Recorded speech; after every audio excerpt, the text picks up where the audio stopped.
to you under Section 107 of the Copyright Act of 1976. Allowances is made for fair use for purposes such as criticism, comment, news reporting, education, and research.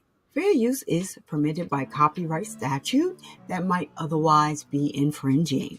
Smash that like button. Let's go.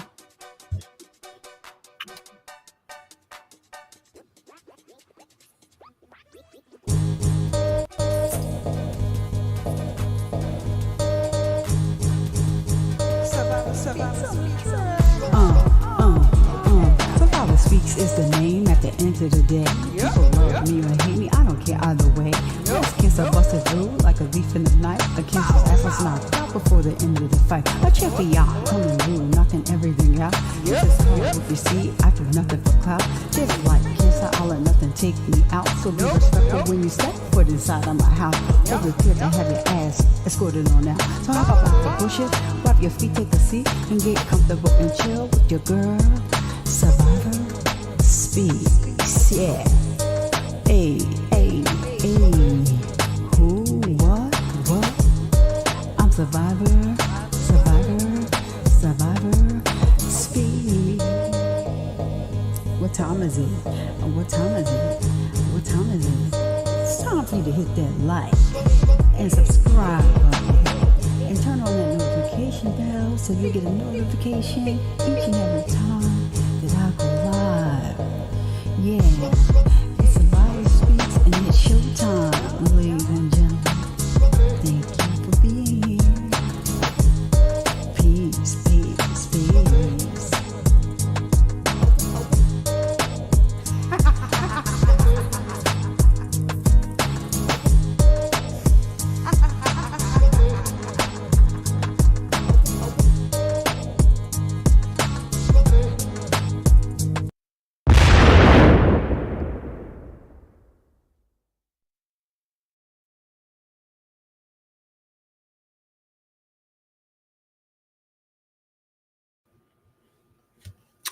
Good morning.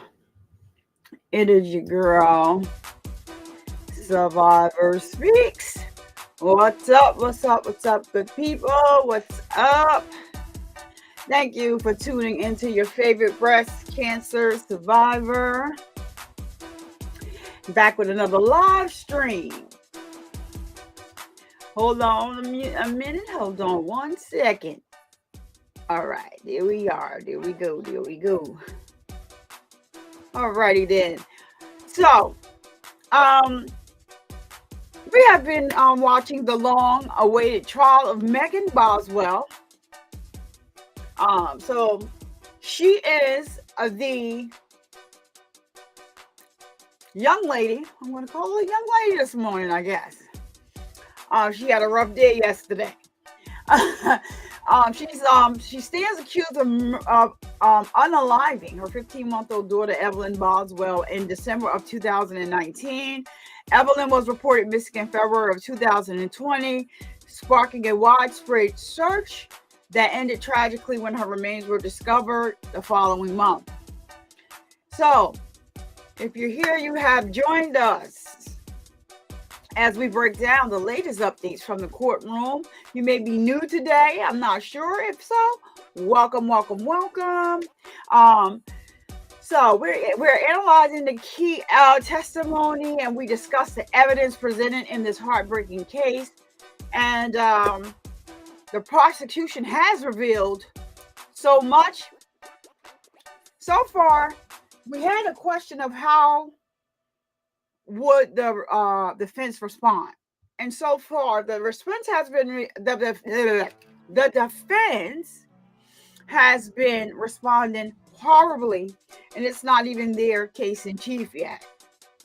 But we see the defense is playing really dirty, despite all of the evidence that has been presented to us by the prosecution team. So yesterday, testimony got pretty heated. If you wasn't here yesterday, if you didn't look at the case yesterday, it ended on a very high note.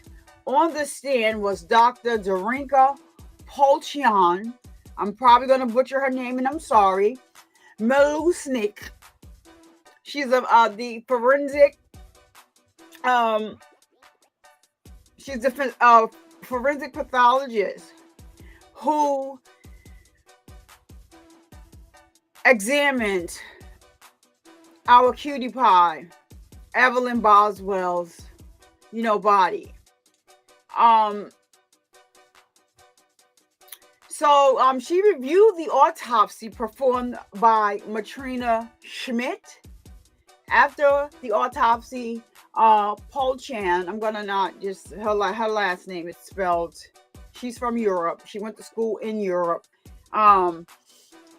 Says she made her own conclusion, stating again that the child passed as a result of asphyxiation, and it was ruled a homicide. Now, on cross-examination, the defense attorney tried to challenge her. She was sticking to her guns. And I do have to say that you could tell that her emotions was wrapped up. But she was stating a fact, and I understand exactly what she was doing. He wanted her to answer a yes or no question about if they can definitively state that that Evelyn passed in the garbage can, y'all. Her theory is that Evelyn was placed in that garbage can alive. It was hard for us to hear. There were men who were watching that had to say, listen, I'm going to step away and I'll be back. It was hard. There were, also women that had to step away and then come back. This is too much. This is too much. And it's very hard. You'll see me go on and off screen, but the testimony yesterday was very hard. She was not the only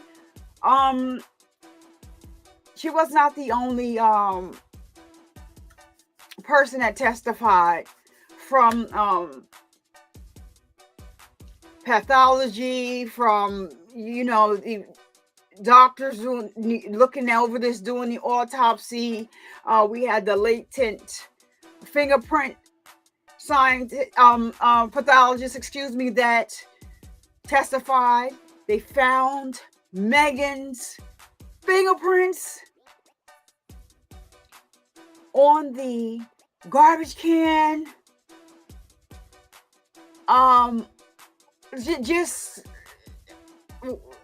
Yes, yesterday was a really hard but good day. So, getting back to Dr. Darinka stated that there would be no reason. She's saying that the blanket that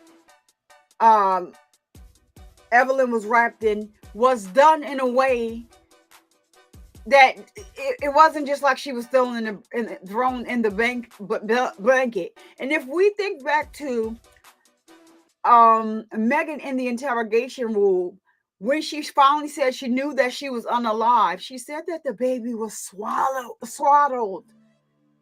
So Megan was 15 years old. If you look at my thumbnail, I changed the pictures, and I found that picture of her running. She actually had shopping bags in both hands. One over the back I was able to capture, but the other one, she had like more than one in this hand, and it didn't.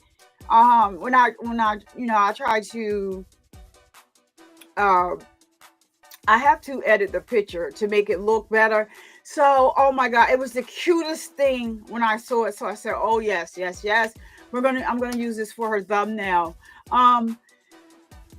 So remember, Megan said that she was swaddled. When we swaddle a baby, we wrap the baby tight in the blanket, and so that they're swallowed. They're not moving. They do it to make the baby feel like they're still in the womb or whatever have you. But that's what I was told. So she's saying that why go through all of the trouble if she was all unalive already? If they knew that, if Megan knew, because Megan stated that she was passed on already when she was in the bed. So why go through all the trouble of wrapping her face in aluminum foil, the bags? There was 2 bags. She testified to yesterday. There were 2 bags. There was a palm print found. Now, this is not Dr. Darinka. This was the latent print pathologist. There was a palm print that was found. And he held up his hand and he said the palm print couldn't have been any bigger than this part of where this right here. He said, so it had to belong to a small child, or it could be an extremely tiny woman with tiny hands.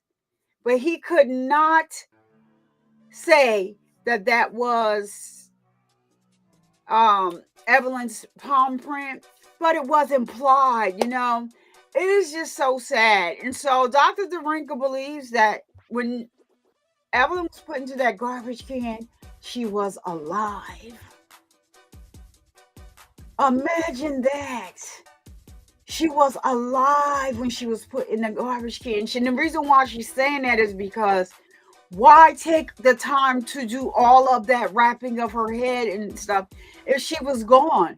If you were going to just swaddle her in the blanket, just do that. But why go through everything that you went through if she wasn't alive? It kind of makes sense. Maybe something happened prior to her and thinking that she could come back from something that she couldn't. We heard testimony yesterday about the text messages between the Facebook messages between her and Hunter. And so this is why the prosecution is not charging Hunter with anything, because they found the Facebook messages between Megan and Hunter, and Megan was telling Hunter the same thing she was telling everybody else. She was lying. So she said to Hunter, "Can you bring me some clothes?" And he said, "Why?" She said, "Oh, because I have to go to the TBI and I need clothes." So he's like, "Oh, okay." She said, "But I want to go to, it's a town where her mother was, and her mother got arrested. Her mother and her mother's boyfriend was arrested." This story gets crazier and crazier, right? Her mother and the boyfriend was arrested, but so let's get back to this right here first. She says to Hunter, "Well, I want to go down, my mother has her. My mother has, Evelyn. And I want to go down to where she is. It was some weird town that starts with an M. And I want to go down there. Your mother's in custody." "Oh yeah, but I want to go down there because she had Evelyn. I wanted to go down there to where she said she was so I could see if I could find Evelyn. I need to find her. Time is of the essence. Oh, time is running out. I need to find her." "Oh, your mother's in custody. They didn't find any baby. She wants to still keep up this ruse. I need to go find her. I could probably go down there and find her." So Hunter's like, "How about you call the How about you call the police here? Why don't you call the police here? Since they have your mother, they may have more information." So Megan's like, "Oh no, I've already spoken to. I forgot the person's name in the TBI. Still need to contact him again. So, but I'm going to contact him. I'm going to contact him and see if there's an update." So Hunter says, "Well, why don't you call George?" She's like, "Well, who is George?" George is the head of this case. He's the head of the TBI. She was shocked. You know, she was shocked. He hit her with something that she wasn't ready for. She didn't know that he has been talking. He had been talking to the police because you're lying to him. So he says to her, I'm worried. I am worried about them, what them finding Evelyn, and I'm worried if they, if they don't find her. I am worried. Like, basically, I don't care about you. I don't care what you need. I don't care about none of that. I care about where is faith.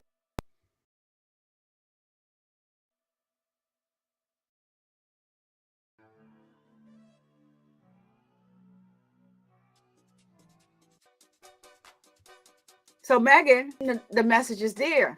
So all of this with Hunter did Hunter, now you want to implicate Hunter? Hunter did not know that they was going to be looking at his Facebook. He did not know they were going to be reading his Facebook messages between him and her in a court document. Yeah, and she told Hunter, there's so much going on, I can't talk to you. The TBI told me not to tell you anything.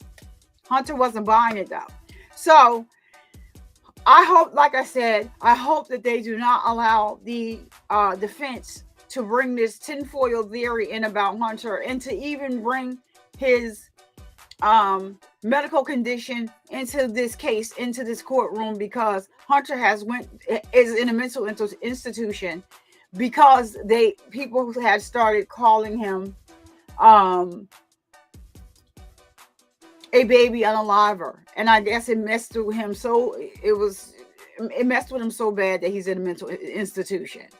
All right, so we're going to get into the case here, and if you're joining us for the first time, don't forget to hit that subscribe button and turn on all your notifications so you never miss our live streams or video uploads. And also, if you're here live, jump into the chat. We want to hear your thoughts and questions throughout the show.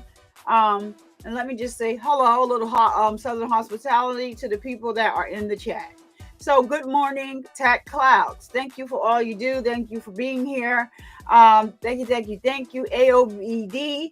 Thank you so much for being here. Thank you for all of your support. Thank you for just being here, and hitting the like button is support enough. And it's a free way to support the show. Thank you so much. Taylor Umbridge, welcome in. Thank you so much for coming and showing support when you can, Taylor. I do greatly appreciate it. And then to my family over there on the Twitter, you guys on Twitter rock with me heavy, and I love that for me, and I love that for us. But consider coming over here to YouTube just to hit the like button, and you can go back over there on Twitter and watch. But I only get credit for the YouTube video if you're over here on YouTube and you like the video here. So I'm not asking you to leave where you are and stay. I'm just asking you to come over here and hit that like button. I would greatly appreciate that, and it will also help the channel, and it'll also get this video out in the algorithm. But thank you for all that you do and for tuning in, and because you rock with me all day long. So if you are a content creator and you like the music that you hear playing in the background, that is no one who created this track for me to put behind my videos. You can contact him if you're interested in him making music for the back of your video. You would just have to work out the logistics for him. And I see that Tat already has the link in the video over here. I'm going to pull up the Twitter or X feed momentarily once I start the video, and then I'll go ahead and post the link there. But as I stated, consider coming here to hit the like button, and you can go back and watch on Twitter. But you're greatly appreciated here. Thank you so much. So If you're here, hi, Royal Bristolians. My first time seeing you here. Hello. Thank you for watching. And I appreciate you and welcomed. You coming out the bushes. This is a rough one to come out the bushes for, but I'm glad you are here and you have decided to come out of the bushes. To everyone that is a member, we do have a Emily, excuse me, and Evelyn. I'm thinking about Emily Stokes. She probably will be here in a little while. We have an Evelyn emoji. And if you're a member, take advantage and please drop those Evelyn emojis in the chat for our little cutie pie. I can tell she was such a handful. I was looking at pictures of her yesterday. I told you this case really, it's just not about just, going over the case. It's really a shame what happened to this baby. And yeah, so I was looking at some pictures of her yesterday and she just seemed like she was just full of personality. But like I said, the one that's on the thumbnail, I love that one because I don't know if she had just came back from shopping or what it was, but it was just so cute. She had the one bag thrown over her back and she had a bunch of little bags in her hand, and I thought it was the cutest thing. So all right, Tat, got you. So let's go right ahead and get into it. They were late again starting with court today. So yeah, we're not too far behind and we definitely will catch up. But I wanted us to get her strolling into the courtroom, honey, because she's a whole mess. I just can't stand her. We are on day 7. Let's go. Let's turn this music down a little. Every time I turn it down, it seems like it gets higher. All right. So let me just do this right here. Really might have to turn it.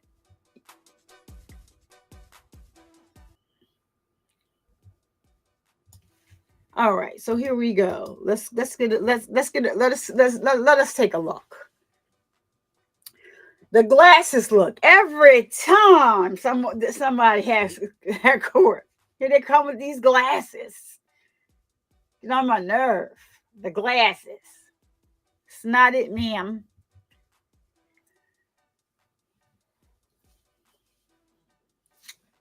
I want to see how this defense is going to move forward, y'all. When I tell y'all, I definitely want to see what they're going to do because yesterday yesterday was horrible for her, for them.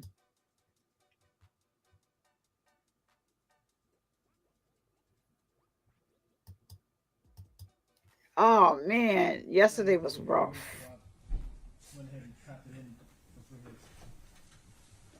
But I've changed it on the original. Hold on. Here they go. With the volume. So yesterday the state indicated they may have. All right, let me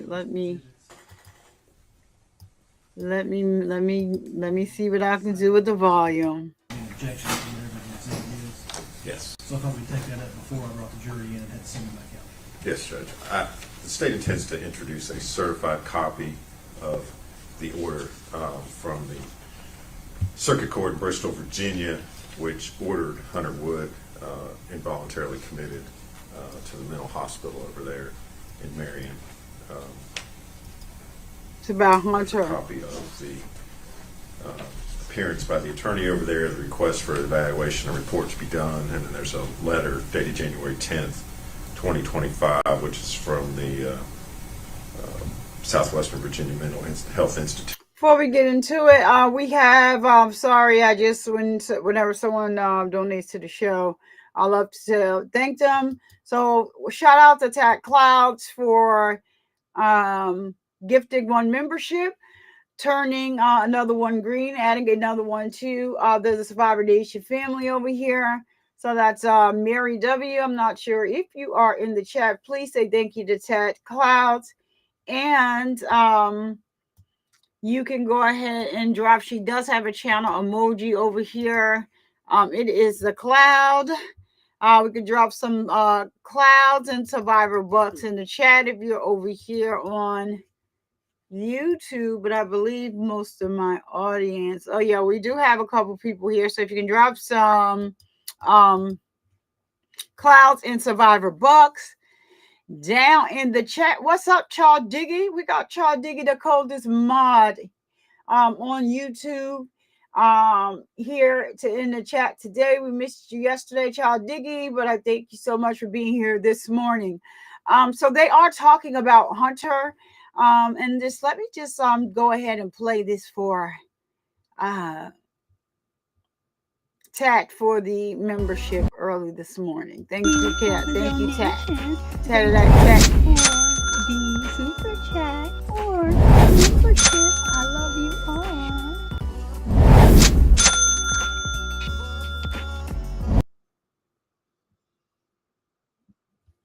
All right, and so we appreciate Tat so much, and I thank her for that. And so let's get right back into the video and see what they have for us today.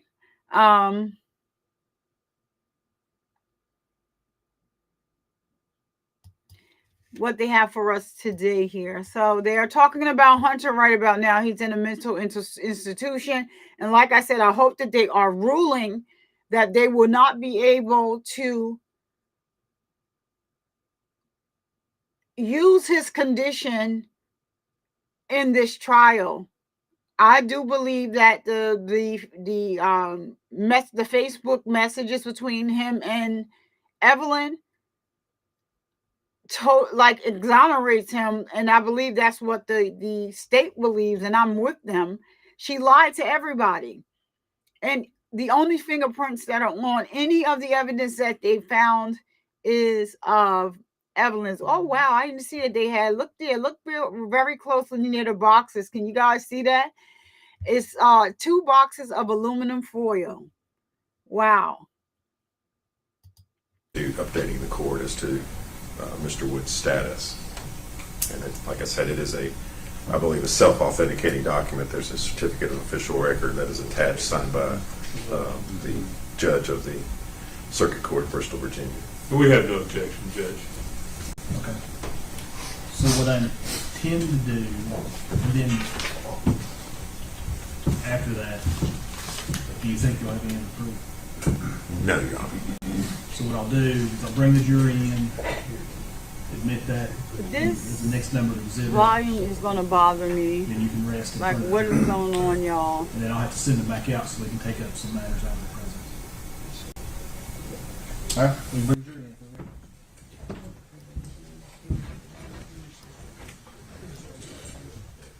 What is going on here with the volume today? This is the same way it happened yesterday, but it fixed. Everyone stand, please. Just when I boost it, it just gets so.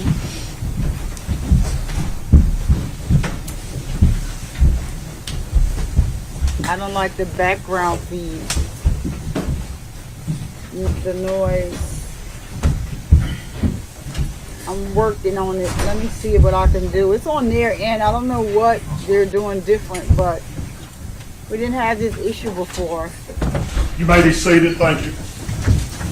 I don't like the background noise. General, call your name. Oh, wait, before you do that. Ladies and gentlemen, yesterday when we left, I gave you certain admonitions. Do any of the jurors have anything to report with regard to those admonitions? If you do, raise your hand. Let the record reflect none of the jurors raise their hand. All right, General. Judge, at this time, the state would move to introduce what we believe is a self-authenticating document, which is an order from the Circuit Court in the city of Bristol, Virginia, which orders a mental health evaluation on Preston Hunter Wood. It also contains a letter from Southwestern Virginia Mental Health Institute, which is dated January 10th, 2025, which talks about the fact that he has been involuntarily hospitalized at that facility. If we would offer that as the next exhibit in this case. Number 261. 261, I believe. 261, any objection? No, sir. Right, that'll be Exhibit 261.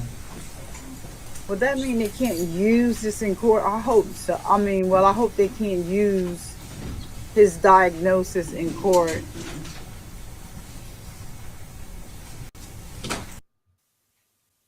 Oh, excuse me, y'all. This, what did I do? I done scanned it back once. Sorry.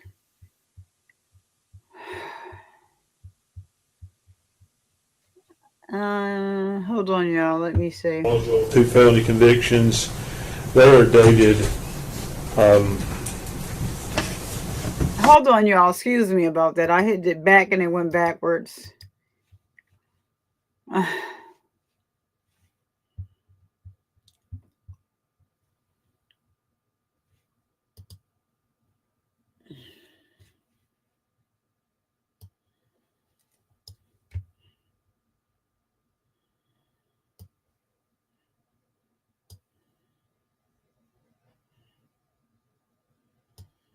Oh, gosh, she's going to talk, y'all. Hold on a minute.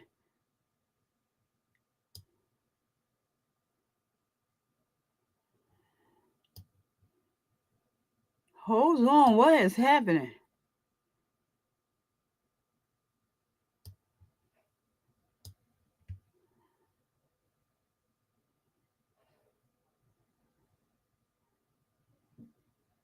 Okay, I got it, y'all.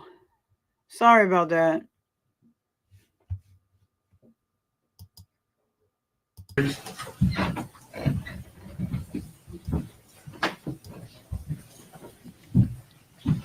Found a better channel with a better sound, too.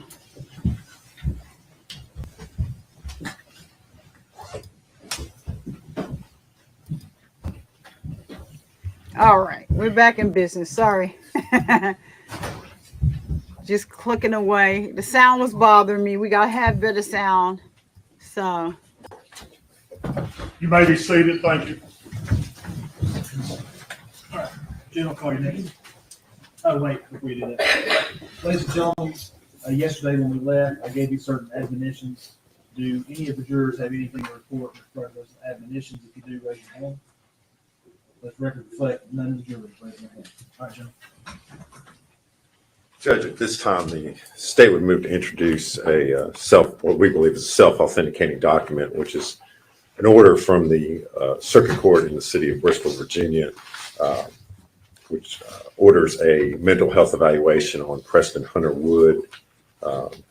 It also contains a letter from Southwestern Virginia Mental Health Institute, which is dated January 10th, 2025, which talks about the fact that he has been involuntarily hospitalized at that facility. If we would offer that as the next exhibit in this case. 261, I believe. 261, any objection? No, sir. All right, that'll be Exhibit 261.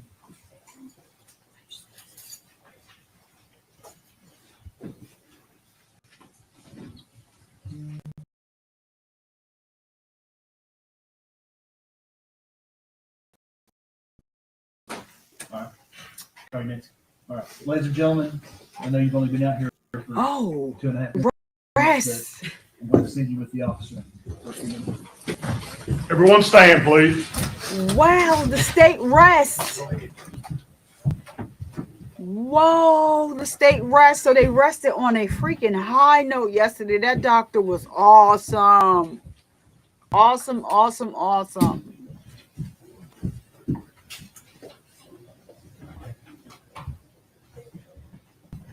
Wow. The state You may be rests. seated. Thank you. Let's see. Mr. Scott, you have a motion?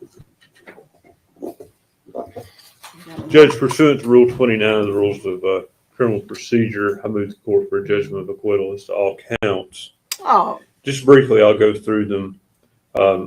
As it relates to the first 3 homicide counts, the state has failed to prove the cause of death, which is required to be proven beyond a reasonable doubt. I understand the burden here is that the state has to prove it what?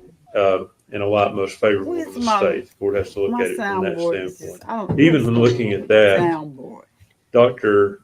Schmidt testified to various although she stated that she believed it was a fixie issue, later under cross-examination admitted it could have been a SIDS death. She admitted that it could have been a heart issue, or it could have been a laryngeal spasm that caused the death. Oh, Lord. She really couldn't specify the manner of death.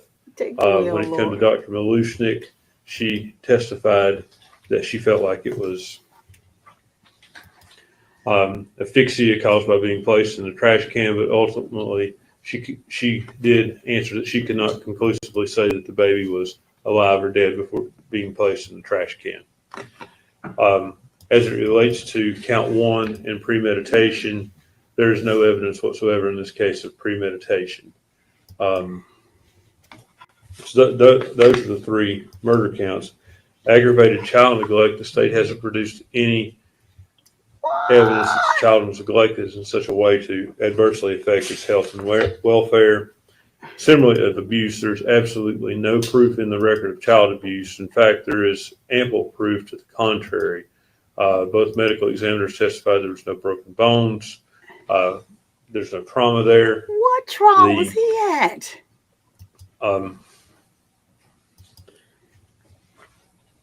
This runs my There's gear. testimony, I think, from 6 lay witnesses talking about Megan was a good mother, a loving mother. They never saw any signs of abuse. The pediatrician testified that she never saw any signs of abuse, or she would have reported it under her duty under the law.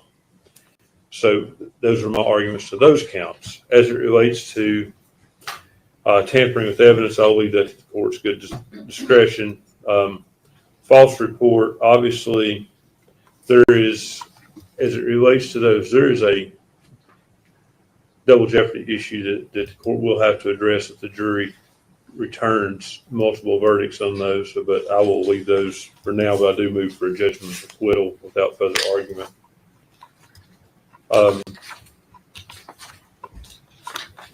And the same with abuse of a corpse and failure to report a death. I'll move the court for I a want to judgment. know, what trial was he at? Yeah. I'll be brief, Judge. Of course, the court reviews this motion in the viewing the evidence in the light most favorable to the state. As far as Mr. Scott's argument regarding premeditation, I think the proof's been pretty clear in this case. The child's found upside down, stuffed into a trash can with its head wrapped in a blanket, and then on top of that, there's a substantial amount of aluminum foil. I think that clearly shows an intent to murder. So we would argue that the element of premeditation is at least shown through the physical evidence in this case. As far as the remaining counts showing the cause of death, both medical examiners, their opinions as they came in yesterday were that this was a homicide and that Evelyn Boswell died from asphyxiation. Mr. Scott certainly challenged and threw some other possibilities out there, but at the end of the day, that was their opinion as to the cause and manner of death. So I believe that the proof has been sufficient at this point to show how the child died and to let the jury make decisions on all the remaining counts. It's cold.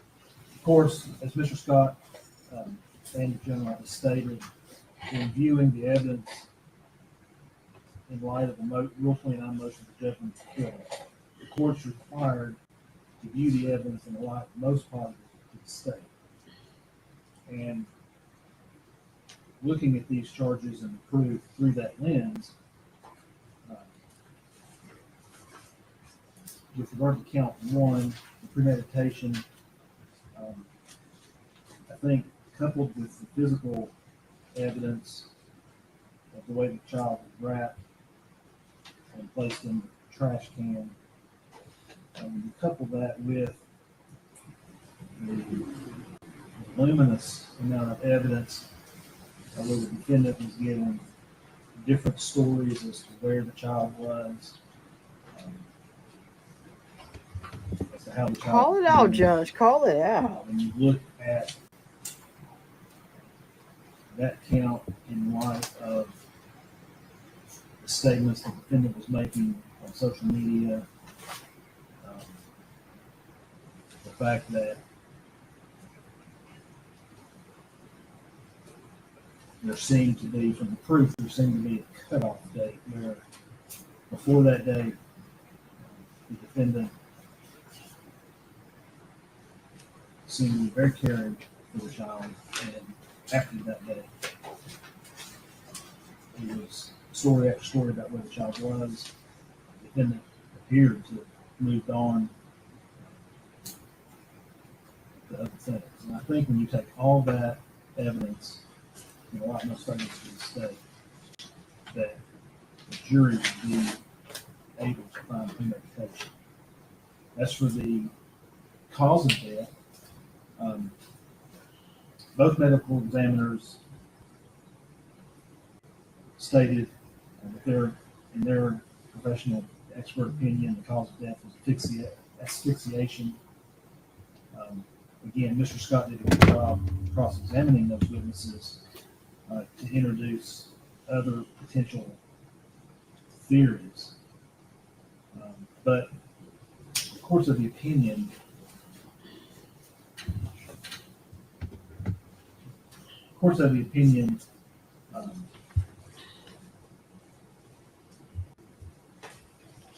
the state, when looking at that proof from light most favorable to the state, that they had put forth evidence that the jury can consider.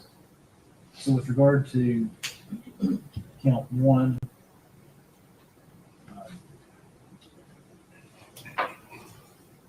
I want to deny the motion for judgment of acquittal. With regard to counts 2 and 3, the abuse or the neglect, I think we've taken in light most favorable to the state the fact that that child was wrapped and placed in the garbage can. I think the jury can look at that. And I think that those facts taken along with all the other proof in the case. There was testimony that the child was filthy dirty toward the time late November, early December. I know that the one babysitter testified how dirty the child was. We saw pictures of the living condition Whoa. of that trailer. When the gentleman was cleaning it out. And I think that taking all that together, the jury would be warranted in finding abuse or neglect. And I think that taking the lot more favorable to the state, that those two counts would survive the Rule 29 motion. And I'm going to deny the motion with regard to those two counts. With regard to the tampering with evidence and false report charges, as well as the abuse of the courts and failure to report. When the court looks at all the statements, all the messages, all the social media posts, when you take those as a whole and view them in a light most favorable to the state,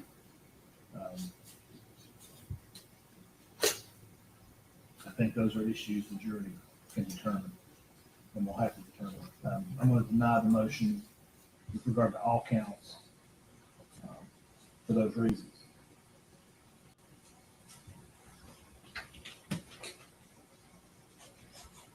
Mr. Scott,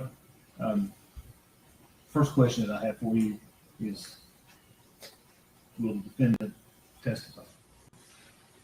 Judge, we're prepared to state at this time the defendant will not be testifying. All right. In that case, we have to go through the Mullen versus State questioning. I'm going to hand this down and let you do that. Judge, for the purpose of the record, would you like her to come to the? No, just put the microphone back up on the table for that. We just need to make sure she's recorded.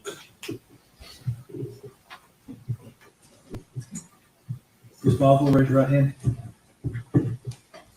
You solemnly swear or affirm the testimony you're about to give will be the truth, the whole truth, and nothing but the truth, ma'am? No. Question Mr. Stein. Megan, I want to ask you some questions about my representation of you and explain to you your right to testify. I've been representing you for a couple of years now. We've met and discussed your case. You need to answer out loud. Yes, Okay. And part of that, I've talked to you about, you have the right to testify, is that right? yes, And if the jury can't hold it against you if you don't testify, do you understand that? yes, Do you understand you have a right not to testify? yes, And if you decided you wanted to testify, I couldn't stop you from that. Judge Goodwin couldn't stop you. Mr. Harper couldn't. That's solely your decision. You understand that? yes, And after consulting with me and looking at the evidence and hearing the proof here in court, have you made a decision as whether or not you want to testify? yes, I have. Do you want to testify? No, I think I covered it, Judge. Approach. Yeah.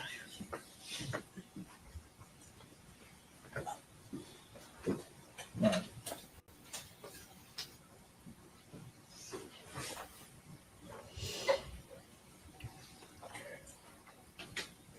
Will you have other proof?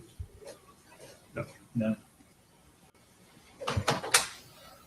I know it seems like a calisthenics exercise, but we need to bring the jury in. I need to ask you that question in front of the jury, and then you can rest. And then I gotta send the jury out so we can finalize the charge and give the parties time. But what we'll do, as soon as the proof closes, we'll take a break, and it'll be an extended break.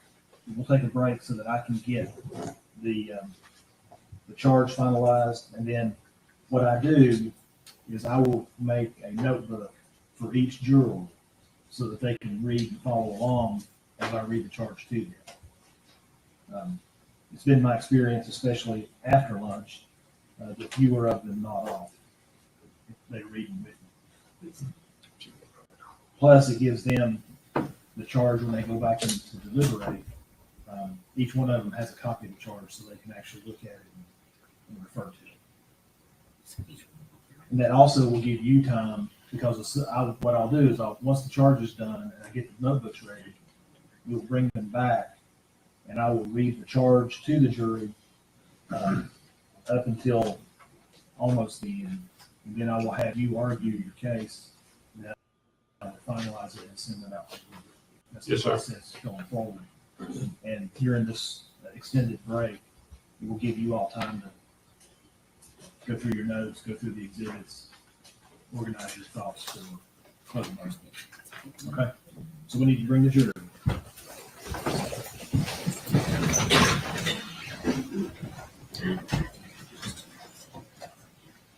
And I need to give the curative instruction. Yes, sir. I was going to ask about that, but I forgot. I did too.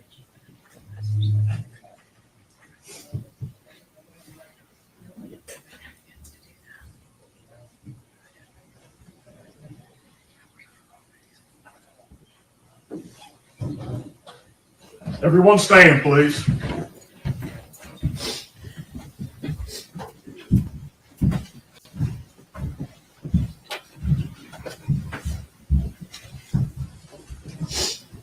What kind of defense are they gonna put on? Somebody please enlighten me. Cause baby,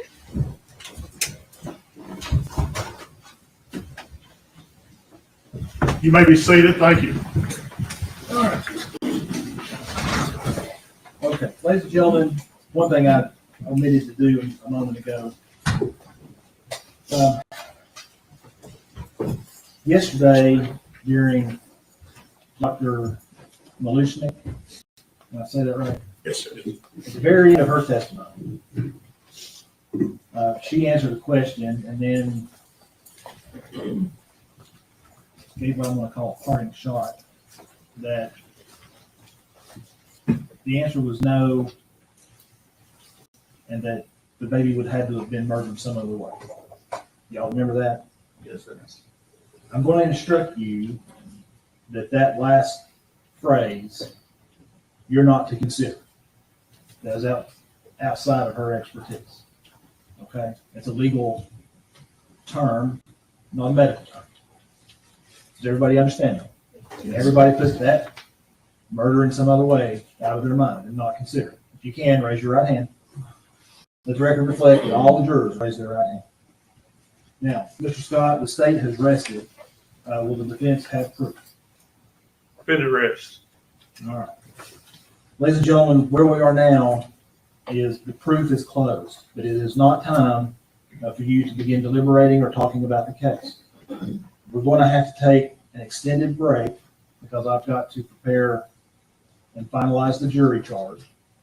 And then I'm going to make a notebook for each of you with the charge in it so you can follow along, and you'll have that for your reference while you deliver. Okay? This will also, what will happen is it'll probably take 45 minutes to an hour. I'll get all the notebooks made. We'll give the lawyers time to organize their thoughts for closing. When we come back, I will hand out the notebooks and I will read you the charge, which will be painful, and I apologize for that, but that's the way it is. And then we'll go straight into argument. Okay? So I apologize for the length of the break, but just bear with me.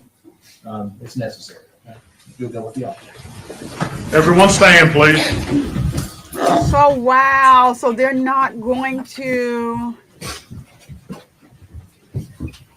the defense is not going to present a case? Oh my, I wish you guys from Twitter was over here. I will, anybody that is over here, please chime in the chat and tell me your thoughts on what you think about them not We'll be in recess. We'll probably take 45 minutes. putting on a case. Court stands in recess. Lord, now what do y'all think about that? What do y'all think about that? Seriously, what is going on here? What do y'all think about them not putting on a case? Do y'all? I don't know if you got I don't know if you watch all the trial, but if they're going to be on a long break, we are definitely going to listen to the testimony from the doctor yesterday because it got really, really heated. The doctor at the end, and I believe the fingerprint.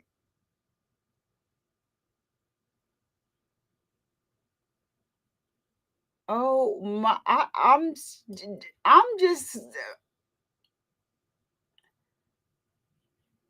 When I say I'm shocked, I am shocked that you just don't have nobody that's going to come to court. So her mother and father, not her father, I'm sorry. Her mother and her mother's boyfriend got arrested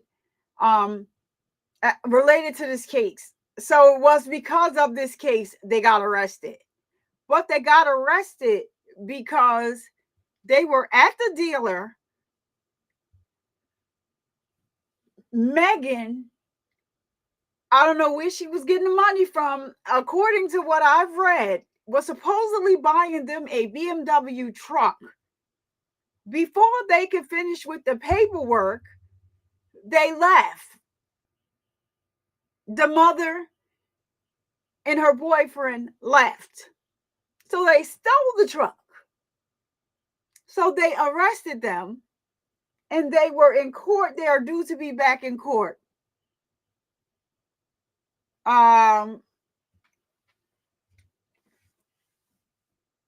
It says in March.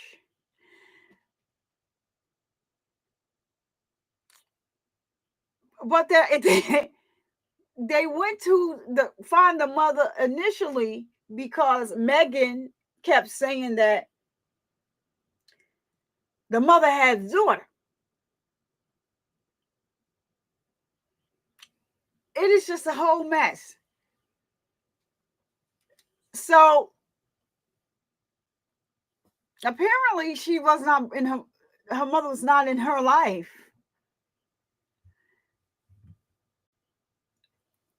What is going on?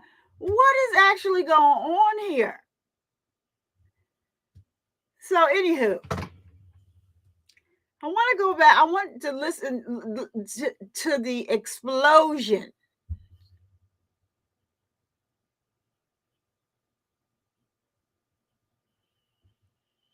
of what happened yesterday.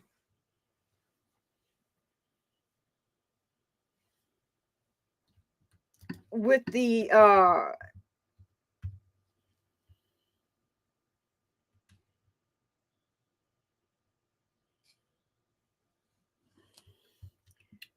forensic pathologist when she was on the stand, because it got really, really heated. And that is the note that they're going to leave.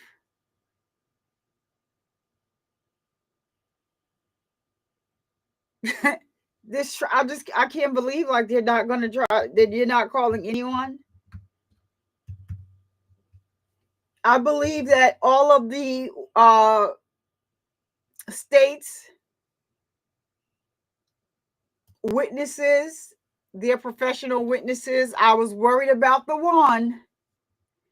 I was so worried about that one.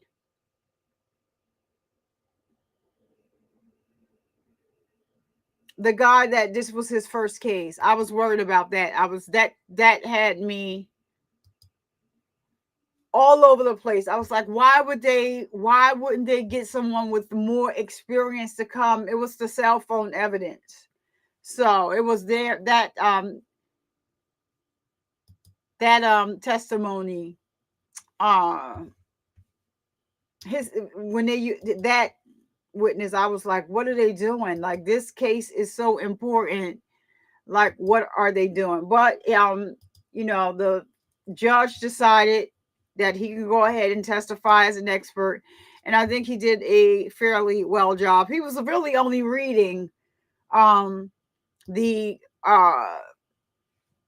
messages that were extracted and the Facebook messages. So it wasn't like, he was up there, doing something other than that. But I knew as soon as he said he's never testified in a court, I knew it was going to be problems from the defense's side. But the defense has been so combative. He's been so near. I just cannot believe that he is going to leave. They're not going to put on a defense, and I understand, like, it's the state has the burden of proof, right? But they have proven to me, beyond a shadow of a doubt, she's guilty. All of their witnesses were, good. They could not say that any one of the witnesses were, up lying, fabricating stories or anything. They just told what it was. And I don't know if you guys, when you started watching, or if you saw the previous days of the trial. I don't know. I want to say that all of the witnesses equally contributed to this. I think it was a shame what the defense tried to do to the father. But then when you look at the interrogation video, you see the father there, saying to her with the police, like, you're lying. You're not telling the truth. You're absolutely lying. You need to come. You need to tell us some truth. We need some truth. Where is Evelyn? So I think that all of this stuff canceled out everything. They presented a witness to cancel out everything that the defense said in their opening statement. And so far, all we have is their opening statement. We're going to have their closing statement, or arguments or whatever, which at this point, I don't know how you're going to, what you just stood up there and said, they didn't prove the state didn't prove their case. They absolutely proved their case to me. The fingerprints that they found of hers, but there was one fingerprint that they said belonged to a male. They couldn't identify who the male was. But still, I don't want to hear that. This lady, even if she did pass away from SIDS, even if she did, let's take that into consideration, right? Okay, she passed away from SIDS. Normally, kids Chloe, I see you in the building. I'm mad, spelled that backward. Child Diggy isn't here, so if that's something that's wrong, Child Diggy will remove it. Oh wait, well that's not how you spell it anyway. So yeah, that's not how you spell it. Yeah, Chloe, they're not putting on the defense. So I'm glad they're not putting on the defense. Let's make this easy for us, because all the testimony from the witnesses that the state put on the stand did not help you, especially her best friends on the stand crying, saying that they knew something was wrong. Text messages between her and the friend saying, come on, what happened to her? You're not going to get in trouble. And then, like, to see her father cry.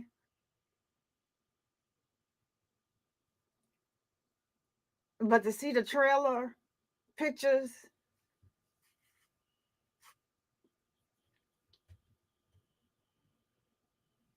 You mad at Starbucks, Chloe? Chloe, I'm not doing this with you today. I'm not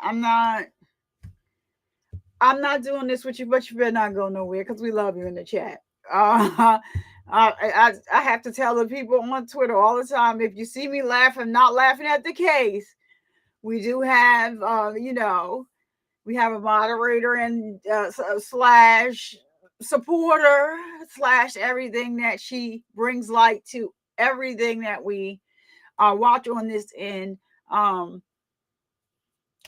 in a respectful way to the,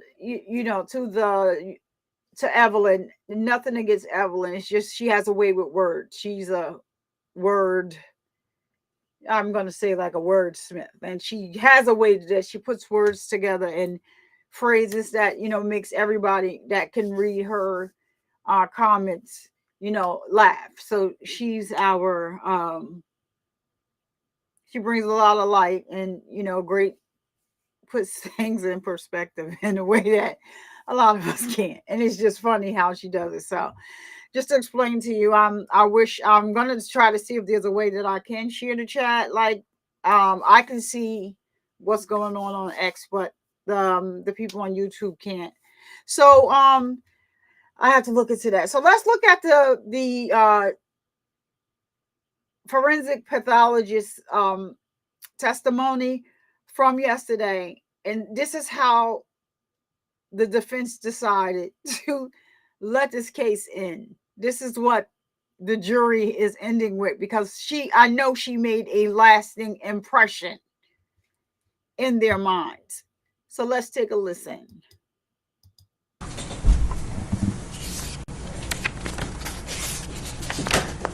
Chloe, anything about the court reporters here? Or she's just been she's got it, girl, but her hair is giving me something, and you normally know how to put it together. State your name. Yes, she is. Darenka Milusnik Polchan. You solemnly swear or affirm the testimony you're about to give will be the truth, the whole truth. Yeah. I do. Absolutely. Thank you. Doctor, good afternoon. Good afternoon.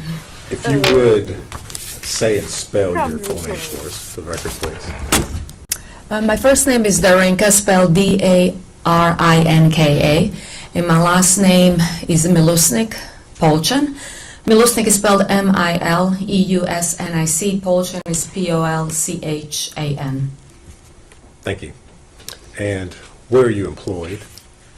I'm the Chief Medical Examiner for Knox and Anderson counties, and the Chief Medical Officer for the Regional Forensic Center in Knoxville, Tennessee, and also hold the position of Clinical Assistant Professor actually Associate Professor of Pathology at University of Tennessee Medical Center in Knoxville. And how long have you held those positions? I've been acting chief and chief since 2008. I've been in Knoxville since 2002. All right. What, if you would, give us a little bit about your education that allows you to hold those positions? So I graduated from medical school, University of Rijeka, RIJEKA in Croatia. It's a 6-year medical program with the last year of internship, because it's a different kind of system of schooling in Europe. And then I stayed at the same university teaching medical student and doing research for approximately 4 more years. And then relocated to Chicago area in 1991 to continue research and teach. And I joined the Department of Pharmacology and Neuroscience at Loyola University Medical Center in Chicago. And then during those research years, while I was completing my PhD, I also joined the Department of Pathology to get a training in neuropathology, anatomic pathology. That's where I spent about three and a half years. And then after completion of those studies, decided actually to go into the field of forensic pathology. So finishing training in pathology at Loyola University at the same time as I was getting my PhD actually enabled me then to switch to Cook County Office of the Medical Examiner and then complete the last year of training in forensic pathology in Chicago area. And I stayed there with the Cook County Office of the Medical Examiner in the city of Chicago for about 4 years prior to relocating to Knoxville to continue the same line of work essentially. And during that time I became board certified in anatomic pathology and forensic pathology. All right. Are you licensed to practice medicine here in Tennessee? Yes. And are you certified in anatomic pathology and forensic pathology? Yes, I am. Do you maintain membership in any sort of medical-related societies? Yes, there are a number of societies such as American Academy of Forensic Sciences, the National Association of Medical Examiners, and then just the regular pathology groups that College of American Pathologists and American Society of Clinical Pathologists. The membership in the name, actually National Association of Medical Examiners, is important because actually that's the accrediting body for the forensic centers in the state of Tennessee, and then of course we are accredited by the name, by the National Association of Medical Examiners. All right. Have you published any scholarly materials in the field of forensic pathology?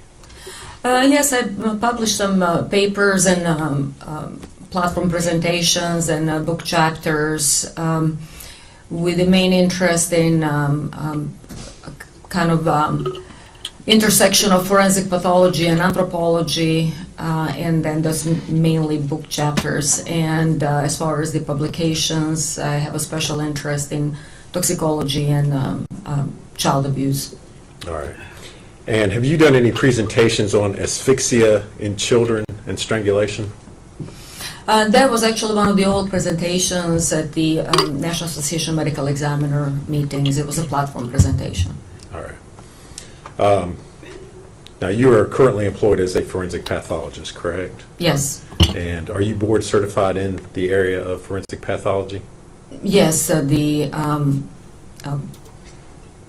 anatomic pathology and forensic pathology is kind of dual certification. All right. And so, what is it that you do as a forensic pathologist? So in the state of Tennessee, actually, the forensic pathologists are medical examiners, and so because we don't have a coroner system, we have a medical examiner system, we are appointed to perform the duties of a medical legal death investigation on a county level. So essentially, that's what I do. I investigate with the help, of course, with the rest of the staff in the office. We investigate all the sudden deaths that happen, as I said, suddenly without medical attendance or due to violence. And our main obligation is to work not for any particular organization or the law enforcement. We work with the law enforcement to come up with an answer to what really happened and what the cause, manner, and mechanism of that in these situations where that happens suddenly, unexpectedly, without medical attendance or due to violence. Okay. And have you previously been qualified as an expert in the field of forensic pathology? Yes, in many counties in East Tennessee. Actually, I believe here in Sullivan County years ago. All right. That was going to be my next question. And after having been qualified as an expert, have you gone on to give expert testimony in the field of forensic pathology? Yes. Judge, I would move to qualify her as an expert in the field of forensic pathology. No objection, Judge. Right, should be declared to be an expert in the field of forensic pathology.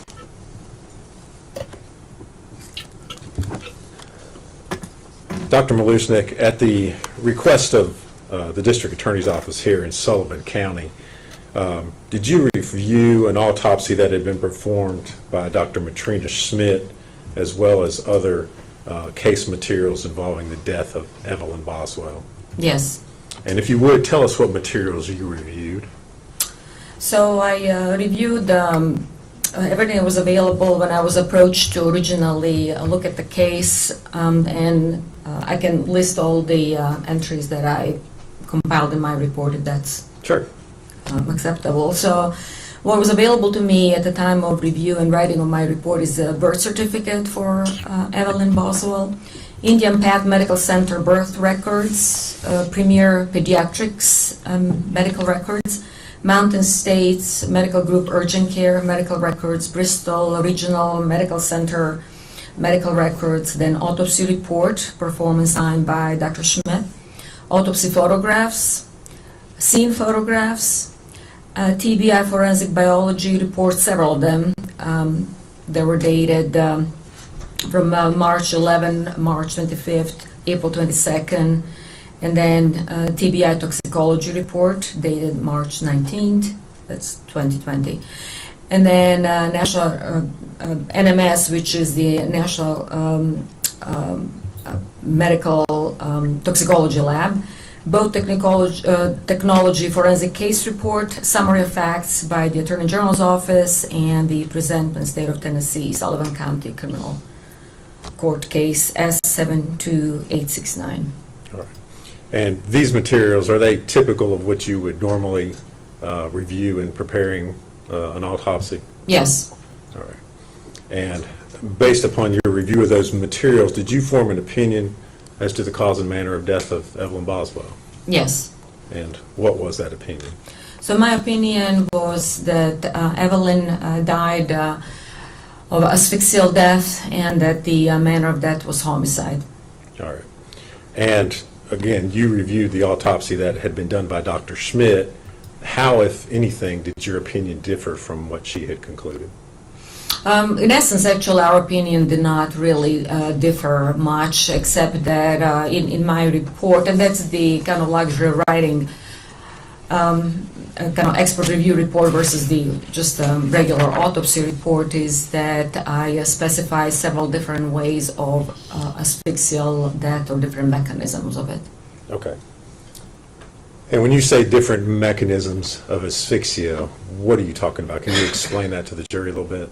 So asphyxia essentially means that the inability of a person to breathe or for the oxygen to be supplied to the cells in the body. And the different ways how that can occur is either by preventing the circulation to the brain or other organs and tissues in the body, or preventing the breathing, or putting a person in such a position that essentially compromises both circulation and breathing at the same time, with the end result of essentially depriving the tissues and organs of oxygen. And then in with that respect, actual asphyxial death in general are very complex deaths, and if there is any compromise in the integrity of the person, such as decomposition, then they have to be really described in such a manner, these mechanisms, that are understandable, because in the end, the asphyxial death is the what we call diagnosis of exclusion, meaning when everything else is excluded, what we are left with essentially is that the findings in the body and the finding of the body within the scene that are going to come to essentially explain what really happened to an individual. What I'm essentially saying is that there's the mechanism, asphyxial mechanism, such as positional, mechanical, traumatic, or actually can be also the consequence of the positioning in the scene, and that information comes strictly from the scene investigation. All right. And let's talk about each type of mechanism in regards to this particular case. What about the scene or the body would relate to positional asphyxiation? So the forensic autopsy, just like any other autopsy, which is a major procedure, kind of cross-section and dissection procedure in the body, almost like a complex surgery, cannot be done in a vacuum. It has to be done in the context of the scene investigation. So that's why we have medical legal death investigation, and that's why medical examiner and representative goes to the scene in order to create a context in which this individual was found. And that's why I always say that the forensic autopsy cannot be performed in vacuum. It has to be performed in the context of the scene. And then that's how essentially we approach this particular case, whether it's Dr. Schmidt or me reviewing it, is that in the context of the case, we have an individual who is now wrapped in multiple layers, so we can talk about it in a minute, who is positioned upside down in a confined space and in a position that prevents essentially breathing. And that's why I say the components of positional asphyxia, that's being upside down in a contorted kind of letter S position, mechanical asphyxia with the different objects essentially covering the individual's face or the body, and then traumatic asphyxia because of the positioning that is going to prevent the movement of diaphragm and breathing. And then, as I said, finding the individual in a trash can essentially creates a confined space, which is going to lead to confined space asphyxia. And that's why essentially, that's where I listed all these 4 different categories of or mechanisms of asphyxia. All right. Could I see exhibits 19 through 38, please?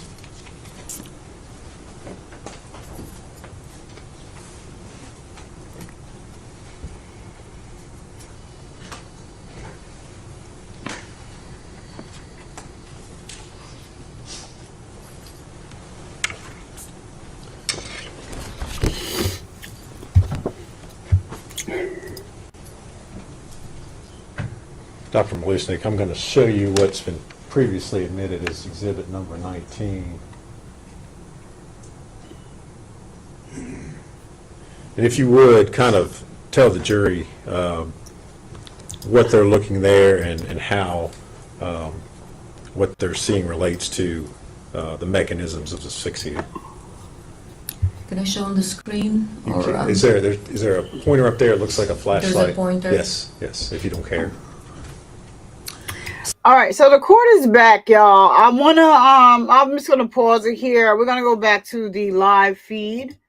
They are back in court, and we can pick that back up. All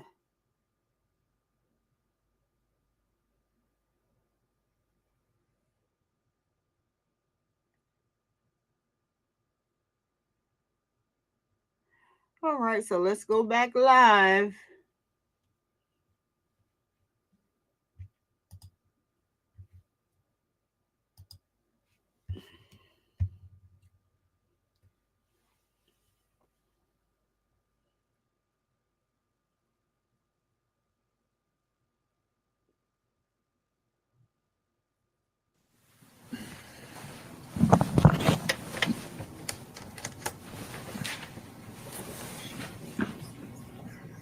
Yeah, that's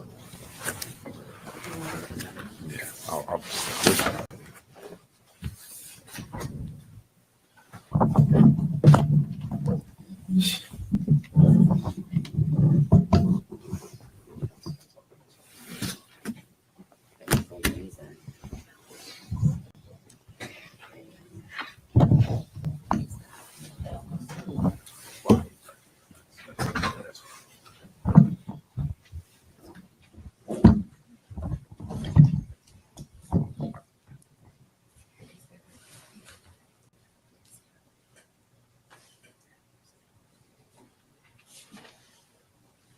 All right.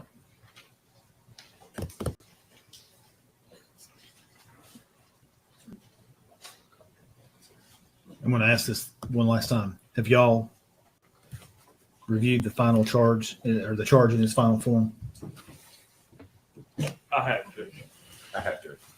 And on behalf of the state, General, do you accept the charge as written? Yes, Judge. Mr. Scott, on behalf of the defendant, do you accept the charge as written? Yes, sir. All right. What I'm going to do, it's 81 pages long.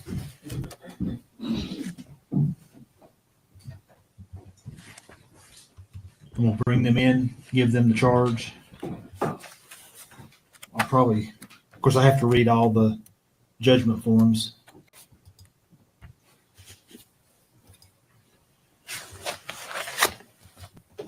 If you look at it on page 49,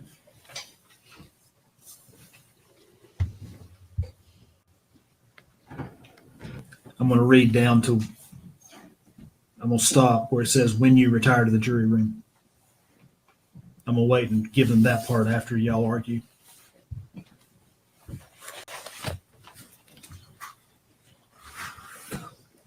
I would ask if the state's ready, but I think General Harper just left. He's coming right back. He left his copy of the jury instructions on his desk. He's just grabbing them. The state is otherwise ready. And I won't say it, I'm sure I won't think to say it, but the presentment is required to go back with the jury charge. And it's in the back of the book.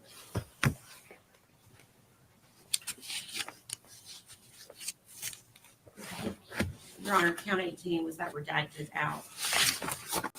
Just making sure. Yep. Yeah. Thought we did, Judge, I just couldn't remember now.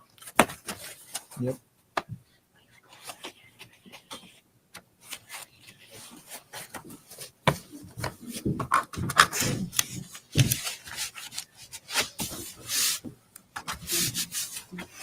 All right. Is the state ready to proceed? Defense ready to proceed? Yes, Judge. Then let's bring the jury in.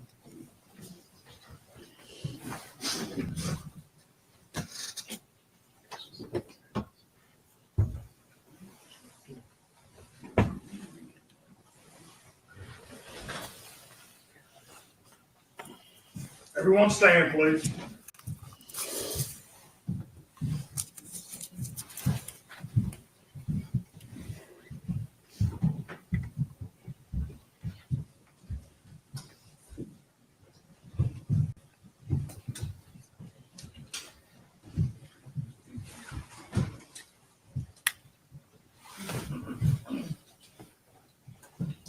You may be seated. Thank you. All right. All right.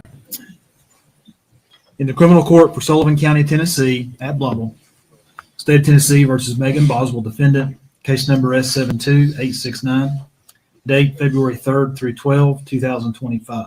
Count 1, first degree premeditated murder.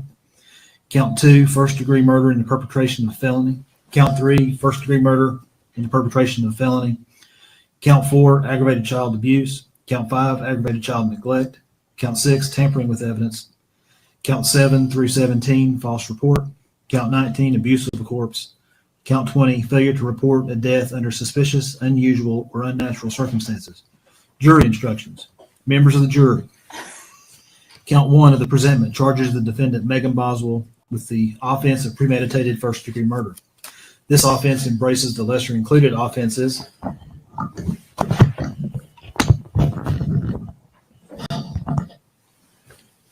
of facilitation of premeditated first-degree murder, attempt to commit premeditated first-degree murder, facilitation of attempt to commit premeditated first-degree murder, second-degree murder, facilitation of second-degree murder, attempt to commit second-degree murder, facilitation of attempt to commit second-degree murder, voluntary manslaughter, facilitation of voluntary manslaughter, attempt to commit voluntary manslaughter, facilitation of attempt to commit voluntary manslaughter, reckless homicide, facilitation of reckless homicide, criminally negligent homicide, facilitation of criminally negligent homicide, child abuse, child neglect, attempt to commit child abuse, attempt to commit child neglect, assault, attempt to commit assault, and misdemeanor reckless endangerment.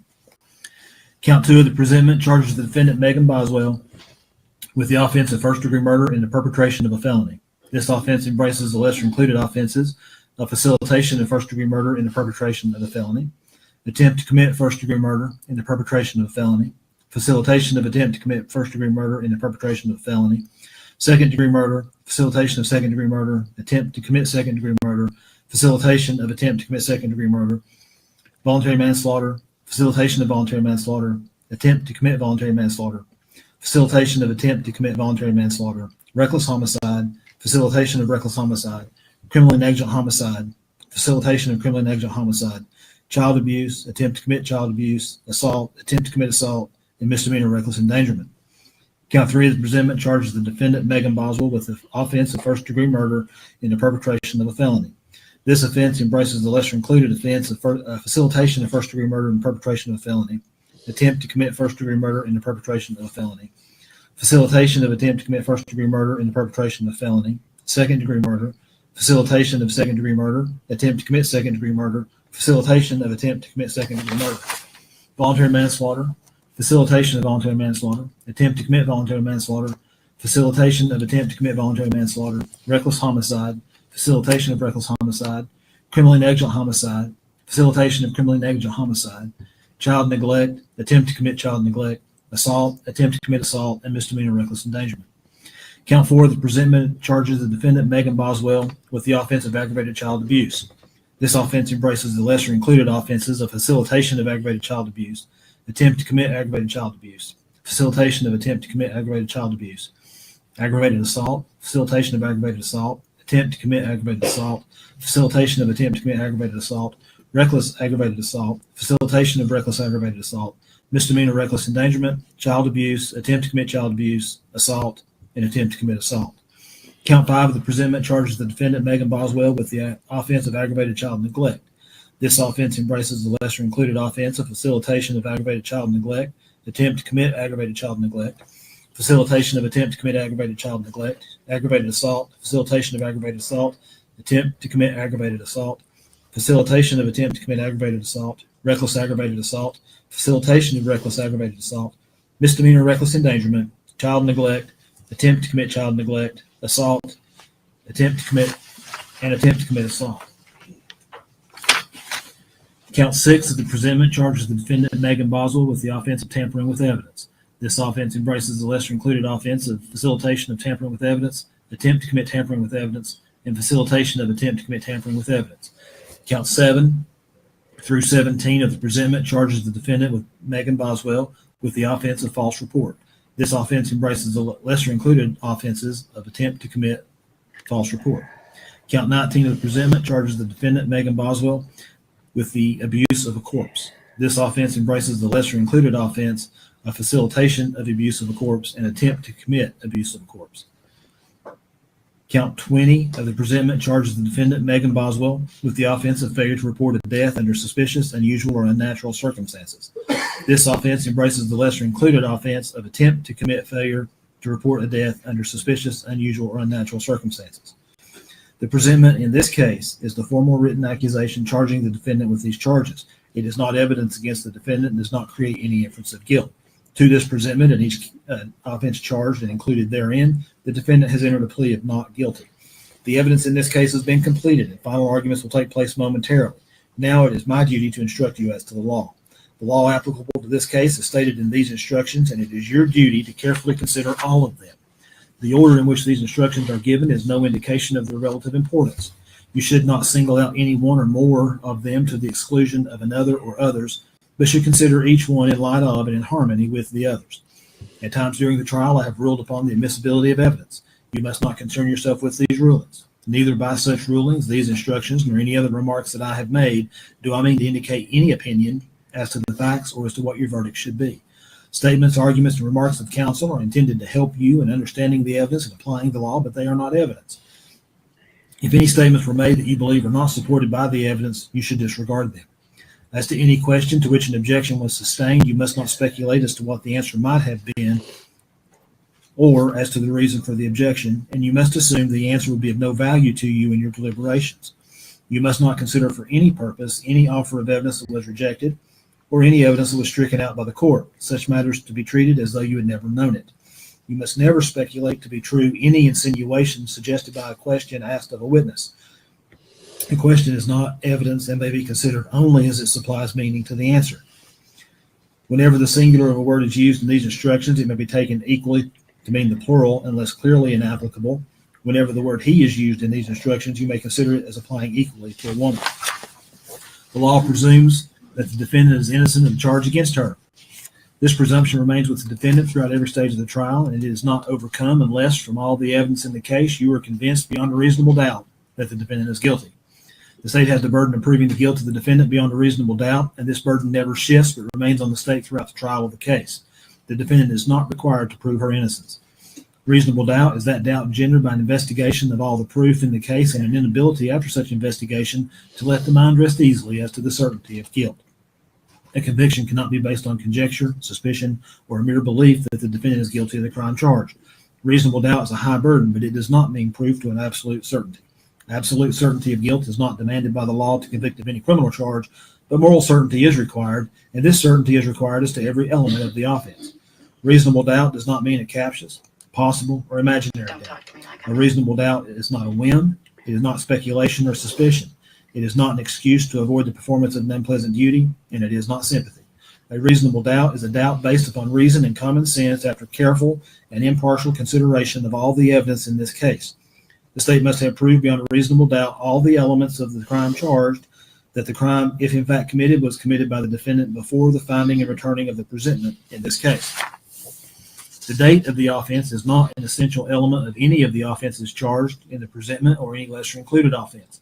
The state is not required to prove beyond a reasonable doubt a specific date upon which any of the alleged offenses occurred. The state is only required to prove beyond a reasonable doubt that the alleged offenses occurred before the finding and returning of the presentment in this case. The burden is upon the state to prove by preponderance of the evidence that this offense was committed in Sullivan County, Tennessee. Proof by preponderance of the evidence means that the greater weight of the evidence must be in support of the state's contention. Venue of the offense lies in the county where the offense was commenced or consummated. If you find that the state has failed to prove by preponderance of the evidence that this offense was committed or consummated in Sullivan County, Tennessee, then you must return a verdict of not guilty. If you have read or heard anything about the case other than in open court, you should disregard what you read or heard and base your verdict only upon the law and evidence presented under the direction of the court. You are the exclusive judges of the facts in this case. Also, you are the exclusive judges of the law under the direction of the court. You should apply the law to the facts in deciding this case. You should consider all the evidence in light of your own observations and experience in life. You are the exclusive judge of the credibility of the witnesses and the weight to be given to their testimony.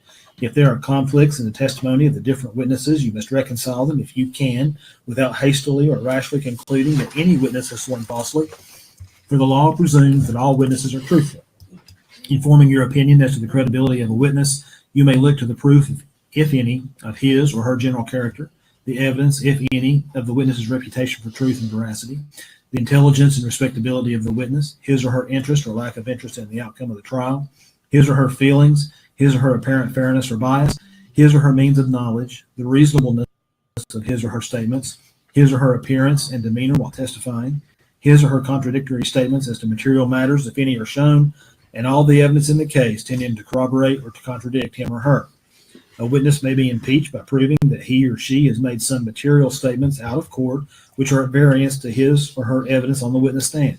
However, proof of such prior inconsistent statements may be considered by you only for the purpose of testing the witness's credibility and not as substantive evidence of the truth of the matter asserted in such out-of-court statements. Further, a witness may be impeached by careful cross-examination involving the witness in contradictory, unreasonable, and improbable statements. However, immaterial discrepancies or differences in the statements of witnesses do not affect their credibility unless it should plainly appear that some witness has willfully testified falsely. When a witness is thus impeached, the jury has the right to disregard his or her evidence and treat it as untrue, except where it's corroborated by other credible testimony or by the facts and circumstances proved in the trial. Your decision on the facts of this case should not be determined by the number of witnesses testifying for or against a party. You should consider all the facts and circumstances in evidence to determine which of the witnesses you choose to believe or not to believe. The defendant has the right to remain silent, that is, the right not to testify. You shall not consider such silence as evidence of guilt, and you can draw no inferences of guilt from such silence or decision not to testify. You are reminded that the state has the burden to prove guilt of any offense beyond a reasonable doubt. Evidence has been introduced in this trial of a statement or statements by the defendant made outside the trial alleged to show an admission against interest. An admission against interest is a statement by the defendant which acknowledges the existence or truth of some fact necessary to be proven to establish the guilt of the defendant, or which tends to show guilt of the defendant, or is evidence of some material fact but not amounting to a confession. While this evidence has been received, it remains your duty to decide if in fact such statement was ever made. If you believe a statement was not made by the defendant, you should not consider it. If you decide the statement was made by the defendant, you must judge the truth of the facts stated. In so determining, consider the circumstances under which the statement was made. Also, consider whether any of the other evidence before you tends to contradict the statement in whole or in part. You must not, however, arbitrarily disregard any part of any statement, but rather should consider all of any statement you believe was made and is true. You are the sole judge of what weight should be given such statement. If you decide a statement was made, you should consider it with all the other evidence in the case in determining the defendant's guilt or innocence. Expert witness.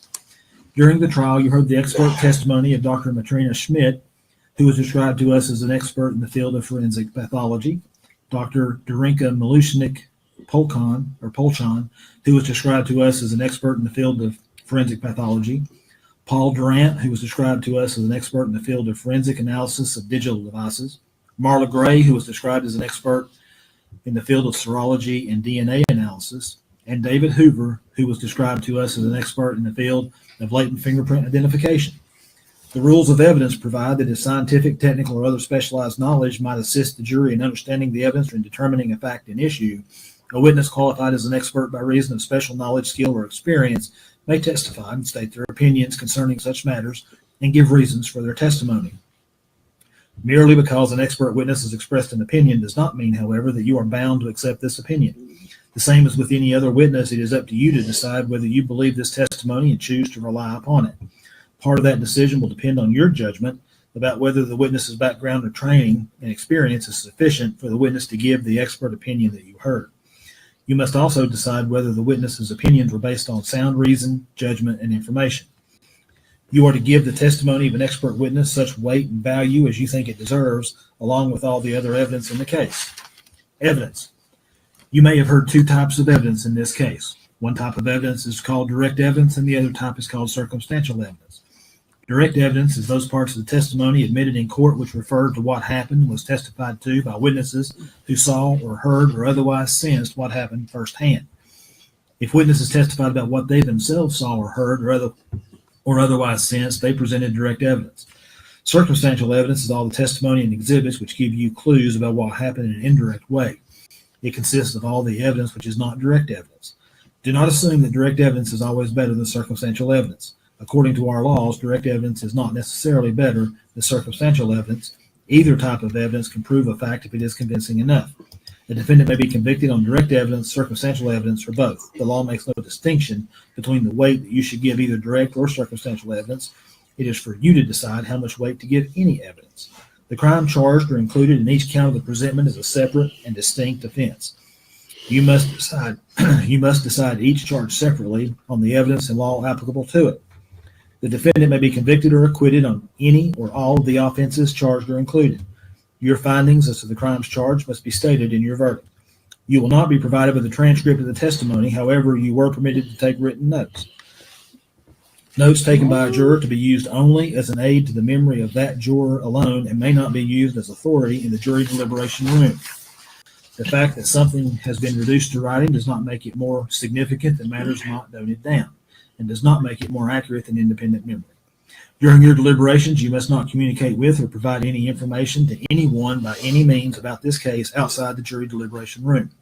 You may not use any electronic device or media such as a telephone, cell phone, smartphone, iPhone, BlackBerry, or computer, the internet, any internet service, or any text or instant messaging service, or any internet chat room, blog, or website, including all social media, to communicate to anyone any information about this case, or to conduct any research about this case until you have returned your verdict and the trial has concluded.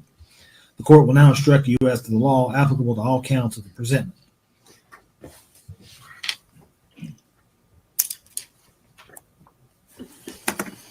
Count 1, premeditated first-degree murder. Any person who commits the offense of premeditated first-degree murder is guilty of a crime. For you to find the defendant guilty of this offense, the state must have proven beyond a reasonable doubt the existence of the following essential elements. 1, that the defendant unlawfully killed the alleged victim, and 2, that the defendant acted intentionally, and 3, that the killing was premeditated. Intentionally means that a person acts intentionally when it is the person's conscious objective or desire to cause the death of the alleged victim. A premeditated act is one done after the exercise of reflection and judgment. Premeditation means that the intent to kill must have been formed prior to the act itself. It is not necessary that the purpose to kill pre-exist in the mind of the accused for any definite period of time. The mental state of the accused at the time she allegedly decided to kill must be carefully considered to determine whether the accused was sufficiently free from excitement and passion as to be capable of premeditation. If the design to kill was formed with premeditation, it is immaterial that the accused may have been in a state of passion or excitement when the design was carried into effect. Furthermore, premeditation can be found if the decision to kill is first formed during the heat of passion, but the accused commits the act after the passion has subsided. If you find from the proof beyond a reasonable doubt that the defendant is guilty of premeditated first-degree murder, then the jury will not fix a fine. If you have a reasonable doubt as to the defendant's guilt of premeditated first-degree murder as charged in the presentment, then your verdict must be not guilty to this offense. Count 2, first-degree murder in the perpetration of a felony. Any person who commits first-degree murder is guilty of a crime. For you to find the defendant guilty of this offense, the state must have proven beyond a reasonable doubt the existence of the following essential elements. 1, that the defendant unlawfully killed the alleged victim, and 2, that the killing was committed in the perpetration of or the attempt to perpetrate the alleged aggravated child abuse, that is, that the killing was closely connected to the alleged aggravated child abuse and was not a separate, distinct, and independent event. And 3, that the defendant intended to commit the alleged aggravated child abuse. The following essential elements apply to aggravated child abuse. 1, that the defendant knowingly, other than by accidental means, treated a child in such a manner as to inflict injury. And 2, that the act of abuse resulted in serious bodily injury to the child. And 3, that the child was 8 years of age or less. The intent to commit the underlying felony must exist prior to or concurrent with the commission of the act causing the death of the victim. Proof that such intent to commit the underlying felony existed before or concurrent with the act of killing is a question of fact to be decided by the jury after consideration of all the facts and circumstances. Consideration of such factors as time, place, and causation is helpful in determining whether a killing was committed in the perpetration of the alleged aggravated child abuse. The killing may precede, coincide with, or follow the aggravated child abuse and still be considered as occurring in the perpetration of the aggravated child abuse, so long as there is a connection in time, place, and continuity of action. Knowingly means that a person acts knowingly with respect to the conduct or the circumstances surrounding the conduct when the person is aware of the nature of the conduct or that the circumstances exist. The requirement of knowingly is also established if it is shown that the defendant acted intentionally. Intentionally means that a person acts intentionally with respect to the nature of the conduct when it is the person's conscious objective or desire to engage in the conduct. Child and serious bodily injury are defined for you in the definition section of these instructions.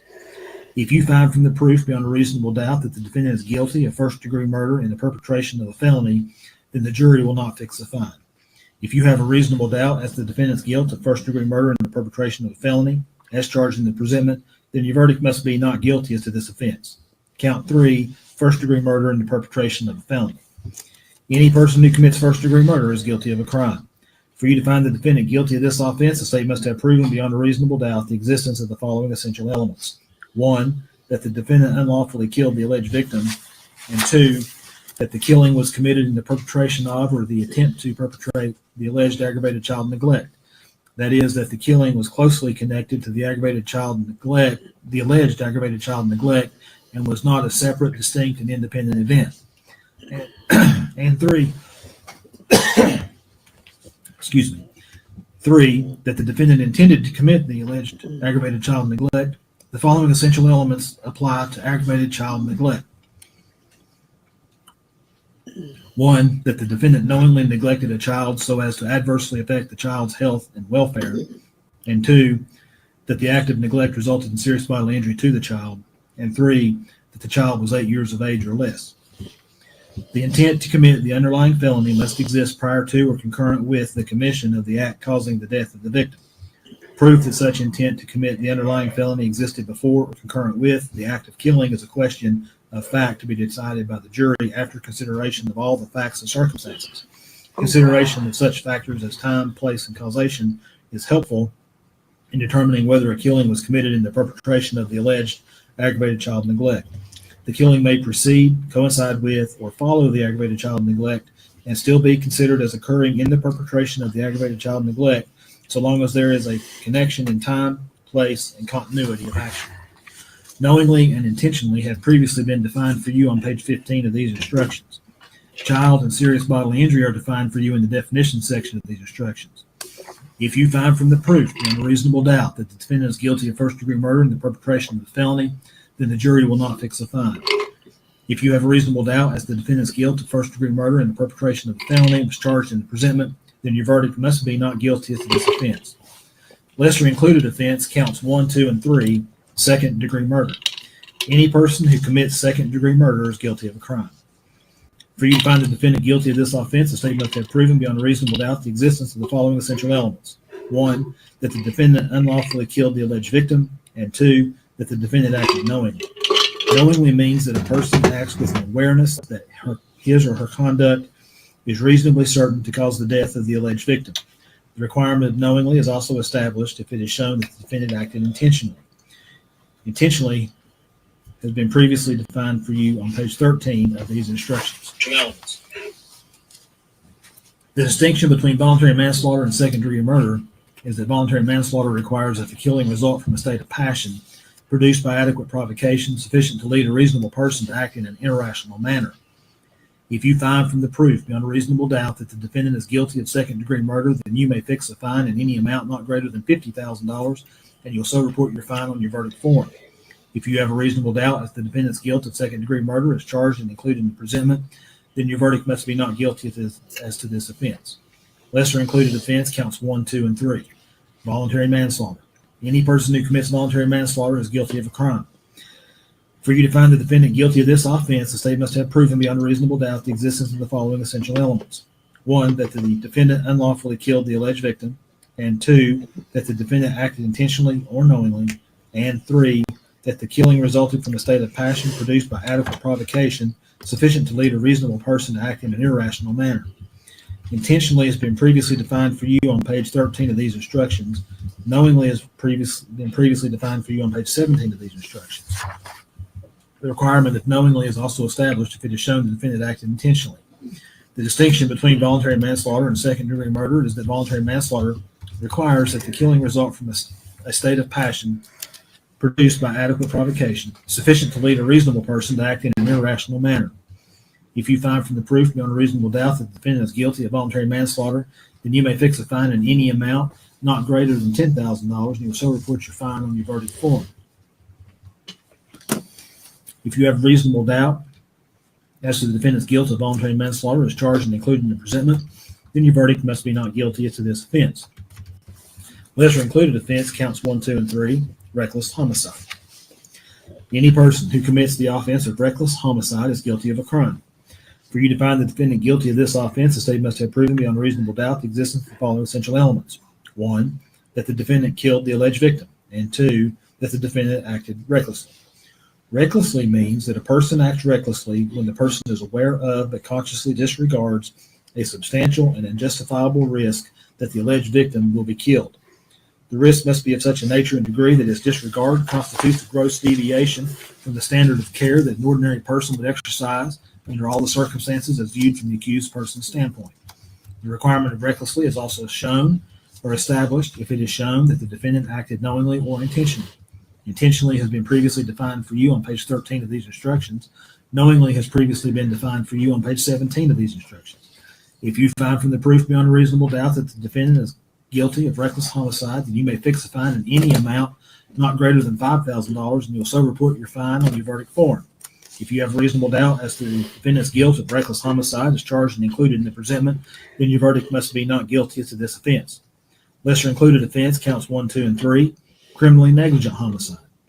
Any person who commits criminally negligent homicide is guilty of a crime. For you to find the defendant guilty of this offense, the state must have proven beyond a reasonable doubt the existence of the following essential elements. 1, that the defendant's conduct resulted in the death of the alleged victim, and 2, that the defendant acted with criminal negligence. Criminal negligence means that a person acts with criminal Indeed. negligence when the person ought to be aware of a substantial and unjustifiable risk that the alleged victim would be killed.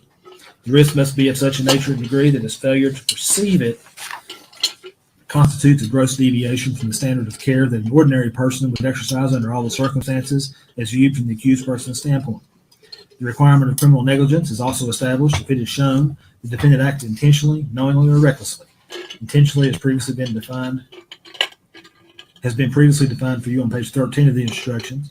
Knowingly has been previously defined for you on page 17 of the instructions. Recklessly has been previously defined for you on page 19 of these instructions. If you find from the proof beyond a reasonable doubt that the defendant is guilty of criminally negligent homicide, you may fix a fine in any amount not greater than $3,000, and you'll so report your fine on your verdict form. If you have a reasonable doubt as to the defendant's guilt of criminally negligent homicide is charged and included in the presentment, then your verdict must be not guilty as to this count. Lesser included offense counts 1, 2, and 4. Child abuse. Any person who commits child abuse is guilty of a crime. For you to find the defendant guilty of this offense, the state must have proven beyond a reasonable doubt the existence of the following essential elements. 1, that the defendant knowingly, other than by accidental means, treated a child in such a manner as to inflict injury. And 2, that the child was 8 years of age or less. Knowingly has been previously defined for you on page 15 of these instructions. The requirement of knowingly is also established if it is shown the defendant acted intentionally. Intentionally has been previously defined for you on page 15 of these instructions. Child and bodily injury are defined for you in the definition section of these instructions. If you find from the proof beyond a reasonable doubt that the defendant is guilty of child abuse, you may fix a fine in any amount not greater than $2,500, and you so report your fine on your verdict form. If you have a reasonable doubt as to the defendant's guilt of child abuse as charged in the presentment, then your verdict must be not guilty as to this offense. Lesser included offense counts 1, 3, and 5. Child neglect. Any person who commits child neglect is guilty of a crime. For you to find the defendant guilty of this offense, the state must have proven beyond a reasonable doubt the existence of the following essential elements. 1, that the defendant knowingly neglected a child so as to adversely affect the child's health and welfare. And 2, that the child was 8 years of age or less. Knowingly has been previously defined for you on page 15 of these instructions. The requirement of knowingly is also established if it is shown the defendant acted intentionally. Intentionally has been previously defined for you on page 15 of these instructions. Child and bodily injury are defined for you in the definition section of these instructions. The requirement of knowingly is also established if it is shown the defendant acted intentionally.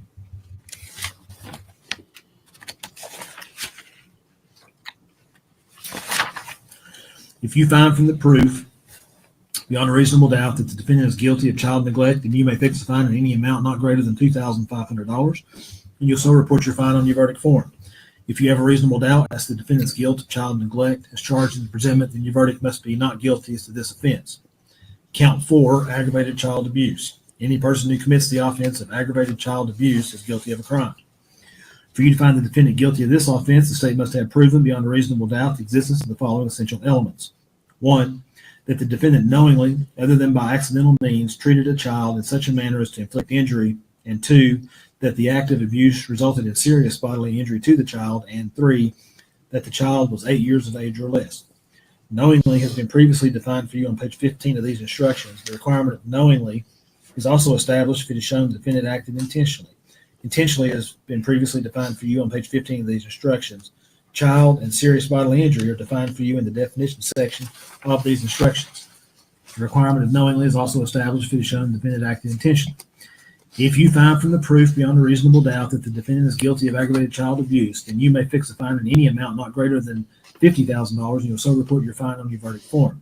If you have a reasonable doubt as to the defendant's guilt of aggravated child abuse as charged in the presentment, then your verdict must be not guilty as to this offense. Lesser included offense counts 4 and 5, aggravated assault. Any person who commits the offense of aggravated assault is guilty of a crime. For you to find the defendant guilty of this offense, the state must have proven beyond a reasonable doubt the existence of the following essential elements. 1, that the defendant intentionally or knowingly caused bodily injury to another, and 2, that the act resulted in serious bodily injury. For purposes of this count, intentionally, knowingly bodily injury and serious bodily injury are defined for you in the definition section of these instructions. If you find from the proof beyond a reasonable doubt that the defendant is guilty of aggravated assault, then you may fix a fine in any amount not greater than $10,000, and you'll so report your fine on your verdict form. Excuse me. If you have reasonable doubt as to the defendant's guilt of aggravated assault as charged in the presentment, then your verdict must be not guilty as to this offense. Lesser included offense counts 4 and 5, reckless aggravated assault. Any person who commits the offense of reckless aggravated assault is guilty of a crime. For you to find the defendant guilty of this offense, the state must have proven beyond reasonable doubt the existence of the following essential elements. 1, that the defendant recklessly caused bodily injury to another, and 2, that the act resulted in serious bodily injury. For the purpose of this count, recklessly bodily injury and serious bodily injury are defined for you in the definition section of these instructions. If you find from the proof beyond reasonable doubt that the defendant is guilty of reckless aggravated assault, then you may fix a fine in any amount not greater than not greater than $5,000.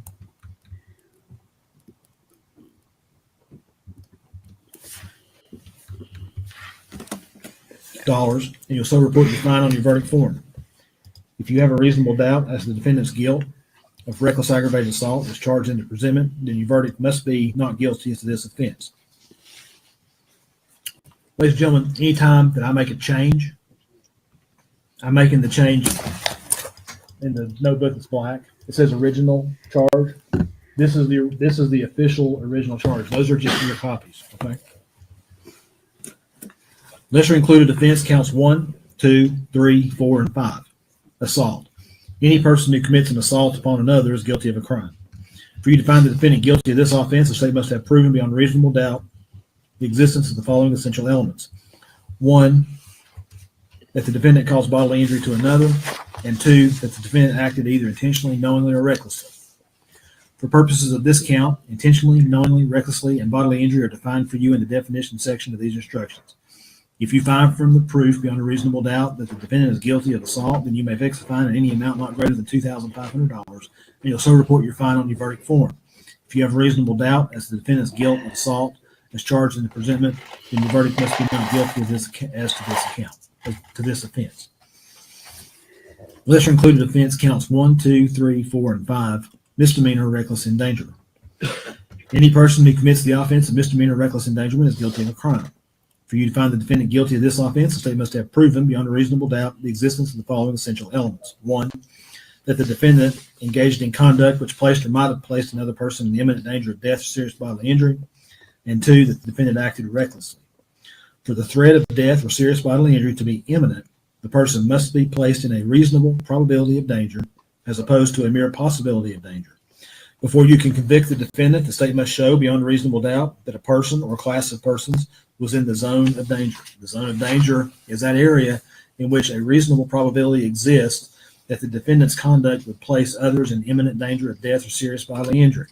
For purposes of this count, recklessly, intentionally, knowingly, and serious bodily injury are defined for you in the definition section of these instructions. The requirement of recklessly is also established if it is shown the defendant acted intentionally or knowingly. If you find from the proof beyond a reasonable doubt that the defendant is guilty of misdemeanor reckless endangerment, then you may fix a fine in any amount not greater than $2,500, and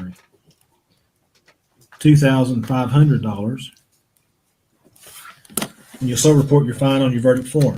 If you have reasonable doubt as to the defendant's guilt of misdemeanor reckless endangerment as charged in the presentment, then your verdict must be not guilty as to this offense.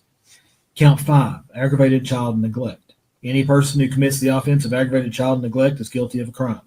For you to find the defendant guilty of this offense, the state must have proven beyond reasonable doubt the existence of the following essential elements. 1, that the defendant knowingly neglected a child so as to adversely affect the child's health and welfare, and 2, that the act of neglect resulted in serious bodily injury to the child, and 3, that the child was 8 years of age or less. Knowingly has been previously defined for you on page 15 of these instructions. The requirement of knowingly is also established if it is shown the defendant acted intentionally. Intentionally has been previously defined for you on page 15 of these instructions. Adversely affect the child's health and welfare, child, and serious bodily injury are defined for you in the definition section of these instructions. If you find from the proof beyond a reasonable doubt that the defendant is guilty of aggravated child abuse, then you may fix a fine in any amount not greater than $50,000, and you'll so report your fine on your verdict form. That should say neglect.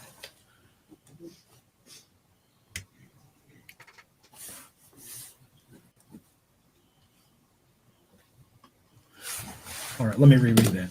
If you find from the proof beyond a reasonable doubt that the defendant is guilty of aggravated child neglect, then you may fix a fine in any amount not greater than $50,000, and you'll so report your fine on your verdict form. If you have a reasonable doubt as to the defendant's guilt of aggravated child neglect as charged in the presentment, then your verdict must be not guilty as to this offense. Count 6, tampering with evidence. Any person who commits the offense of tampering with evidence is guilty of a crime. For you to find the defendant guilty of this offense, the state must have proven beyond a reasonable doubt the existence of the following essential elements. 1, that the defendant knew an investigation was in progress, and 2, that the defendant concealed a thing with the intent to impair its availability as evidence in the investigation. For purposes of this count, knew, conceal, destroy, and bodily injury are defined for you in the definition section of these instructions.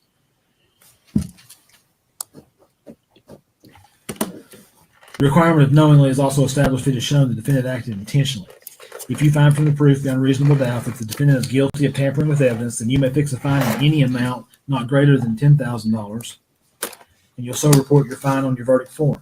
If you have a reasonable doubt as to the defendant's guilt of tampering with evidence as charged in the presentment, then your verdict must be not guilty as to this offense. Count 7 through 17, false report.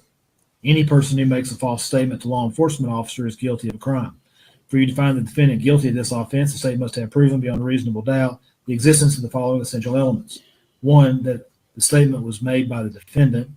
2, that the statement was made in response to a legitimate inquiry by a law enforcement officer. And 3, that the statement would concern a material fact about an incident within the officer's concern. And 4, that the defendant knew such statement was false. And 5, that the statement was made by the defendant with the intent to obstruct or hinder the officer from preventing an incident from continuing to occur.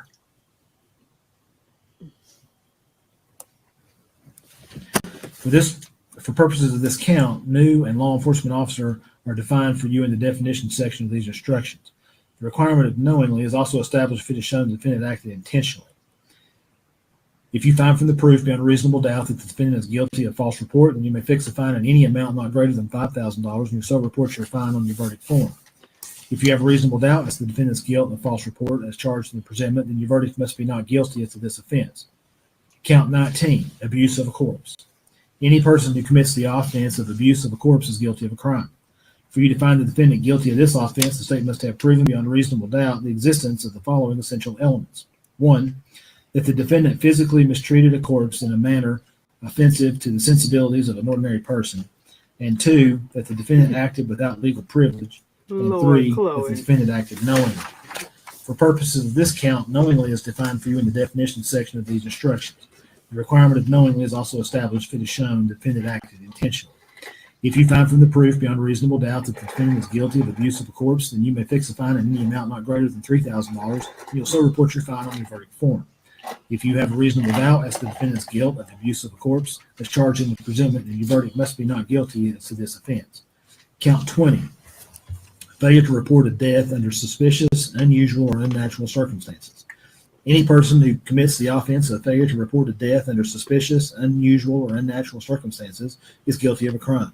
For you to find the defendant guilty of this offense, the state must have proven beyond a reasonable doubt the existence of the following essential elements. 1, that the defendant knowingly failed to report the death of Evelyn Boswell to the county medical examiner, local police, district attorney, or sheriff.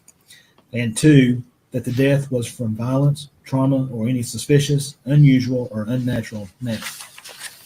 For purposes of this count, knowingly is defined for you in the definition section of these instructions. The requirement of knowingly is also established if it is shown the defendant acted intentionally.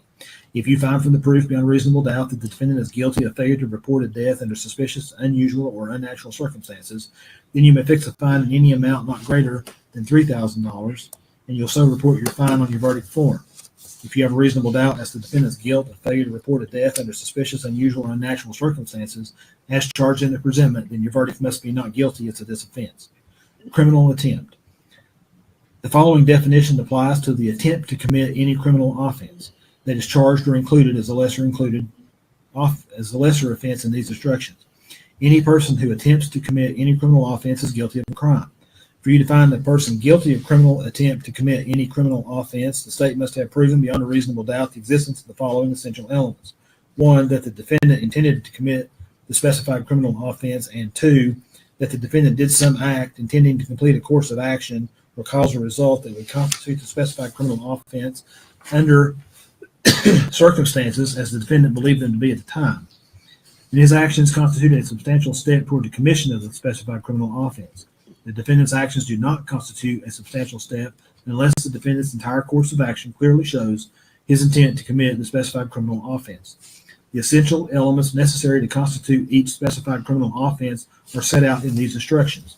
The definition of attempt to commit a criminal offense and the fine associated with each attempt to commit a criminal offense is as follows. Count 1. Attempt to commit premeditated first-degree murder, maximum fine $50,000. Attempt to commit second-degree murder, maximum fine $50,000. Attempt to commit voluntary manslaughter, maximum fine $50,000. Attempt to commit child abuse, maximum fine $50. Attempt to commit child neglect, maximum fine attempt to commit child abuse, maximum fine $500. Attempt to commit child neglect, maximum fine $500. Attempt to commit assault, maximum fine $500. Count 2. Attempt to commit first-degree murder in the perpetration of a felony, maximum fine $50,000. Attempt to commit second-degree murder, maximum fine $25,000. Attempt to commit voluntary manslaughter, maximum fine $5,000. Attempt to commit child abuse, maximum fine $500. Attempt to commit assault, maximum fine $500. Count 3. Attempt to commit first-degree murder in the perpetration of a felony, maximum fine $50,000.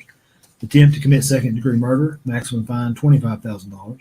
Attempt to commit voluntary manslaughter, maximum fine $5,000. Attempt to commit child neglect, maximum fine $500. Attempt to commit assault, maximum fine $500. Count 4. Attempt to commit aggravated child abuse, maximum fine $25,000. Attempt to commit aggravated assault, maximum fine $5,000. Attempt to commit assault, maximum fine $500. Attempt to commit child abuse, maximum fine $500. Count 5. Attempt to commit aggravated child neglect, maximum fine $25,000. Attempt to commit aggravated assault, maximum fine $5,000. Attempt to commit assault, maximum fine $500. Attempt to commit child neglect, maximum fine $500. Count 6. Attempt to commit tampering with evidence, maximum fine $5,000. Counts 7, 8, 9, 10, 11, 12, 13, 14, 15, 16, and 17. Attempt to commit false report, maximum fine $5,000. Count 19. Attempt to commit abuse of corpse, maximum fine $2,500. Count 20. Attempt to commit failure to report death under suspicious, unusual, or unnatural circumstances, maximum fine $2,500. Facilitation of a felony. The following definition applies to any offense of facilitation that is charged or included as a lesser offense in these instructions. Any person who commits the offense of facilitation of a felony is guilty of a crime. For you to find the defendant guilty of facilitation of any offense, the state must have proven beyond a reasonable doubt the existence of the following essential elements. 1, that the defendant knew that another person intended to commit the specified offense, but did not have the intent to promote or assist the commission of the offense or to benefit in the proceeds or results of the offense. And 2, that the defendant furnished substantial assistance to that person in the commission of the specified criminal offense. And 3, that the defendant furnished such assistance knowingly. The essential elements necessary to constitute the specified criminal offense are set out in these instructions. The definition of facilitation of an offense and the fine associated with each facilitation offense is as follows. Count 1. Facilitation of first-degree murder, maximum fine $50,000. Facilitation of attempt to commit first-degree murder, maximum fine $25,000. Facilitation of second-degree murder, maximum fine $25,000. Facilitation of attempt to commit second-degree murder, maximum fine $10,000. Facilitation of voluntary manslaughter, maximum fine $5,000. Facilitation of attempt to commit voluntary manslaughter, maximum fine $3,000. Facilitation of reckless homicide, maximum fine $3,000. Facilitation of criminally negligent homicide, maximum fine $2,500. Count 2, Facilitation of first-degree murder in the perpetration of a felony, maximum fine $50,000. Facilitation of attempt to commit first-degree murder in the perpetration of a felony, maximum fine $25,000. Facilitation of second-degree murder, maximum fine $25,000. Facilitation of attempt to commit second-degree murder, maximum fine $10,000. Facilitation of voluntary manslaughter, maximum fine $5,000. Facilitation of attempt to commit voluntary manslaughter, maximum fine $3,000. Facilitation of reckless homicide, maximum fine $3,000.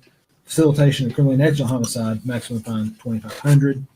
Count 3, facilitation of first-degree murder in the perpetration of a felony, maximum fine $50,000.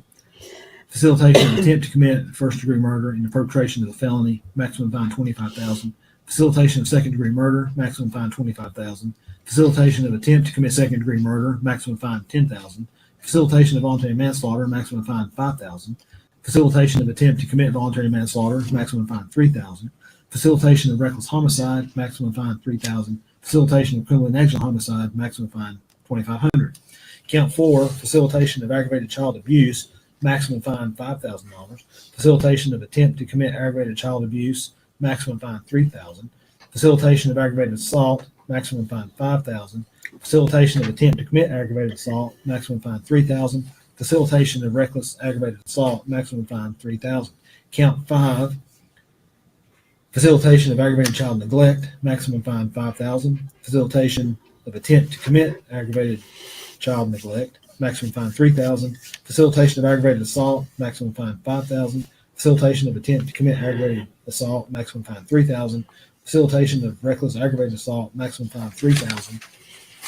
Count 6, facilitation of tampering with evidence, maximum fine $5,000.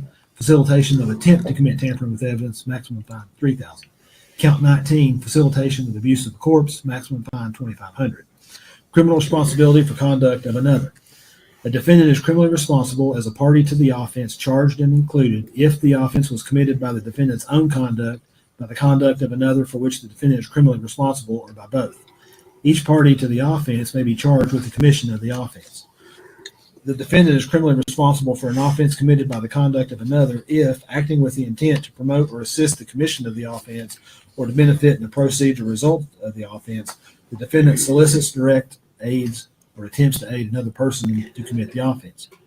Under the theory of criminal responsibility, an individual's presence and companionship with the perpetrator of an offense before and after commission of an offense are circumstances from which his or her participation in the crime may be inferred. No particular act need be shown, and the defendant need not have taken a physical part in the crime in order to be held criminally responsible. However, a defendant's mere presence during the commission of a crime is not enough to convict based on the theory of criminal responsibility for the conduct of another. The jury is not required to make this inference. It is the exclusive province of the jury to determine whether the facts and circumstances shown by all the evidence in the case warrant the inference which the law permits the jury to draw. The inference may be rebutted by direct or circumstantial evidence or both, whether it exists in the evidence of the state or the evidence of the defendant. Before you can find the defendant guilty of being criminally responsible for an offense committed by the conduct of another, you must find that all the essential elements of the offense have been proven by the state beyond a reasonable doubt. Definitions. Intentionally or intent means a person acts intentionally with respect to the nature of the conduct or the result of the conduct when it is the person's conscious objective or desire to engage in the conduct and cause the result. Knowingly or new means that a person acts knowingly with respect to the conduct or to the circumstances surrounding the conduct when the person is aware of the nature of the conduct or the circumstances exist. The person acts knowingly with respect to the result of the person's conduct when the person is aware that the conduct is reasonably certain to cause the result. The requirement of knowingly is also established if it is shown the defendant acted intentionally. Recklessly or reckless means that a person acts recklessly with respect to circumstances surrounding the conduct or the result of the conduct when the person is aware of but consciously disregards a substantial and unjustifiable risk that the circumstances exist or the result will occur. The risk must be of such a nature and degree that its disregard constitutes a gross deviation from the standard of care that an ordinary person would exercise under all the circumstances as viewed from the accused person's standpoint. The requirement of recklessly is also established if it is shown the defendant acted intentionally or knowingly. Adversely affect the child's health and welfare may include, but not limited to, the natural effects of starvation and dehydration. Bodily injury includes a cut, abrasion, bruise, burn, or disfigurement, or any physical pain or temporary illness or impairment of the function of a bodily member, organ, or mental faculty. Child means a person under 18 years of age. Serious bodily injury means bodily injury that involves a substantial risk of death, protracted unconsciousness, extreme physical pain, protracted or obvious disfigurement, or protracted loss or substantial impairment of a function of a bodily member, organ, or mental faculty, or a broken bone of a child who is 12 years of age or less. Cause of death. Before a defendant can be convicted of any degree of homicide, the state must have proven beyond a reasonable doubt that the death of the deceased was proximately caused by the criminal conduct of the defendant. The proximate cause of death is that cause which, in natural and continuous sequence, unbroken by any independent intervening cause, produces the death and without which the death would not have occurred. The defendant's conduct need not be the sole or immediate cause of death. The acts or omissions of two or more persons may work concurrently to proximately cause the death, and in such case, each of the participating acts or omissions is regarded as a proximate cause. It is not a defense that the negligent conduct of the deceased may have also been a proximate cause of the death. However, it is a defense to homicide if the proof shows the death was caused by an independent intervening act or omission of the deceased or another, which the defendant, in the exercise of ordinary care, could not reasonably have anticipated as likely to happen. However, if in the course of ordinary care, the defendant should reasonably have anticipated the intervening cause, that cause does not supersede the defendant's original conduct, and the defendant's conduct is considered the proximate cause of death. It is not necessary that the sequence of events or the particular injury be foreseeable. It is only necessary that the death fall within a general field of danger which the defendant should have reasonably anticipated. If you find that the defendant's act, if any, did not unlawfully cause or contribute to the death of the deceased, or if you have a reasonable doubt as to this proposition, then you must find her not guilty. Deliberation process. Each count of the presentment is a separate offense, and you must deliberate on each count.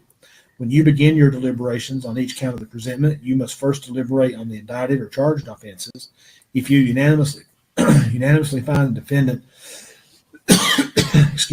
guilty of the indicted offense, you may stop your deliberations as to that count of the presentment. You would then begin your deliberations as to the remaining counts of the presentment. If you unanimously find the defendant not guilty of the indicted offense in each count, or you have a reasonable doubt, then you must unanimously find the defendant not guilty of the indicted offense and next consider the lesser included offenses in each count as set out below and in your verdict form. You must first deliberate on the greater offense as to each count and unanimously reach a verdict as to the greater offense before you move to the next lesser included offense within that particular count. If you unanimously reach a verdict as to the guilt of a defendant as to a greater offense, you may stop your deliberations as to that count. You would then proceed to the remaining counts of the presentment until you have reached a verdict on each count of the presentment. The order in which you are to consider the charges and lesser included offenses in each count is as follows. Count 1. 1. First degree murder. 2. Facilitation of first degree murder. 3. Attempt to commit first degree murder. 4. Facilitation of attempt to commit first degree murder. 5. Second degree murder. 6. Facilitation of second degree murder. 7. Attempt to commit second degree murder. 8. Facilitation of attempt to commit second degree murder. 9. Voluntary manslaughter. 10. Facilitation of voluntary manslaughter. 11. Attempt to commit voluntary manslaughter. 12. Facilitation of attempt to commit voluntary manslaughter. 13. Reckless homicide. 14. Facilitation of reckless homicide. 15. Criminally negligent homicide. 16. Facilitation of criminally negligent homicide. 17. Child abuse. 18. Child neglect. 19. Attempt to commit child abuse. 20. Attempt to commit child neglect. 21. Assault. 22. Attempt to commit assault. 23. Misdemeanor reckless endangerment. Count 2. 1. First degree murder in the perpetration of a felony. 2. Facilitation of first degree murder in the perpetration of a felony. 3. Attempt to commit first degree murder in the perpetration of a felony. 4. Facilitation of attempt to commit first degree murder in the perpetration of a felony. 5. Second degree murder. 6. Facilitation of second degree murder. 7. Attempt to commit second degree murder. 8. Facilitation of attempt to commit second degree murder. 9, voluntary manslaughter. 10, facilitation of voluntary manslaughter. 11, attempt to commit voluntary manslaughter. 12, facilitation of attempt to commit voluntary manslaughter. 13, reckless homicide. 14, facilitation of reckless homicide. 15, criminally negligent homicide. 16, facilitation of criminally negligent homicide. 17, child abuse. 18, attempt to commit child abuse. 19, assault. 20, attempt to commit assault. 21, misdemeanor reckless endangerment. Count 3. 1, first degree murder and the perpetration of a felony. 2, facilitation of first degree murder and perpetration of a felony. 3, attempt to commit first degree murder and the perpetration of a felony. 4, facilitation of attempt to commit first degree murder and the perpetration of a felony. 5, second degree murder. 6, facilitation of second degree murder. 7, attempt to commit second degree murder. 8, facilitation of attempt to commit second degree murder. 9, voluntary manslaughter.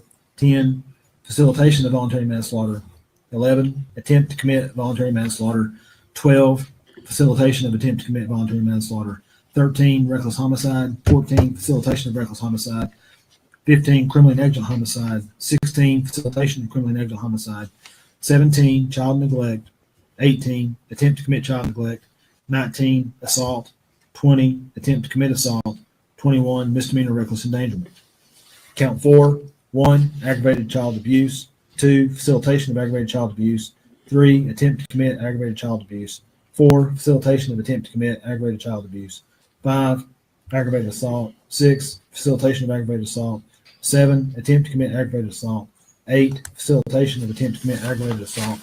9, reckless aggravated assault. 10, facilitation of reckless aggravated assault. 11, assault. 12, attempt to commit assault. 13, misdemeanor reckless endangerment. 14, child abuse. 15, attempt to commit child abuse. Count 5. 1, aggravated child neglect. 2, facilitation of aggravated child neglect. 3, attempt to commit aggravated child neglect. 4, facilitation of attempt to commit aggravated child neglect. 5, aggravated assault.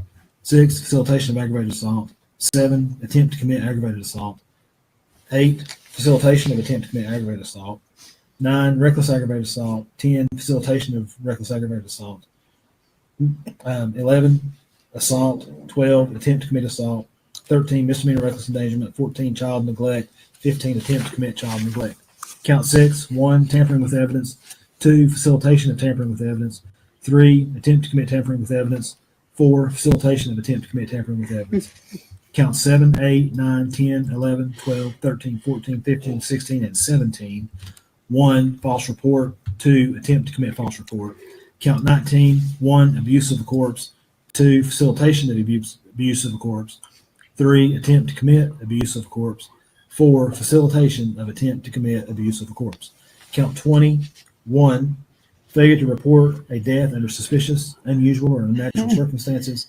And 2, attempt to commit failure to report a death under suspicious, unusual, or unnatural circumstances. The essential elements for each offense of each count of the presentment have been previously set forth in these instructions. Please refer to those essential elements as you deliberate on the charged offense or lesser included offense of each count of the presentment. Fines. Excuse me. If you find the defendant guilty beyond a reasonable doubt of an offense, you may, in your discretion, fix a fine in any amount not to exceed the amount listed for that offense in these instructions and on the verdict forms. If after considering the charged offense and lesser included offenses in each count as set out above and in the verdict form, you find the defendant not guilty or have a reasonable doubt as to her guilt as to all counts and offenses, then you must return a verdict of not guilty and acquit the defendant. In considering the charged offense and lesser included offenses in each count, in this case, do not consider punishment. If you find the defendant guilty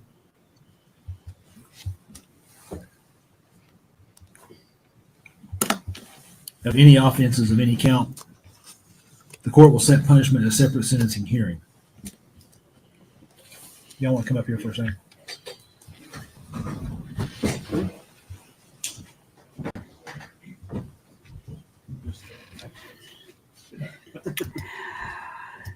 Finally, we are. Oh, he's back.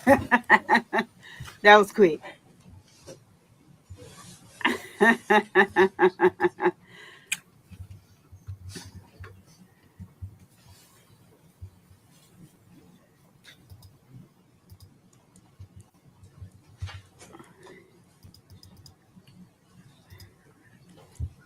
Peter.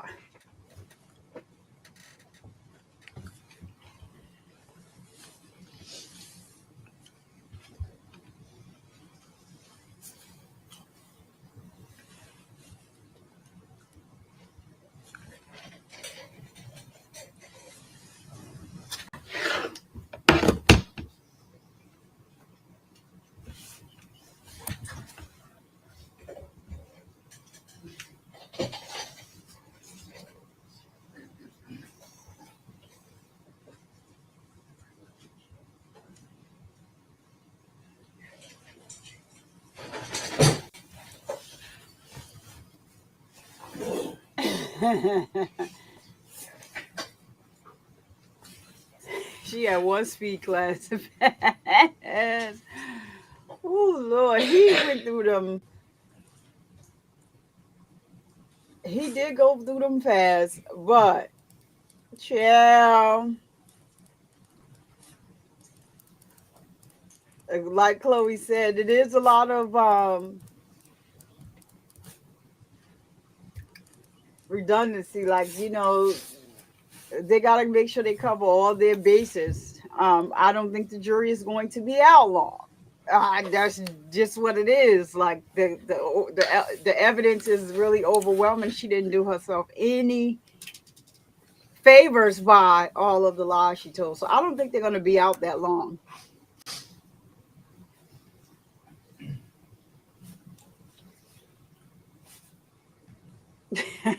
Chloe, what are we gonna do with you, Chloe?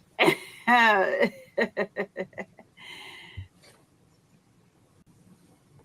it is. He's just.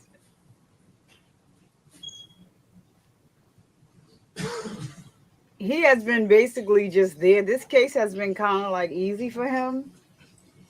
But in the beginning, I was like, oh, he's getting ready to have all sorts of nonsense going on. Because did you hear when somebody's phone went off when they first started? He sent the jury out and told them they was going to jail. If it happened again, you're going to jail. I said, oh, Glanville. Oh, no, not Glanville Jr. But he turned out not to be a Glanville Jr. He just wants to make sure that this case keeps going. Listen, we are playing. This is on the dime of Tennessee. Tennessee has to pay for this. Let's go. Y'all gonna be in here on Saturdays. Let's go. All right, and y'all, and while he's doing whatever he's doing, let's just drop some Evelyn emojis in the chat. Justice for Evelyn. I know they're going to make the right decision. Justice for Evelyn. That's what this case is about. And so I think so far everybody in the chat should have access to the channel membership emojis.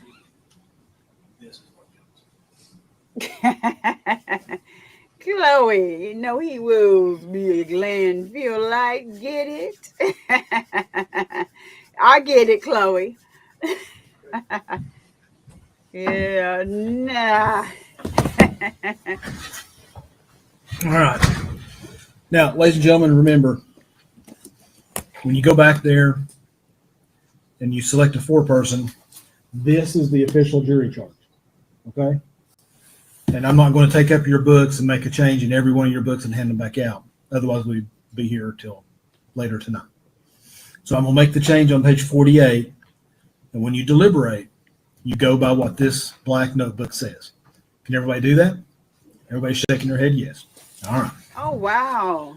Let me start that over. If after your deliberations you find the defendant guilty of first-degree murder, we will then proceed to sentencing and you will set the punishment. If you find the defendant guilty of any offense in counts 4 through 20, the court will set the punishment at a separate sentencing hearing. I'm not about. You'll be provided with forms for all possible verdicts in this case, and it will be at the back of these instructions. The jury, the jury will mark the appropriate verdict on the form by checking the box next to your verdict, and your foreperson will sign and date the verdict form. Now, in your books, you may have. You have verdict forms? All right. This goes back to what I said about the original notebook. You use the verdict forms in this black notebook. All right. It won't take you long Verdict to make form a count copy. 1. Why send them back? We, the with- jury, find the defendant Megan Boswell marked the appropriate 1. Checkbox 1, guilty of first-degree murder, or checkbox 2, guilty of facilitation of first-degree murder. Fine amount $ blank, not more than $50,000. Or checkbox 3, guilty of attempt to commit first-degree murder. Fine amount $ blank, not more than $50,000. Or checkbox 4, guilty of facilitation of attempt to commit first-degree murder. Fine amount $ blank, not more than $25,000. Or checkbox 5, guilty of second-degree murder. Fine amount $ blank, not more than $50,000. Or checkbox 6, guilty of facilitation of second-degree murder. Fine amount $ blank, not more than $25,000. Verdict form, count 1 continued. Checkbox 7, guilty of attempt to commit second-degree murder. Fine amount $ blank, not more than $25,000. Or checkbox 8, guilty of facilitation of attempt to commit second-degree murder. Fine amount $ blank, not more than $10,000. Or checkbox 9, guilty of voluntary manslaughter. Fine amount $ blank, not more than $10,000. Or checkbox 10, guilty of facilitation of voluntary manslaughter. Fine amount $ blank, not more than $5,000. Or checkbox 11, guilty of attempt to commit voluntary manslaughter. Fine amount $ blank, not more than $5,000. Or checkbox 12, guilty of facilitation of attempt to commit voluntary manslaughter. Fine amount $ blank, not more than $3,000. Or checkbox 13, guilty of reckless homicide. Fine amount $ blank, not more than $5,000. Or checkbox 14, guilty of facilitation of reckless homicide. Oh, Fine no. amount $ blank, not more than $3,000. No. Peter, no, don't say that. Don't Excuse say me. they provide it. Verdict form count 1 Or they continued. provide the Checkbox 15, jury. guilty of criminally negligent homicide. Lord. Fine amount $ blank, not more than $3,000. Just give Or them the checkbox moonshine 16, afterward. guilty of facilitation of criminally negligent homicide. Fine amount $ blank, not more than $2,500. Or checkbox 17, guilty of child abuse. Fine amount That's $ blank, not more than $2,500. interesting. Checkbox 18, guilty of child neglect. Fine amount $ blank, not more than $2,500. Or checkbox Of 19, course, even to work guilty of on a attempt to commit freelance child abuse. basis. Fine amount $ blank, not more than $500. That Or checkbox is 20, guilty of attempt to commit awesome. child That's neglect. Fine amount $ blank, not more than crayfish or $500. cross. Or checkbox 21, guilty of assault. Fine amount $ blank, not more than $2,500. Or checkbox 22, guilty of attempt to commit assault. Fine amount Chloe. $ blank, not more than $500. Or verdict form count 1 continued. Checkbox 23, guilty of misdemeanor reckless endangerment. Fine amount $ blank, not more than $2,500. Or checkbox 24, not guilty. 4-person signature line date blank. Verdict form count 2. With jury, find the defendant Megan Boswell marked appropriate 1. Checkbox 1, guilty of first-degree murder in the perpetration of a felony. Or checkbox 2, guilty of facilitation of first-degree murder in the perpetration of a felony. Fine amount $ blank, not more than $50,000. Or checkbox 3, guilty of attempt to commit first-degree murder in the perpetration of a felony. Fine amount $, blank, not more than $50,000, or checkbox 4, guilty of facilitation of attempt to commit first-degree murder in the perpetration of a felony. Fine amount $, blank, not more than $25,000, or checkbox 5, guilty of second-degree murder. Fine amount $, blank, not more than $50,000, or verdict form count 2 continued. Checkbox 6, guilty of facilitation of second-degree murder. Fine amount $, blank, not more than $25,000, or checkbox 7, guilty of attempt to commit second-degree murder. Fine amount $, blank, not more than $25,000, or checkbox 8, guilty of facilitation of attempt to commit second-degree murder. Fine amount $, blank, not more than $10,000, or checkbox 9, guilty of voluntary manslaughter. Fine amount Crawfish. She said $, blank, crawfish. not more than $10,000, or checkbox 10, guilty of facilitation of voluntary manslaughter. Fine amount $, blank, not more than $5,000. Checkbox 11, guilty of attempt to commit voluntary manslaughter. Fine amount $, blank, Peter, not they're more than gonna be walking $5,000. Or sideways. checkbox 12, guilty of facilitation of attempt to commit voluntary manslaughter. Fine Cyril amount $, blank, not more than entitled. $3,000. Or checkbox 13, guilty of reckless Yeah. homicide. She's Fine very amount $, blank, not more entitled. than $5,000. Or verdict form count 2 continued. She's Checkbox she's had a 14, wake up guilty call of so far. facilitation of I reckless guarantee you. Fine amount $, blank, not more than $3,000, or checkbox 15, guilty of criminally negligent homicide, fine amount dollar sign blank, not more than Listen. $3,000, or checkbox 16. We are virtual Guilty of jurors, facilitation of criminally negligent homicide, fine amount dollar sign blank, not more court than reporters. I 2,500. want it to be a Or court reporter checkbox and a 17, guilty lawyer. of child abuse, fine amount dollar sign blank, not more than 2,500.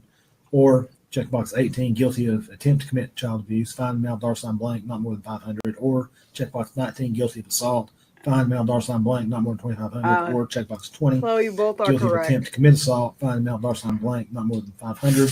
Or verdict form count 2 continued.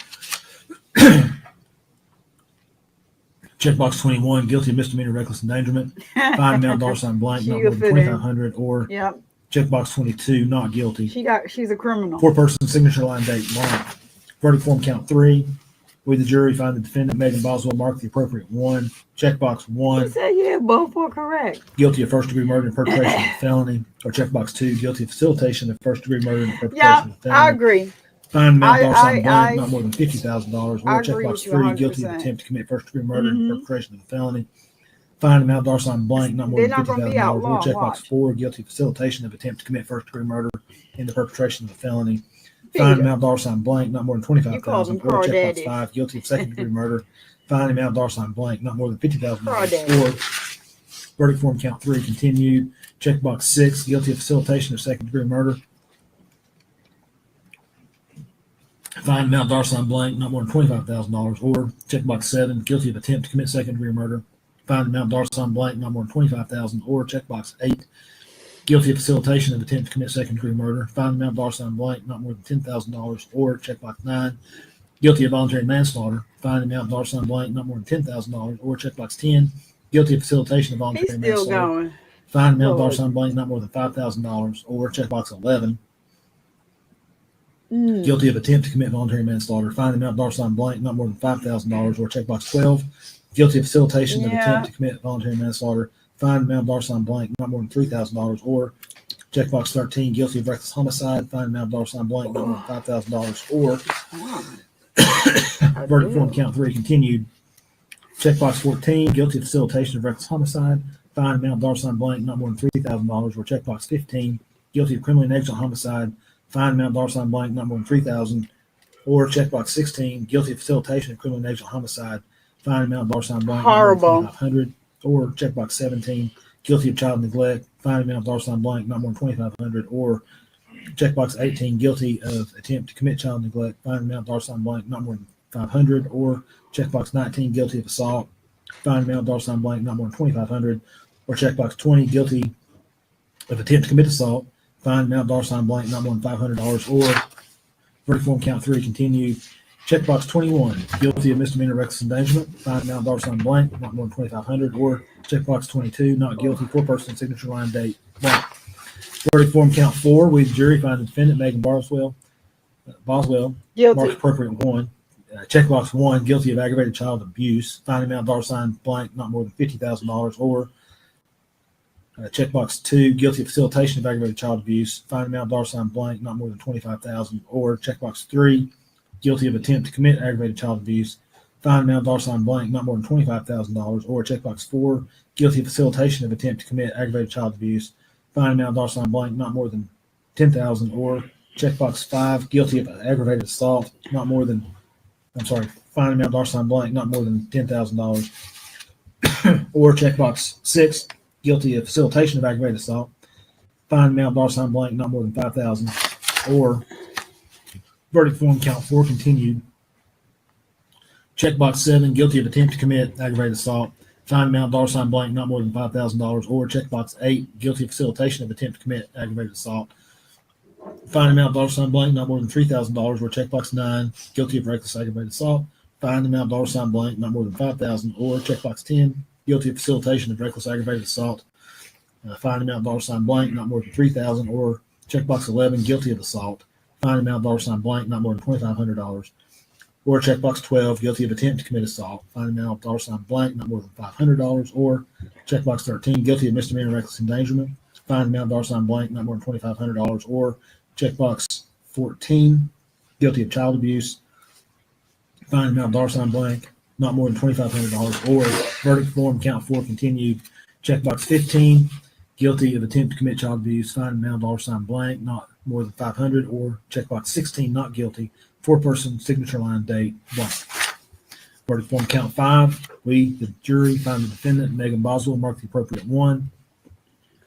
Checkbox 1, guilty of aggravated child neglect, fine amount dollar sign blank, not more than $50,000, or checkbox 2, guilty of facilitation of aggravated neglect, fine amount dollar sign blank, not more than $25,000, or checkbox 3, guilty of attempt to commit aggravated child neglect, fine amount dollar sign blank, not more than $25,000, or checkbox 4, guilty of facilitation of attempt to commit aggravated child neglect, fine amount dollar sign blank, not more than $10,000, or checkbox 5, guilty of aggravated assault, fine amount dollar sign blank, not more than $10,000, or checkbox 6, guilty of facilitation of aggravated assault, fine amount dollar sign blank, not more than $5,000. Verdict form count 5 continued.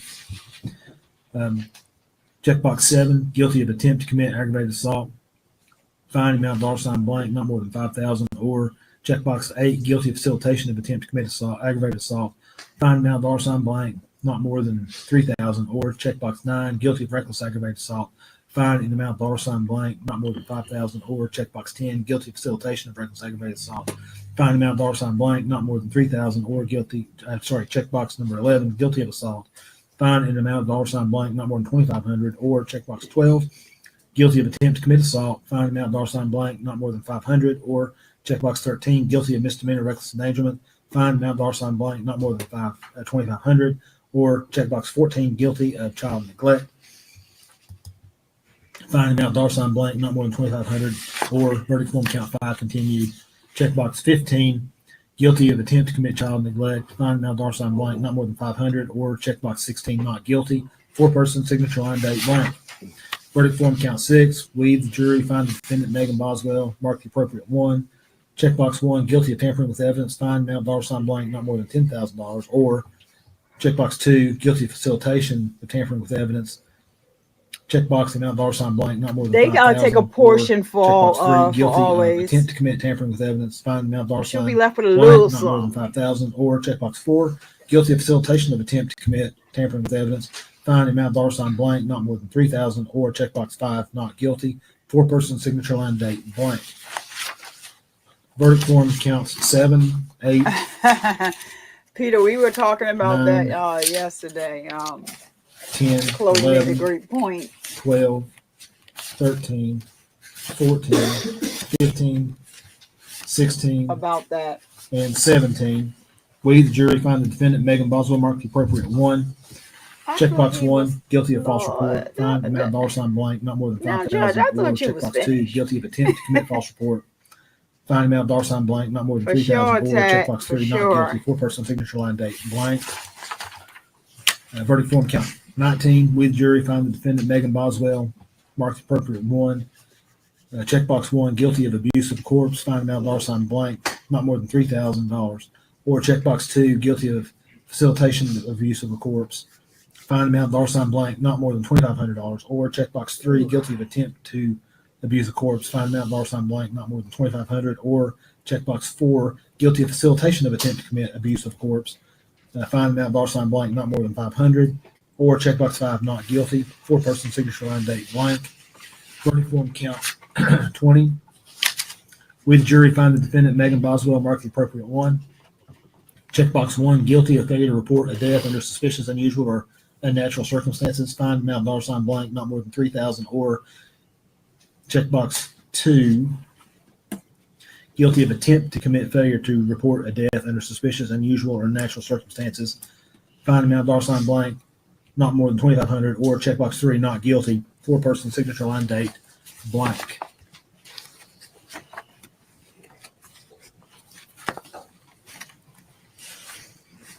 Back on page 48. You'll be provided with, well, I just did that. The verdict must represent the Who considered are- judgment of each juror. In order to return a verdict, it is necessary that each juror agree thereto. Your verdict must be unanimous. It is your duty as jurors to consult with one another and to deliberate with a view to reaching an agreement if you can do so without violence to individual judgment. Each of you must decide the case for yourself, but do so only after an impartial consideration of the evidence with your fellow jurors. In the course of your deliberations, do not hesitate to re-examine your own views and change your opinion if convinced it is erroneous. but do not surrender your honest conviction as to the weight or effect of the evidence solely because of the opinion of your fellow jurors or for the mere purpose of returning a verdict. You can have no prejudice or sympathy or allow anything but the law and evidence to have any influence upon your verdict. You must render your verdict with absolute fairness and impartiality as you think justice and truth dictate. If you find the state has proven the defendant guilty beyond a reasonable doubt, then you should find her guilty.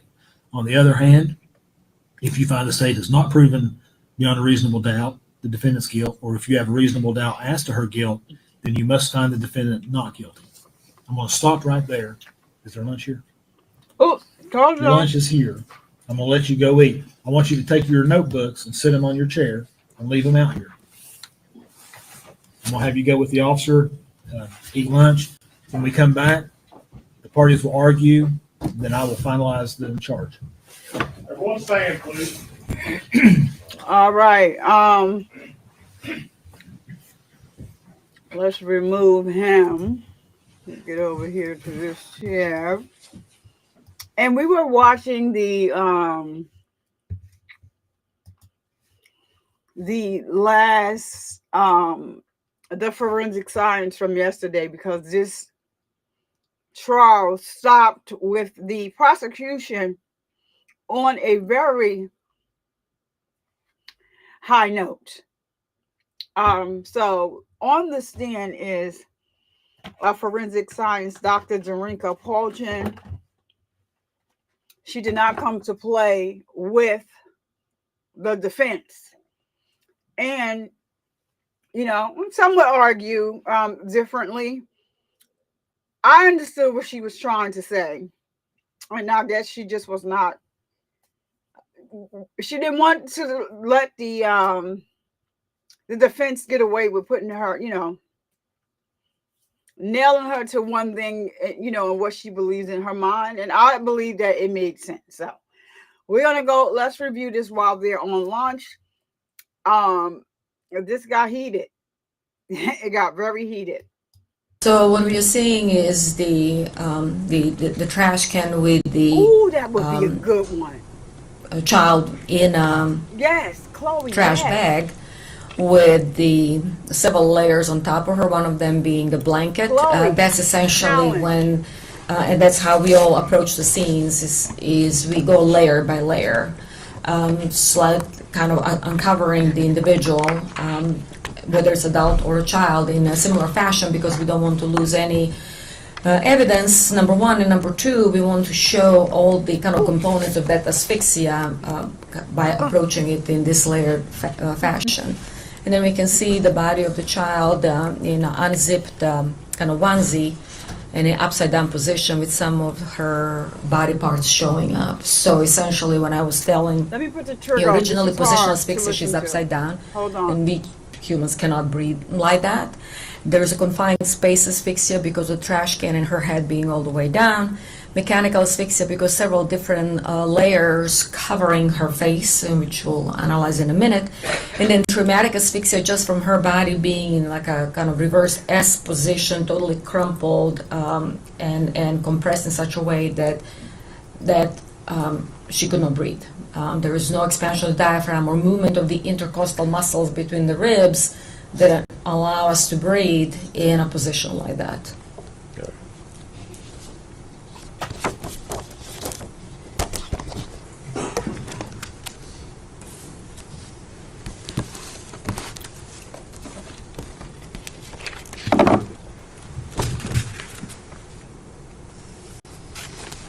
Now I'm going to show you exhibit number, previously admitted as exhibit number 30. So on this exhibit number 30, that's actually now several stages down the investigation path. So the key is always, as I said, as little manipulation as possible, and then go again layer by layer. We lost several layers here. The garbage can, the trash can, there was also, the trash bag. There was also a black bag on top of all of that. That was all removed. And now the child is in the blanket, and there is a foil, which is actually a very curious piece of evidence because it was so tightly applied to the child's face and upper body that looked like a wrapped, like almost like a part of the kind of mechanism that prevents her from breathing, because that would be another kind of example of mechanical asphyxia, because the object is covering the face and preventing her from breathing. And the other thing that can be also seen is that the body is actually contorted, and usually that would happen, with kind of force applied, because we know now she's upside down, and the force applied for her body actually to kind of fit in the bottom of the garbage can, and that would be part of the traumatic asphyxia component. Now I'm going to show you Exhibit 31. This Exhibit 31 actually is kind of process of removal of the foil, because it was very voluminous and it was tightly applied to her face and her hair.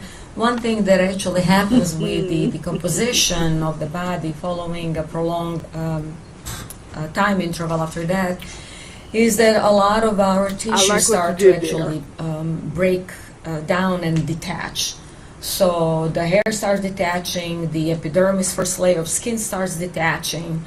And so removing foil like this that is tightly applied actually takes a lot of time and a lot of effort to preserve the child and the facial features. And part of the problem was not just the tight application, of course, of the foil, but also all the composition fluid that kind of almost created a glue between the foil and the face of the child. And we can see her head starting to emerge in this particular area. All right. Doctor, if you could talk a little bit about the decomposition. Is there anything as far as what you see there that would show you how long the child had been in that position, or anything based upon the amount of decomposition? So the only thing that we can say really that it was advanced decomposition, and there were two types of decomposition that happened in this particular situation because of the position that Evelyn was in. The upper body, which was actually head first in the trash can, actually changed in form of so-called wet decomposition. That's why there is a lot of staining and the decomposition fluid kind of staining the blanket and the foil, because all the fluids and everything that accumulated You wasn't looking after you was doing what she was doing. Hold on, y'all. I'm sorry. that are now creating the environment for so-called wet decomposition. But then the rest of her body, which we'll see later, that Look up. Don't that look were down. kind of up, the feet and legs, they underwent so-called dry decomposition, or actually more kind of mummification. So the only thing that we can say it's advanced, but how long really it took, it really just depends on many factors such as temperatures that were around that body, and of course on the layers applied on the body surface, because that will prevent some of the flies or some other predators from coming to the body. And What do you guys make of? Can you guys hear me? I don't, because I'm not here. Okay, I don't know what's okay. All right, I don't know. Can you guys hear me? Good morning, Jazzy. Can you hear me? Or did I hit the mute button? No, I didn't. I don't know if this thing. Wait, give me 1 minute. 1 second. I need to get this case up here.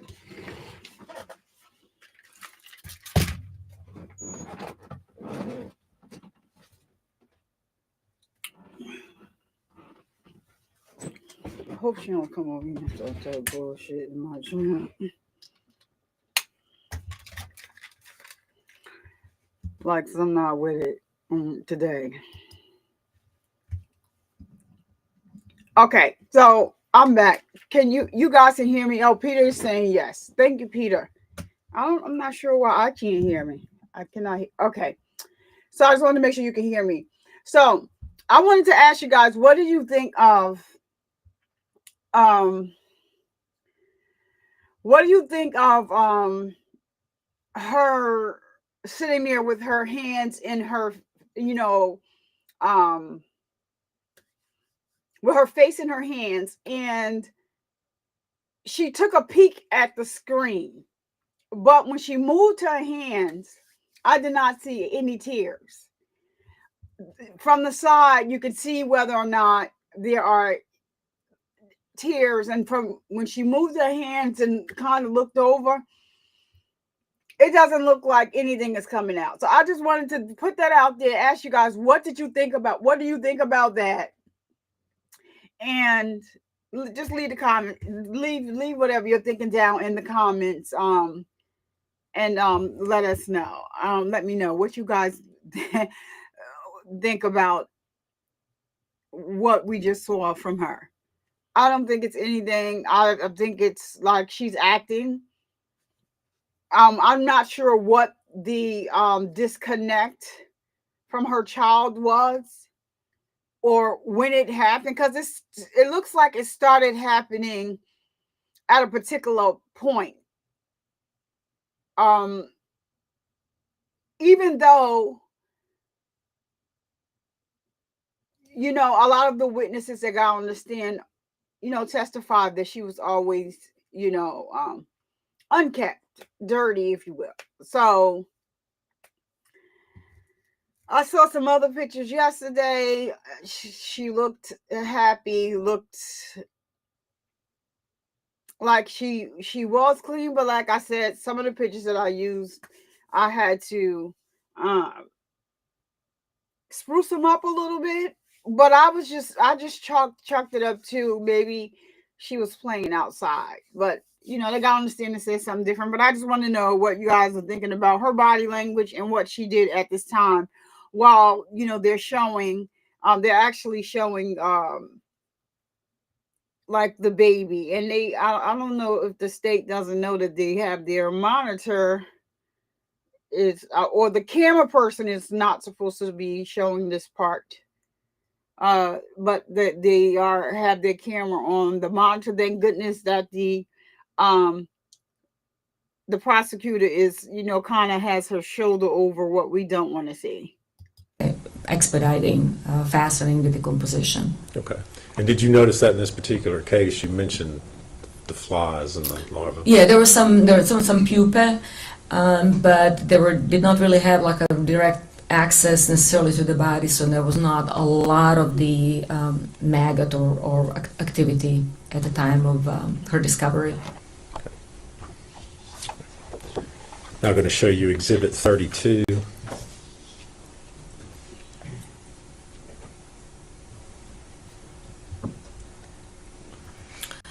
So the exhibits 32 Yes. is actually just another kind of painstakingly removal of all the layers. Again, the foil is being further detached, and now we can see her head and face, and then part of the upper body, her arm, while the legs are still covered. Does this photo show anything in regards to the positioning of her head as it relates to asphyxia? So one thing that what was becoming evident as the body was being uncovered is that her face was flattened because it was pressed against the foil and the blanket and side of the trash can. And then, of course, it was also kind of a little bit contorted because the face is pointing in this direction, and then her neck was kind of slightly contorted, and the head actually is almost at the level of her buttocks. Essentially, her feet, buttocks, and head, they're all kind of compressed almost at the same level now. Oh, wow.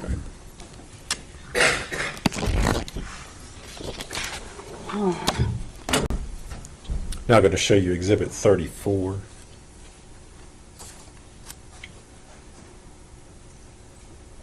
She's visibly upset. So the Exhibit 34 now shows the it's kind of similar phase after the foil is removed. The blanket is covering the face, so the face is in this particular orientation. And again, the difference between all the fluids and wet decomposition staining the blanket versus just dry desiccation of the arm and then feet. So two kind of different processes happening at the same time, wet decomposition and dry decomposition or mummification. Anything that you could tell in regards to, I know that the foil's been taken off in this particular photograph, but in regards to the positioning of the foil and the blanket as well, is there anything you could tell as far as whether that was haphazard or intentional? Well, the child appeared to be wrapped, so that would show intentionality, because it's not that she was just put in a garbage and then blanket on top of her. She was definitely wrapped in a blanket, and it took a while to actually remove all the layers and unwrap her. So the way how she was found shows intentionality. As far as the changes on the blanket, one thing that happens with the wet decomposition and the fluids kind of creating, things do become kind of slippery in a way. So there was definitely some shift in the layers from the wet decomposition. Wasn't a lot of it, but there was some. And then we will see when the blanket is removed, actually, that her face was pressed against the garbage can, because the pattern of the blanket actually remains on the face. Wow. Next, I'm going to show you Exhibit 35.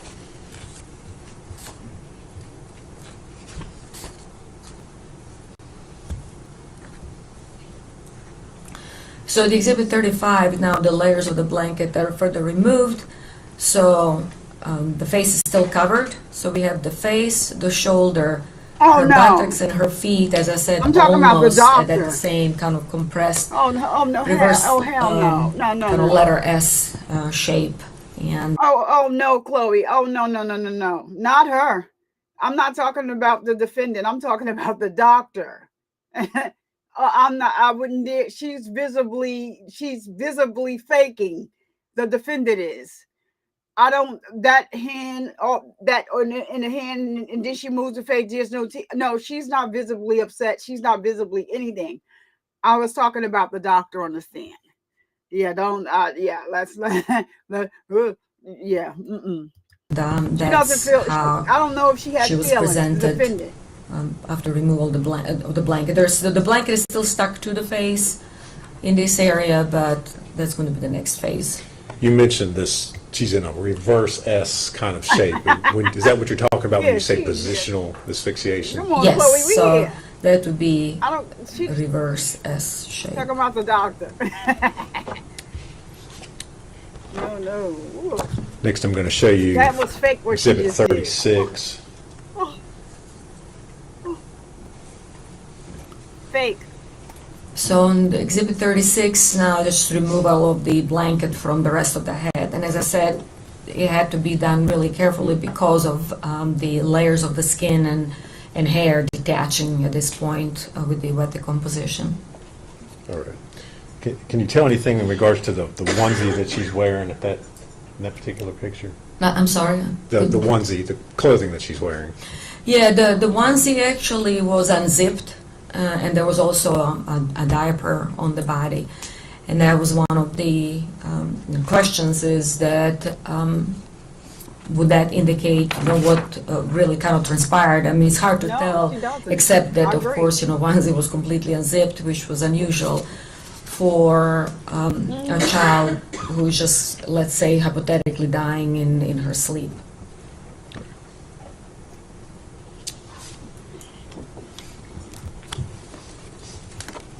Now showing you Exhibit 37.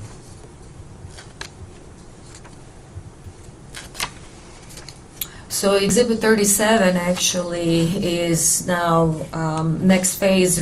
The blankets, the covering, the foil, everything is removed. The onesie is unopened, and then actually this is her kind of side in the front of the face. The facial feature actually can almost completely disappear because they're so flattened against the side of the trash can. And there was a lot of kind of pupae. There was no maggot activity, which would essentially help potentially with some timing of the postmortem interval, because from what I reviewed and from what Dr. Schmidt described, we didn't really see direct maggot activity, so they did not injure or damage the body to that extent yet.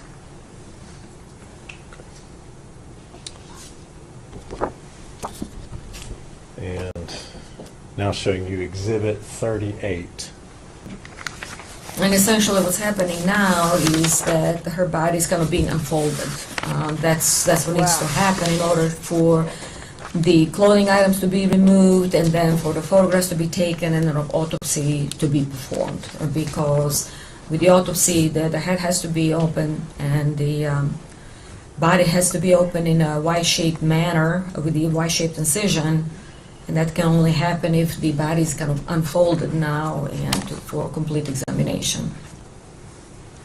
All right.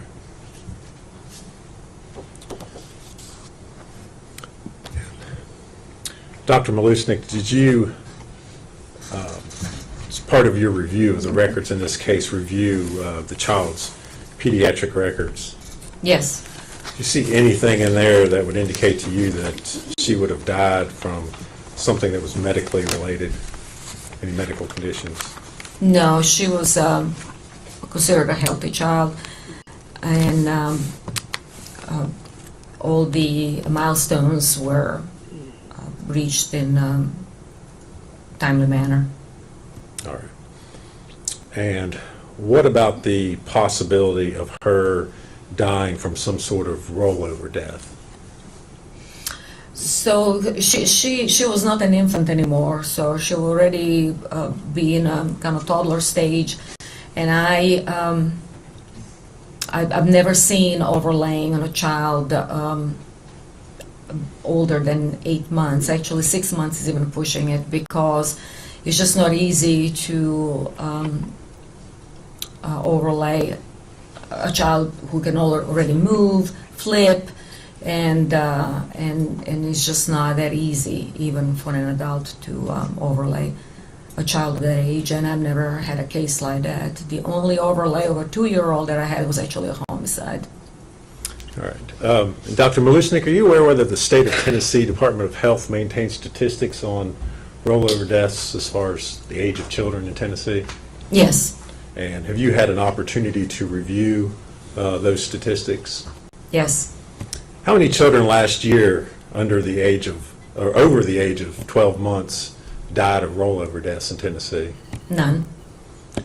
How many children in the last 10 years over the age of 1 in the state of Tennessee died from rollover deaths?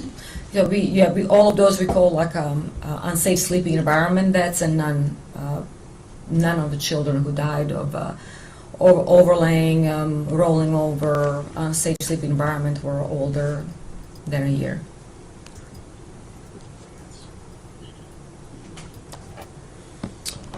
Thank you very much. If you would answer any questions Mr. Scott has for you.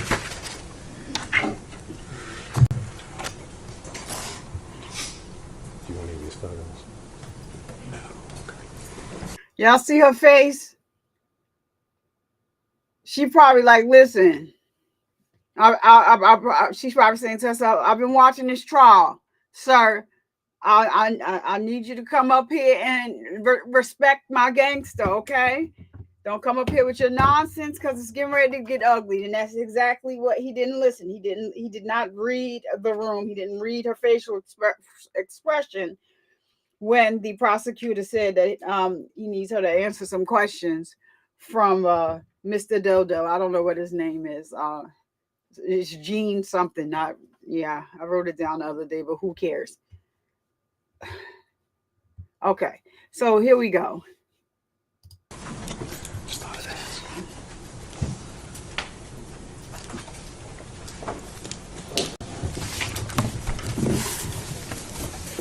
Good afternoon, Dr. Lewis. How are you? Good afternoon.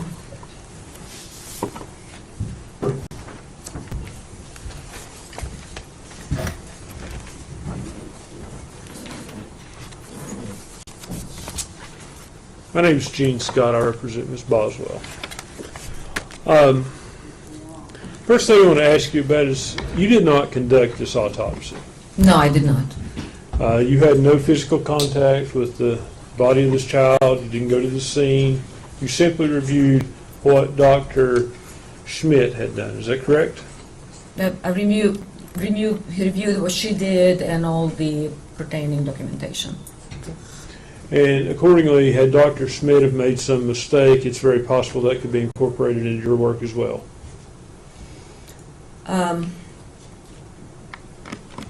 That's a very complex question. I cannot answer yes or no. May I explain? Sure. So the point of having an autopsy report is to objectively describe the findings. And then the only subjective part of the autopsy report, the conclusion as to what happened, that's essentially Dr. Schmidt, in this case, conclusion as to what the child died of, cause and manner of death. So the objective findings, such as photograph, tissue sampling, should be part of the description of the case that should not be influenced by one's opinion. Now, my opinion is going to be based on those facts plus the scene investigation. So the question was, if Dr. Schmidt made a mistake? She made objective observations and put them in her report that are corroborated with photography and tissue sampling. So anyone reviewing the case can come up with his or her own conclusion as to cause and manner of death. So if she made some wrong observations that are mismatched with the photographs, autopsy photographs, scene photographs, then I should be able to notice that and comment on that, but I haven't noticed any mismatches. So essentially, her conclusion as to the cause and manner of that is that's her subjective thing. I followed my own kind of line of reasoning and conclusion reviewing based on not just her report, but the scene photographs and autopsy photographs, which are documented for posterity, and anyone can review them and come up with the objective kind of a conclusion as to cause and manner of death. So the short answer would be, if she made mistake with observations, I should be able to identify that in the photographs, and I didn't. Were there photographs of the internal organs? The photographs of the internal organs were not available. We frequently don't take those during autopsies, but we do sample organs to look under the microscope, and that was done. Okay. Now, you described this was a diagnosis of exclusion. Can you explain what that means? So by saying asphyxial deaths are frequently diagnosed exclusion means that we found an individual in a position that prevents breathing, but there is no mark on the body. And I've done thorough investigation. Unlike in this case, there are plenty of marks on the body. But what we say with the diagnostic exclusion, for example, is that if I have a drowning victim and I have absolutely nothing else on the autopsy, no heart attack, no evidence of seizure, no evidence of trauma, no evidence of drugs, well, the only now conclusion is that I excluded everything else, and therefore drowning as a part of the asphyxial death is the cause of that. So that's what I meant by diagnosis of exclusion. Okay. In this case, as it relates to the medical reasons contained in the autopsy, and I'm not talking about where the child is found at the scene, but the medical conclusions, were you able to come up with a cause of death? So there was no other reason for this child to be dead because there was no evidence of infection or or tumor or anything like that was identified at the time of the autopsy. And review of the medical records, which is always mandatory for forensic pathologists to review medical records, birth records, pediatric records, did not indicate that anything was wrong with the child, such as seizures or anything of that sort. So this child had no objective way or reason to be dead. And as I said, the tissues were sampled, and even with decomposition that sets in the organs, if there is some major infection in the body, it would have been identifiable, and it was not there. Okay. What is sudden infant death syndrome? Sudden infant death syndrome is actually an abandoned, antiquated term that was used to describe sudden death in a child that essentially had negative autopsy findings and negative scene investigation, which means that we don't use that term anymore. That was antiquated because it was never a syndrome. It always, syndrome means that there is a constellation of symptoms, findings, and signs that would kind of create this entity that one can actually have the reason for this person to be sick or dead for that matter.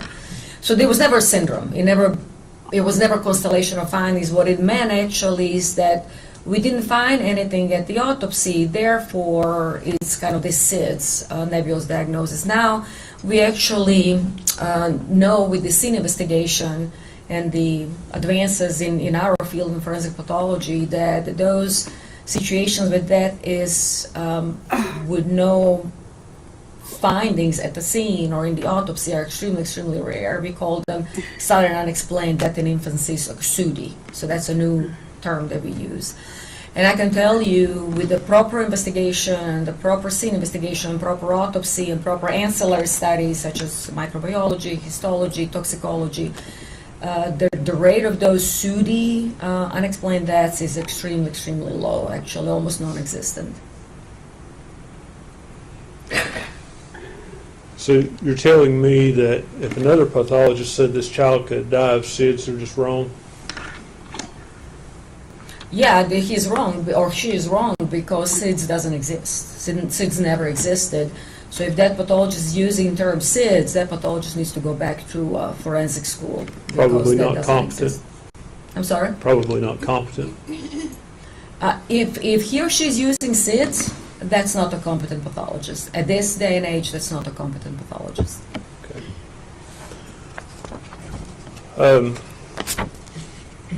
What did you call it? The new syndrome?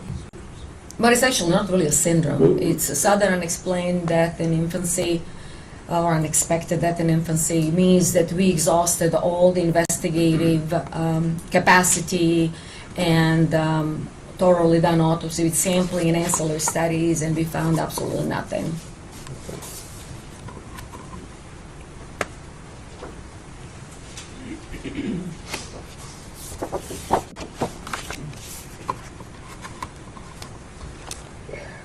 So how do you rule out that this child couldn't have died from a laryngeal spasm? Because laryngeal spasm needs to have a reason for that to happen, and I've never had a case of a laryngeal spasm in a otherwise healthy child. And laryngeal spasm is basically something that somebody would give a diagnosis or the reason for a child to be dead when they're really trying to kind of come up with stuff and create some new category. That's pretty much it. Gastroesophageal reflux, that can lead to a laryngeal spasm, can it not? But that would not... Yes or no, can it lead to that? And then explain. That's actually not something that is described in the forensic pathology field. Laryngeal spasm would not necessarily kill a child. But could it kill a child? Like who he's talking to? Could it? I've never seen it.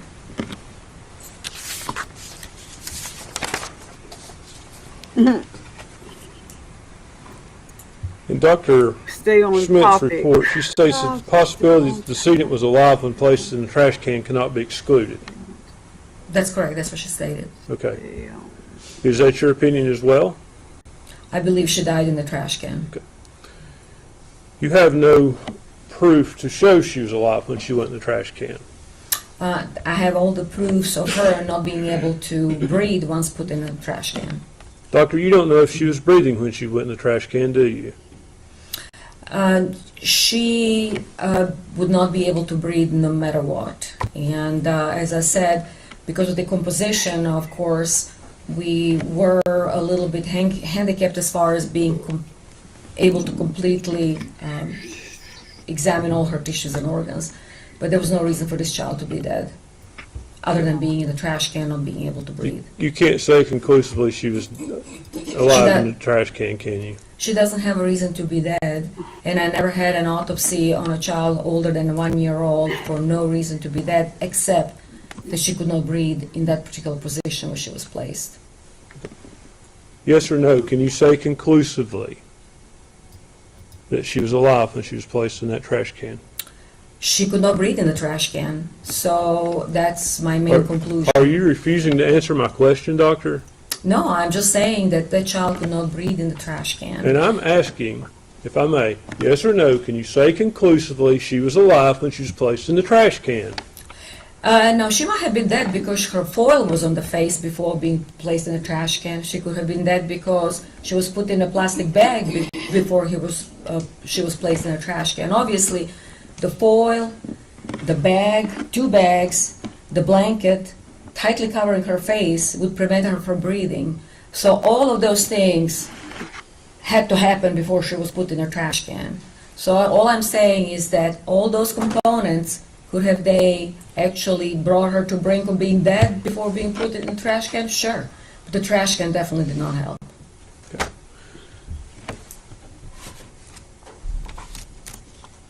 You can't say conclusively she was alive while she was wrapped in that blanket or tinfoil, can you?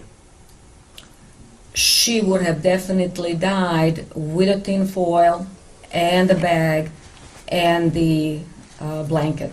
And there was no reason to put all of those things and tightly apply to her face and her body unless she was alive. You can't say conclusively that she was alive when she was wrapped, yes or no? All I can say is that she cannot breathe. With a foil, Judge, I would ask with a you bag, to ask the witness to and answer with my the blanket. question, yes or no. Doctor, you need to answer his questions. He's asking yes or no questions. You can explain afterwards if you want to, if you feel the need to. But you do have to answer his questions directly. So I'm sorry, what was the question? You can't say conclusively that that child was alive when it was wrapped in the blanket and when it was wrapped in tinfoil. When she's not an it. She's not a thing. I She's have a no child. reason for her When this she child to was. be dead. Yes or no, doctor? Nobody can tell exactly of the state of her Pissed me body off at except that that she point. cannot breathe It. with a foil When in the it bag. was in the bag. Judge, the I would trash can ask and the the blanket. court to instruct the witness to answer the question, yes or no, and then explain.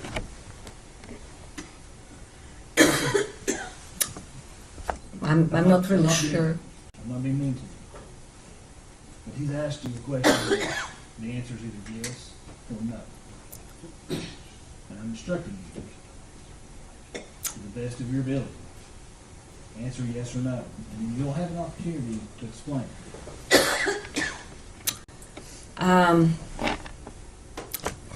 For a forensic pathologist, it's hard to answer that question, yes or no, but nobody can guarantee or say with certainty what really happened to this child prior to the foil being put on her face. So you can't say whether she was alive or dead, can you? She has no reason to be dead, other than Judge, that. this witness is being evasive. May we approach?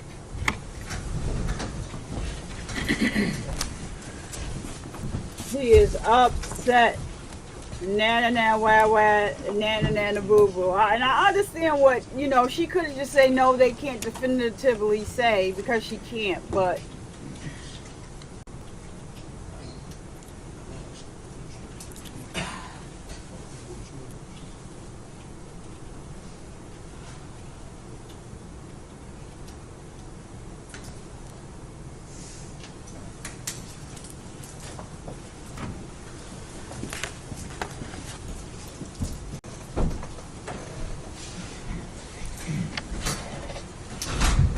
All right.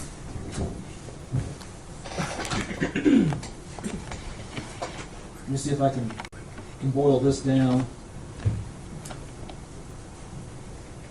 to the lowest common denominator. He's going to ask you this question one more time. And I understand this case and this situation. But ma'am, I'm telling you, if the answer is not yes or no, you'll be facing contempt of court. Can I be more clear? Yes, sir. Now, ask you a question. Ma'am, yes or no, can you say conclusively that this child was alive or dead when it was placed in the blanket in the tinfoil?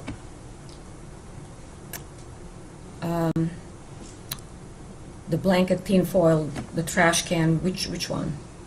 Okay, the answer is no. She could have been murdered differently. Thank you, doctor. Redirect. She dropped the M-bomb on him. The red rum. The red rum.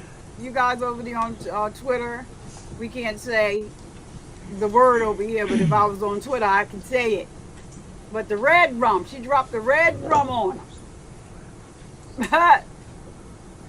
All right, you want me to answer you? I'm going to drop this red rum on you too. Yes, ma'am. Yes, sir.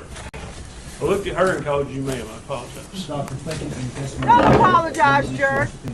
You ain't got to apologize. She was being evasive. You know, Judge, we're prepared to state at this time the defendant will not be testifying. all right, In so that this case, is we have to from go through earlier. the- This is not, I don't even know why I jumped there. Let's see where we are here.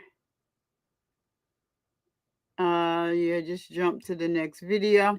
They're still out to lunch, so let's remove this. I think another witness that was very interesting was the fingerprint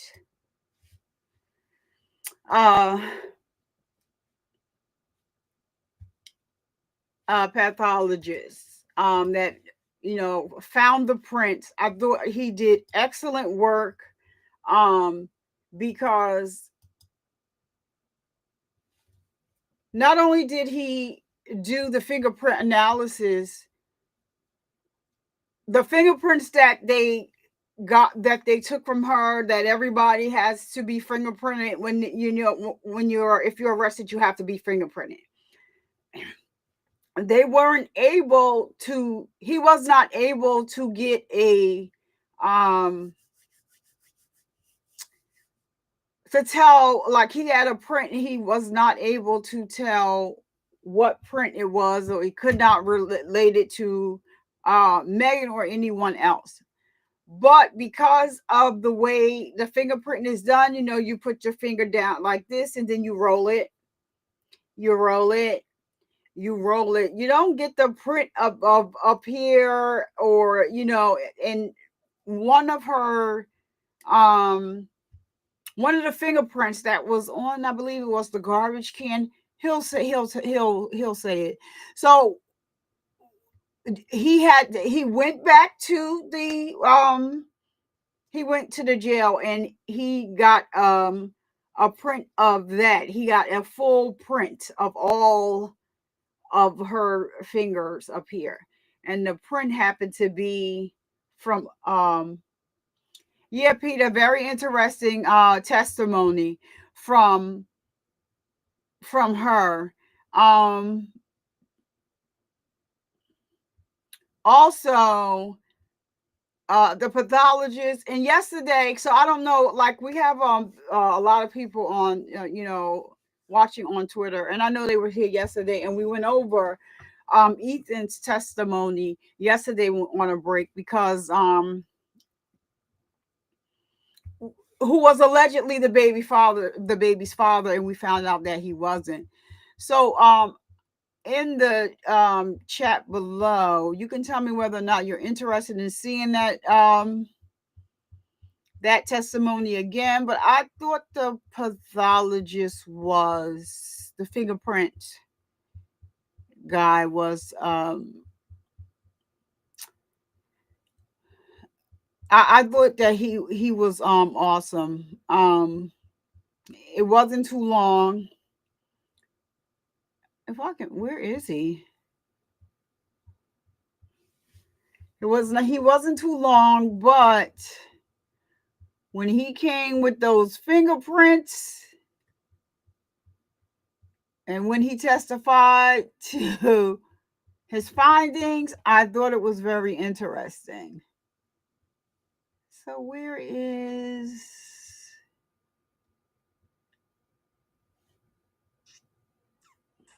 Yeah, I don't want to go to the video and go through the whole thing. They have it broken down, but why don't they have his testimony? I don't see him.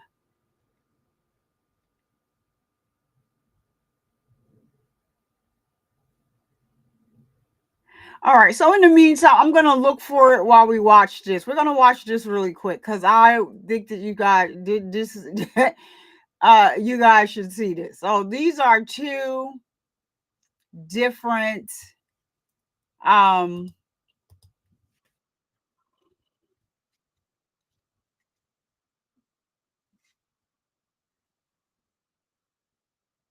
okay.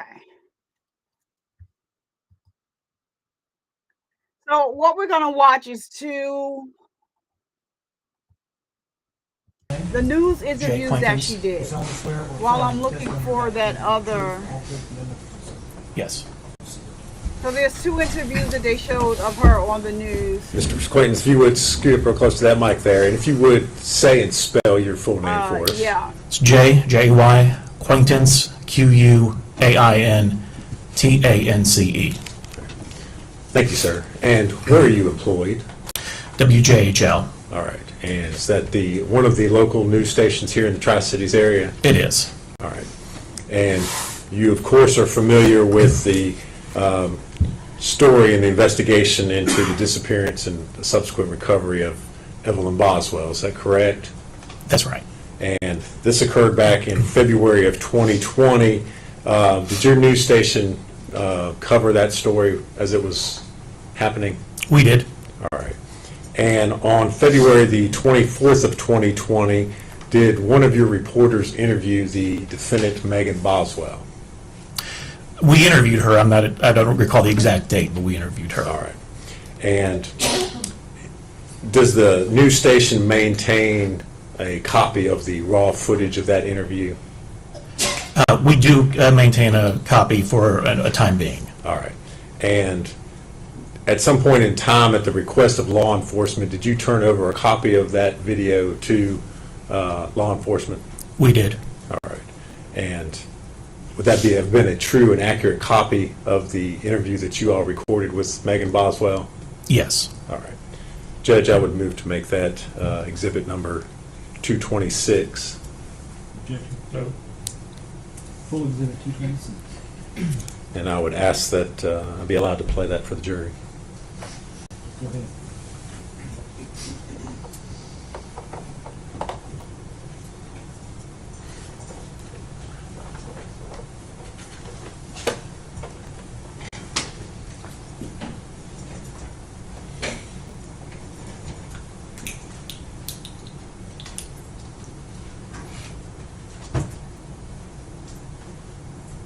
If somebody comes up, we'll hand. You don't worry. Okay, we'll just see. Yeah, you guys just You're on. relax. All right. We're on. So, We're on. check up, I guess. Oops. The lights. I'll look at yours, I'm looking at hers, just say hi. All right. Hello. All right, perfect. So, please say and spell your first and last name for us, and tell us your relation to Evelyn. It's Maggie Boswell. I'm her mother. Really quick, can we take a photo before we get into the interview? They want to photo back to this Megan May. So we're gonna take a photo really quick. They want us to send this back to the station, and then we will start immediately. Well, legally my first name's Megan. I go by Maggie. Does that matter? Her middle name's Meg. Would you want us to put you so we have supers, and would you want us to put it as Megan or Maggie? It doesn't matter either way. We'll go with wait, I'll just put Megan and then do Maggie in parentheses and then Boswell. So this is your last name is Boswell, right? Okay. And it's W-E-L-L. Perfect. All right. All right. So obviously today we are seeing videos of Evelyn. First off, tell me what kind of little girl she is. She's very sweet. She loves everybody. She's never been mean ever. So I'm very thankful for her. She's just a really good-hearted baby in general. Like textbook, how you want a baby to be like, has their milestone early, you know what I mean? And speaking of that, tell me what kind of things does she like? What kind of milestones has she been hitting recently? Well, when she was 6 months old, she actually put a bottle on her and it went straight to a sippy cup.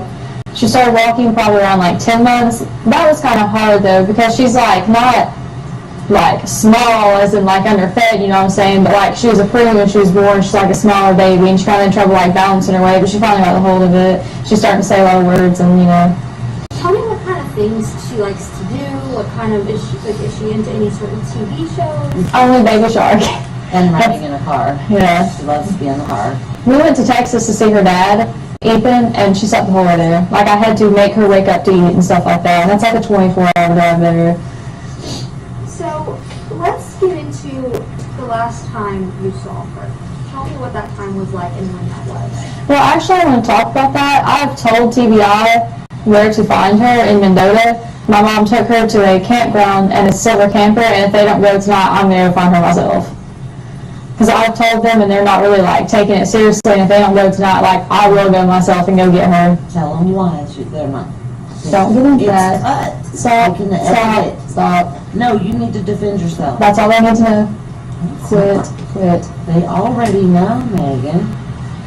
So let's kind of go back into. Sorry. No, it's Sorry. okay. Can you edit that? They will. Absolutely. Okay. Yeah. We'll take care of it. So tell me about the last time though that you saw Evelyn. Tell me what you guys did and when that was. We went to go out to eat, and then my mom came and got her. She was wearing a little hot pink tracksuit with a matching bow and little matching shoes. And was this December 20, like right after Christmas? A little bit before Christmas. So this was before Christmas. Okay. So tell me what you know about her situation. Obviously, you just revealed that you know she's where your mom took her. So tell me what all you know of that situation. That's really all I know. My mom, like you can ask her, is a very vindictive, manipulating person, and she basically like threatened me the whole time that she was gone. She's like, seriously, I don't care to say it. She's like the biggest sociopath I've ever seen in my life. So, alright, so she was with your mom, but obviously your mom is being at the moment extradited back to Tennessee right now. Do you know who has Evelyn right now? She dropped her off somewhere in Mendota at a silver camper. That's what her mom told her. So that's all you know. You don't know who she's with. But I would always say the person, not like people, plural. So there is a person that has her in Mendota. Tell me, obviously you said you just know that she's just been naming them as the person, so do you know what their name is? Not at all. Can I say something like that? Can I say something real quick? Off the record. If you don't tell them. I don't know. Listen to me, sweetie. Do you want the baby found? Then you need to be honest with yourself. They're not taking you seriously because you've been trying to protect her. They're not taking me seriously, TBI isn't, because I've not fully told them. I've been like, hey, like my mom camped out at Mendota, you want to go check them out, but I've never been like swiftly, hey, she's like a silver camper, because my mom did threaten me, like, you know, if I told anybody. I'm not going to get that, but she did. So your mom has had Evelyn the whole time? Or the whole time? The person that is in Mendota has had her the whole time. So you believe that your mom took her to Mendota?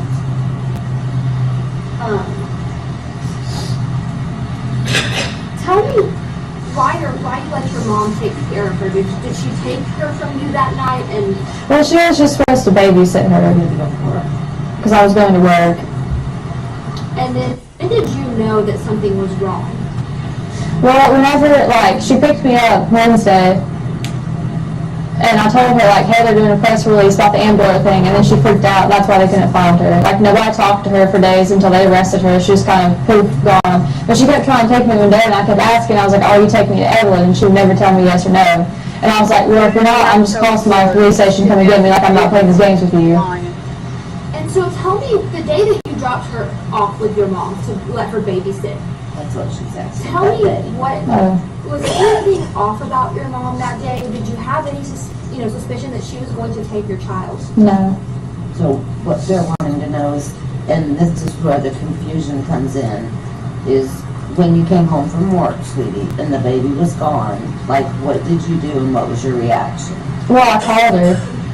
And she was just like, oh, she's safe, like, you know, that kind of thing. And then she started threatening me, which, like I said, I'm not getting into, like, everything she threatened me with, you know, because I'm just not like that. But she has made very bad threats in the past that I can validate.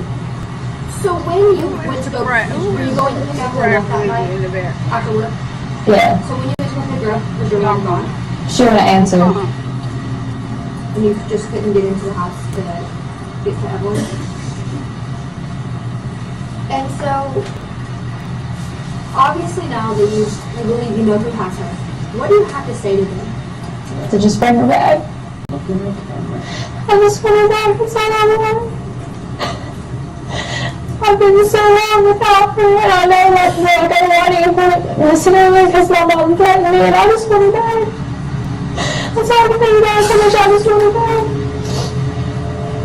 I can say watching her grow up, Megan has tried repeatedly to have a relationship and trust her mom. And her mom, every time, let her down. This girl's been raised to be like a maid, cleaner. She was a babysitter for her younger siblings. And Angela is only out for Angela, not the grandchild. Talk to me about when you had the indication that she was missing and something was seriously wrong. Just when she left and took off and just didn't answer her phone. And obviously your dad is the one that made the report. Talk to me about why your dad made that report. Because he was talking to my mom the night before, and he was like, oh, well, if she doesn't come home, I'm going to call. And she was going on, well, you're going to regret this. Like, I'm going to have to leave and never be able to come back. You will regret this. And so obviously, was there a reason that, that you didn't make the call and it was your dad? Because Mom kept threatening me if I made the call. And when did you realize that there was going to be an issue with her care with your mom? Obviously you said that you've had some issues with your mom in the past. Was there a reason you decided to let her babysit her that night? I know that, you said that you had... Well, she's my mom. I wanted to trust her. Sad. And, Sheriff Cassidy told the media on Friday, I was there, that you were giving conflicting statements. Because I wouldn't necessarily, I was trying to protect my mom, maybe in hopes, oh, well, she'd just tell them where Evelyn was, but obviously she's not going to. So now you're coming out and you're saying this is the honest truth, that you know where she is. I know she has to be in a campground in Mendota with somebody. And Mom told me that they had a silver camper, and that's all she would tell me. Are you cooperating as much as you can with TBI and the Sullivan County Sheriff's Department? I am. We were there till 1 a.m. last night. Can you tell me, maybe how so? Just, you don't have to go into deep detail, but just tell me, how so are you, constantly on the phone with them, talking about the tips, anything like that? Yeah, and I've looked into stuff online myself, like, people are like circulating pictures around me, like, oh, this is Evelyn, you know what I'm saying, and like, that kind of thing. But no, and like Saturday nobody answered me and I blew all their phones up. And every chance they've let me be up there, I haven't up there. And so, lying. As of tomorrow, tomorrow will be a week since Evelyn was reported missing. And Wednesday will be a week since the Amber Alert went out. Tell me what you're thinking right now. I just don't know if the person who has her is like maybe scared that they're going to get in trouble. But they won't, they just bring her back. What are you thinking about her current status right now? Do you think she is okay? Do you think she's being taken care of? And what is your message to authorities right now? To the TBI, Sullivan County, and all of the sheriff's departments and any authority that's working on this case? Just that if they don't take it seriously what I just said, I will go find her myself. They need to... They've told me before they'll arrest me for tampering with evidence, and I told them on my phone, I was like, I don't care if you arrest me for tampering with evidence, you go up there, I'm going to tonight. Also, I got and was ready to organize a search party, as a community does when a child, right?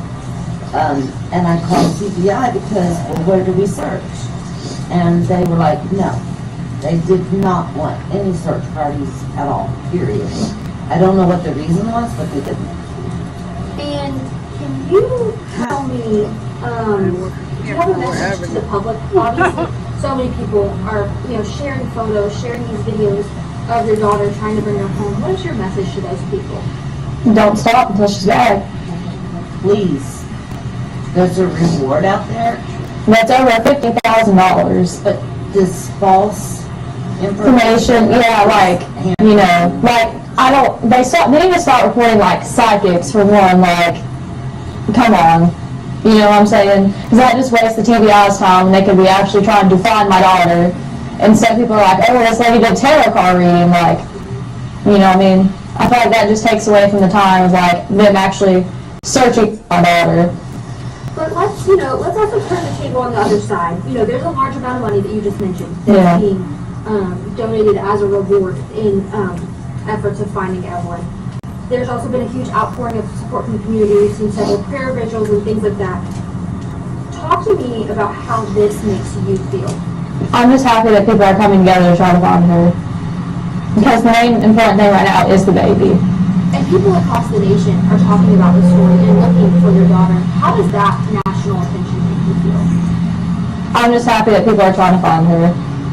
Also, we did want to attend the prayer vigils. We just didn't have a ride. We did not have. And I didn't know about the one in Bristol because, you know. We did not have transportation. Yeah. People did offer.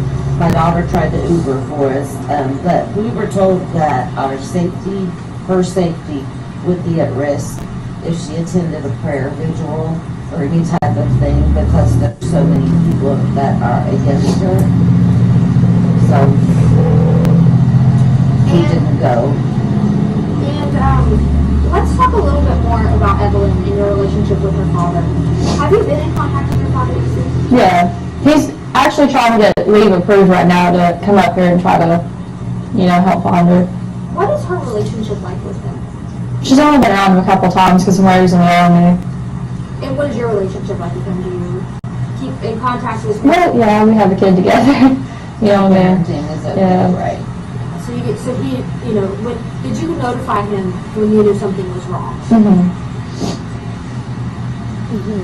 And just to kind of help you clear out your name, we're going to go through a couple of other questions. And if you don't feel comfortable, let me know. But the first one is, why do you have multiple social media profiles? Is one that we've been getting about. Because I break phones a lot, and I forget the password. I'm not going to lie to you. I'm really bad about remembering passwords. Now I have them all set to one, but, you know, up until that point, I just, you know, I just couldn't remember the password to them.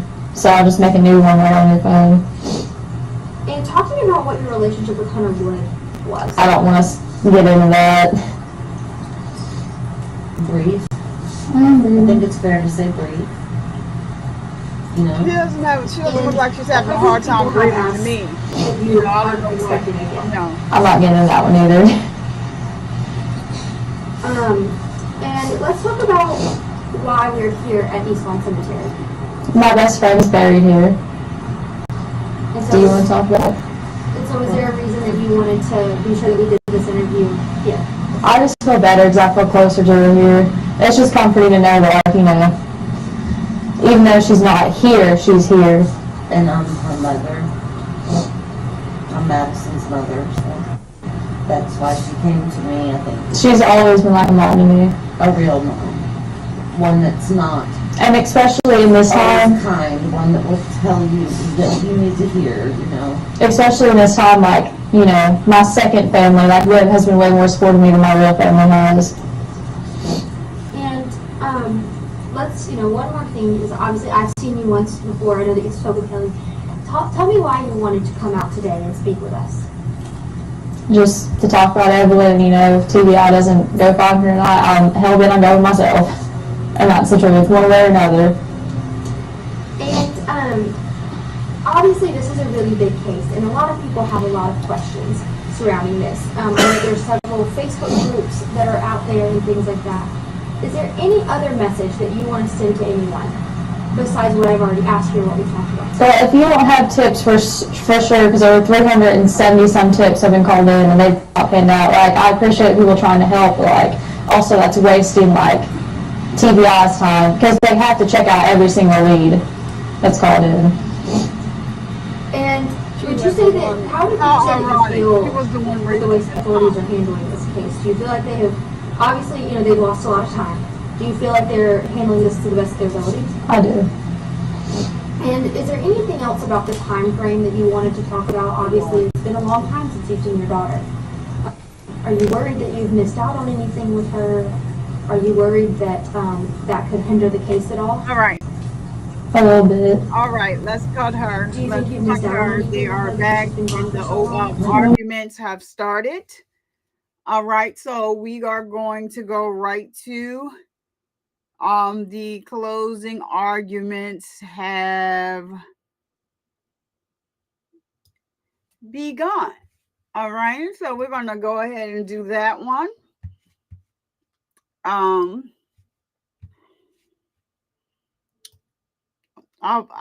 kind of glad that we're going to just stop the lies right there in their tracks because she's just lying All and right. smirking. Is the state ready to proceed with closing? Yes, sir. All right, Defense y'all. ready? Yes, sir. If the jury's ready, let's bring them in. Now, I am going to say, hey, Kyle, hold on. Come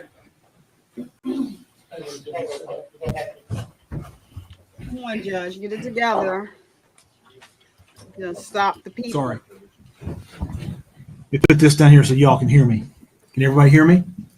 If there is any outbursts at any time during the state's closing, the defendant's closing, the state's rebuttal, I'll clear the whole courtroom. All right?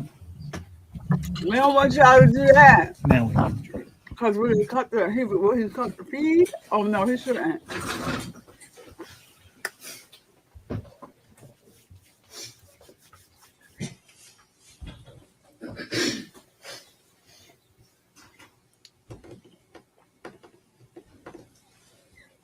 She had to tell her to remember to cry. Remember to cry. Cry. Make sure you cry.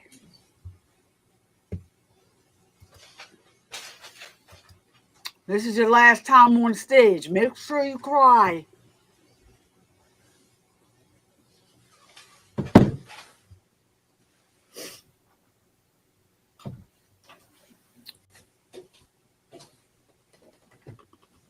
Chloe. You've got exhibits 1 through Then 5 come over here, your comment. What's going on? and 93. Separated, right? 93 also? Yes. Okay.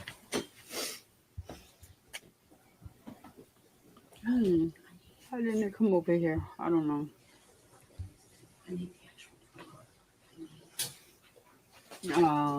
All right, let's find.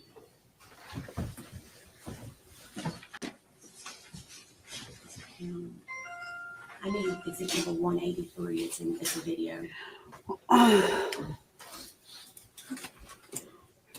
It's bad when it's one of the security officers. Huh? That was my blood sugar alarm. It went real high. A blood sugar alarm because he could lock you up, he said. Everyone stand, please. That's what he said. Clank, clank.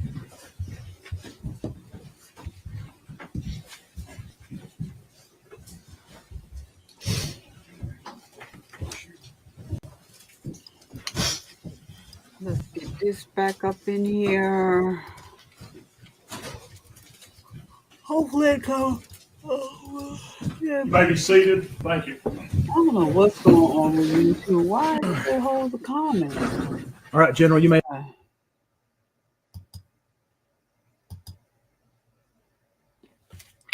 Hold on, what happened? Nope. Okay.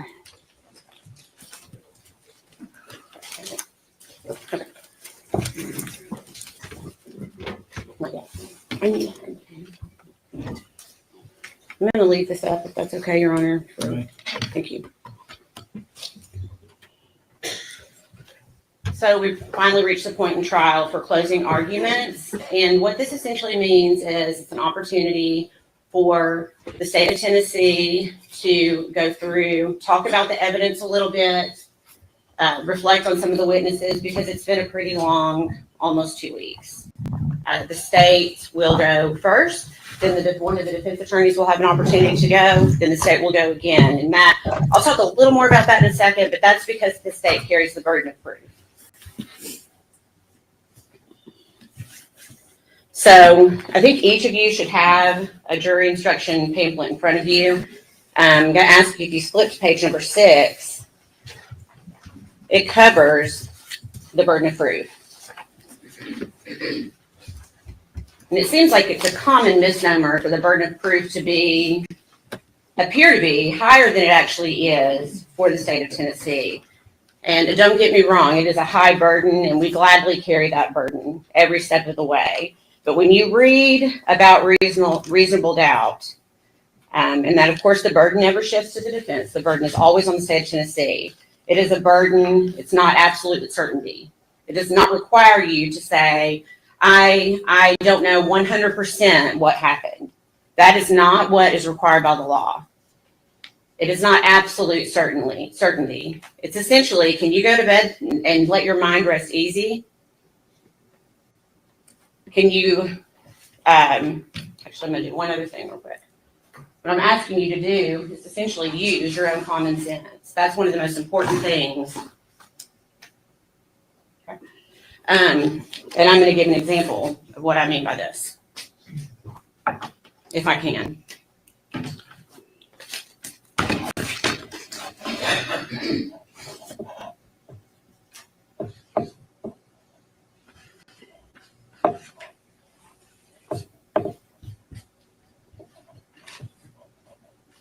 It's like Wheel of Fortune.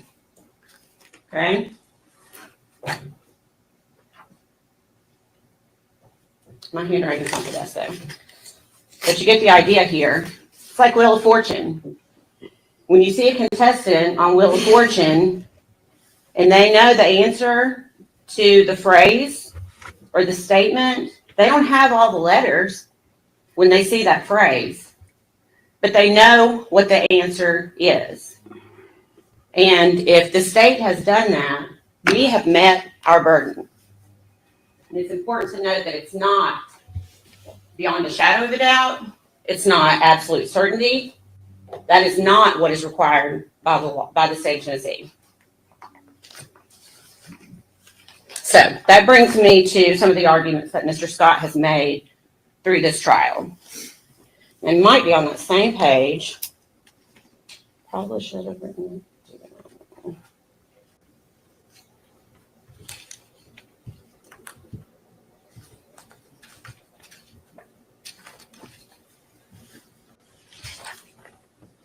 Here it is, page 5.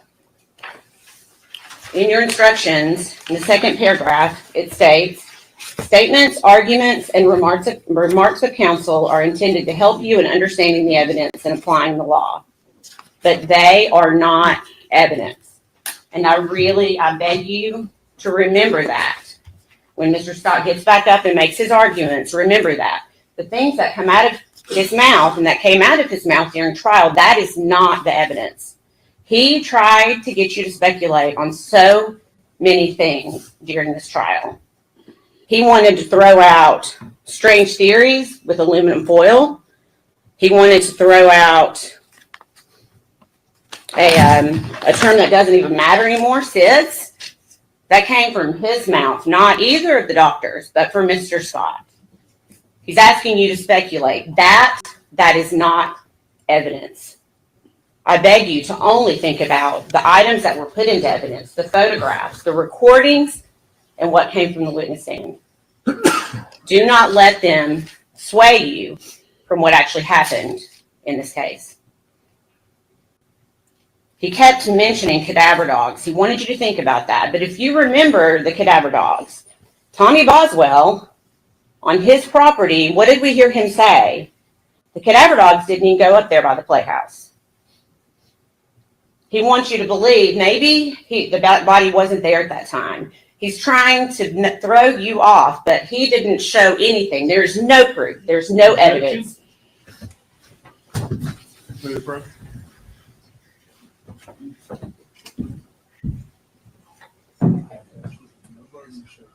She shouldn't have said that.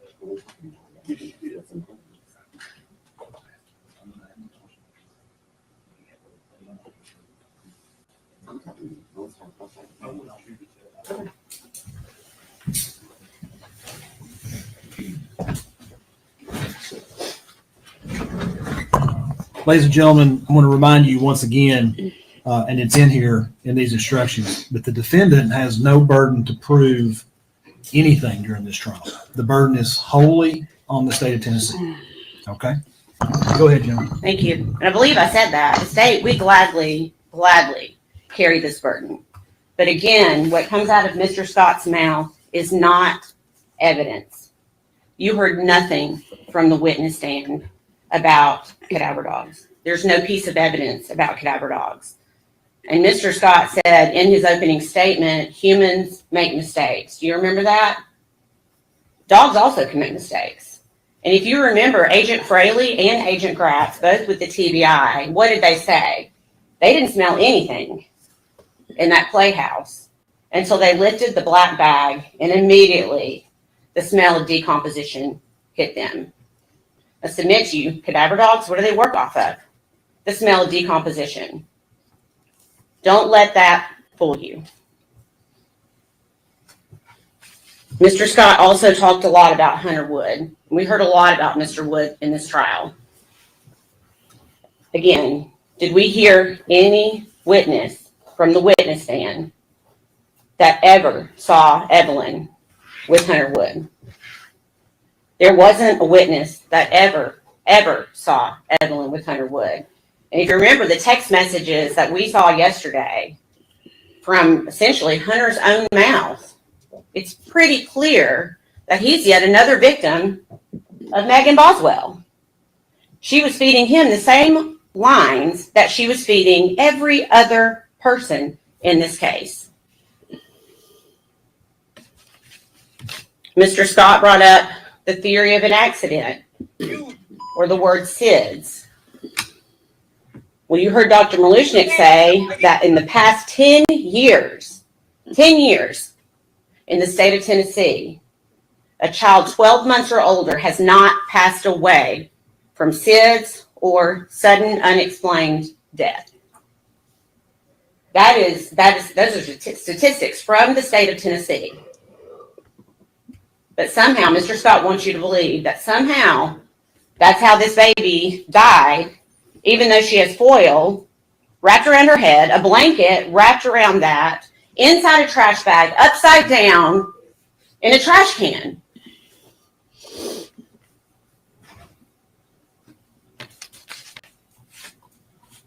Let's go through our timeline just for a minute. What do we know? We know that Evelyn was okay until November of 2019. We know that Evelyn was seen at Thanksgiving by family.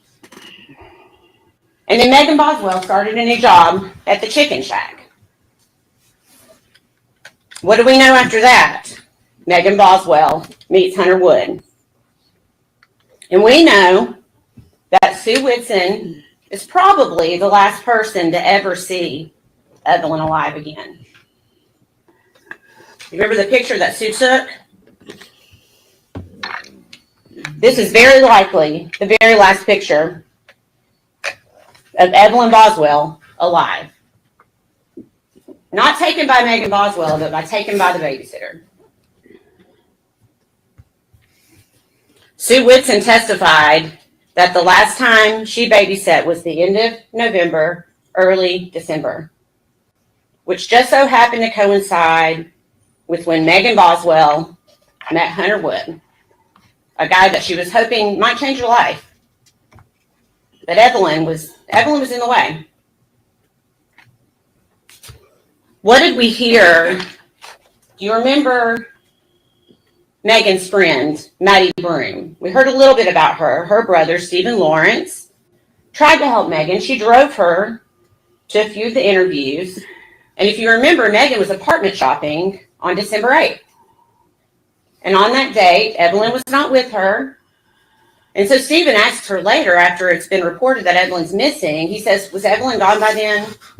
And what did Megan say? Yes, Evelyn was gone by then. So that takes our window from December 3rd, essentially when Megan Boswell started working at the Chicken Shack, to December 8th. Evelyn Boswell's 12-month well visit. Do you remember that? Scheduled for December 5th. Megan doesn't call and cancel. She just no-shows. And Casey Saltz, the receptionist there, had to reach out and ask Megan, and Megan gave some excuse, I can't remember what it was, as to why she couldn't bring her. So they rescheduled for the next day. Did Megan show up with Evelyn the next day? No. No, she didn't. I submit to you, that's because Evelyn was already gone at that point. Casey texts Megan again, and Megan has yet another excuse. The appointment's rescheduled one more time for December 11th, and conveniently, Megan then says, oh, I've decided to change pediatricians. And as we can all imagine, when you change pediatricians, we all know that children have vaccine records and all of the things that come with being, especially that first 12 months of life. They've got a lot of appointments and a lot of vaccinations. So it'd be really, really important to transfer that information to the new pediatrician. Did Megan Boswell do that? No, she didn't. They never got a request from another pediatrician. That was just another line that Megan Boswell told to start trying, I say trying, to cover her tracks. We also know that on December 7th, you saw a text message yesterday from a girl named Haley Marie, and that is the very first time that Megan tells the story her dad has her. December 7th. Keep in mind, Sue Whitson saw Evelyn alive for the last time, and then Megan just stopped showing up. And then by December 7th, she's concocted her plan. And it really explains why so much time goes by. Because I know that's a question we have all had. 2.5 months goes by. 2.5 months. But now we know. We know why. Because Megan Boswell was telling every single person in her family and her closest friends that Evelyn was with her father. So what does a rational person think? Okay, we're glad. I think Tommy even said that from the stand. I was proud of him for stepping up. I was proud of him for stepping up and taking responsibility. But, you know, time continues to pass, and you've heard witnesses, in particularly Bailey and Audrey, Megan's closest friends. They were all starting to talk and to think that something doesn't feel right. Just doesn't feel right. But no one could have known how wrong this was at the time. February 2020, finally, Tommy Boswell says, I've had enough. I want to see my granddaughter. Show her to me by tomorrow, or I'm reporting it to DCS. Well, Megan couldn't do that. Megan knew she couldn't do that because she knew where Evelyn was. We all know where Evelyn was.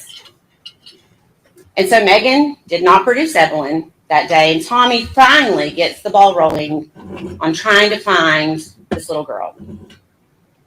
And they first show up at Hunter Wood's house on the lake in a nice neighborhood, and Megan Boswell's there, but there's no baby. There's no Evelyn. And you remember, the only thing Megan, you remember James Lewis from DCS, the only thing Megan was really able to show was this box from Hunter's bedroom. And you remember what Megan called that box? A memory box. Now, why would you call something a memory box if you are alleging that your child is still alive? This is all Megan Boswell had of Evelyn in that house that she was trying to show DCS that Evelyn was living in. She couldn't show him diapers. She couldn't show him a pack and play. She showed him one outfit that she held up on a hanger, not an outfit that Evelyn had ever worn. There was no evidence that a child had ever been in that house.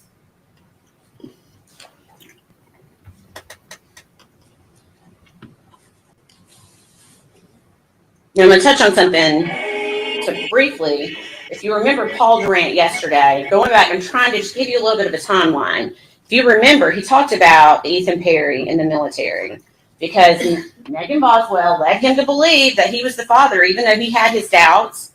She convinced him that he was the father of Evelyn. We know he was not the father. We know that. And he said she was sharing photos daily, constantly sharing photos. Until what day? Do you remember the date? December 3rd. On December 3rd, Megan Boswell stopped sharing photographs of Evelyn. And she continues to send pictures, but if you remember, Agent Durant he's a smart guy. And so he was able to check her full Facebook extraction. And so she continued to send pictures to Ethan, but they weren't recent pictures. It was just another way that she could try to keep this facade going just as long as she could.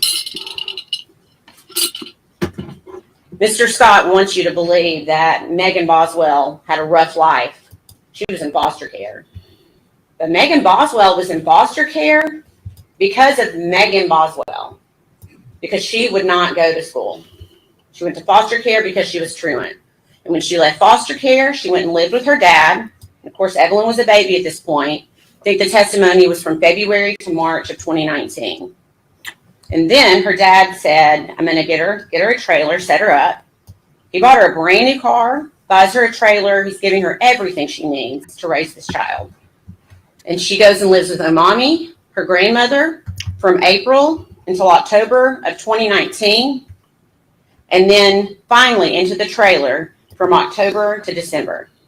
I think it's fair to say that she did not live in that trailer with Evelyn for very long.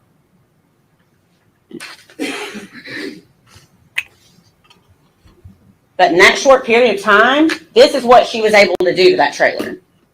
Can we look at that for a second? That's what she had her child living in.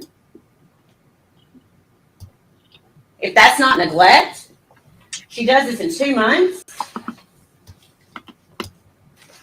Ladies and gentlemen, I beg you to look at these pictures when you go back in the jury room.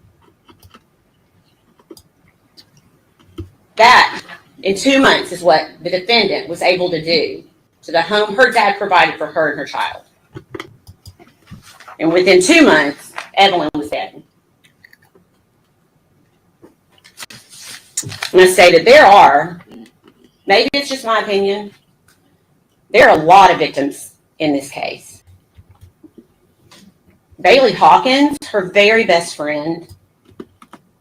Did you see how difficult it was for Bailey to testify? To look at someone that she trusted, that she loved.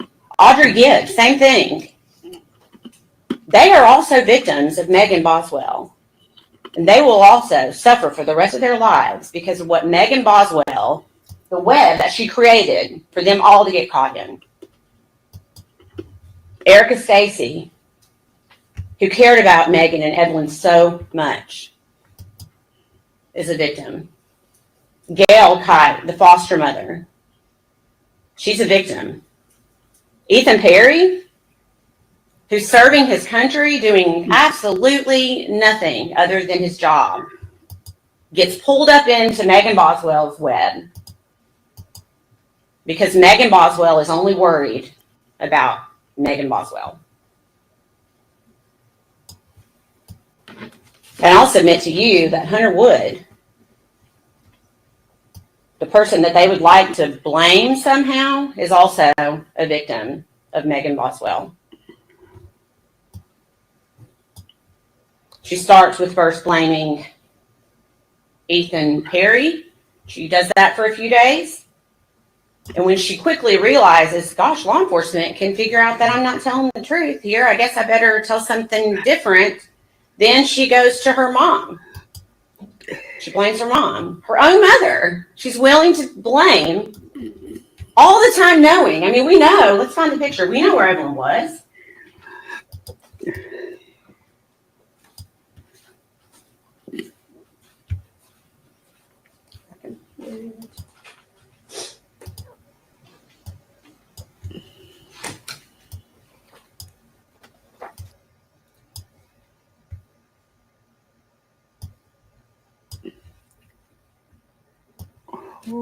You see Evelyn?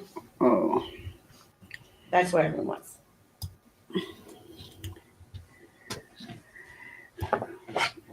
There she is.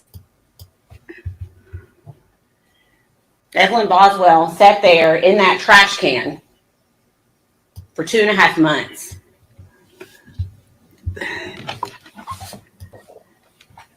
And her mom just started her, not just Evelyn, but everything that was associated with Evelyn. Everything. Because she didn't need it anymore. Everything. She didn't need that stroller anymore, so she left it behind. She didn't need the clothing. Do you remember all the pictures that came in and all of that stuff that was in that shed? Because she didn't need it anymore, because she knew where Evelyn was. The defense wants you to believe that Hunter Wood is the one that backed Megan's car up to that shed? In the middle of the day. In the middle of the day, Hunter's just going to go over there. He has a truck. The testimony was that Hunter had a big truck. Now, why in the world, if he had a truck, I mean, this clearly took more than one trip. I guarantee you. Look at all the stuff. They want you to believe that Hunter Wood backed Megan Boswell's car up to that shed that day. Tommy came home. It was in the middle of the day. Where's the diagram? Do you remember the diagram of the scene? Look at this diagram. They somehow want you to believe that Hunter Wood pulls up this driveway and comes to this shed right here, right in front of Omani's house. Tommy's house, up on the hill, in the middle of the day. Is that reasonable? What is reasonable? How about that Megan Boswell is the one who drove her own vehicle, the vehicle her dad bought for her, up to that shed, because Megan Boswell is the one who had a key fob. Remember, there's a gate there that only opens with a key fob. That's the only way a car is coming through that driveway. And Megan Boswell lived there. You just heard that she lived at her dad's house and at Omami's house, and so they're not going to be surprised if Megan Boswell is on the property. She's the one who dumped Evelyn's property there. She's the one who took the trash can there. Not Hunter, not anyone else. It's Megan Boswell.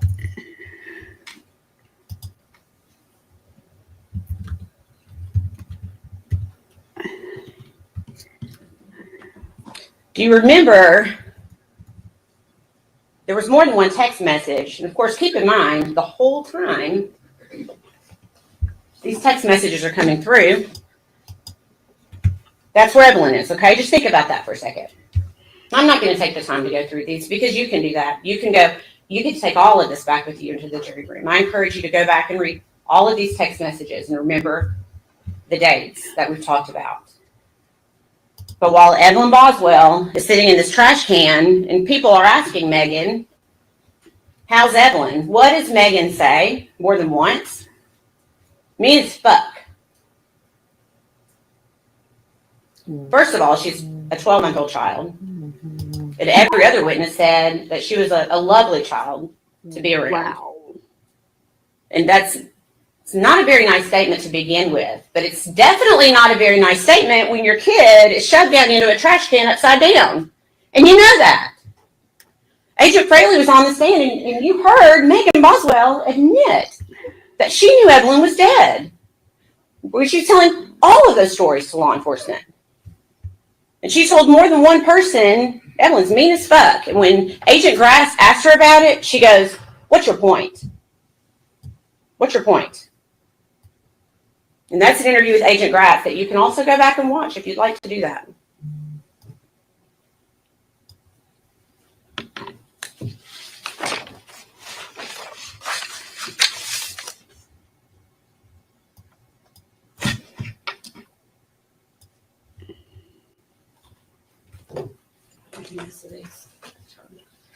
So we saw the defendant enjoyed crying during this trial because she has an audience and she really enjoys that. But did we see her crying any other time? Did we see her crying from the witnesses on the witness stand and what they told us about her? Did we see her crying in the evidence that came in? No, Megan wasn't crying. Do you think she was crying when she filled out this apartment application with Hunter Wood, where they list 3 occupants are going to live in the apartment? And at first glance, we're like, oh, Megan, Hunter, and Evelyn. But that's not what the defendant told David Gratz. Do you remember what she told him? She said the third occupant is the baby she's pregnant with because Hunter doesn't want Evelyn to live with him.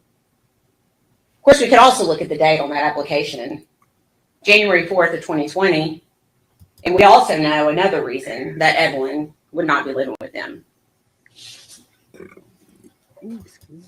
Was Megan crying here? In 2020, when she posts on Instagram, so excited for our new home. Think Megan was crying when she posted that? To me, it looks like maybe Megan's just moving on with her life. As if Evelyn never even existed. What about here? Also posted in 2020. Keep in mind, Evelyn's still upside down in a trash can because Megan's not told anyone where she is. She's still spinning her lies. Do you think she sat here when she's picking out furniture for their new house? Wow. But she's sad today. She has the gall to sit here and cry today and pretend she can't look at the pictures of what she did to her child. What about this one? Proud of my baby. New 2020 High Country.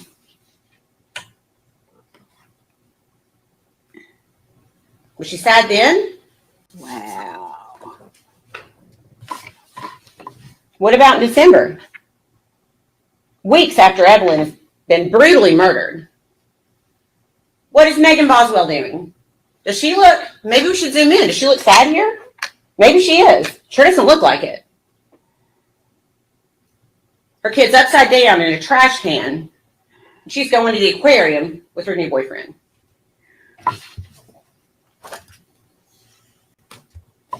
What about here? She doesn't look very sad to me. Hiking in Blowing Rock in 2020. No Evelyn. Evelyn's missing. Still missing at this time.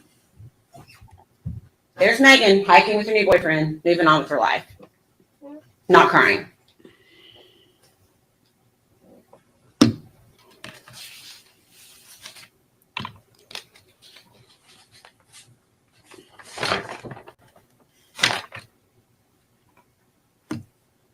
Maybe Megan Boswell didn't have an end game. Maybe she didn't know. Maybe she hoped that Evelyn would never be found. But she had to know at some point these stories were going to catch up with her. Ladies and gentlemen, and I'm asking you today, 5 years later, February 2025, to show Megan Boswell that her stories have caught up with her. The evidence shows the defendant.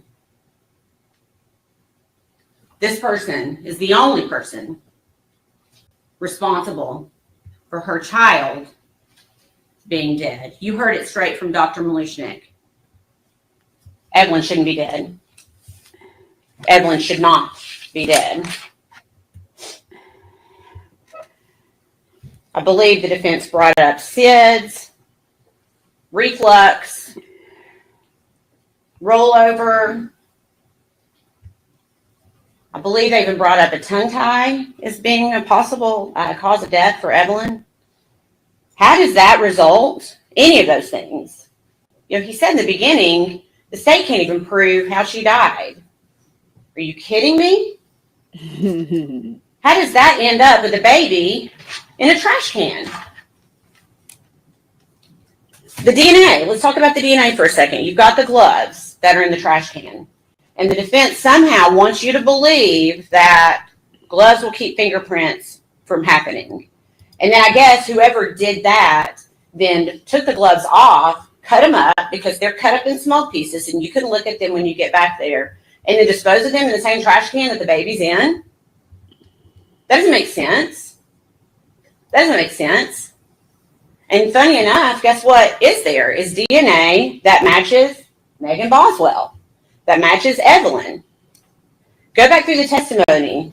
There's not one piece of DNA, not one, that shows anyone, not Hunter Wood, not anyone else, other than Megan Boswell is associated with that trash can, the evidence in the trash bags. And you heard Marla Gray, the DNA expert, talk about the mixture DNA on some pillows that were found in the shed. And you also heard her say that that could even be from the person who made them in the factory. Or it could be from the person who touched the pillow at Walmart when they were trying to decide if they were going to buy it. It wasn't even enough DNA to test. So don't be led to believe that because of that, there's some unknown stranger who did these things. Look at the evidence. Look at the evidence that's in front of you. We have evidence. We have shown you the evidence.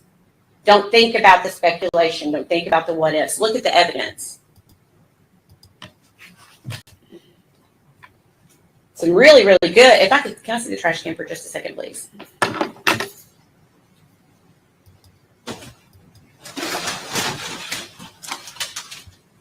Thank you.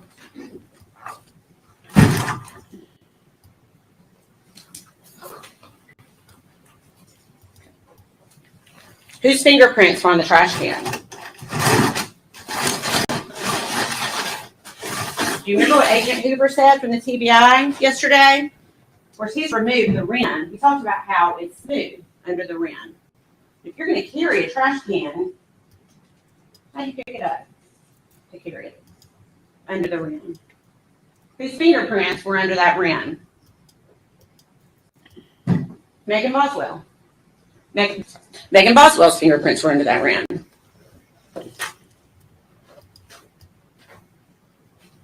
If we look at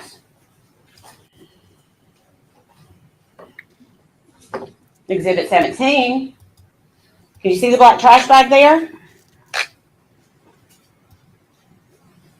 Whose fingerprints are on that trash bag?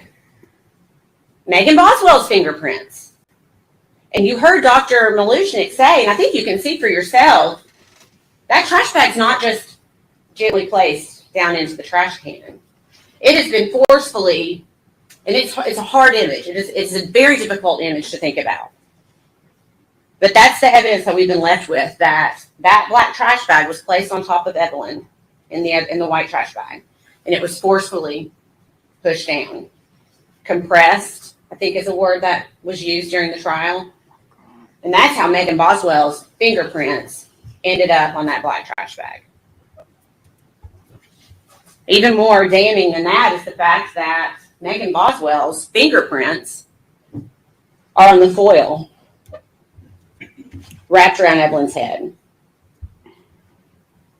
I would love to know a different explanation for how Megan Boswell's fingerprints got on that foil, on that trash can, on the black trash bag, except for the fact that she murdered her baby. She put her in that trash can with food trash and debris, covered her body, essentially mummified her, and tossed her away, literally, with the trash.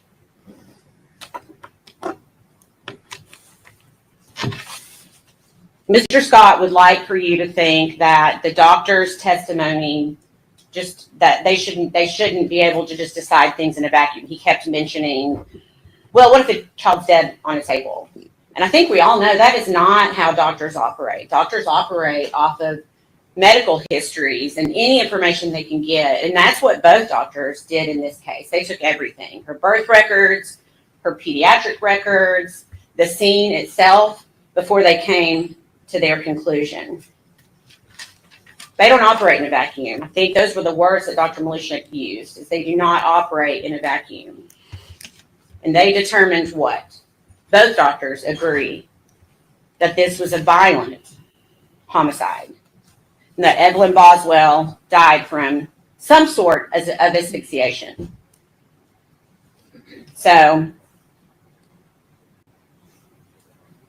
suffocation, I guess, is the easiest way to say it. So, if it was not for, say, the position of her body upside down in the trash can, that could have killed her. We'll say it wasn't that. Then maybe it was the blanket that was pulled up over. Remember that? How it was tightly pulled up over her face. That could have been what it was. Or it could have been upside down in the trash can. Could have also been the trash bag that she was placed inside of, where she was unable to breathe. Could have been the foil that was wrapped around her head. Could have been the trash can itself. If you remember, the doctor testified that her face was compressed up against the side of the trash can. And her body was in a reverse S curve to where her head was so far bent back into a reverse S because of how the defendant compressed her body down into the trash can. Forcefully compressed her body down into the trash can. Her head and neck were wrapped so tightly with foil that even when they removed the foil, you could still see the impression of the foil on her face. You could still see the trash can form still to her face. Wow. Quickly, I'm going to ask you to go to your verdict form page.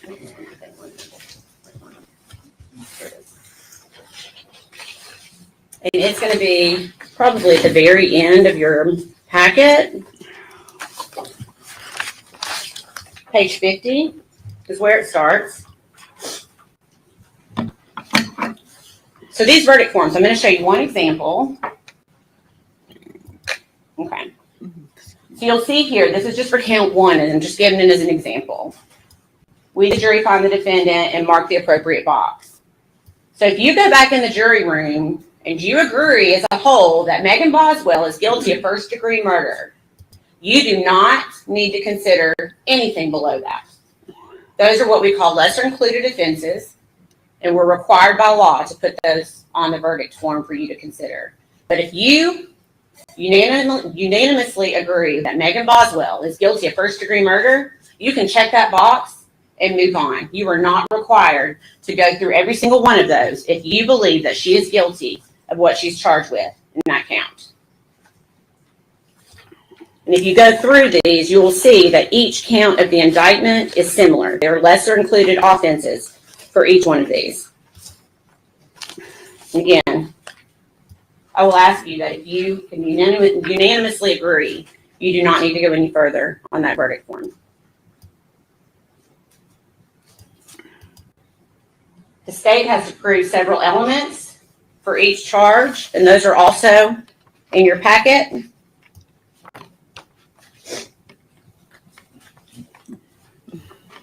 Count 1 is premeditated first-degree murder, that the defendant unlawfully killed the victim, that the defendant acted intentionally, and that the killing was premeditated. The next page defines premeditation for you as an act that was done after the exercise of reflection and judgment.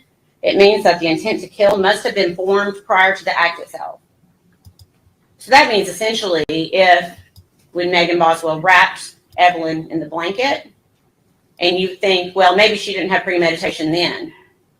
She could have formed premeditation in the time where she applied foil. Or premeditation in the time that she put her in that trash bag. Or premeditation in the time that she pushed the next trash bag on top of her body. Ladies and gentlemen, I submit to you, there's nothing about this case that is not premeditated. Count 2 and count 3 are what we call felony murder in the state of Tennessee.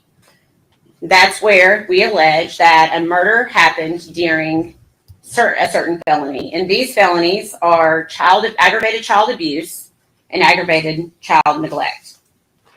Again, those go hand in hand with premeditated first-degree murder.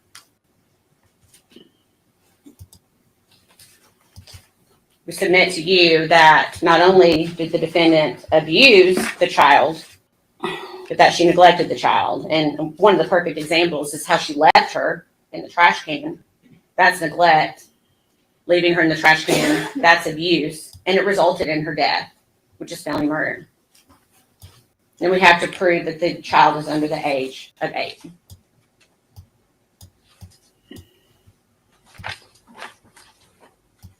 There are many counts of false report. Page 29, I think, is where it starts. and it's counts, I believe, 7 through 17.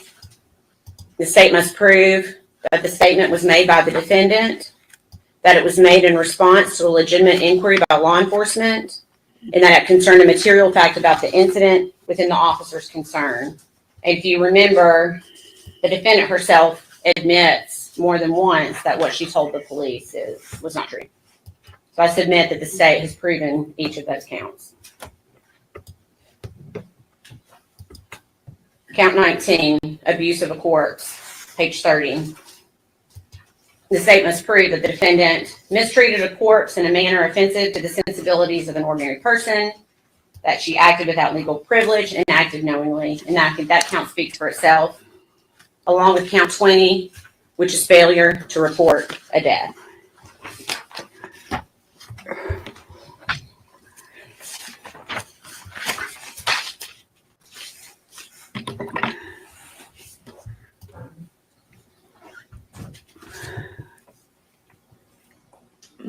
A lot about this case really has been more about Megan Boswell than about this child, Evelyn.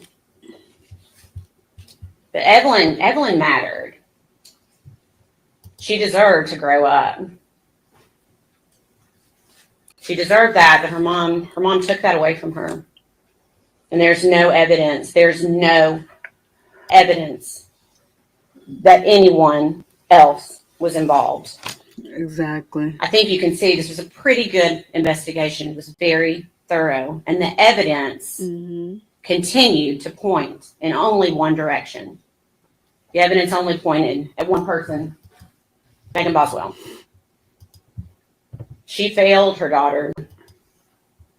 She had the chance to keep her safe, to protect her, to give her to someone else if she couldn't handle her. You heard from the witnessing, there were people that she could have given Evelyn to that would have given her a beautiful life. But instead, she violently murdered her daughter. She told story after story after story for 2.5 months. And maybe the worst part is that she just went on with her life as if Evelyn had never even existed. But Evelyn did exist. Evelyn is a real person. And Megan Boswell should not be able to go on as if Evelyn did not exist. There are things we will never know about what happened. None of us will ever know everything. I think it's fair to say that we do know that Evelyn was in the way. She was in the way of Megan Boswell living the life that she thought she deserved, that she wanted to live. So Megan removed her. It's as simple as that.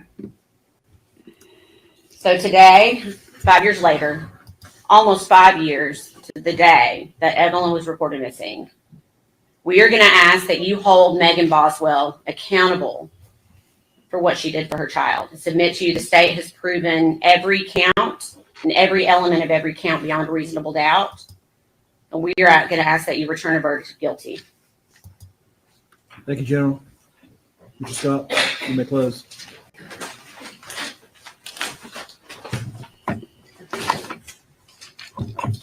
Good afternoon.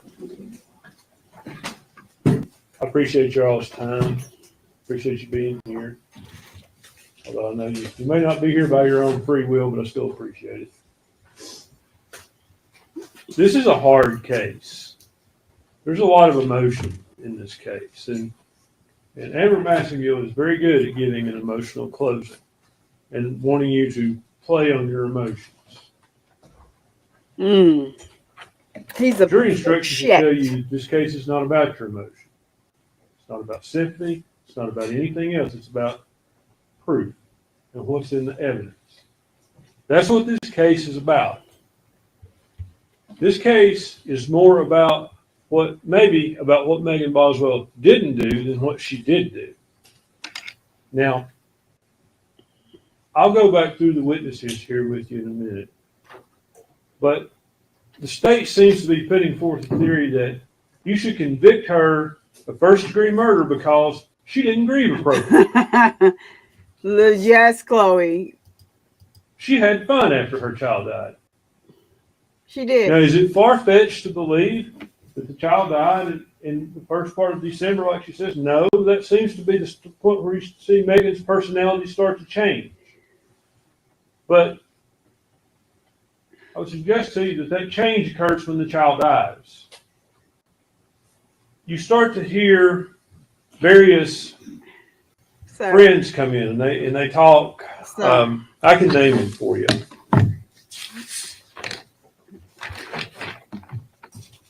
Sir, this is not. Let's talk about Casey Saltz. She worked at Megan's pediatrician. She was also technically would have been Megan's foster sister, I guess. She was the daughter of Megan's foster mother. Rebecca, who was her father? She talked about Megan being a good mother. She acknowledged that. She witnessed that. Megan brought her to the doctor. You have an exhibit in the records. It's item 67. It came in through the pediatrician. Read that page for page. It demonstrates that Megan was a good mother to Evelyn. She took her to the doctor for well check. She took her to the doctor when she was sick. She got medicine for her. She did what she should do. And then she misses that appointment in December. And that's when this starts. And I would submit to you, when all of this really starts, the child is dead. Now, we hear from other witnesses. We hear from Paul Miller. That is Ethan Perry's grandfather. He had no reason to believe that she wasn't a good mother. Seemed like she liked being a mom. Saw no signs of abuse or neglect. We heard from Audrey Gibbs. She'd been with Megan almost every day up until she moved to Knoxville in 2019. She describes Megan as a good mom. There were a few things. There was once where she had thought her diaper needed to be changed. Once where they neglected to buckle the car seat. But those are mistakes. That's not child neglect. That's not child abuse. Those are mistakes. Audrey talks about Megan coming to Knoxville at the end of December sometime, and by that point she acts disassociated. She's not normal. She's saying "I love you" over and over again to her. So, again, maybe she's not grieving right. Bailey Hawkins stayed at the Econo Lodge with Megan. Megan just went to sleep, despite Bailey thought they might do things. They might talk or whatever they might do. But she just went to sleep. Again, I would suggest to you she's disassociated. Bailey saw no signs of abuse, no signs of neglect. Mr. Horn questioned her. She described Evelyn as the one consistent love that Megan had. And Megan is a girl who comes from a world of fractured relationships. And Miss Massengill wants to downplay Megan's home life. Matt Price did. There's a video in there. He talks about it. He talks about, I mean no disrespect, but I know that Boswell family. I'm aware of them. I know how you come up. Your mom and daddy using drugs. I mean, you want to talk about a home life? Watch the video with Agent Fraley. Her mom was led in there in stripes, a jail uniform. What kind of home life was that? He is doing a banged up job. Then we get to Caitlin Jones Carter, whom you can make what you want of her testimony. Her body language tells me she's no longer Megan's friend. However, she described, aside from the one day when she saw Evelyn as dirty, that Megan had been a good mother. No signs of abuse, no signs of neglect. She said she saw Evelyn sometime in December. She tried to tie it to her school, but she really couldn't give us a specific date. So I think the best you can say is that it's sometime in December.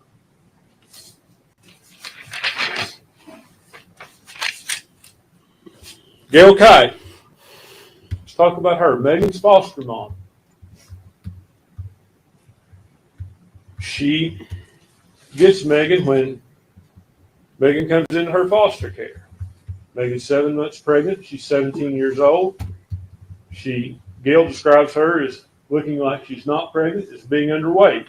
We know from the medical records and the testimony that come in from Dr. Smith, Megan suffered from intrauterine growth restriction at that time. We've heard that. So that's the shape she's in. But Gail talks about how she gets her in good shape. She has the baby. She's a loving mother. She takes care of the baby. Gail never saw abuse, never saw neglect, never had any doubts about Megan.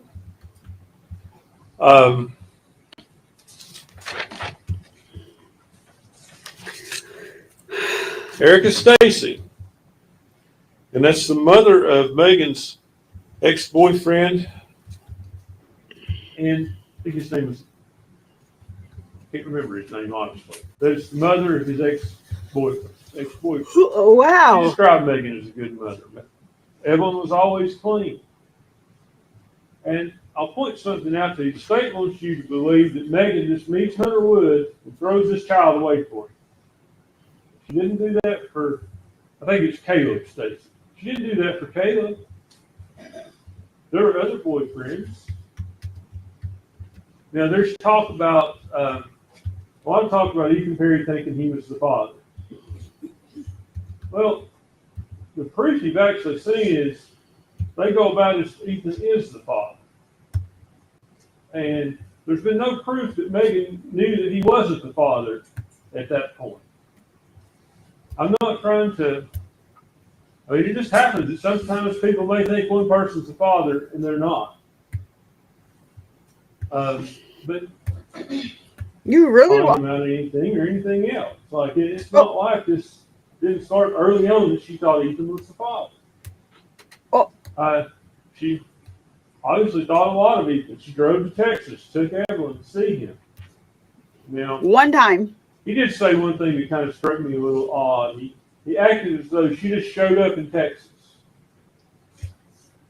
I suspect, and he finally admitted on cross-examination, that he told her where he was in Texas. Yeah, but he didn't tell her to come. Drive to Texas and say, I'll drive around El Paso till I see his car in the parking lot and pull in. That's not what happened. I think he kind of wanted you to think that, but that's not what happened. Oh, wow. Let's talk about Randy Wood. Randy Wood is the father of Hunter Wood. The state called him. The state is the one who elicited the information about Hunter Wood being hospitalized. That's the first you hear of him being hospitalized. It's the state. Now, Ms. Massengill wants you to think I have some grand conspiracy theory. I don't. I do have a statement from Megan Boswell when she talks to Agent Fraley about what happened in this case. She says, Hunter was there when Evelyn died. I wrapped her up and I swaddled her. I held her. She kept getting colder as the day went on. I didn't want her to get cold. Hunter took her and he got rid of her. Now, they want you to believe that that's just impossible.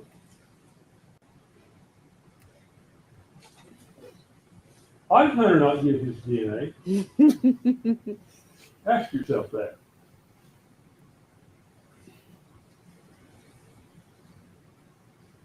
If you have nothing to hide, why wouldn't you just let them test your DNA against all the evidence they had? Turns out they couldn't have tested it, probably. But he didn't give them that chance because he had something to hide. Now, his dad said that he was schizophrenic. I asked him, is he schizophrenic and have hallucinations? He agreed with me on that. He also agreed with me when I asked him if he talked about using an aluminum foil or tin foil. And he says, yeah, he talks about some off-the-wall stuff. No, he didn't. No, he did not. Ask yourself. No, he did not. Oh, he's a liar. He did not say. That has cared for the child, taken care of the child. He did not say he knew about nothing about no tin foil. And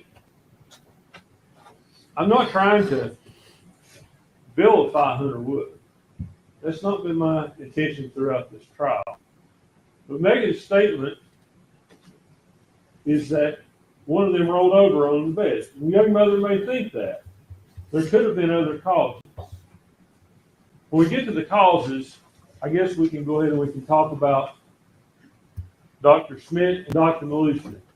Now, Dr. Smith asked her about several different things. She's the lady who actually performed the autopsy. And she formed an opinion of homicidal death based on the way the child was in the trash can. But she could not tell you a medical basis for the child's death, other than a diagnosis of exclusion. And a diagnosis of exclusion is simply, we don't know what else is wrong with her, so she must have smothered in this trash can. That's what they want, what she said, essentially. Now, I cross-examined her about a lot of things. I asked her about SIDS. And even though the subsequent doctor didn't agree with it, Dr. Malushnik, I didn't ask about something that didn't exist.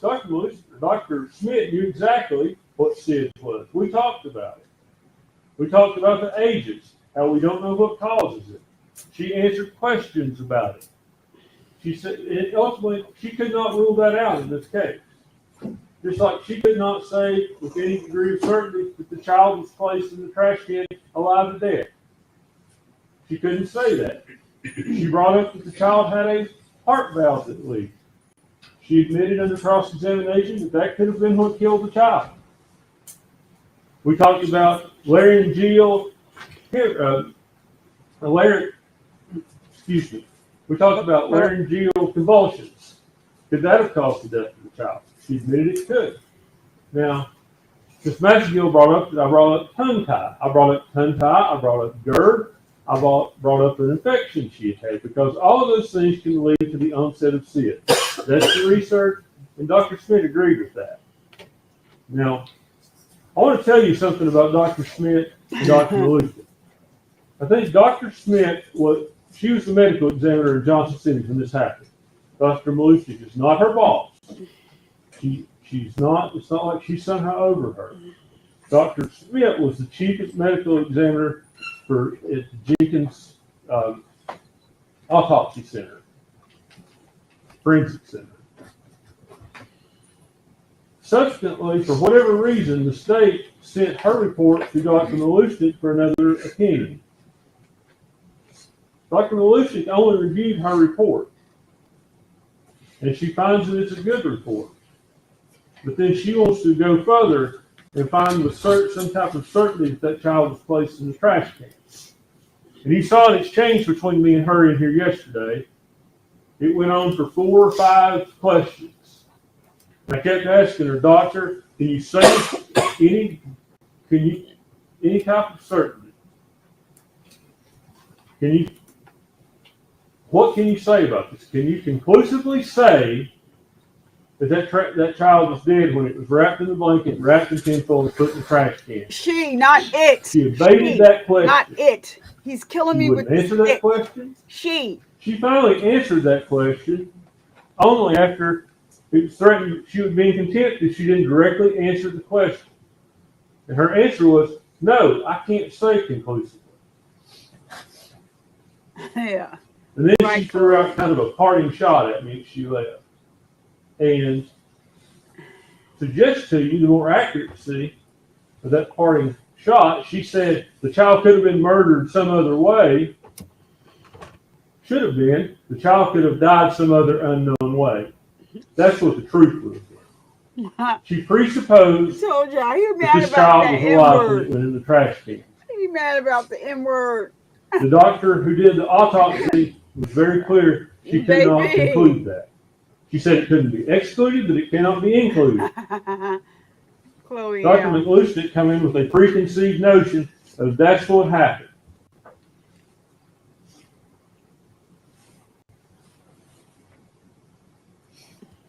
Now, the state has to prove to you the cause of death in this case. They have to prove that child was unlawfully killed. They have to prove this wasn't an accident. The proof from Dr. Smith leaves open a heart, it leaves open SIDS, laryngeal convulsion, it leaves open all of those things. We don't know what happened. It also left open a rollover, which is what Megan told Agent Fraley. And now, would Megan know for sure if that's what happened? Maybe Which not. time You Mary wake up said and you that? find your baby Which dead in time? bed. Could you not come to the reasonable conclusion one of us must have rolled over on it? Roll over on it. It's She's- shit rolled over on She's her. 17 years old. She's not sophisticated. She's had a hard life. She's scared that she's going to get in trouble. Hunter Wood's scared that he's going to get in trouble. And that's why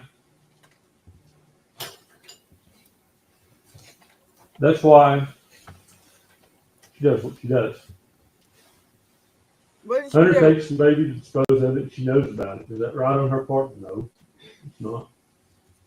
Should she have called and reported it? She absolutely should have. I told you that in my opening statement. Have they proved that she's a liar over and over? They have. Don't deny that. They haven't proved she's a murderer. Huh? You doing a You have a mighty fine job of more it. counts of false report than I can really count. I think there's 11 or 12 of them. Almost every time she's talking to law enforcement, you're considering a count of false report. With the exception of, you're not considering one for the time she talked to Agent Fraley. That's not before you. I would submit to you what happened was the conversation with Agent Fraley on the 25th of February, almost 5 years ago. That was a breaking point. That's a breaking point where she finally admits Evelyn is dead. She's able to admit to herself. You saw all these pictures she's sending back and forth before that. That's how she's grieving. Maybe she doesn't want to accept that the child is dead. Maybe as long as she keeps talking about it, talking to the media, talking to the police, and saying that Evelyn is somewhere else, she believes that. Maybe that's how she's getting by. You can't judge someone for how they grieve. You don't know what goes through their head. You don't know what they were raised with. I've never lost a child. I hope none of you ever have. But how am I to tell someone when they lose their child how to grieve? Oh.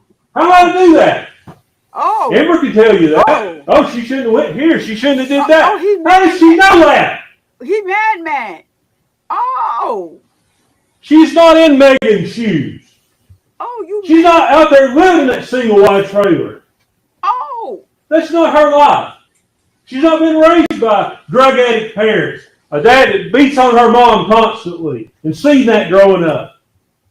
Oh. She's not seen that. She can't put herself in her shoes. It's not fair to say she murdered her child because she didn't grieve right. I resent it.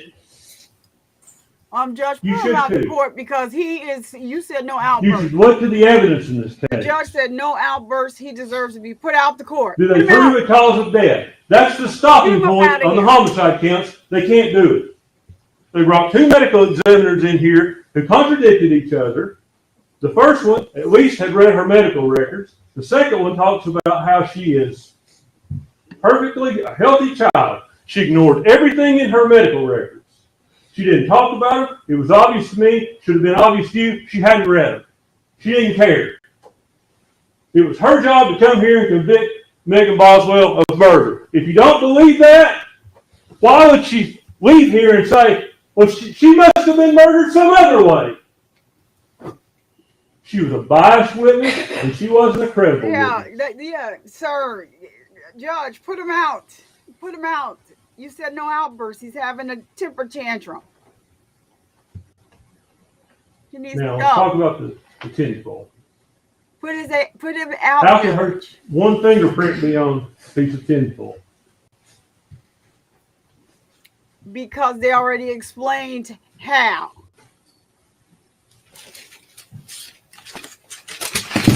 Can y'all see this roll? Maybe like this.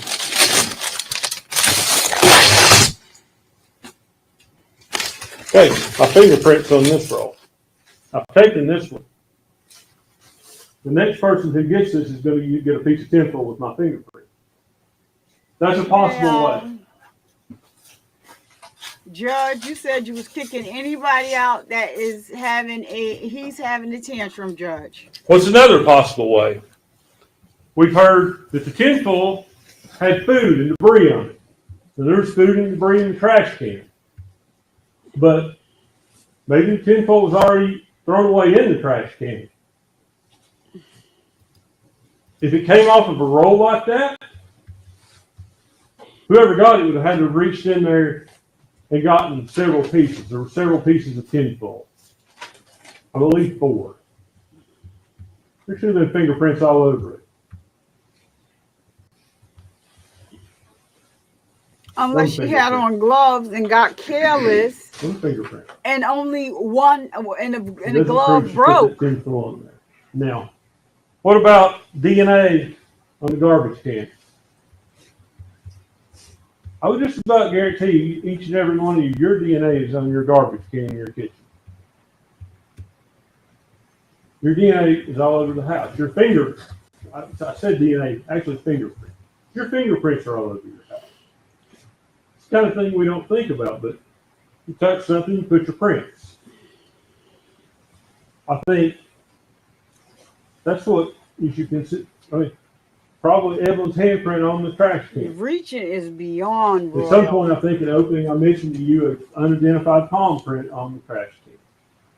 Well, I didn't know at the time it was a child's because it wasn't in the fingerprint analysis report.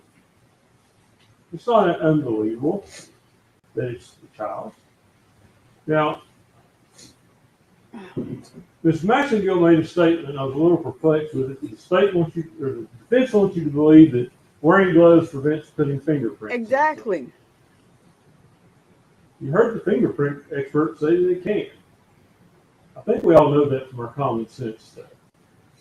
If you cover the fingerprint up, you're not going to leave it on something.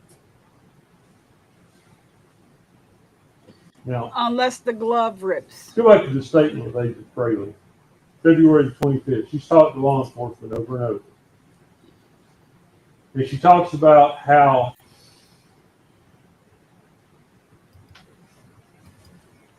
she breaks down. She breaks. It's the breaking point. She admits she's dead. And she's telling them the truth. How do you know she's telling them the truth?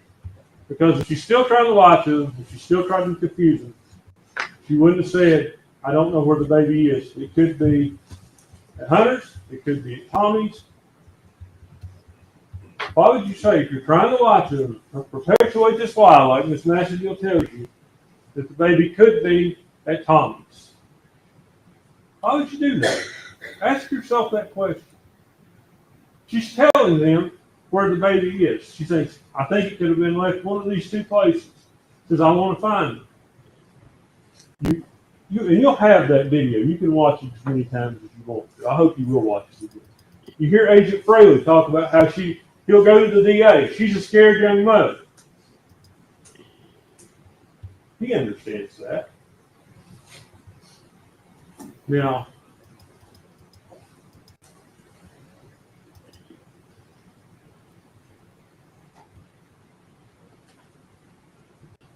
I don't have to prove this case. I wish I could, but I can't. You can't prove a negative. What I can tell you is the state has not proven their case. They've not proven the cause of death. They've not proven that the death was an unlawful killing as opposed to an accident, or some rolling over in the bed being an accident, or some kind of health-related issue. They haven't proved that. Let's talk about the gloves. I go around in circles sometimes, and I hope y'all are following me. I apologize for that.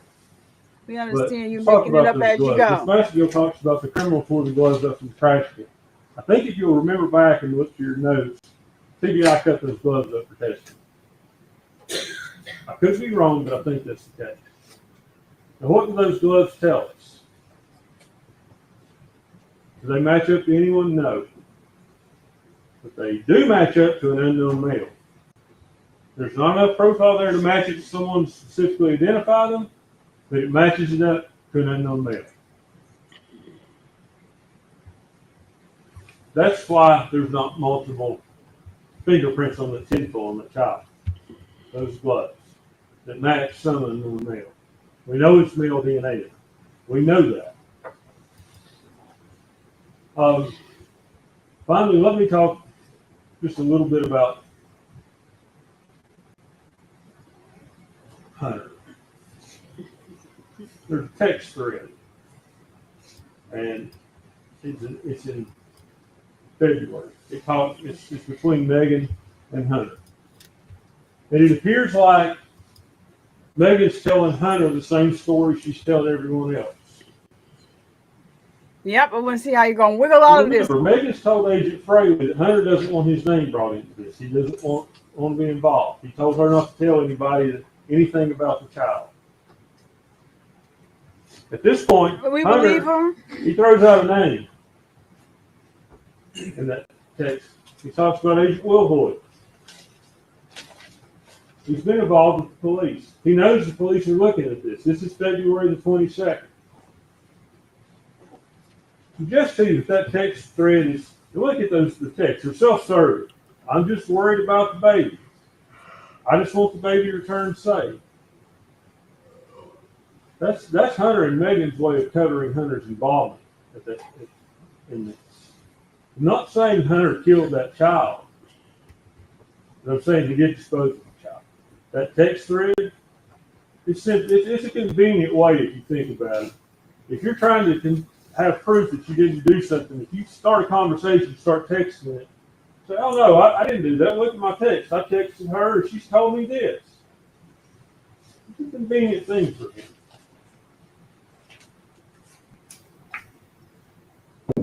He didn't give his DNA. We know that. His dad talks about he went crazy because he was called a baby killer. Maybe he went crazy because of his participation in disposing of that body. We don't know. Everybody seems to agree he has went crazy. You saw a document admitted this morning. That's where he's being held out of court over in Virginia to be evaluated to see where he's competent for some crime he's committed. He's up at Marion right now to be evaluated. That's what we know.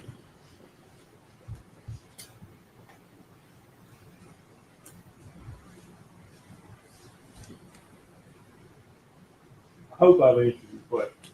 I hope my argument has helped you somehow in this case. What I would say to you, if you have questions, about any elements of these crimes, and your questions are not answered to your satisfaction, you have reasonable doubt. If you say, I don't know how that child died, that's reasonable doubt on this homicide count.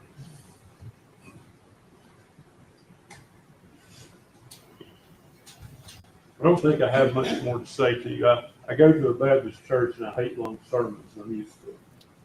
I think I've been up here for about a half an hour, but I thank you. I pray you'll come to the right decision.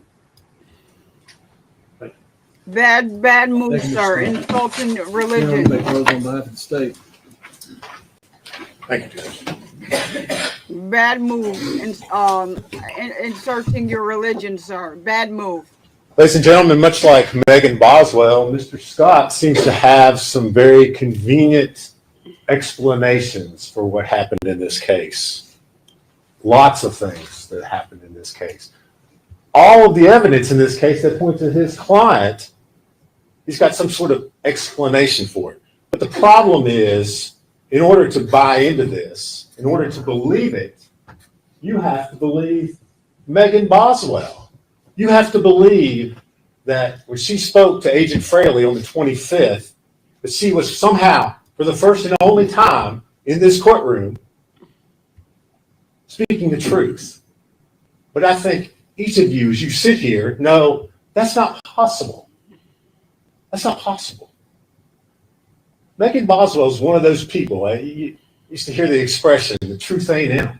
Ah, Truth's not in Megan Boswell. say that. She doesn't know how to tell the truth. Everything that she tells to every person in her life is for some reason. And that reason is because Megan's trying to get something out of it. She is a master manipulator. Even at 17 years old, you sit there and watch those videos. She's trying to play everybody. She's trying to play the law enforcement officers who are interviewing her. She's playing her friends. Every person in her life who walked through that gate and sat up on that witness chair was in some way manipulated by Megan Boswell. Some way. Whether it was about Evelyn, whether it was about how she was going to pay for a babysitter, whether you're the father of my child, whether you're a great grandfather, whether your wife who's dying of cancer is babysitting the kid. I mean, she knows no bounds. There is no person that she will not manipulate and tell untruths about and to. No one. But Mr. Scott comes in here today and says, yeah, hey, come on, ladies and gentlemen, the 25th, that was the point, which she decided, hey, I'm going to be truthful here. No, it wasn't. And we know it's not. It was just another story. She was telling law enforcement to lead them some other way. That's all it was. And if you remember, when A.G. Gratz testified, General Massengill was asking him the question, when did this first thing about accidents and rollovers, when did that come up? Well, it came up when the police and law enforcement finally said, yeah, we got nothing going on here. We got to give her an out. We got to give her something so we can try to find this kid. They're the ones who suggested it.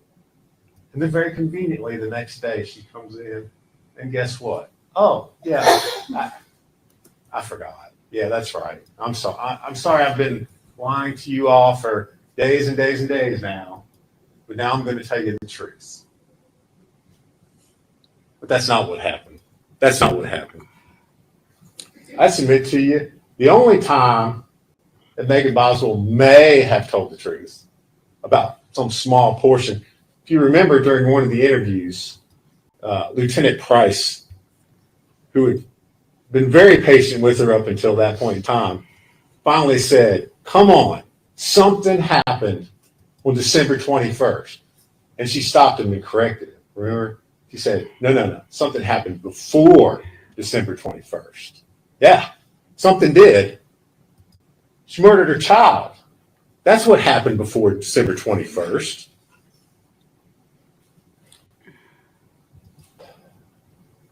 Ladies and gentlemen, before I speak further about the physical evidence that ties and shows that Miss Boswell is the one who is guilty in this case and who needs to be held accountable, I want to take you back to jury selection. Last week when you all were first up here and up there, and I asked you if all of you had brought your common sense with you. And if all of you, as you listen to the evidence in the case, would use your common sense. And everyone agreed that you would. So I want to remind you of that. And it reminds you to apply that to the evidence that you've heard, the testimony that you've heard in this case. Because the defense wants to say that perhaps, again, speculating, it's a possibility that Evelyn just died one day in early December. And then all of a sudden, Megan engages in this just pattern of just totally bizarre behavior that involves wrapping her child in a blanket, tightly pressing her head in aluminum foil and stuffing her in a trash can, and then engaging in this just convoluted tale to anybody who wants to inquire about what's going on with Evelyn. But it's a remarkable coincidence, isn't it, that all this occurs at the same time that she starts working at the chicken shack. And then she meets Hunter Wood. That Hunter Wood. the one who lives out on the lake in the big house. And remember,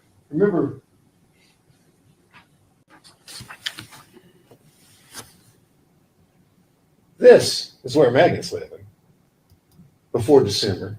These are the conditions Megan's subjecting her child to before December. Then she meets Hunter Wood. Big house out by the lake. Dad owns a business that I'm working at.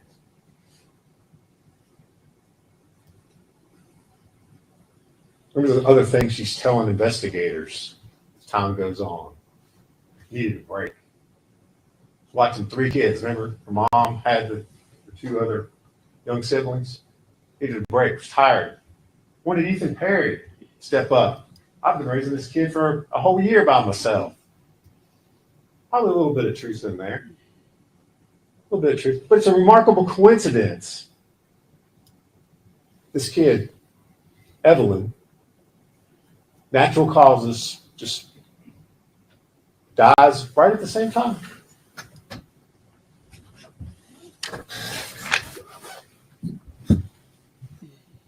Apply your common sense in asking yourselves why. Why would Megan Boswell then start on December the 7th? She tells Bailey Hawkins, hey, it's just me. Ethan's grandma has Evelyn right now. December 7th. Remember, she starts Chicken Shack the 2nd, 7th, 5 days. 5 days later. Why does she start telling all these things that are obviously not true? I'm in a custody battle with Ethan. I don't have it. Evelyn's sick. She's got the flu. Can't bring her. Can't bring her up there to get the Christmas gifts. Let you see her. Why does she do that? Why does a mom who, by everybody's testimony, everybody's, the friend, Bailey Hawkins told you, I mean, yeah, she wasn't a perfect mom, but she did well. She did well. They all did. I mean, she's posting pictures on Facebook, Instagram. Everybody. Her own pediatrician, Dr. Pugh, came in here. Yeah. She's a good kid. We didn't have any concerns.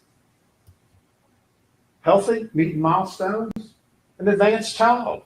Why does a mom who dotes over her kid, who won't even let anybody babysit, she's so protective of this child?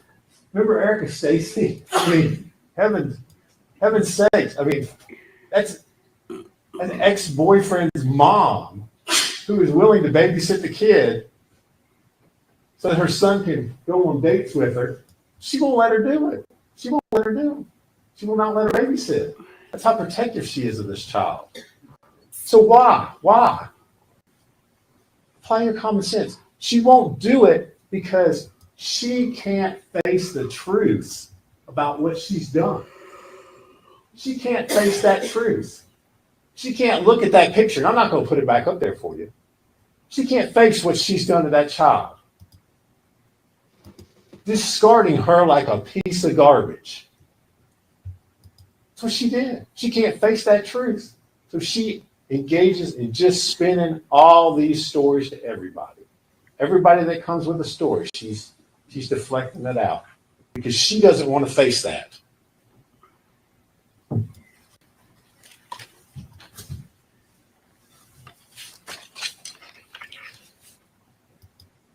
It is almost unbelievable to me that the defense is still arguing that Hunter Wood had some involvement in this case. I mean, truly unbelievable to me that they're making that argument.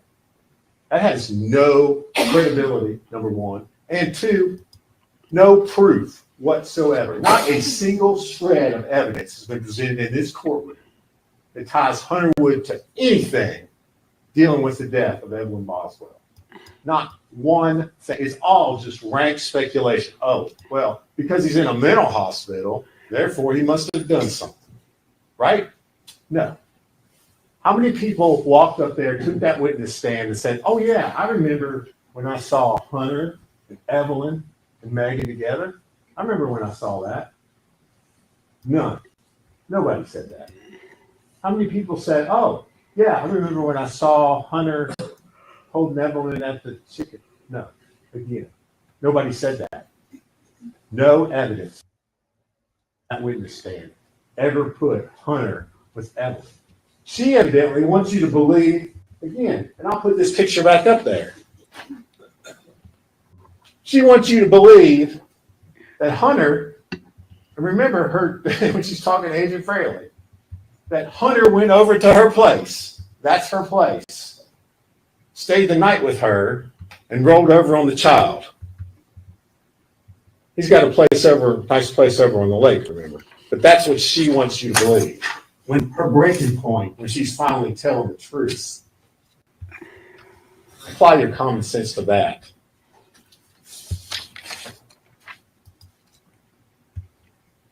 What else possibly ties Hunter to this case? To Evelyn's body being disposed. Maybe it's the playhouse over on Tommy's property. No. Again, we know Evelyn is probably gone 5 days after she first met Hunter from working at the chicken shack.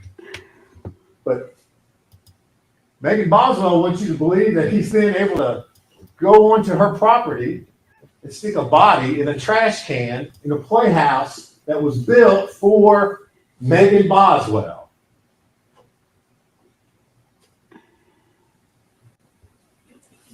Mr. Scott asked you, and I wrote it down.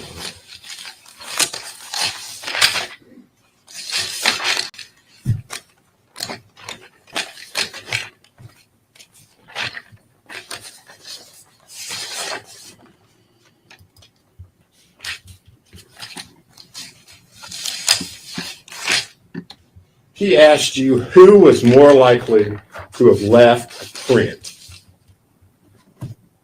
on the foil.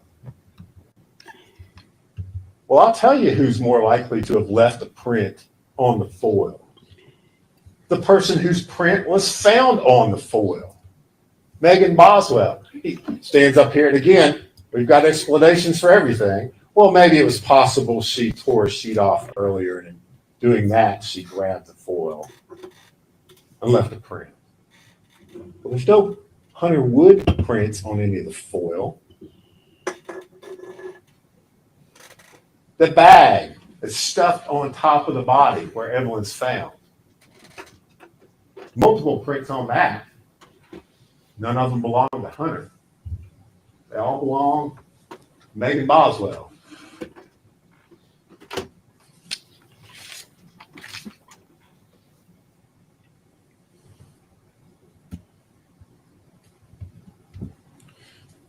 He wants to say, and again, it's still beyond my comprehension that we're talking about Hunter Wood here. You know, why wouldn't Hunter give a DNA sample? I don't know. Perhaps because Hunter is being mucked up in Megan's world here. My gosh. Here I am dating this girl, and all of a sudden I got TBI agents asking me about a child that's missing and no explanation for it. Maybe that's why. And again, in this particular case, you heard from Agent Gray. What does it matter? There's nothing that was tested. All those things she testified to yesterday, all of them, all those things I handed up to her, that she analyzed, not one piece of them had any identifiable DNA on it that could have been tied back to Hunter. None. Everything was Megan's or Evelyn's or limited profiles. As I remember, I asked her if I gave everybody in the world's DNA to her, she wouldn't have been able to match any DNA to Hunter Wood. Nothing. Nothing. Everything connected to that body in the trash can comes back to Megan Boswell. And then, let's not forget, in the middle, while all this is going on, February 22nd, Megan's child's missing. They question Hunter. And they have this conversation. And Mr. Scott wants you to believe that this is some kind of contrived thing between Megan and Hunter. But what evidence did you hear that there was any sort of contrived conversations going on here? Nothing. Again, nothing. In order to believe that, you've got to believe one person, Megan Boswell. And we know you can't believe her. No. Hunter says, yeah, but where's the baby? I just want the baby to be found safely.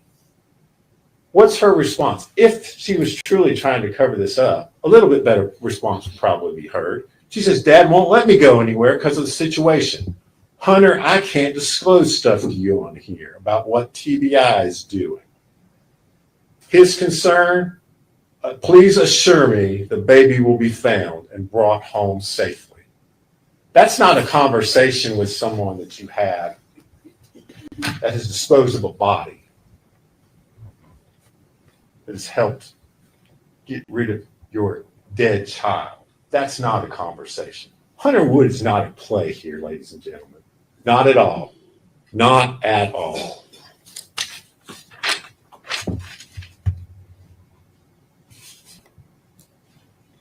Defense has also talked to you about these things that medical conditions that they questioned the medical examiners about yesterday. Possible. Again, possible. He should never have. Things that might have caused Evelyn to just suddenly die of natural causes. A perfectly healthy child. Again, he's asking you to speculate about possibilities. But we don't decide this case on possibilities. And if you think about it, ladies and gentlemen, you didn't hear from just 2 doctors about Evelyn's condition, about what kind of a child she was. You heard from 3 doctors. Her pediatrician testified in this case too. And what did she tell you? Evelyn was a healthy child, advanced, had met all of her milestones. Any concerns about her health? No, her concern was that on December the 5th, she doesn't show up for her year checkup appointment. She's a no-show. That's her concern, not Evelyn's got tongue-tied. I'm concerned maybe she's going to die from SIDS. Not, oh, she's got some sort of reflux going on. I'm afraid she might be at risk to just suddenly die one day. That's not her concern. And remember, and Mr. Scott didn't talk about this because you don't want to talk about it. I asked Dr. Malusnik yesterday about statistics. This wasn't just her opinion. These are statistics kept by the Department of Health in Tennessee about the number of kids over 1 year of age who died in rollover deaths. Entire state of Tennessee last year, none. Entire state of Tennessee last 10 years, none. But yet, they want you to believe that's a possibility in this case. She's the first one, ladies and gentlemen, evidently. The first one. No, it's not a possibility. You decide this case on the evidence that you've heard, the testimony you've heard from that witness stand. And the testimony you heard from 2 different medical examiners said this child died from asphyxiation. That's what they told you. Both of them told you that. He said they had contrary opinions. They didn't have contrary opinions. One of them had a little stronger opinion, but they both had the same opinion. They both told you the cause of death was the same thing. Asphyxiation. All the evidence in this case points to one person alone as being the person who caused that asphyxiation. And that is Megan Boswell. This wasn't an accident, ladies and gentlemen. It wasn't an accident at all. You've got lots of evidence of premeditation sitting over there in that box. This isn't a little piece of tin foil. This isn't foil like you stick around a baked potato and stick in the oven. You saw it. You saw the photographs. And the foil's in there. Pull it out. It's a big old piece of foil. Mr. Scott wants to suggest maybe it was sitting down in the trash can and somebody pulled it out. Nobody's using that much foil. Use your common sense. And remember the testimony from Dr. Malusnik yesterday about how that foil was applied. That blanket, so tight when they're taking it off, the impressions left on that child's face. The foil, how painstakingly slow they had to pull it off because it was tightly compressed around the child's head.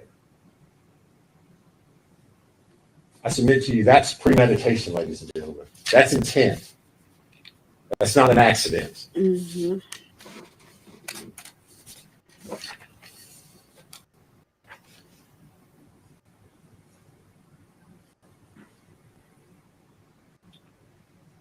Part of this case, ladies and gentlemen, that Mr. Scott said is really, sad. It really is. It's a tragedy.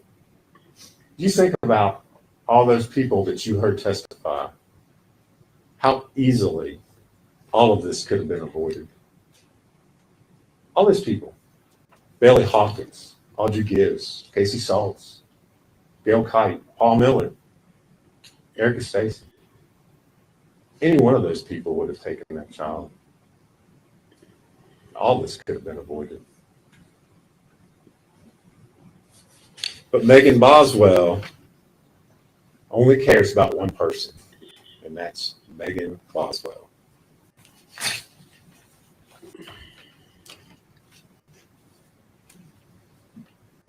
She started a facade back first week of December after she killed her child.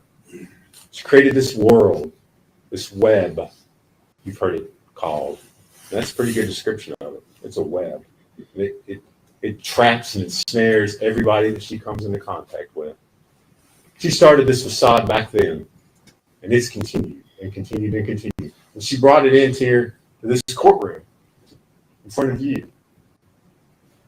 She's trying to get you all to believe the rollover, believe the accident, believe my child died of natural causes, and that I just flipped out and engaged in this totally bizarre behavior. But in order to do that, you have to ignore the evidence in this case. You have to ignore forensics that place her and her alone as the perpetrator of this crime.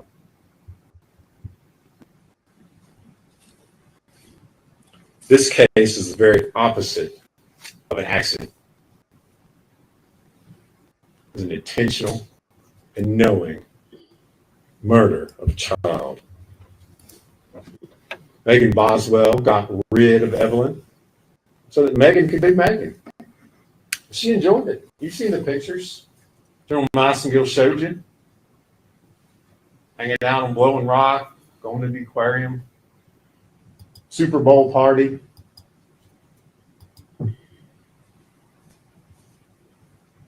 Megan Boswell sits here in this courtroom today as guilty as she was back in that first week in December.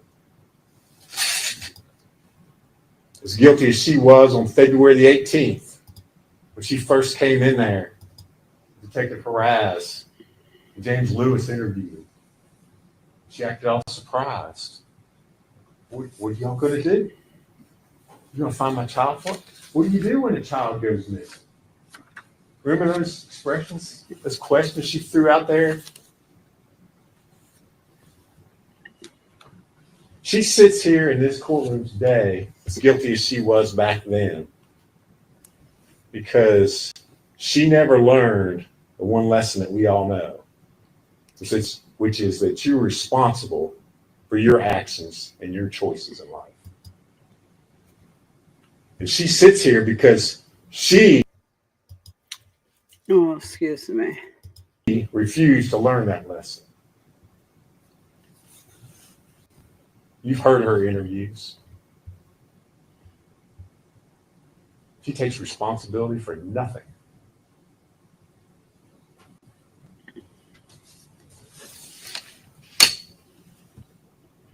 But today is the day you get to hold her responsible for those actions, for her poor choices and decisions. For her decision to get rid of Evelyn, to dispose of her like a piece of garbage. That's what she did, ladies and gentlemen. She disposed of her child like a piece of garbage. But her poor choices and decisions have a price, and they have a consequence. The state has proven to you over the course of the last week, Megan Boswell is guilty. First-degree murder, false report, tampering with evidence, and failing to report that death to authorities. We ask today that you hold her responsible for those poor decisions by finding her guilty as charged.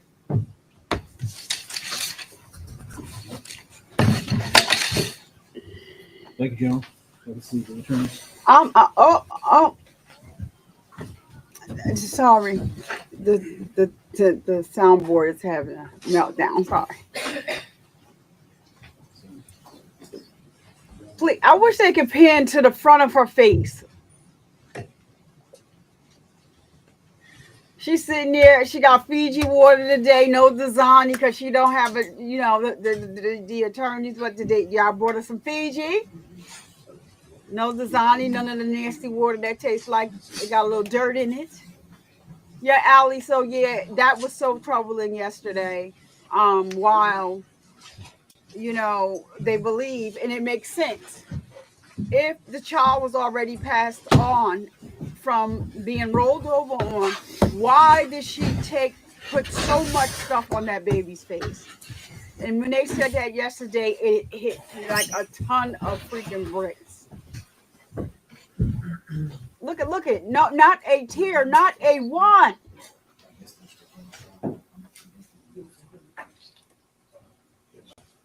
Yeah, the religion thing, he should have never brought that into a closing statement. And the last thing that he said. All right. Mr. Hyatt, Mr. Selner, Mr. Arnett, you're the three alternates. If you will go with the officer. Oh, Just Allie, leave him in I the gotta seat. get Allie That'd be in the fine. van. Oh, I'm sorry, And your Allie. notes as well. We'll just take care of them.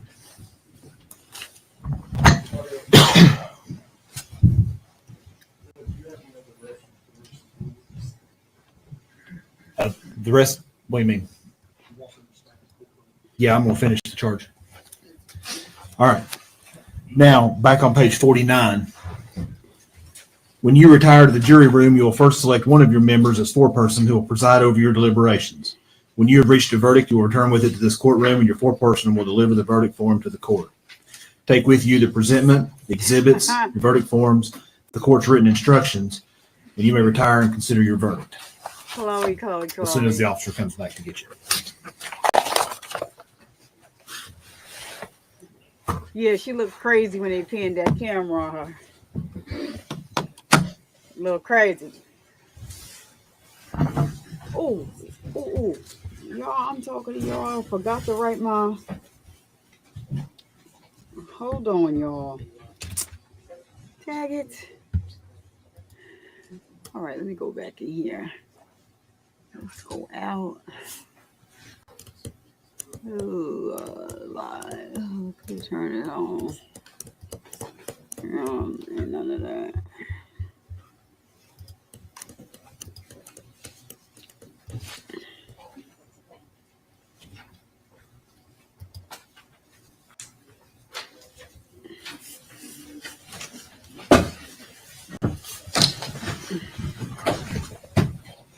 All right, now you go with the officer. Everyone stand, please.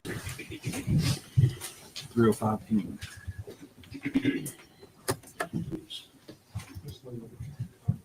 Take the ones that you have. Just Right. leave the three. Leave the others. Take one that you have. Don't worry about the ones that belong to you.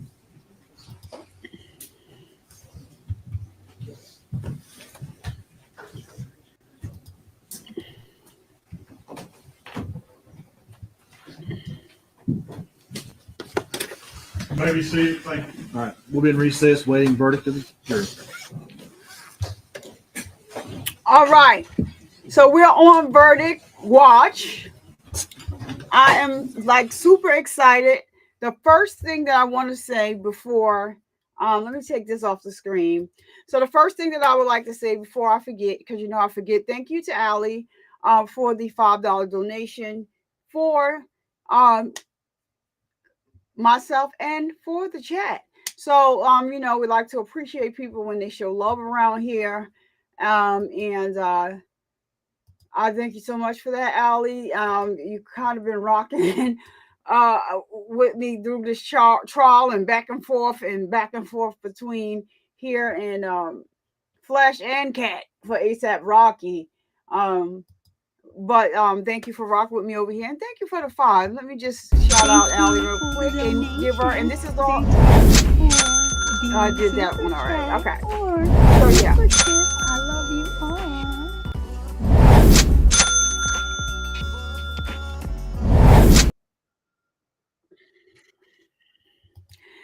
So yeah. Thank you, Allie. I appreciate you. So yeah, so many things. You know that we talked about yesterday.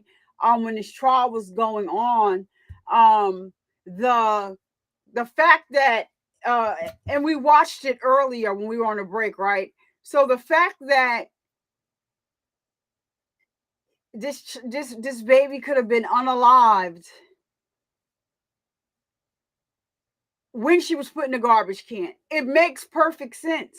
Why would you take the time to wrap aluminum foil around her head so tight and then wrap a blanket around her head so tight if she was already gone? Now, putting the blanket on her, if that's what you're thinking, would be something that's more, but not wrapped as tight. Now, remember, out of Megan's mouth in the interrogation room, when she finally said she knew that she was passed on, she said that she swaddled her. So when we all know when we swaddle the baby when they're young, we wrap them tight in it, arms and everything. It gives them a feeling of that they're in the womb, like and it it's warm, and it's just something that helps them to sleep. Also is for safety reasons as well, like for crib reasons, for being in the crib or whatever. But the theory was, and it hit us yesterday like a ton of bricks, like, yo, what the? Because that forensic pathologist, well, both of them. Well, the first one, she was just a little nice about it. If you want to know, if you're a content creator and you hear the music in the background, that is from No One. They'll drop the link down in the chat for No One, please.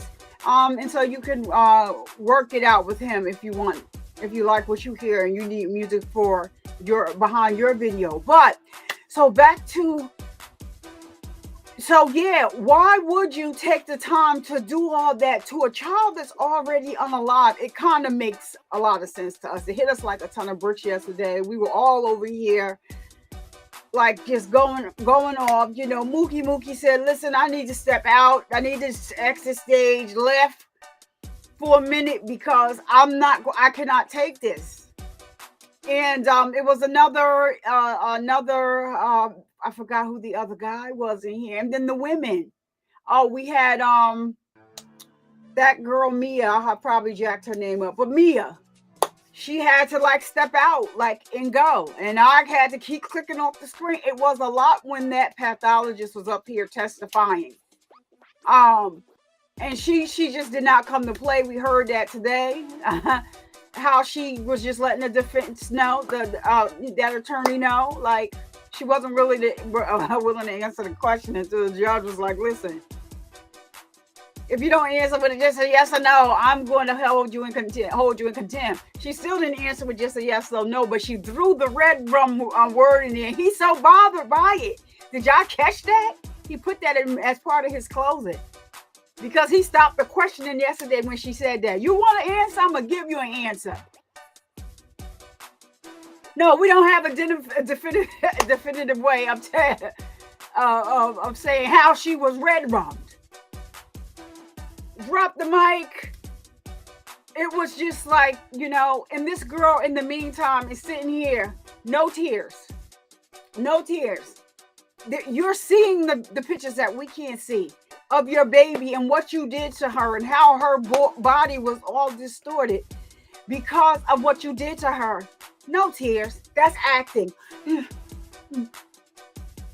When you did this, you made a mistake. You should have kept your hand up here because we didn't hear no sniffles, no nothing, no tears. None. How can you do this to the baby and then the defense attorney to keep calling this baby it? It's a she or a her depending on what tense you are speaking of her in. Not it. What is it is a thing. It's not a person. So you referring to this that this defense attorney has been disrespectful this whole freaking trial. There is no other way to say it. It's one thing to defend you. She deserves a defense. That is her right. We all know that.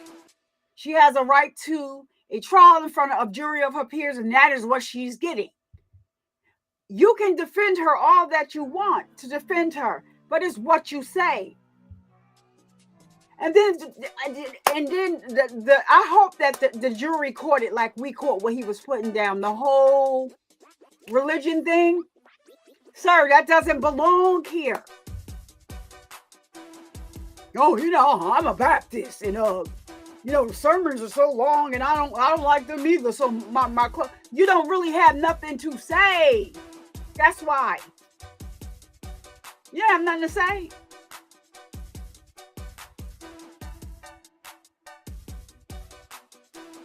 I know you don't believe your client. You told us a whole lot of stuff in that little small interview you did. We watched that too. Oh, this was going to come out in the trial. Oh, the tinfoil thing was going to come out in the trial about Hunter. Oh, just wait. Oh, the baby father, who the father is going to come out in the trial. None of that came out in the trial. We still don't know who the father was. All we know is that Ethan, the man that she was blaming over and over and over again about having her baby until she had to change the story, is not the father. He met that girl one time, but he spent 4 days. And yes, it's possible. He did say, yes, we continue to text. I continue to stay in contact with her. Yes, I did. Until he met the baby one time, 4 days. He spent with her. He already thought the baby wasn't his. He already thought that. What are we talking about? He already thought that. It's nothing new. It's not like he's making up something that's new. He already thought that. Then he came home on a 2-week vacation from the army. He's on active duty in the army. He lives in a barracks with men. How was he going to have a baby there? So he comes home for 2-week vacation. And guess what? He wants to see Evelyn. Oh, Evelyn is sick. She has the flu. I don't want her to get other people sick. So he's like, okay, so maybe, you know, it's the whole COVID thing. And, you know, it's understandable. But you want to meet him and go, I forgot who house they went over. They went to a gathering or something. You wanted to meet him so you could get in the car with him and drive to this gathering. Then so many people bought Evelyn gifts, clothes, like everything. You were collecting all this stuff. She was already gone.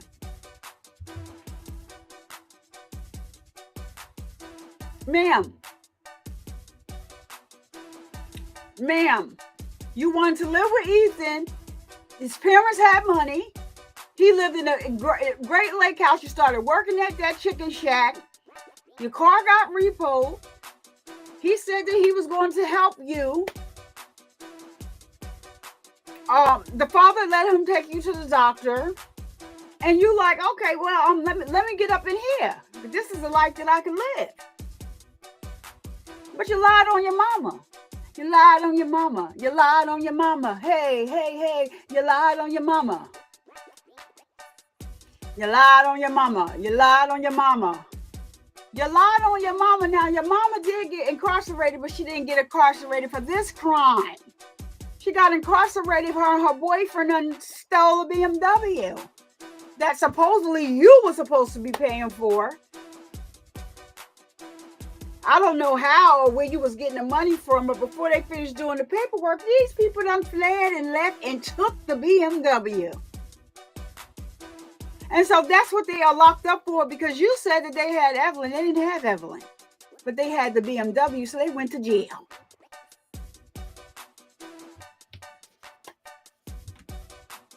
Megan, you got some explaining to do. Was you getting ready to pay your mama off? Your mom and the dad, like, I mean, where was you getting this money from?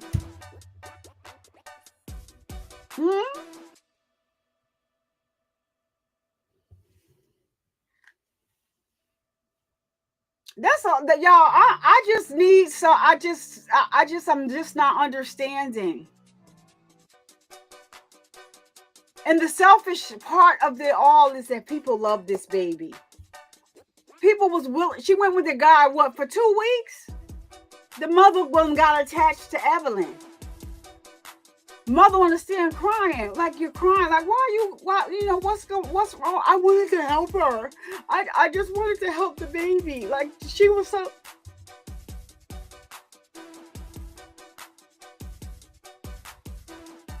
Girl, you just running around from place to place to place to place to place. Your attorney,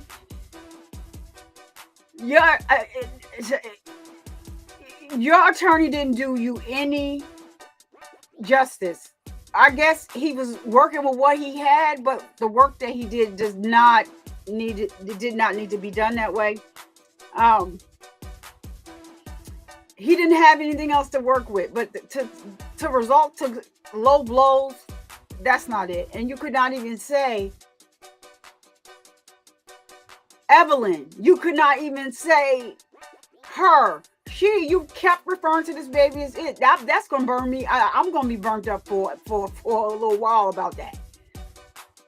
Her name is Evelyn, and if you want to use those terms, she, he, the she, he, and it is not the pronouns that they use for females. She, her, baby girl. I'll even accept that. Oh, that poor baby, the baby girl. Not it is a thing. I'm trying to figure out what thing are you calling this baby? Sir, you're very disrespectful. I can tell you probably don't respect women, period, at all. Because if you could disrespect a young baby like this, we already know. You got up there in your closet and you lied. You flat out lied. You're a liar, sir. You could have defended her without the lies. Now, it's not even lies that she told. These are lies that you told. Got up there and said some stuff that people ain't say. Y'all, I don't think that this jury is going to be out long at all. Let me tell y'all. I don't believe this jury is going to be out long at all. So it looks like the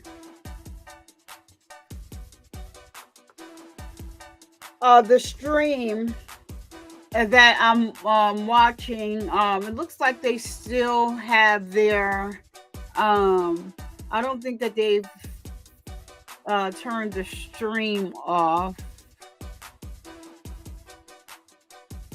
because they have the deliberating sign up. But let me just make sure.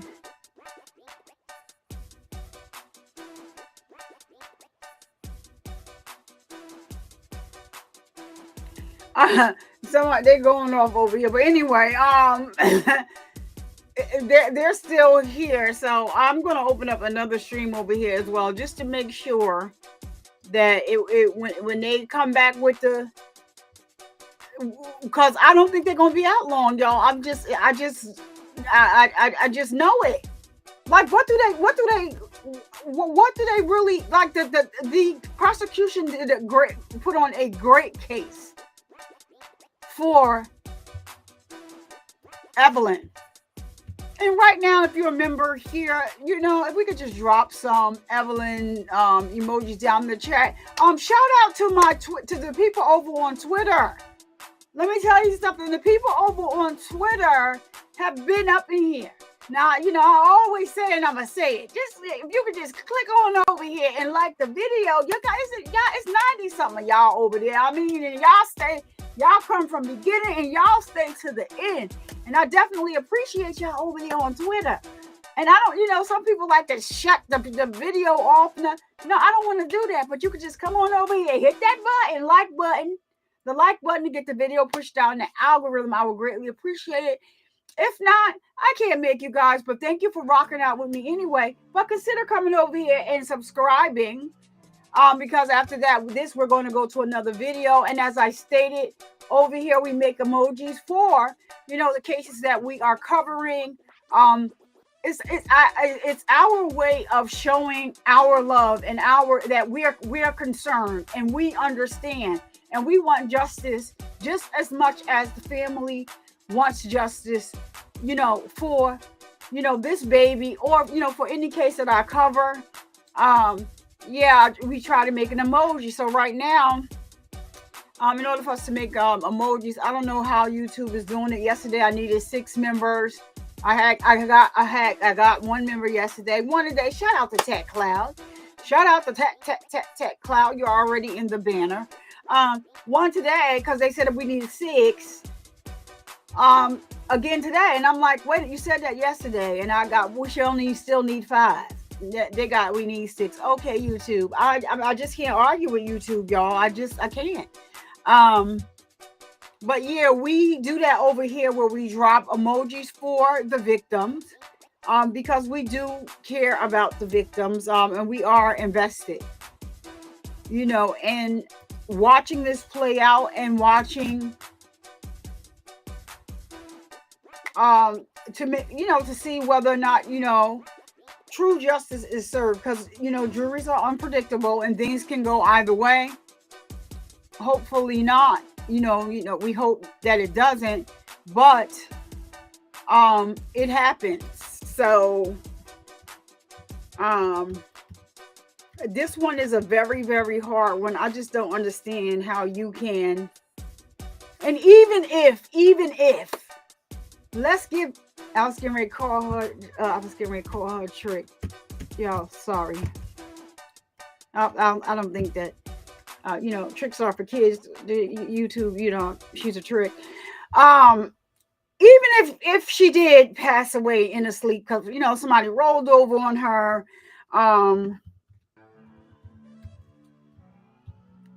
even if that's true, you still took the time to wrap this baby up, throw this baby away like she was garbage. And I don't like the detail. The details really, really messed me up, y'all. The details really, really messed me up because not only did you put her in the garbage, but you pushed her down like, how, all right, I'm about to take this garbage out because the garbage is just overflowing, but I'm going to push it down first. And so that's what you did to baby Evelyn. That's what you did to baby Evelyn, you stupid.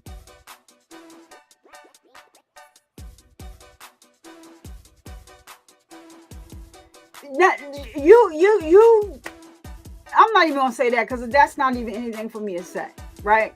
I'm not gonna say I'm not gonna say that. So you put her in the garbage and you pushed her down like you were dealing with real garbage. What type of animosity? Oh, I forgot you said that she was a mean bitch.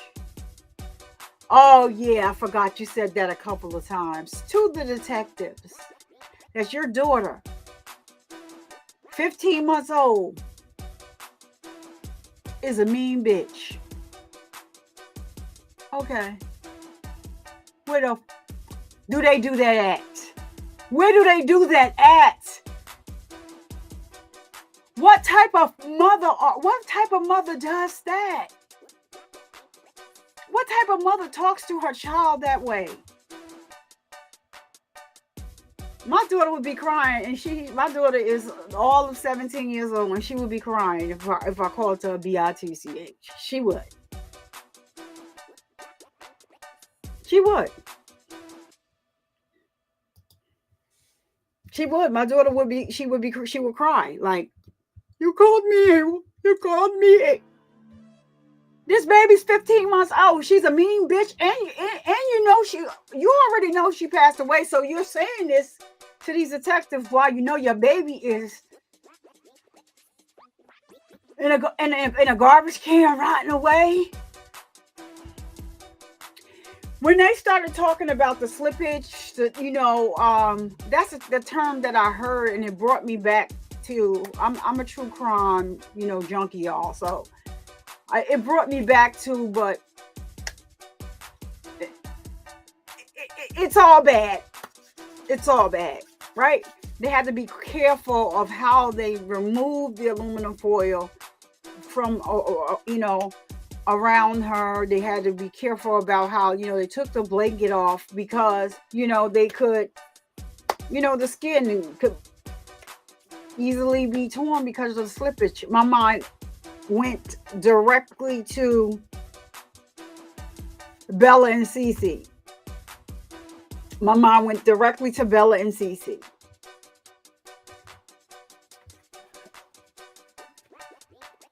Because I remember when they were removing them from those tanks, they said the same thing, and that was much worse. Because their predator, the monster, I don't give a damn how innocent he looks, decided to discard them in some goddamn oil. And so they did talk a lot about like the slippage of, they were trying to, maintain, them as much as they can, like to keep their bodies in. I don't know if we should stop drinking bottled water. I don't know if it's something in the water. I don't know what it is, but something has to be going on. These children don't deserve to be hurt the way they are being hurt. It just bothers me. It's like it's the norm now. I think that it's been going on, but I think that now because of social media, it's talked about more. It's magnified more. We get to see these things more. It's reported on more. The courtrooms being open, and the transparency in the courtrooms need to continue to happen. I often side eye the attorneys that have an issue with the courtrooms being open to the public, and transparency and streaming the trials. There should be in every courtroom, and I think that also that the feds should start live streaming their trials as well. I don't know why those trials are not live streamed yet. What is the difference? It's just that they may have done something on a grander scheme, or it may be somebody with, has to do with money. So a lot of, people that commit federal crimes are rich people. And like, what is if they committed the crime, put them on TV. I mean, stream it so we can see. I don't understand that. What are we waiting for the feds to come on in here and join what the state is doing? What some of the county courts, they do have, like, open court. We have channels on here that, specifically cater to those cases that are being tried, like small cases, like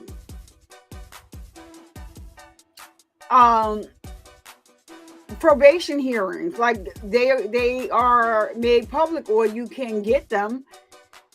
There are some channels that are dedicated to that as well. The transparency is greatly appreciated, because even though some people they don't care, and they will still try a case crooked in the faces of America, they don't care. I think that camera should be allowed in all courts. I think that the feds needs to get on board. What are you hiding? And that's what I got to say about what are you hiding? Why put out the sketch? Why having someone a sketch artist in there sketching? Why don't put out anything then if that's the case? No, they need to start being transparent as well, and I believe that their trial should be live streamed also. You do the crime, you're just going to prove your guilt or innocence or whatever. However, you're trying to prove your innocence, they're trying to prove that you're guilty. Live stream it. That's all I got to say. Let's see what y'all saying over here. I appreciate y'all over here down here in the chat interacting with each other. I love a chat that, interacts with each other. So let's see what was said after they left. Yep, Evelyn was loved and Allie, yes, she was. I think I put this up before we were here already. Evelyn was loved and wanted by all adults that were in or trying to be in her life, except her own mother. Apparently, that says a lot.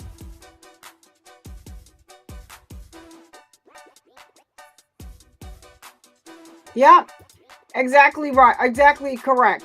If at any point she had regret or remorse or cared the smallest bit, she would have gone and told someone where she put baby Evelyn and what happened. Not kept living her life like nothing happened. Correct. I don't know if I want to, I don't know what, let's see if Chloe being low, let me read it. Chloe says, I'm actually doubtful that Megan has such a terrible life. Okay, I did read this one. Yeah, I know. Herself, I mean, most kids don't have playhouses built for them ever. Ironic, she uses that to unalive her kid and shaking my head. Now, Chloe, we talked about this yesterday. I told you we can't do the words. It don't make a difference that we're in the words. YouTube will pick it up and be, yeah. But anyway, I agree with you. Who's so apparently they had to have that's a big piece of land that her father lives on. So granted he had some legal hiccups himself,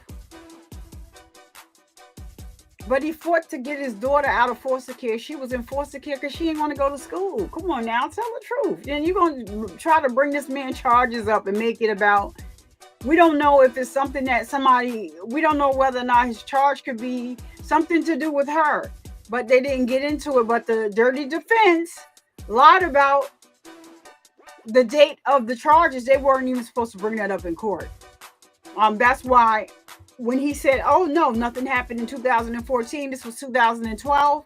This is why the defense attorney did not give much pushback and he moved on because he knew that he lied. But I can understand why the judge and them didn't check that beforehand. And it was like he was blindsided by it. Yeah, it doesn't. The DA is correct, and so was the medical examiner. No one would put that much stuff around someone's face if they are already passed on. But someone who is still breathing, they would do that too. Yeah, when I didn't even think about it that way until the pathologist said that yesterday, and when she said I believe she was alive when she was put in the garbage can, it just like what? Mookie was like, I ain't even been here long, and I'm gonna have to go, cause what? Oh man, that was bad. That was rough yesterday. So she has actually, yeah, she convinced. I don't even, you know what, Ali? I don't think that this trick had to convince herself of anything that she was saying, because in those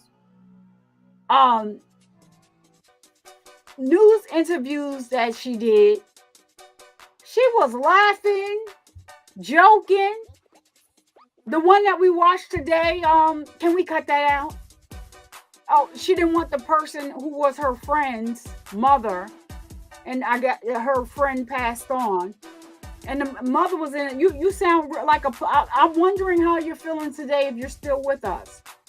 To find out that you did all that capping on TV, even though you didn't put your face on there, but you was in the background. I was like, who was the angry lady in the background? To find out that this girl, she lied to you, Jack. She thinks she's the smartest person in the room, was my response to what Allie just said. So Chloe is saying that she can't possibly believe that. She wasn't she didn't believe anything. She was just trying to make sure that she kept lying to make it seem like she was telling the truth. But how could you be telling the truth every time you speak to these cops? You change your story, and then the one time you just showed up at the police station to tell them a whole nother set of lies. They didn't even call you. It asked you nothing. You just came on down there.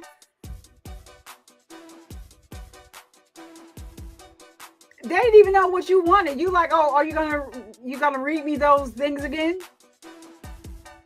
Thank you for asking them that when they wasn't going to. But if you came down there voluntary, I don't know if that makes a difference. That's a good question. That's a good question. I'll need that answer to that question. Because she went down there voluntary, they didn't call her. Nobody called her. She just came on down there because she wanted to talk to them. Does that excuse Miranda's? I don't think so, because they still have to let her know anything that you say is going to be used, could be used against you in a court of law. I don't think it excuses it. I could be wrong. Like I said, I'm not sure, but I don't think anything. I think that it's always safe to err on the side of caution. And I'm glad she asked, because they was getting ready to let her just start talking and not say nothing. And you know that an attorney would bring that up in court and try to say, oh, okay, you didn't Mirandize her. Okay, yeah, but she came here and we didn't ask her to. Like, she came here, she had something to tell us, another set of lies. Little lying head. Phew. And yeah, and in the South too, he knew what he was doing. I know exactly what you're talking about, Touche. Yes, that religion thing that he did at the end of his statement was totally off. He should never, ever, ever have done that. Like, you know, people that go to Catholic church, they probably have heard. They probably still don't know what you're talking about, because they don't do that. And, you know, they have routines. You know, their services are routine, and it's you know, their mass, they don't be there that long. They say what they gotta say, do their little kneeling and Hail Mary and full of grace. Yeah, I went to Catholic school, child. Child, and we had mass. If you was a freshman, sophomore, junior, or senior, depending on which day it was. So, you know, I was a freshman, I used to go on Monday. Sophomore, I would have to go to mass on Tuesday before school. Wednesday, it's story time. Let me tell y'all a little something about what happened. Yeah, I know y'all don't, you know, you can't get a bunch of crazy folks going to school together, right? So, you know, if you've ever been to a Catholic mass, it's very, you know, mellow. They have, you know, they do, you know, what they do. It's like, you know, very, like, you know, routine. You're not there long. You know, we used to sit in church for 2-3 hours. You're not there that long, and they have everything. So we told them that we wanted to have a program, but we wanted to do it in a way. It wasn't a joke. It was serious. We wanted to do it in a way where, you know, we could show them how, you know, what we do in, you know, Baptist church, and, you know, and bring it, you know, together. And so it was something that they had. It was separate from Mass. It wasn't during Mass. It was like they actually let us put together something. And this guy named Jackie Grant, I will never forget him because he was a clown. So we was sort of sing Going Up Yonder. I'm going up beyond. This guy gets up there and starts doing Michael Jackson, doing the I'm going, and they told us we could never sing again in school. Never. Don't ever ask to do another program, because people was laughing because they're like, this is what you do in church. No, that's not what we do in church. He's just a fool up there doing, like he just played too much. So yeah, we could not do. They said no more. You know, we're going to stick to this Mass. We tried. Child, when I tell you, I couldn't even sing because it was funny. Like nobody was expecting it. So yeah, it was funny. It was funny at the time. But Chloe, you in this Dasani water. Dasani water does have a very nasty taste. I don't like Dasani water at all. The only thing she was worried about is how long she is going to prison. You going to prison for life. They need to give you life plus. For all the pain and suffering you caused all these people that you accused of this, of having Evelyn, you need life plus. How did I get life? You gonna eat that cornbread? You want that cornbread? You gonna eat that cornbread? Oh man, I need Hood Survivor up here right about now. You gonna eat that cornbread? You want that cornbread? Or you gonna eat them beans? You gonna eat them beans? You don't look like you need to eat no breakfast. Give me your breakfast. Give me your breakfast. I'll let you eat lunch. We having sandwiches. You know, it's Wednesday. It's bologna, rotten bologna and cheese day, bitch.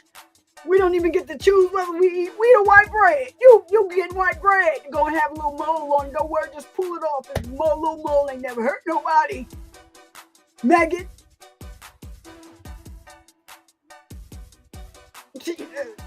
John Diggy said she looked like a red rum. She looked like a red rubber. She did look a little crazy at the end of that, because you ain't no tears. Your attorney up there, he up here jacking it up. He jacking it up for you up there. Like he up there just saying all the wrong stuff, lying and everything, lying on what the people said on the stand. They say you can say what you want to say when you get up there for them closing arguments, but them jurors is going to remember what the truth was. They get to go in the back with the evidence, sir. Child, just going up there and just let you, just go ahead and just stick a fork in your client. Thank you. She's where she needs to be. Just like Kaylee Anthony, this case is so similar, but she didn't have no Jose Baez. All right, so yeah. And what I don't understand about that case was when they opened up the trunk and you smelled the decomposition, you know that child was in that trunk. It's circumstantial evidence, but it's nonetheless, it's evidence. So, and then now, you know, she thinks she's some type of celebrity.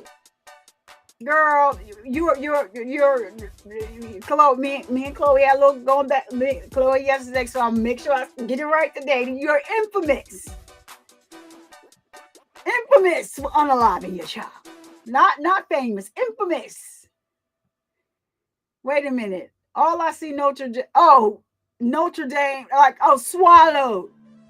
All right. When I had saw this comment going up, and I'm like, okay, so maybe I missed something up above. I was thinking about, TD Jakes. Have you ever been swallowed? Have you been swallowed? I thought you meant maybe her mother should have swallowed, or is it the mother should have swallowed. Swallowed. Have you ever been swallowed? Have you ever swallowed a Megan? You never swallowed? Well, you should have swallowed, Megan. That's what was going through my head, but I see you had missed something else now, and now I see it. But I agree with the swallow. Have you ever been swallowed? You ever been swallowed? I should have swallowed, Megan. I should have swallowed you. Yeah, you should have swallowed her. You been swaddled. Oh yeah, the baby, she was swaddled. Yes, swaddled. But that was funny. I was like, oh, she hit it right on the word. She hit it right on the nose. Oh, yeah, mother should have swallowed. Y'all swallowed. Just a little accent. Oh, swaddled. Swaddled. Swallowed. Yeah, whatever. Whichever way it goes, she should have been swallowed. And the baby feels safer. He said, that's okay. No. She wasn't going to be bullied. The baby? Because she said the baby wasn't me. I'm telling y'all, I saw pictures of Evelyn yesterday, like different pictures, and I just was like, oh my, she was just the cutest. And you can tell through the picture she had like so much personality. Like, I truly believe that that she did what she did because she wanted to be with Hunter and have this different life. How you fill out an application, your baby is missing, but you know that your baby is unalived, passed away, she's in the garbage can in a house, and you are filling out an application for apartment for 3 people. It's for the new baby that you was having. Did they ever find out was she really having the baby? I don't think she ever was, and the lie detector said that was a damn lie too. I don't believe she was having a goddamn baby. I don't believe that's something that you wanted to do to try to keep the man. I don't. You're a liar. I don't believe you. Yeah, this one, Chloe. She was not old enough to identify as it and the. I had a big problem with that, sir. The defense attorney. Why can't you get it right? Her pronouns are her, she, and she, and there is a she, her, and there's another one, but it's not it, and it's not the. The only time you said her name was in the beginning when you disrespected her. When you disrespected her, all you see is justice for Evelyn. Excuse me? Excuse me, bitch. You ever seen that lady? Was in McDonald's. She's a comedian now. And she asked for a McRib. And she said, y'all got buy one, get one free. And they said, you don't need one because you fat. She was like, excuse me, bitch. She's funny. I used to follow her. I ain't seen her in a while. Linda, I think her name was. Yeah, she's funny. Let's see, Rebecca, that's so sad and sickening. He should have called her by. Yes. Like, what's wrong with you? He may call his own kid. We don't know what he calls his own kids at home, so.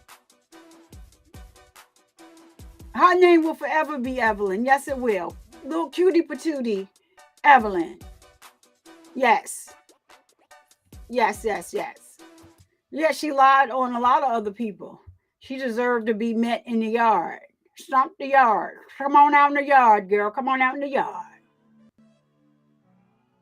Oh, y'all, Chai and Chloe, talk about that.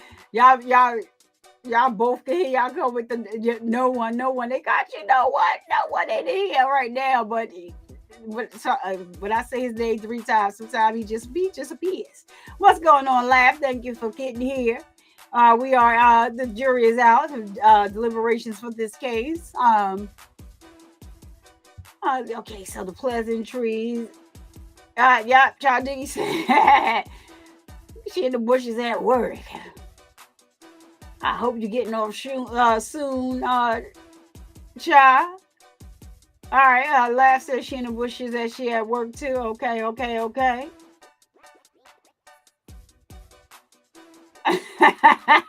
Chloe said she was trying not to be such a lazy mind. AOBD finally got his name back. AOBD was up in here stuck had to change his name to what was it? Something really. I said, I knew it was him. I said, AOBD. Wait, you I gotta wait. No, go on over there, and you just need to make another account. Come back when you come back when as AOBD when you got free. Let us know. Wait a minute, Chloe. I said Chloe. Chloe said, wait, when you first said this, she said that you got off work early or something like that, and she don't even have no purse marker. So now at this point, Chloe got her purse marker. Chloe got her purse marker, y'all. I can't with y'all. Purse marker. Chloe, I need you to tell me below. Did you be bringing the purse marker to work? You don't got to say you be bringing it. Just say yes or no. Don't add nothing to it. I don't want nobody to be here. You know, some people be here like, oh yeah, you do. Let me call him and tell him. Ain't none of your business. Mind your business. I just want to know because it's funny. Shit. John said, hello, man. Let me find out you got some type of a purse, vodka or something. Let me find out.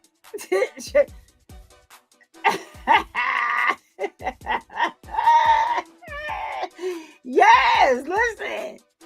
Trick us out of damn. No, we didn't put it in perspective. Whoop that trick. Dude, whoop that trick. Well, how they do it? That was in what's the movie? It's hard out here for a pen. When you gotta make the money for the rent. In that movie, that one right there, yeah, support my book. No, I don't know if you got your book or not. I ain't checked. I sent it. Bookie, I don't know if you sent the address to have whatever sent to you, and I believe that whatever Jazzy had, Chloe, not Chloe, I'm sorry, it's supposed to go to Char Diggett. So I got new merch out, so that's what I'm going to do. I'm going to send a new merch out. But I need an address to send it to, because I got to send the people. I don't have like merch sitting here. I send it out to the people, they make it and send it to you. All right, so Chloe said, chat rules. Keep it classy, sassy, but never nasty. I like that one. We welcome saucy, bossy, but not too frosty. Come on now, Chloe. Add to the discussion and don't be too costly. Stay on topic. All right, let me copy that and add that to the I gotta copy that, Chloe, and add that on over to the yeah. Thank you, Chloe. You're always added value over here. I love that.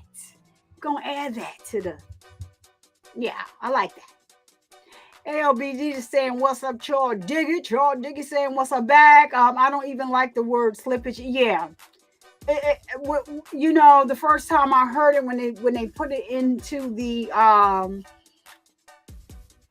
you know what it means, you know, for somebody that is passed away and they have something that's I don't either. And for children, it's even worse. And I don't. It's bad enough that I go back and visit the Chris Watts case myself every now and then because I'm waiting for them to arrest Nicole Kessinger. Whatever she changed her name to, I don't even know how. Her daddy's not a lawyer. He's not anything. Nothing to do with the prosecutor's office. Nothing to do with anything. And I don't know how you let him control. I don't know how you let him control your interrogation room and tell y'all, oh, no, she's not answering that. Hold on now. You're getting a little too. That was a little weird to me. I don't understand it and I don't respect it. But if you look at her interrogations, even she called and volunteered some information one day. Oh, this just came to my mind. And a lot of her stuff don't make sense. The math ain't mathing. The ABCs is all out of order. The ABCs start with the letter Z, and the letter A is somewhere in the middle, and after it is Z, D, E, F. They got FU in part of the ABCs that she talking about. It just don't make sense. It doesn't make sense. That woman had something to do. Why did her cell phone ping by Chris Watts' house on that same day that this happened? Why is she withholding the identity of who her friend Jim was? Why? Why did she erase the evidence off of her phone? Talking about, oh no, I just didn't want to be bothered with him. But you was on the phone with him on the three-way when they were trying to get in touch with him in the wee hours of the morning, and he called them back. You was on the phone, ma'am. There were so many other things. And then to come to find out, when you get into a big case like that, right? They started digging. This is not her first hurrah. She was in trouble before her father got her out of trouble. She had a knife and, assaulted somebody with the knife. So Nicole Kessinger, I don't care what nobody says. And there are channels on YouTube that actually only fight for that. They only are fighting for the truth. I'm not talking about these channels that are just disrespectful to Shanann's parents. And not Shanann, regardless as to whether you liked her personality or you did not like her personality, she did not deserve to be unalived in that way with her unborn child. And her daughters did not deserve to be unalived in that way because Chris Watts couldn't control his little pig. I don't know what Nicole was doing to him, but he just went off like, I understand everybody thought that Shanann was a bully. Like, that's their relationship. She still did not deserve to be unalived like that. And then when they asked Nicole, did you give him an ultimatum? Oh, no. You did. You told him it was either them or you. No, I was helping him look for an apartment because he was getting a divorce and all that. Come on now. Like, go get Shanann, please. I mean, not Shanann. I'm sorry. Nicole Kessinger, y'all got enough on her and her contradictions in her story to bring her on in. Come on, Nicole Kessinger. But she done changed her whole name. She scrubbed from the internet. And the court sealed the records of her new identity, like what her name is. But she will never be able to change her appearance unless she goes and gets some type of surgery or something. But Nicole Kessinger has a lot to hide. That case, I will never, get over that. I won't.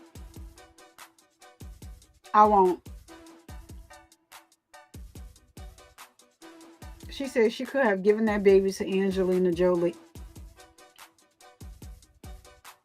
And you only have joking. So, Chloe, is Angelina Jolie still taking kids or is she done? Because how many she had? I don't know if she's still accepting kids. Now, she got Angelina Jolie is getting up there in age. Maybe she is, maybe she not. Maybe she was searching for a new baby daddy.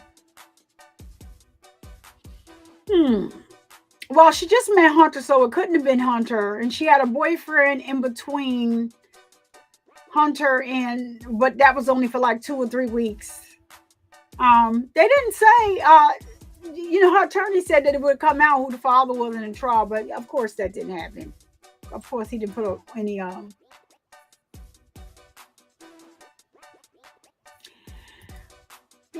when you volunteering information, like, so still, I still want to know. She's volunteering information. She actually volunteered to come there. They didn't know she was coming. She just came. Does the Miranda still, I'm talking legal while in the courts, are they, that the defense attorney would have said if they didn't read her the rights, they actually thought about it because she brought it to their attention. They were going to just let her talk. She showed up there. We don't know what you want. Maybe when she started talking, she could only want one thing, is to talk about this case. But she asked them. But what I'm saying is, had they said, "Oh no, you came to us, it's voluntary," would her? It's just a question I'm at. Like, would they be able to? Defense be able to challenge whatever she told them during that voluntary sit down? And then when I'm thinking about it, I would think that they would. To err on the side of caution, yeah, they should, just so it wouldn't be a thing, because every conversation that she had to them realistically was voluntary, because she never requested to have an attorney with her. So I'm just saying, like, when you get into legalities, they would probably try to find something that, well, they didn't Mirandize her. They already know that this was an ongoing investigation and her child was missing and whatever. It was just a question I was asking, but I think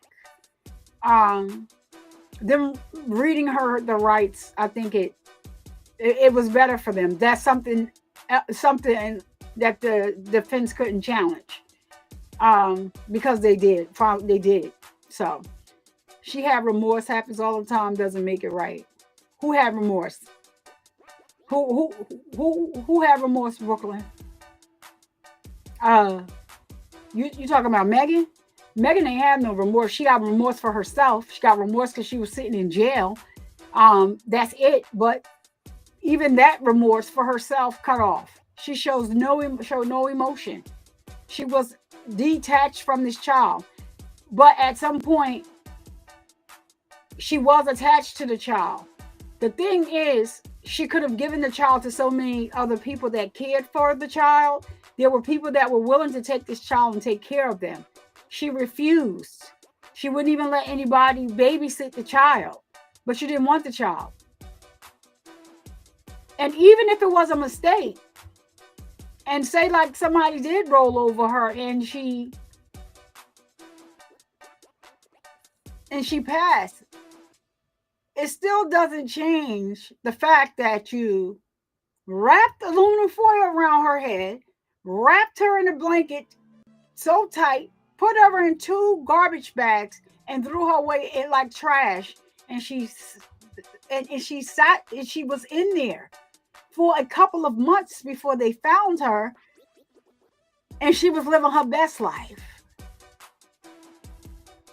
So I don't think that she had remorse for herself. She cried for herself. Those interviews she did on the news stations were very disturbing. She was laughing. She was smirking.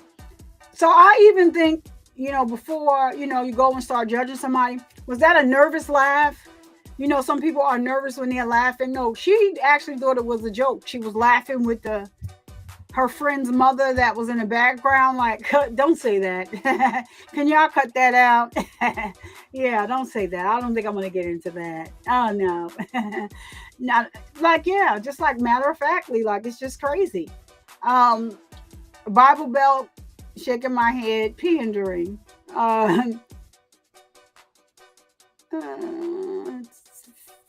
Tennessee.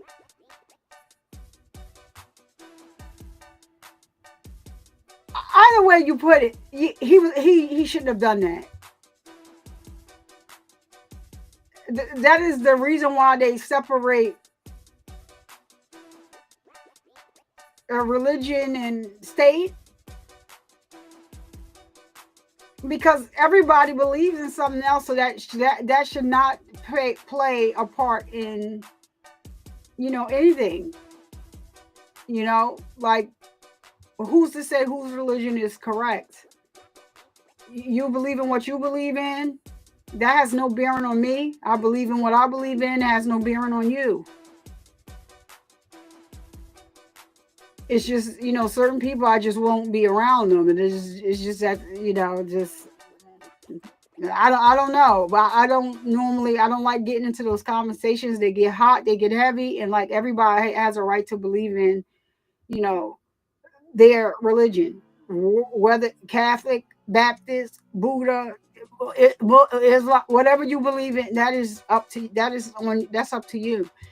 I'm not looking down, on anyone, about their religion. Those are your choices. Like everybody, that whatever your religion you believe in, you're going to believe that religion is the best religion to believe in. That's just what it is. Religion, whether you're spiritual, like whatever you're doing, you're going to believe like what I'm believing is the correct thing. So it just creates arguments that like we should not have, because I'm going to think what I believe is best, and then you're going to believe what you believe is best. So he had no business saying that to the jury. That he's pandering much. We all picked up on it. I'm hoping that they picked up on it too. That wasn't a place for it. You went to Catholic school too. I wasn't a student though. I lived around the corner. Who were friends of it? Oh my goodness, you was just hanging out at the Catholic school, girl. Ciao. So let me tell you, right? I would leave home. And my all my skirts, came to my knees. I wore, so when you're in regular school, you can, they have the battle of the, who dressed the best and who was doing this and who was doing that. So us, we didn't have that, right? We had the same thing, but then some people, when spring came around, that's when you can show your Catholic fashions. Because when spring came around, they had a powder blue skirts, like pastel colors, pink. We had yellow, and we had like a light green, right? And so we would wear, we had the shirts really didn't change. They just went from long sleeve to short sleeve. So the socks mattered. The socks mattered, baby. The socks mattered. The shoes mattered. And your pocketbooks mattered. Your hair mattered. That's what mattered, baby.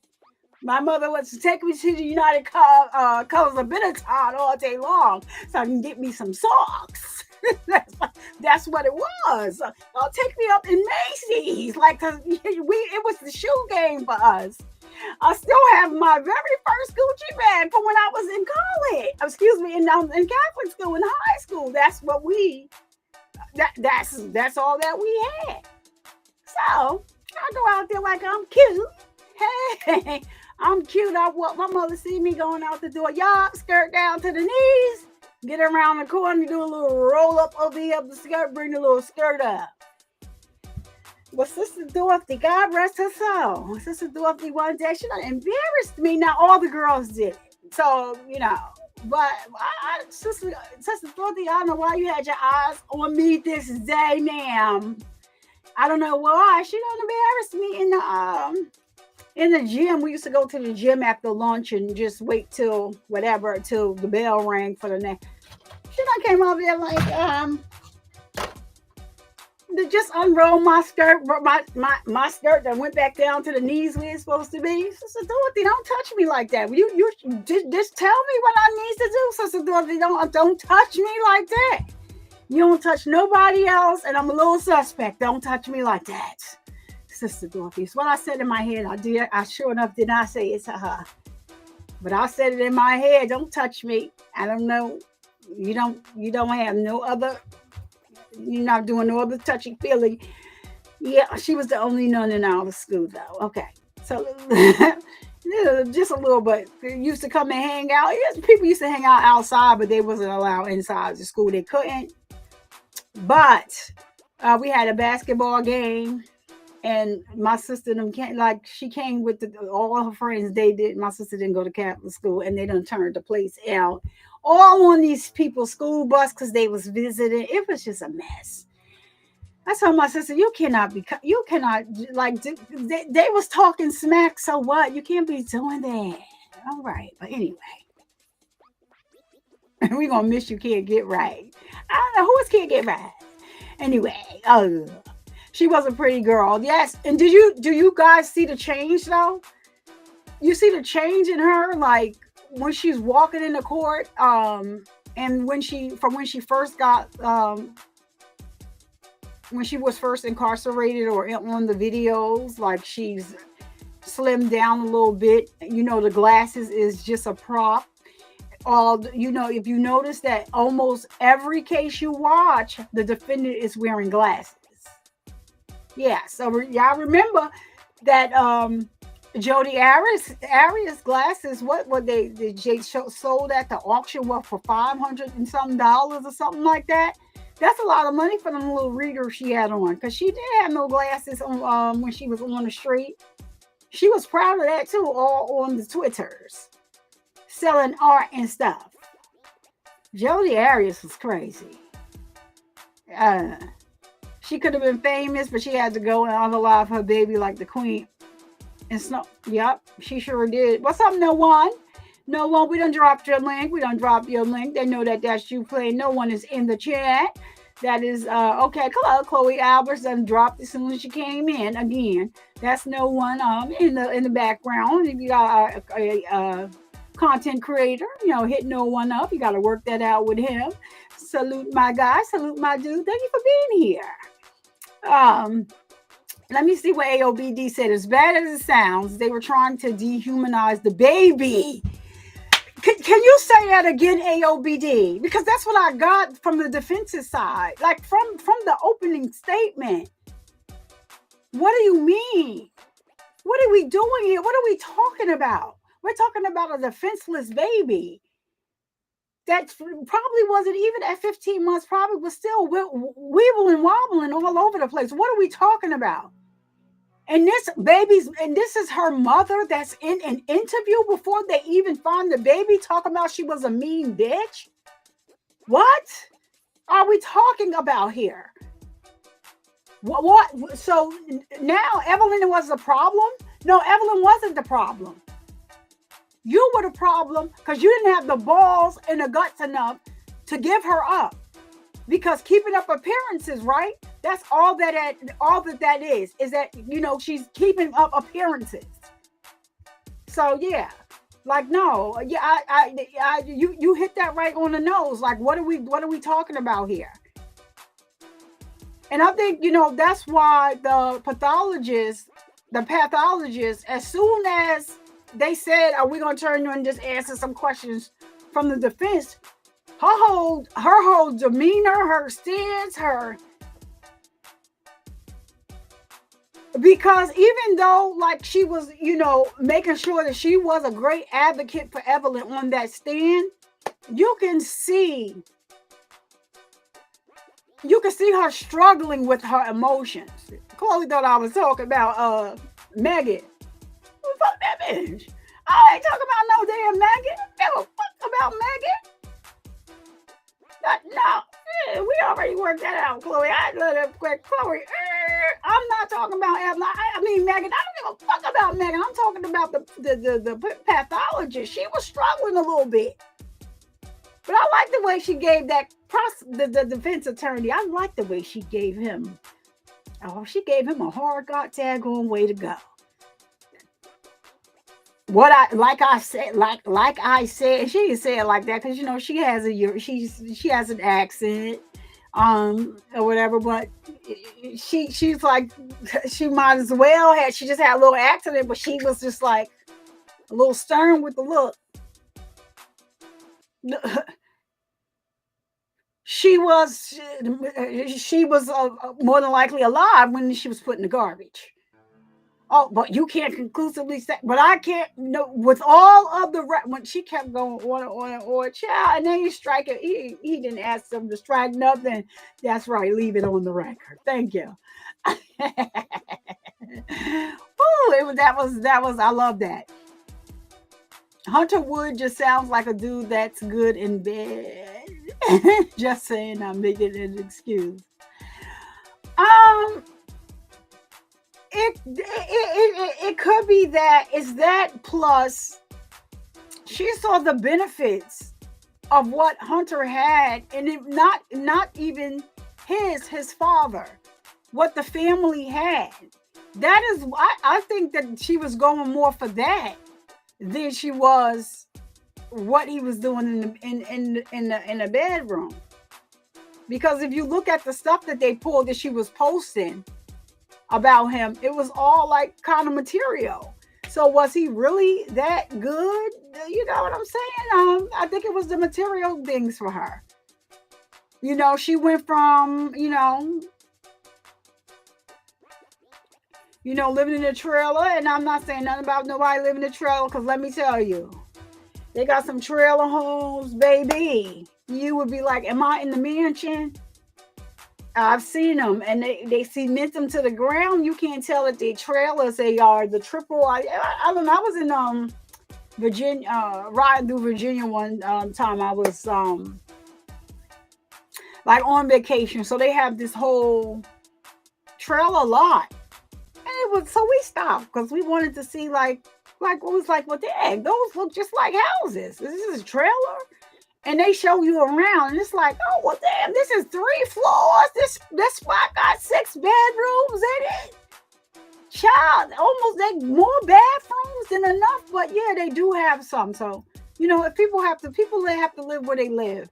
It's not saying just because you live in a trailer that you had to live like you were living. Those pictures, when you get in trouble and you get called into court, they don't give a damn what they exposed. Yeah, that's how this bitch was living, y'all. She only lived here, what? She wasn't even living there long. Child. It is. You said, who is here, Chloe? I don't know. Well, I don't know what you talking about. I don't know who was here. Child Diggy, you ain't got no job. Child Diggy must not. Child Diggy, wait. Let's see if Child Diggy's still in the chat. Who said off? I'm at work with my Okay, Chloe, thank you for answering that. Hustling and flow, yes. It's hard out here for a pimp. Child. Just imagine if her and Relly was together. Imagine that. Imagine if her and Relly was a couple. What would we do if her and Relly was a couple? Child, I don't even know why that thought just popped in my head. But just imagine if her child. Yes, I told them that girl Mia. So yeah, I did tell them that girl Mia yesterday. She just was like, "Listen, I can't. I'm going to exit stage left because I'm going to exit stage left because I can't." And I told them about you earlier yesterday because it was you, Mookie. Mookie was like, "Listen, I'm gonna head out and come back because I just got here and I can't." It was a lot. It's a lot. I mean, it affects a lot of people in a lot of different ways because you cannot wrap your head around how you put this baby in the garbage and then to see her actions afterwards. What are we doing? Like, how did we get here? Let me check and make sure that, let me make sure that we is still in deliberations. The jury is still deliberating.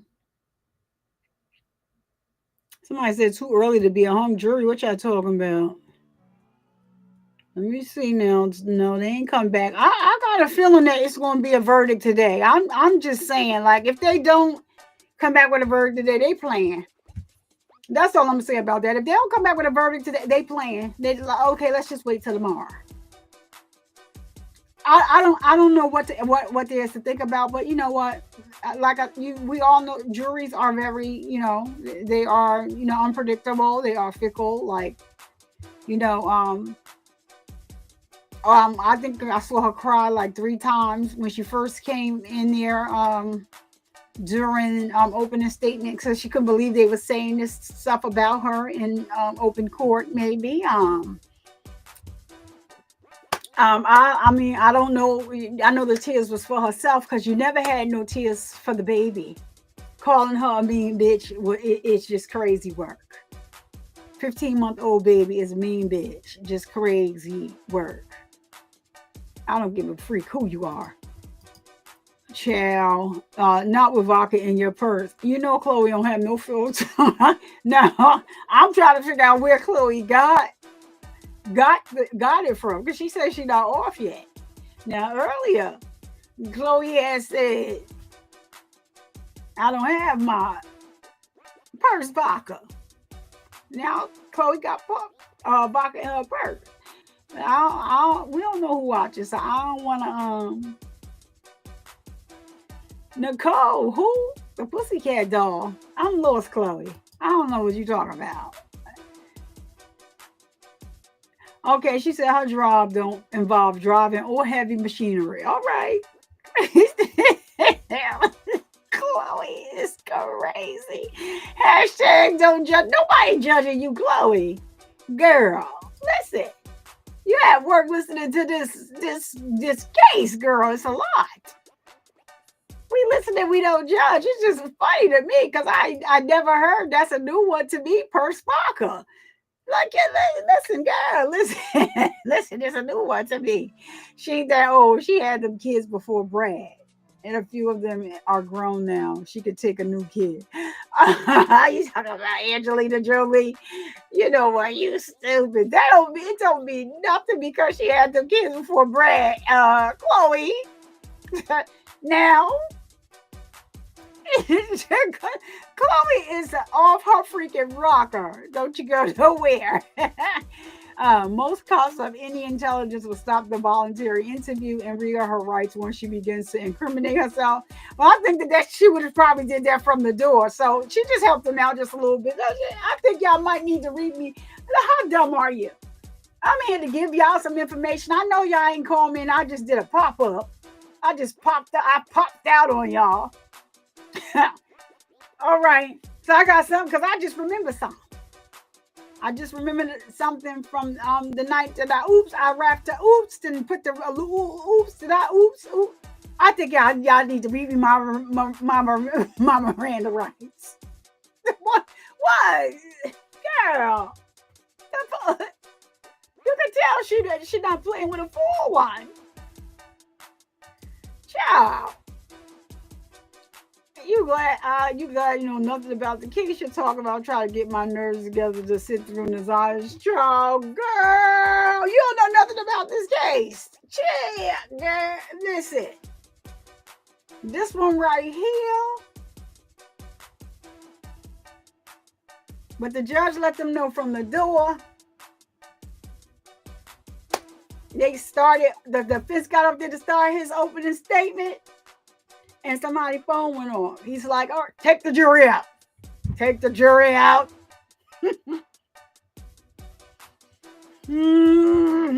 Take the jury out. Go to commercial. Anybody phone go off in here, I'm holding you in contempt and you going to jail. Now I said no phones. I meant it.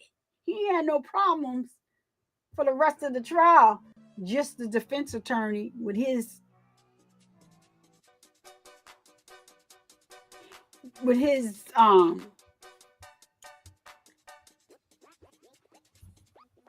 he had no more problems. Only with the defense attorney. And they had one problem with the pathologist. She didn't want to answer his question with a yes or no. So yeah, you know what? And Chloe, I mean, it's not a thing anymore, but it's supposed to be a thing because I don't think that, they removed it, but I'm not, Chloe. All right, I'm just, all right, everybody can read the comment up there themselves. And because I don't do politics. I don't get into that. That's a heated conversation. I try to stay far away from that. Cause listen, it's not gonna do nothing at the end of the day. And some people may just like, I just don't do the politics. I just chill, girl. Let me tell y'all something. Let me share something with y'all. And I'm a little confused about this, right? So I was in the store last night and they had Evelyn's Best eggs, 12 in a carton. They were $3.69, which wasn't too bad. But then they had these other eggs, some name brands I never heard before. Carton of eggs, $7.69, $8.69. And I'm looking around like, oh, okay. But then I looked at the carton of eggs with the 18. And I had said to the man, I need you to call the fucking ambulance because I'm about to pay. My chest hurts. $28.99, y'all. And you know what? Why wasn't I thinking to take a freaking picture? I said, what is $28.99? 18 eggs. Evelyn's Best, they were out of the 18 carton of Evelyn's Best because Evelyn's Best, the 18, the carton of 18 was $5 and some change. What is in them fucking eggs? The bottom eggs, $28.99. And then why these eggs over here for 18? Why they $17? And I forgot what the cents was, but I remember the 17. What the fuck? What is going on here? It was not like a shop right in none of your big name stores or wherever. People have Kroger's if you're in the South, like is a big one. Not in any of those stores. Like it's just one of them small one-off stores. Like $28.99.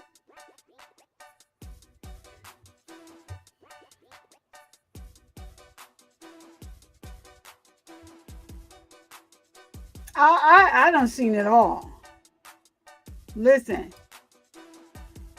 when the eggs go away, if they go look at anything like that, I won't be eating nobody's eggs. I was appalled. Like, everybody does not qualify for food stamps if you're not. If you're middle class, everybody doesn't qualify for food stamps. And on a middle class dollar, you're struggling on a middle class dollar. Like you can't. Middle class is the new.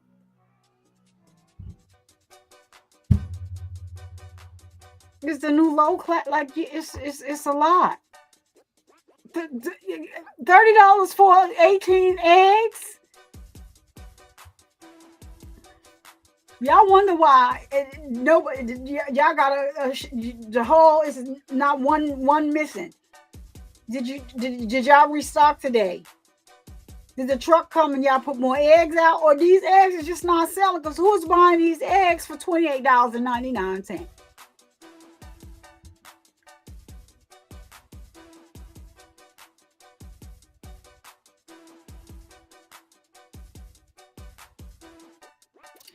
So the uniforms, yeah, so that's why a lot of public schools went to wearing uniforms.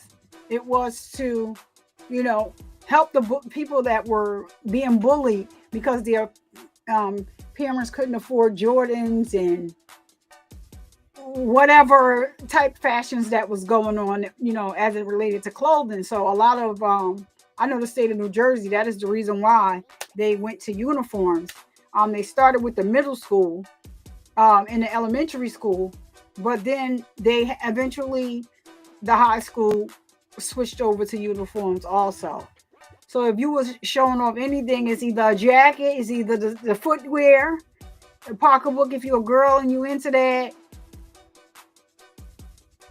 baseball cap maybe.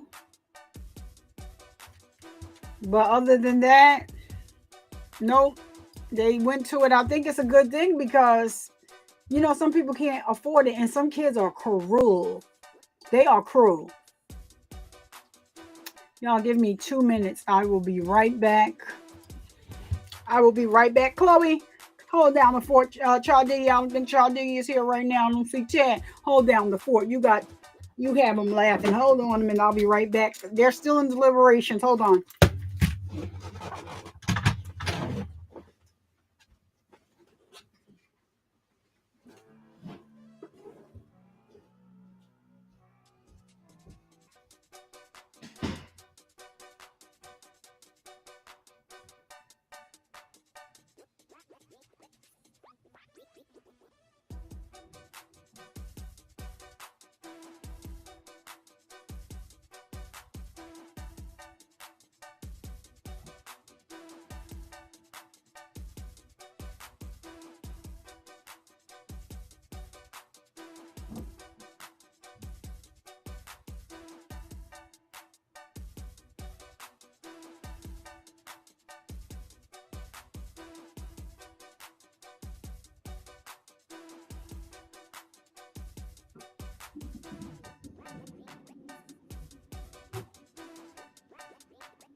What time is it?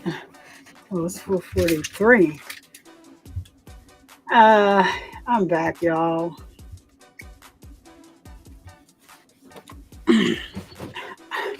I'm back. I wonder what time they are giving them to come back with the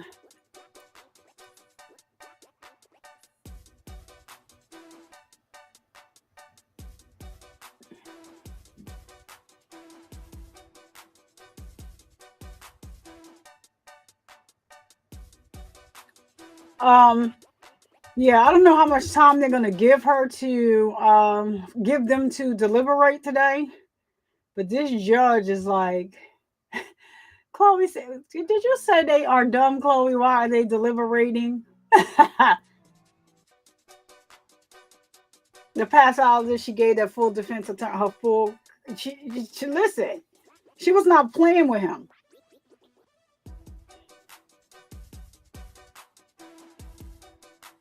You know what, Chloe?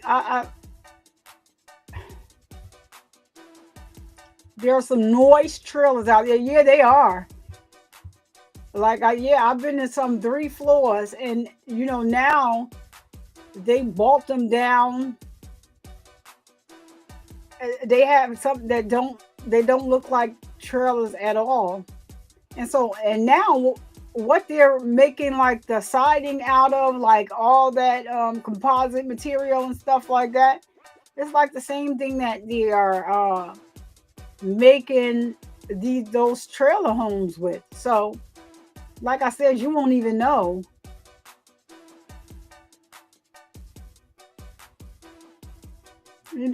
Chloe.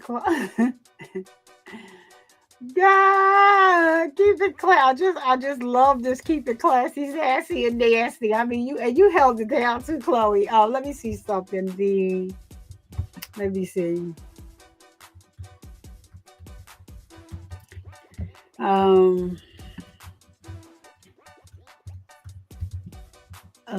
Yeah, hold on. I have to do this so I can get to the comments over here.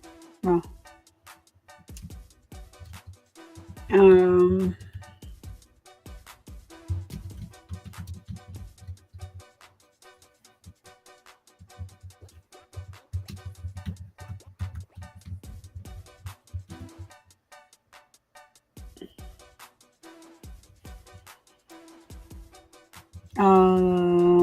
I'm going to put this up. All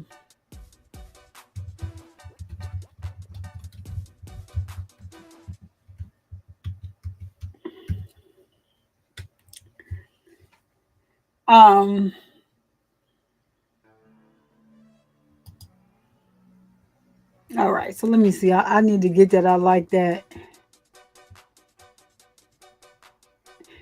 Mia said eggs were $12 a dozen in the store around Christmas in Los Angeles. We only buy eggs from Sam's Club or Costco. 5 dozen for $16. All right, here it is. Yeah, I like to.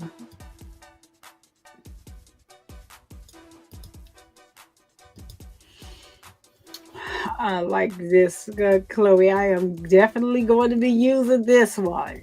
I like that. Keep it classy. Keep it, yeah. Chloe is crazy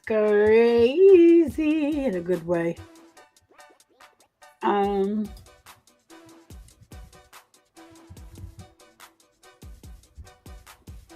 right. So yeah, I don't know how much time they are giving them to deliberate.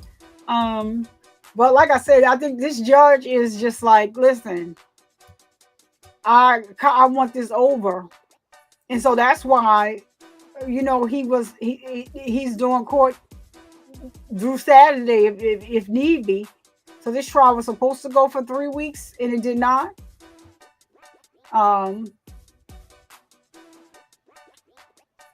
Chloe, you went to the liquor. Oh, excuse me. No, Chloe went to the liquor store on her meal, which is not paid for. So I got my purse vodka.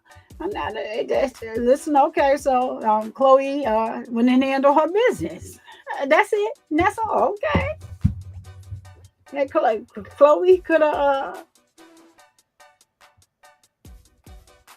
Chloe, are you listen?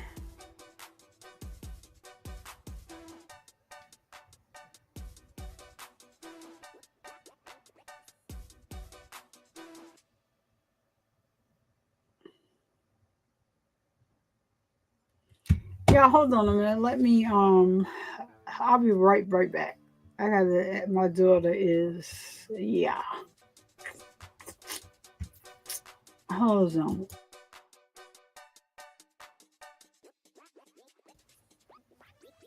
Wait, if I put that, ain't nothing gonna be on the screen. Hold on a minute.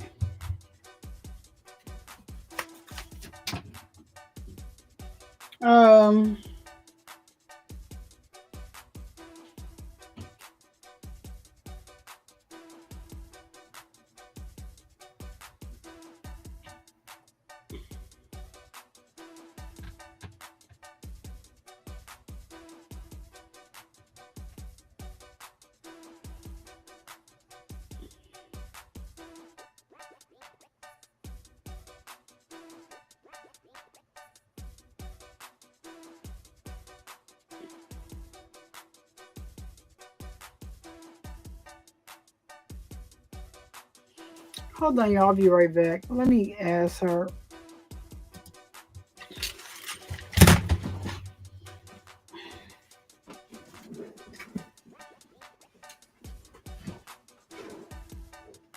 Evelyn.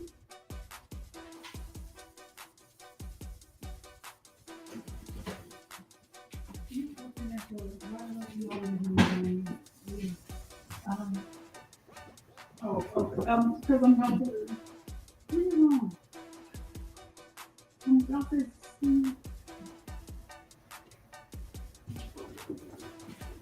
I thought you went in the thing. Hold on a minute. You go on the 600? All right.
Ebony, come here for a minute. Oh, yeah, I'm sorry. Hold on.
Well, yeah, they still are out. I wonder is he gonna go about the same time that he goes for that they go for court. I think yesterday they were going from like 5:30, something like that.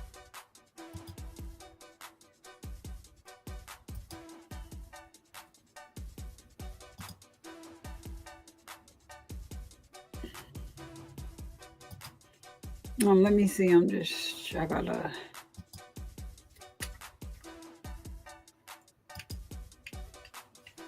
What's this I had? All right, yes, and then deliver. Oh no.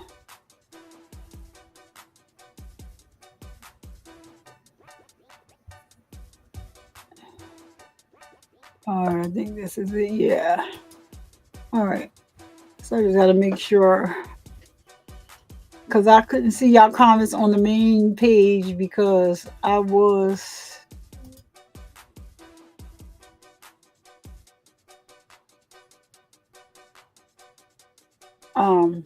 Yeah, because I was. So they still in deliberations and they have not come back. They have not said that they are, because normally they come back on the record, like if they're going to um let the jury go home for the day. They normally come back on the record and they let us know the jury is going to just take the night off. And Chloe said, respect my authority. Trolls, gnomes, and devils are not invited. Be positive and have fun. Chloe, thank you for holding it there. Did she say now? Hey chat, this best is not right. Bob your head. Now tap your foot. Listen, are y'all down for a Chloe? I have to set it up with Chloe. But me and Chloe are going to do a panel where we are going to talk about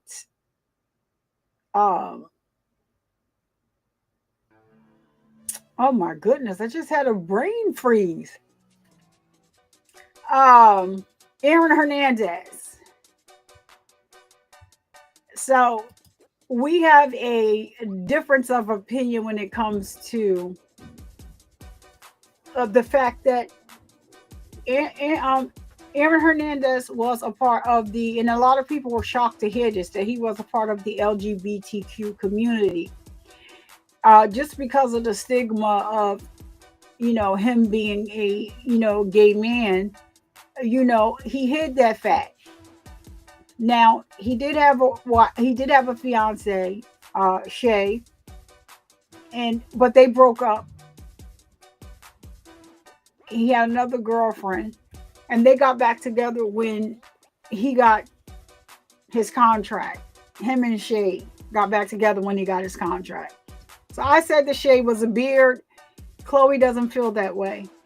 We both agree that he was SA'd when he was a young child.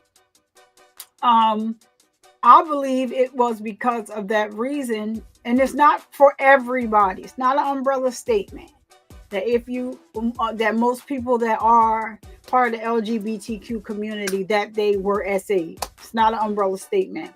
For me, I just believe that that's what happened to Aaron, but Chloe believes that Aaron already had those tendencies, and his uncle, who is the person that SA'd him, was able to see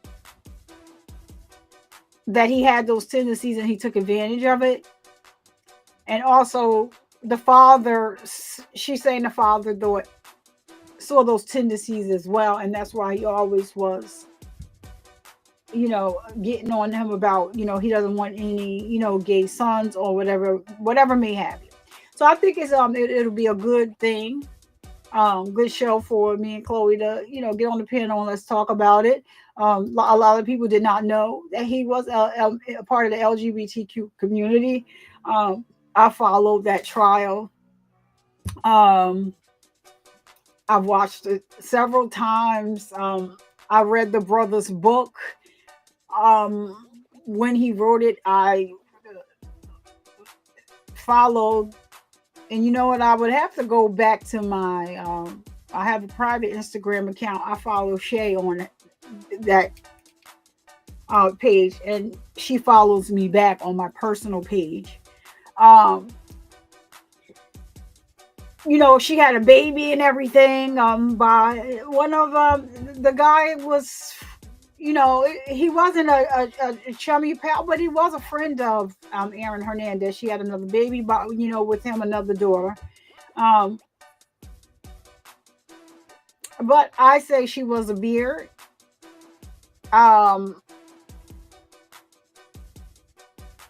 I think the person that he really, really loved, the guy came out and said it, like during,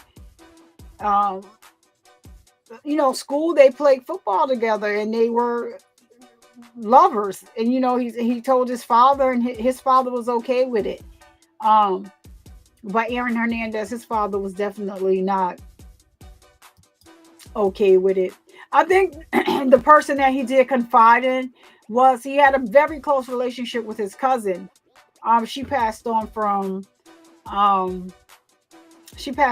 cancer, and so she is the person that had that silver truck that he was given as as part of an endorsement deal, but it was allegedly used in a incident, pow incident. They went to a nightclub, him and the star witness, who reminds me so much of Woody in a YSL trial. But unlike Woody didn't try to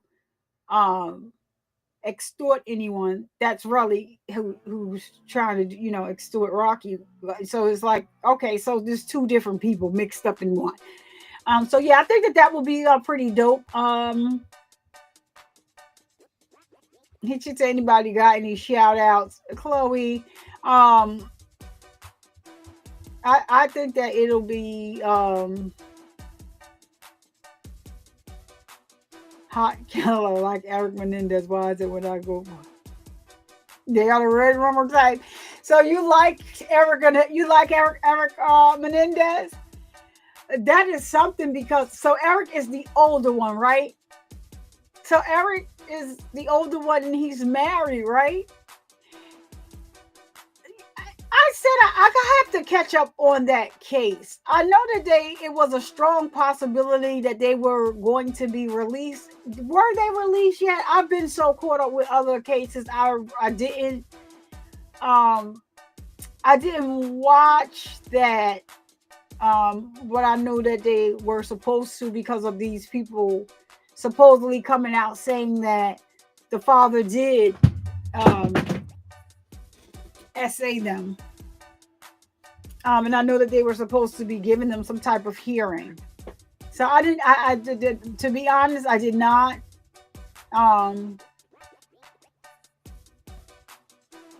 Yeah, they can spot easy prey, but sometimes their prey could be not that way.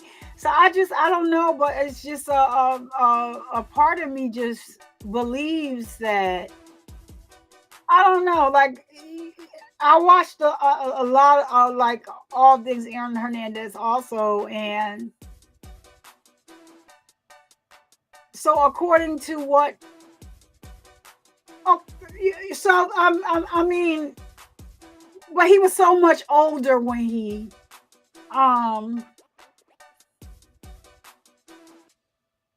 he was in jail when he had the attorney on his case that's part of the LGBTQ community. And so he spoke to him like gay man to gay man, and he told him that he was gay. But the reason why Aaron Hernandez, committed suicide is because and I don't, and Chloe, correct me if I'm wrong, I don't think that she was a news caster. I think she was a YouTuber.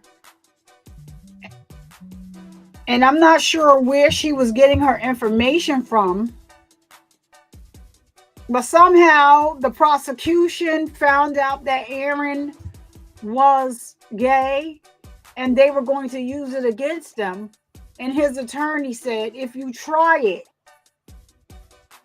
like it's going to be the worst day of your life. If you try to use that in this trial, it has nothing to do with the trial. And he was right. It didn't. It didn't have anything to do with the trial. So they decided not to use it.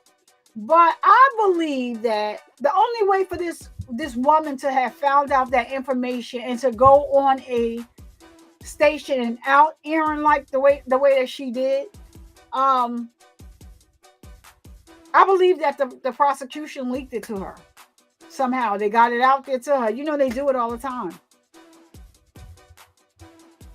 And his sexuality does not have anything to do with the crimes that he allegedly committed. And so they thought they were going to also use it as a way to get Shay to flip on him. Because, you know, Shay stood 10 toes down. Shay like, I'm not going to flip. I'm not flipping on him. I'm not doing it. No, I got millions. I got millions in my, like, this is freaking awesome. But the thing is, now, Chloe, did you catch this? The thing is, Shayana had some type of clue about Aaron's, you know, his sexuality. She had some type of clue. Now his ex-girlfriend from Miami, she definitely knew. She knew. She had found the text messages when they were messing around. And, you know, when he was in college and he was playing for that team in Miami. So she absolutely knew. And she was writing him while he was in jail. And they spoke about that incident again, like when she wrote him. So she knew. But I believe that Shayana had like a little inkling. She kind of it wasn't her first time hearing it, I don't think. When you know, Jose and his team, they told her before, you know, it got to her. And so then the prosecution did that, of course, right before she was due to go on the stand. I think it was like a day before she was due to go on the stand, a day or two. And so the prosecution knew that and put that out there, but she still stood 10 toes down with Aaron. So you got to get a wig. You don't have to come on camera. You don't have to. Get up, stuck in stand, Chloe. Chloe, you don't have to come on camera. You could just put a you could just be your avatar. You don't have to come on camera. You know, it's just you come up like that. I just need to make sure that it's you. Because, you know, somebody will go make it. Oh, she gonna let Chloe up all up here. Let me go get it. Let me take a picture of Chloe's screenshot and get up there. Somebody been up here, came up here, and then did some crazy stuff, and then boop, they go to channel. She said, "I'm not camera ready." Girl, listen. Is it the people? Because they heard that there's one, but if logic prevails, then things would be different. You're right about media, but we have to use our minds. All right, I need to go back that girl Mia to see what. Okay, I think he loved her. No, there was no doubt in my mind. No doubt in my mind that he loved her. He loved her because she loved him. But it took so much for him to get aroused when he was with her. That came out. It wasn't like he was aroused when he was with, you know, the opposite team. So now I don't know, and I'm not sure if they ever really proved that the reason why Odom Lloyd was unalive was because he was going to out Aaron. All I remember is he knew something wasn't right. So when Aaron picked him up, he sent his sister a text and said, "I'm out with NFL." So from the text, you could tell that something was going on. But, you know, I believe like it's still speculation unless, you know, somebody else can say, no, that is true. But that is what the rumor is, that Odom knew about his, you know, him being a part of the LGBTQ community and was going to out him. So I've never seen anything concrete about that, but I'm pretty sure if that was the case, like, you know, Autumn's family was so tight. He came from a tight knit family, and if he sent his sister a message like that, I'm pretty sure she should know why. I'm pretty sure Autumn told her why, or what was going on with them. Because, like, for him to just text her, I'm with NFL, and he just left out of the same house where she was. The sister was in the house. She had to know, like, something was going on. Is the reason why he wanted to let her know that he was with Aaron Hernandez.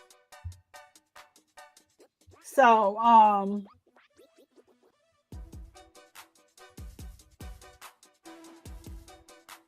yeah, I think so. Yeah, so of course now he's bi because he's met. But what it is I think that it was from him being SA, and I just think that you're saying that you think that he had those tendencies already in him. I mean, we don't,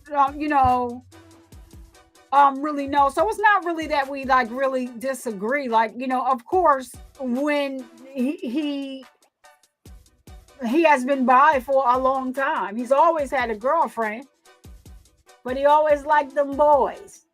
And then it was so sad, like, if you really, really followed, like, the story and read up about him. So that's what I want to also just go into, Chloe. Not just the fact that we, like, so it's not really, like, different. I just believe that because he was essayed, I believe that he was that way. And then I have thought about it since you said the father saw the tendencies, and maybe that's why he was always, because he was always, it was like a constant thing with them.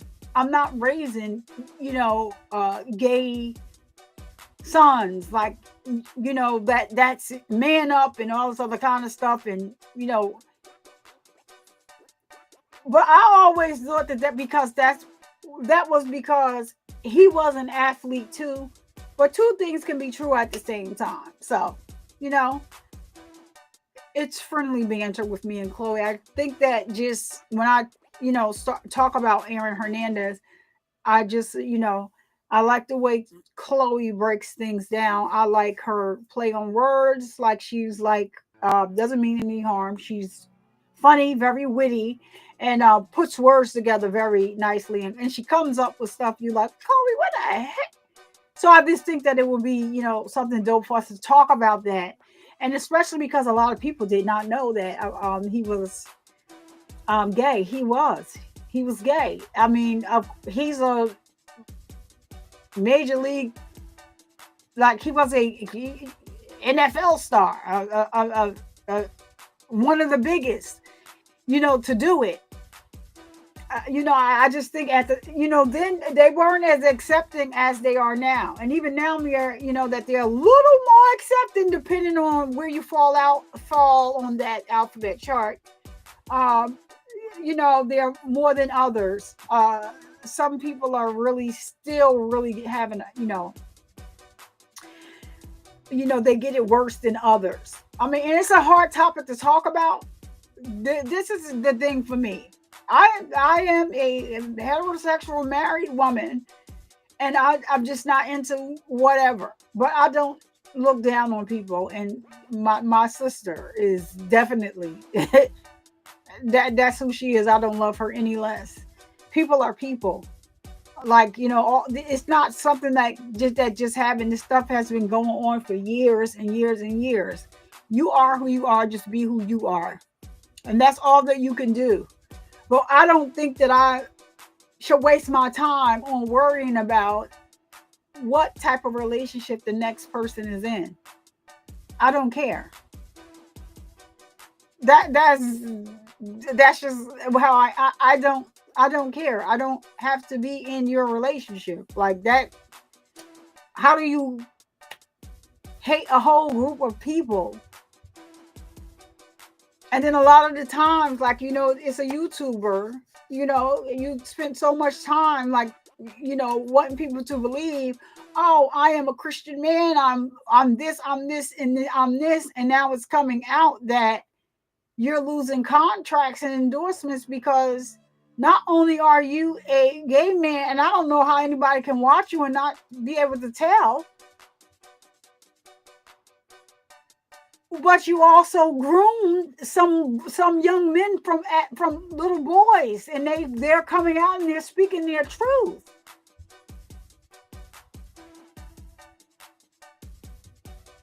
And I'm just not going to say who the YouTuber is because I'm just not. Yeah, I'm just saying that there is a YouTuber right now. He's in a whole lot of hot water.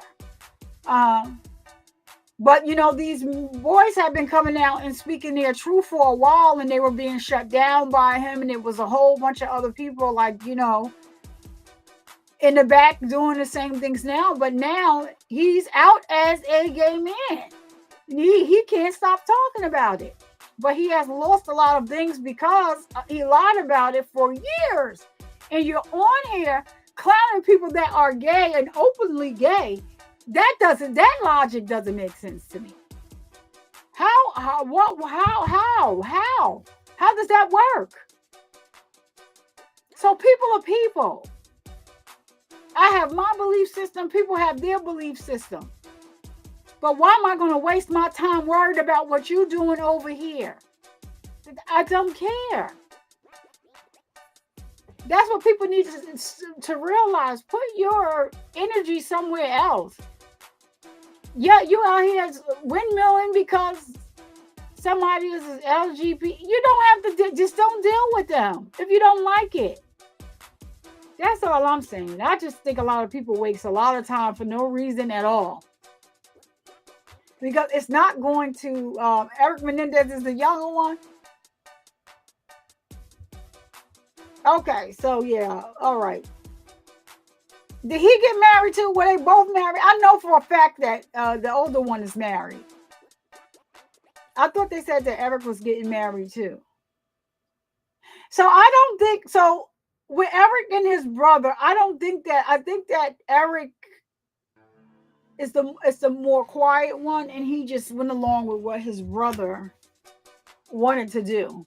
But of course, they still had to be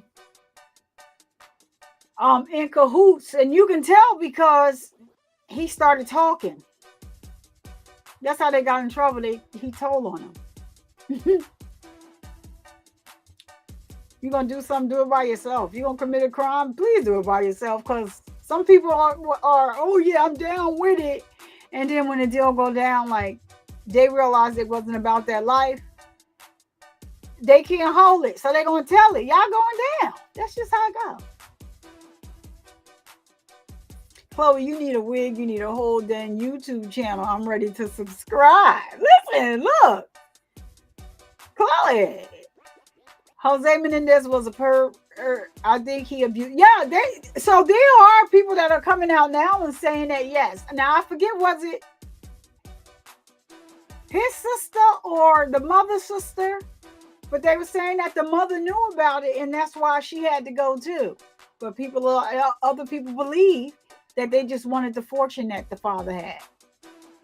But, that's a sad situation all the way around. If, if that was what he did to his children, that's sad.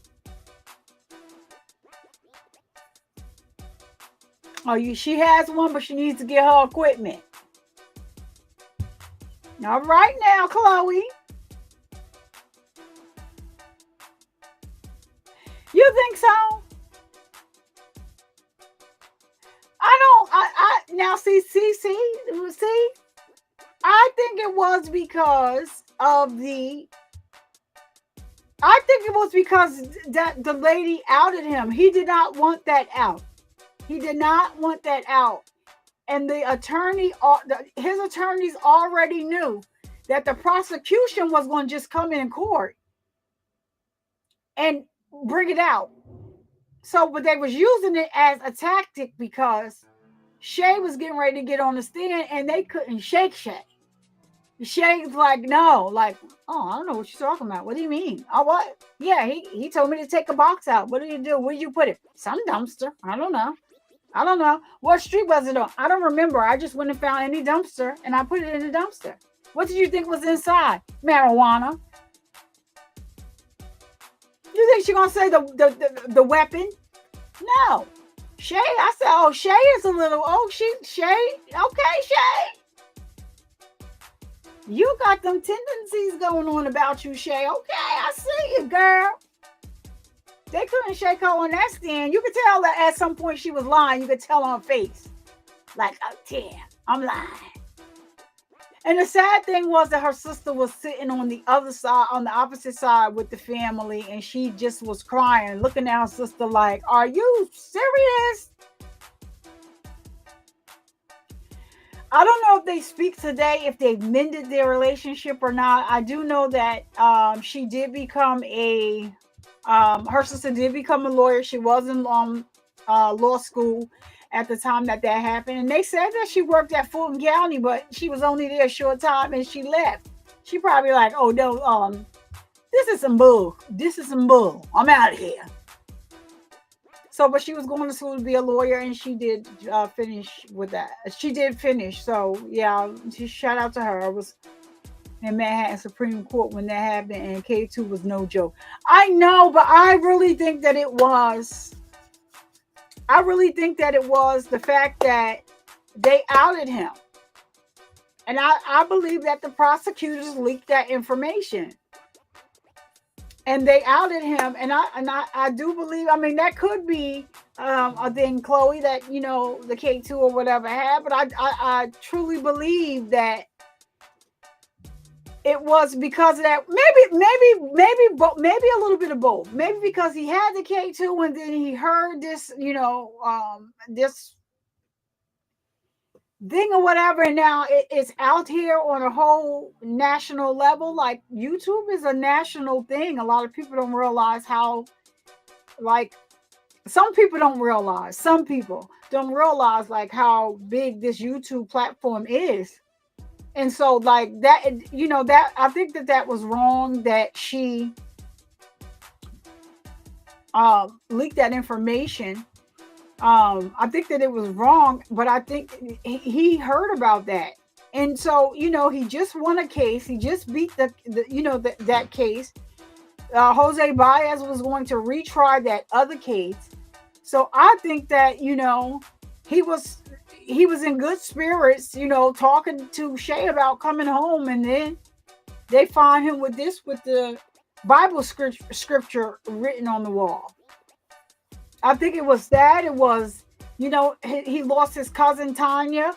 That was like his everything, a mixture of everything. But I think that one thing put it over the edge, and he just did what he did. And another reason why, Chloe, okay, let's talk about this. Now, remember, he left the letters for Shay.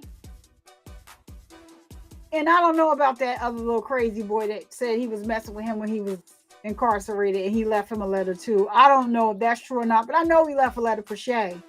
And he basically had said to Shay, like, you know, basically telling her, I'm going to take my, you know, whatever, however he worded it. But he said that you're rich. So basically they were not looking, they were not thinking that the NFL was going to cancel that contract that he had, because he still, his contract was canceled, but his money, they still had to pay him. And so they stopped that. Odom Lloyd's family, the mother took them to court because he passed away and the case was on appeal.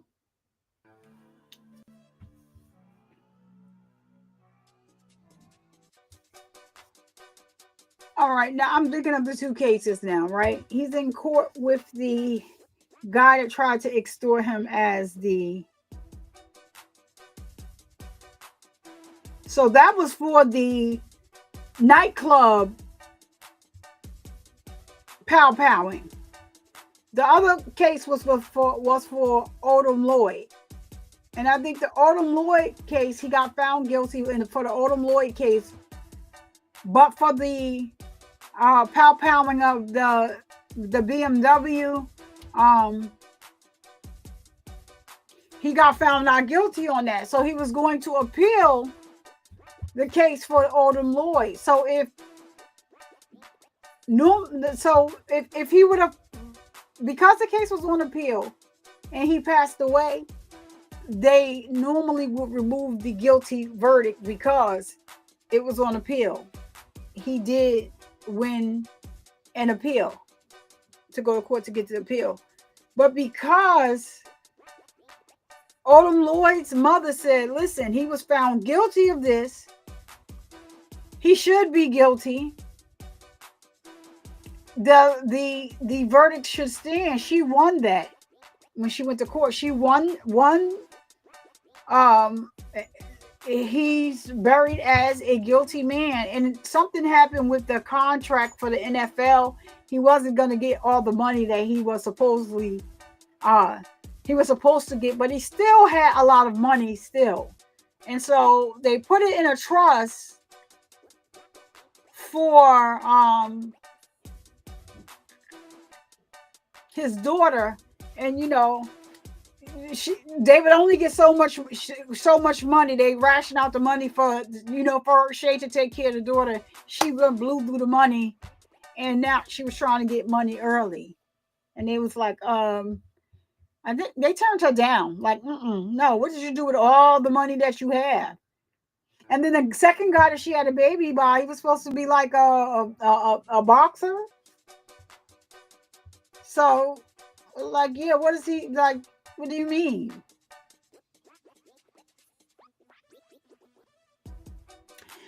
So, yeah, they found out that he had CTE. He wasn't diagnosed with it, but I believe that something else was going on more between him and Odom. I just think that we never got the real story. So, what they're saying and what they're alleging is that he found out that Aaron was whatever, it was gay, and he was going to out him. That story has never been... nobody has ever validated the story.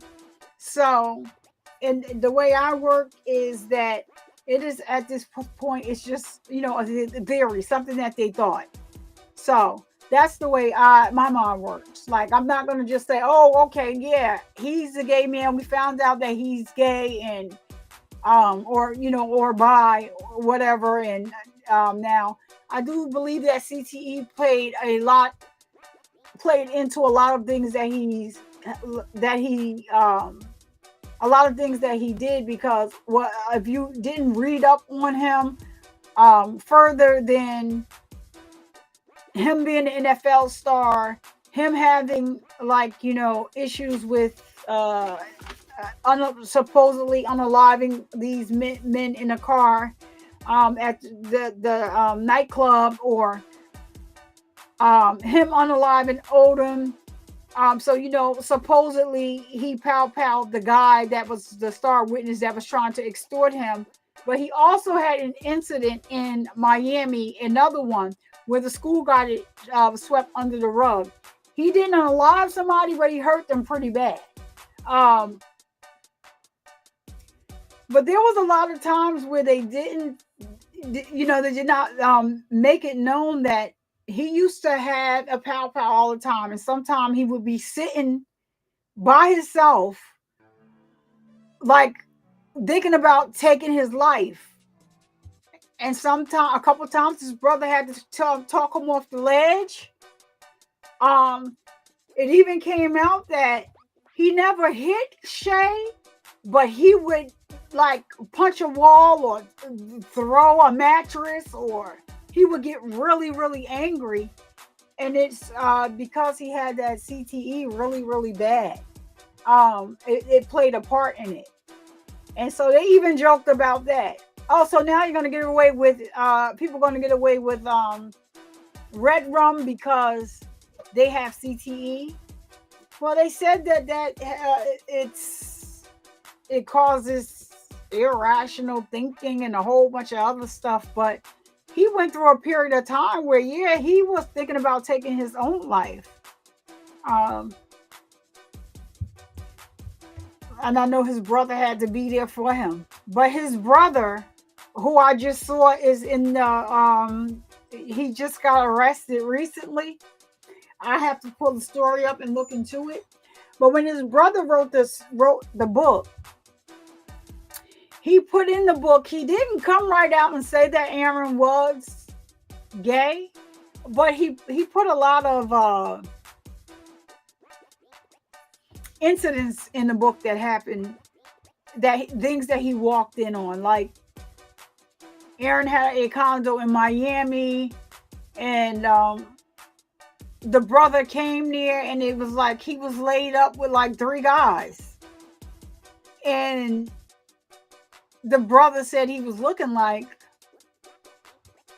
yo, what is this? And Aaron said whatever he said to him, and however it goes. But I just think that's your brother. I understand you want to write a book. I get it. You could have wrote a book and kind of like, you didn't have to go into detail about, things like that. It's just like what, people, it's money. People want money. And so it is what it is.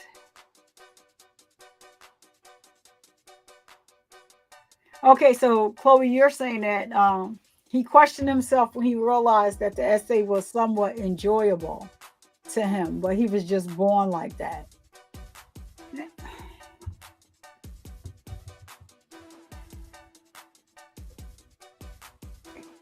But if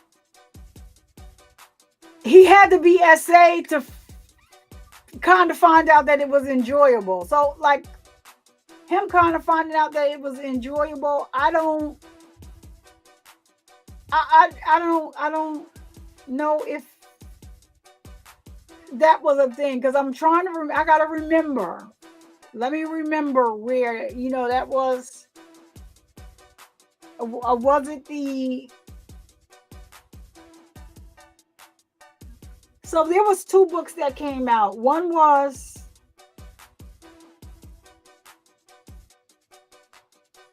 well, we're not going to count the 3rd book that Shay and Jose Baez came out with after Aaron's demise. But there was a book that was written, I want to say it was about Aaron Hernandez's life, and then the brother wrote a book. I think there were 2 books. And so, just like anything, they could be making up, people can make up what they want to make up, when it comes to writing a book, especially if you're not getting the information from the person who you're writing the book about. But I thought that they said that he hated to play hide and go seek when his uncle wanted him to.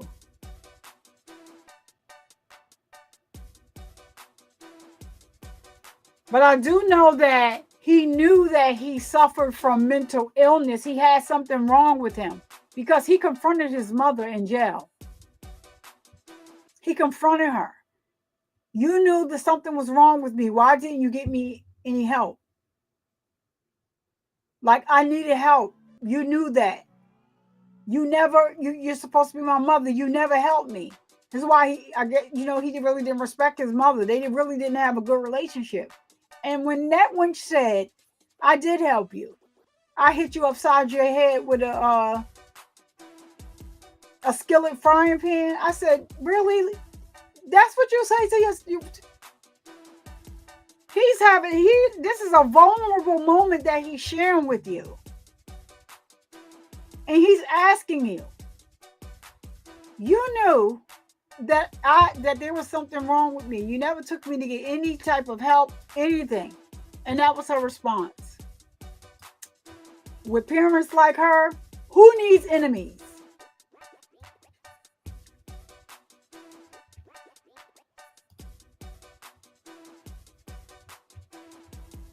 Who needs enemies with parents like hers? Like his, like her, parents like her. I couldn't believe she said that. I was like, what?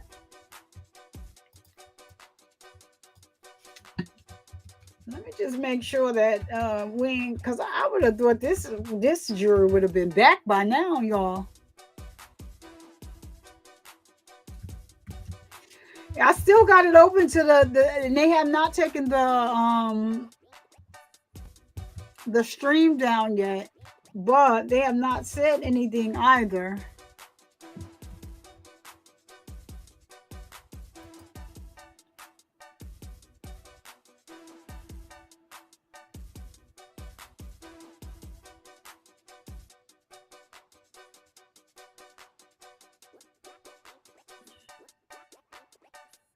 Yep, I'm still on verdict watch.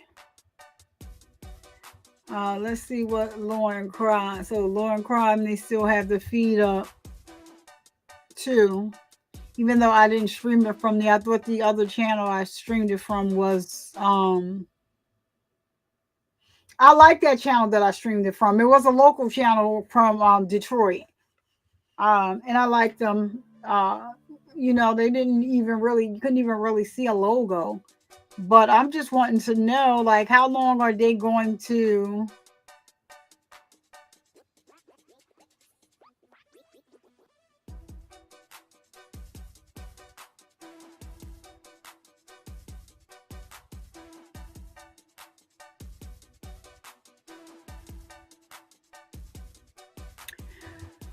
Yeah, that's why I can't take the Lauren Crime's chat. Their chat be something. Those people over there, they don't have any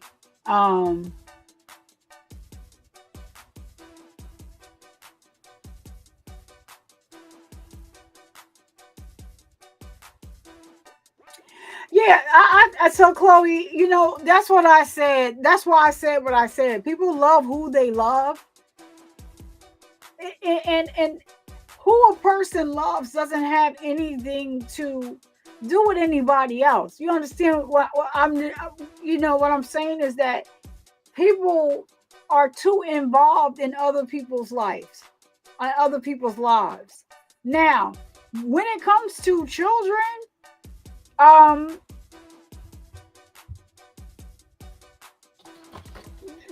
now when it comes to children, now I like you let children grow up and be who they are. I don't think anything should be forced on them either way. You know, that's the only thing that that what I believe, right? You know, but if a child comes to you at a different age, I just have reservations about some days a child doesn't know when to wear a blue shirt or a red shirt. So I'm thinking people can just refer back to and I forgot the young she's a girl. I forgot her name, but people can refer and look at her. She has that show herself. I cannot remember her name right about now, but she had a change at a very young age, and now she regrets it. She's very depressed. Like she gained so much weight. Like, so I just think that, you know, children, you know, if my child came to me and told me like, yeah, you know, I want to change genders, I'm gonna tell them absolutely not. When you are grown and of age, you can do that. But I'm not going to you know, I'm not going to sign anything to have you change. It's all right to let them be who they are. Like, you know, for like Dwayne Wade. All right, so let's take Zaya. For instance, Zaya is who Zaya is. But at the end of the day, nobody's trying to change who Zaya is. I don't think that you should just be flying her, you know, across the world. Like, the world is already cruel. And I just think that sometimes, you know, because it is like the thing to do now, for some kids, it's a fad. It's just a fad for them. Like, it's not, They have not fully made up their minds yet. Like I said, they don't even know which sneakers to wear today. I don't know what shirt I want to wear today. I'm late to school because I was trying to debate whether I want to put on a red shirt or a blue shirt. It's just something that I wouldn't. I would not go to that extreme. Like, no, I'm not doing that. I just don't think. But you know, adults can be adults. They can do whatever the hell they want to do. It doesn't have anything or any bearing on my life who the next person loves. And I just don't waste time on that. It's a waste of time. Like, what are we going out and protesting for? It's not going to change anything. Should anybody lose their life for who they love? No, I don't agree with that either. But then at the end of the day, it's none of my goddamn business because I don't have to deal with it. That's not my relationship. It's not who I am. But, you know, I have family members that are very close, you know, to me, and that's who they are. And they're my family members, and I love them all the same. That's just that. But I can also tell you that my sister has a son. She doesn't want that pushed on him. They're more vocal about their children than, you know, other people that are worried about what they're doing. That my sister was against them teaching those things in class. My sister was against it. She was strongly. She felt strong about that. I don't want you teaching my son that. That's not something for you to teach him in school. Can y'all find something else to teach them? Why does this have to be a part of the curriculum? Now, this is just, you know, like my sister she's a gay woman. She didn't want them teaching her son that in school. She just thinks that's not the place for this. So yeah, and I know a couple of people that are in that lifestyle. They do not want this taught to their kids in school. They want their kids to grow up to be who they are going to be on their own, not to, you know, you're just pushing like an agenda on them. Like my sister was heated about that. And she told them, no, you will not. I don't give a daggone what I am. You're not going to teach my son that in school. Like it was a big thing. Like, why are we even having this conversation about schools? I think that's something that if you want to teach that in your home, teach that in your home. But should all children be subject to it? I don't believe in that. But love is love. I believe that. But like I said, to each his own. I'm not sitting around here losing sleep, creeping on nobody's page to see. I'm not doing all that. It ain't none of my damn business. How about that? Yeah, but one of my best friends is a very successful celebrity designer. He tries to act like he's not. He underplays it all the time. I did an interview on here. We'll have an interview again soon. Like not an interview. We have like a sit down or, you know, just an intimate talk about like the catch up on his life and stuff like that. And yeah, I go to war about him. Like what? We've been friends since like we were young. Then I got cancer. Boom. I became a model. Like, yeah, we was everywhere, like together. Like, so I was in some rooms with some really, you know, with some people. Like, so, you know, that's why all this stuff with, you know, that's coming out of, you know, about Diddy and all of that. No, nobody gave me nothing. I got what I got on my own. I wish somebody would come at me and talk about this for that. No, you're going to, for my work is going to come because I'm talented at what I do. You know, I had my own walk in the fashion industry. Like it's just like I didn't even really sign up to make modeling like a part of a career at one point. It was something on my bucket list from when I was diagnosed with breast cancer. I wanted to do one show, but then somebody said something, you know, derogatory to me, and I just had to It did one thing led to another, that led to another, led to a lot. I made history that people could never take from me. So, like, and then I just decide, like, yeah, I'm tired of this shit. I'm not doing this no more. And everybody like, why? Oh my gosh, like, why? You have girls that's been out here, they still trying to do what you did. Like, yeah, because I didn't want to do this shit anyway. I only did it because this bitch told me that I couldn't be, this company wouldn't book me to do a shoot. I'm like, well, damn, not only did they booked me bald. So now I made history, bitch. All right. She's still an international, like, shout out to her. She's still an international model. It's just that don't tell me I'm not going to do something, because I'm going to do it. But she's still going. This is what she, she wanted to do. This is what she set out to do. I did it. They used to be like, how old are you? None of your damn business. Now let's go. Are we going in here and they got is casting call. I went from casting calls to not having to cast for shit. They calling me. That's just the way it works. People don't understand what is for you is for you. What God has for you is for you. Nobody can take that away from you. When people get that in their mind and understand that, they wouldn't try so hard to bring other people down. Because that's just not what it is. If it's not for you, it's not for you. It's not going to happen. But if it's for you, it's for you.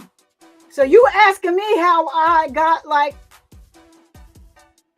I never even used the fact that I had cancer to even get into those doors. I never used that. But almost at the end of my career, yeah, I did about like 2 charity shows. Well, one show I was I was actually, well, what do they call that when they not sponsor you, but you are, they give you like you're recognized without acknowledge or whatever it is. They had a show, and yeah, it's still like, I still walked the runway in it. It's pretty dope. And it's really crazy that you just never know, like, who's watching you, who's really watching. I did this campaign and woke up. I was on Vibe's website, Essence website. That it was crazy. And my reaction was, I was scared, because it's like crazy.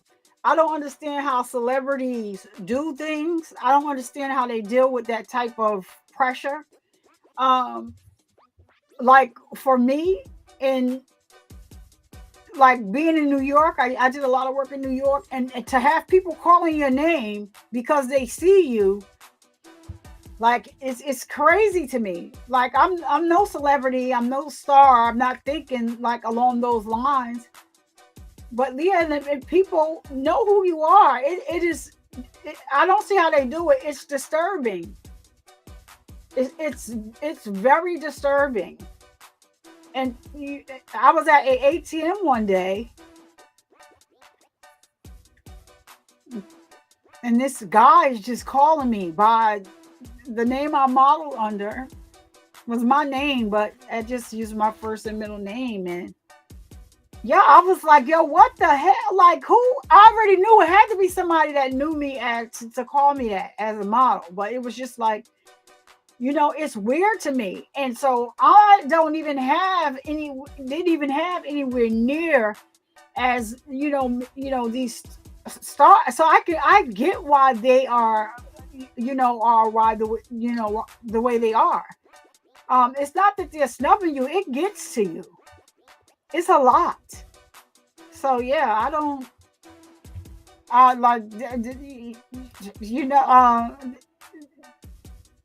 I did my last interview. They said, well, why are you leaving? Oh my gosh. And just like you're just getting started. I said, because I didn't sign up to do this shit anyway. I only wanted to do one show. All this shit is extra. Thank you for the money and the publications and all that. And I had fun. But I'm out. Somebody else can have this shit. I don't want it. And I walked away. Real talk. Like, I'm done here. Bye. See y'all later. That's what I had to tell him. Like, listen, I'm out. Like, no, I don't want it. I'm done. I can't even wear heels today. And I used to live in them. Like, so I'm done. Yeah, done. People still trying to bring me out of retirement. I can't wear shoes. I can't wear heels. No, we're not doing that. No, no. Nope. Not doing it. Not doing it. I'm not bald anymore. Y'all want me bald? You want me bald? Listen, you're gonna have to pay for that.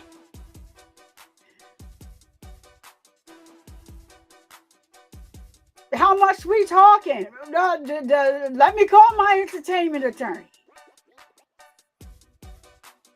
She'll get back to you because I'm no longer with the agency. Like, yeah, it's just not, no.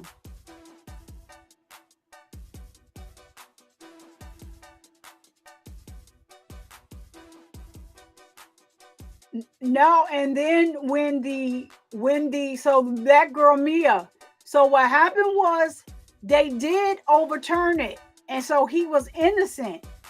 But Odom Lloyd's mother went to court and fought them because she said that he was found guilty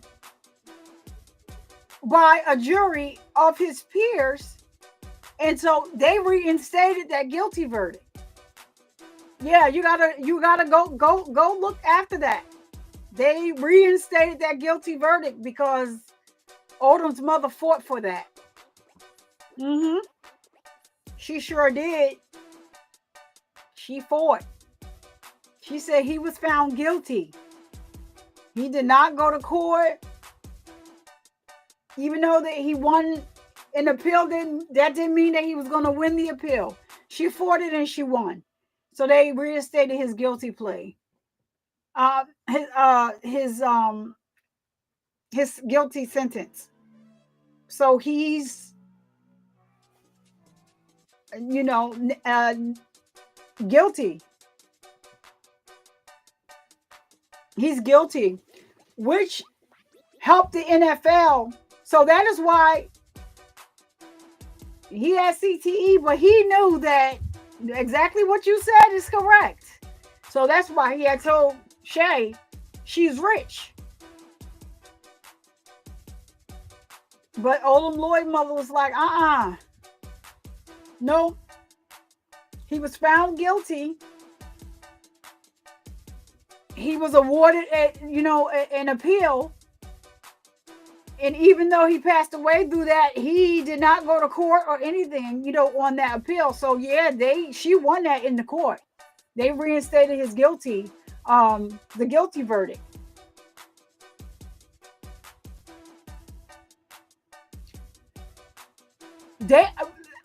Okay, Chloe, let's now we're gonna have to look this up because maybe I understood wrong. But I thought that she took them to court and she won. And that they reinstated his guilty plea. Let me look it up. Now you're going to have me come over here and bring it up. And let me see what the proper thing is, because I can be wrong. And if I'm wrong, I'm going to say that. All right, so let's see. All right, hold on, y'all. Now here we go. We over here now. We on the going down the rabbit hole. Hold on. Let's see.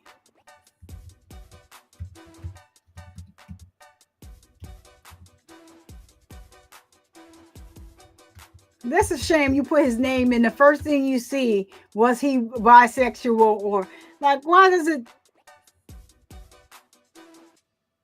All right, let me see.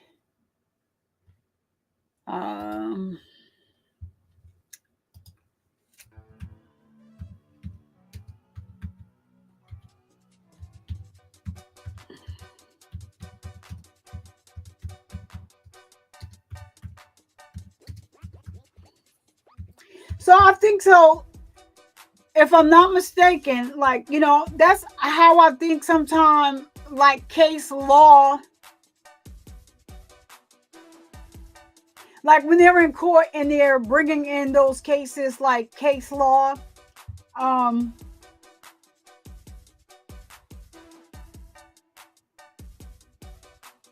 right. And he knew that, Mia. He knew that. He knew that because he left Shay a letter. This is what I'm saying. The K2, I just,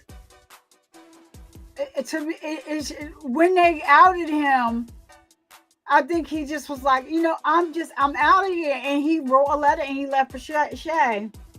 I'm right. It was reinstated right in 2019. And so cases like this is how, when, like, say for instance, they're in court and they're saying like, okay, well, something is out left field, something that doesn't normally happen, but they bring up all these cases. Well,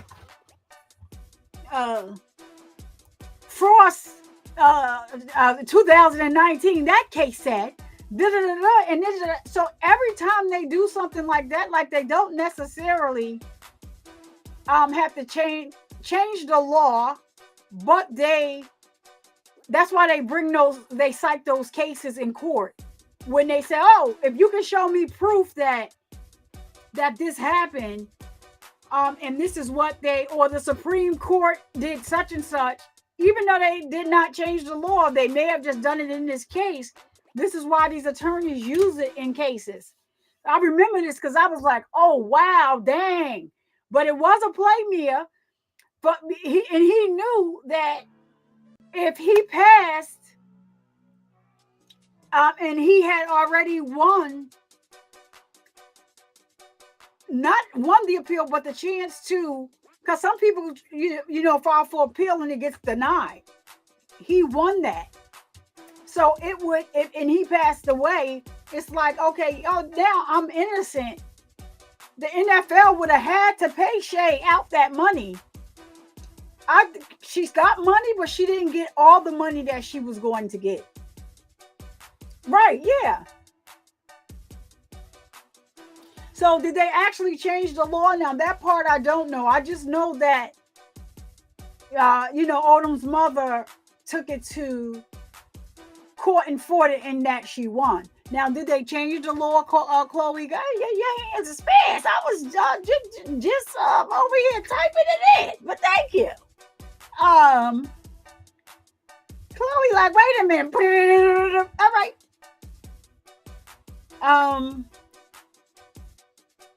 Yeah, it was reinstated.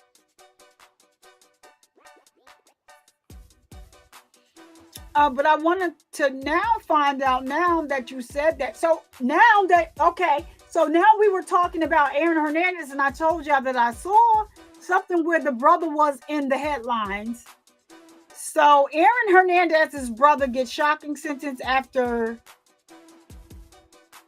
wow, what a freaking coincidence.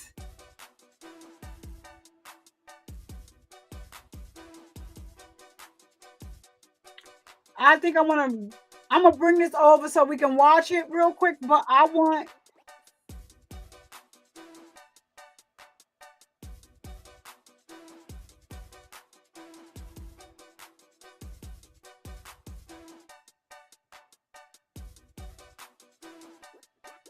I want to make sure they don't have no music in this, but hold on, let me see if I can,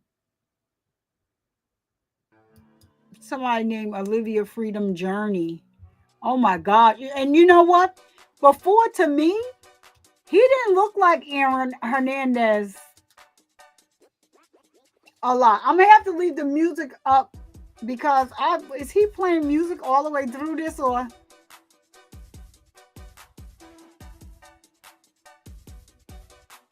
Wait, let me see. What?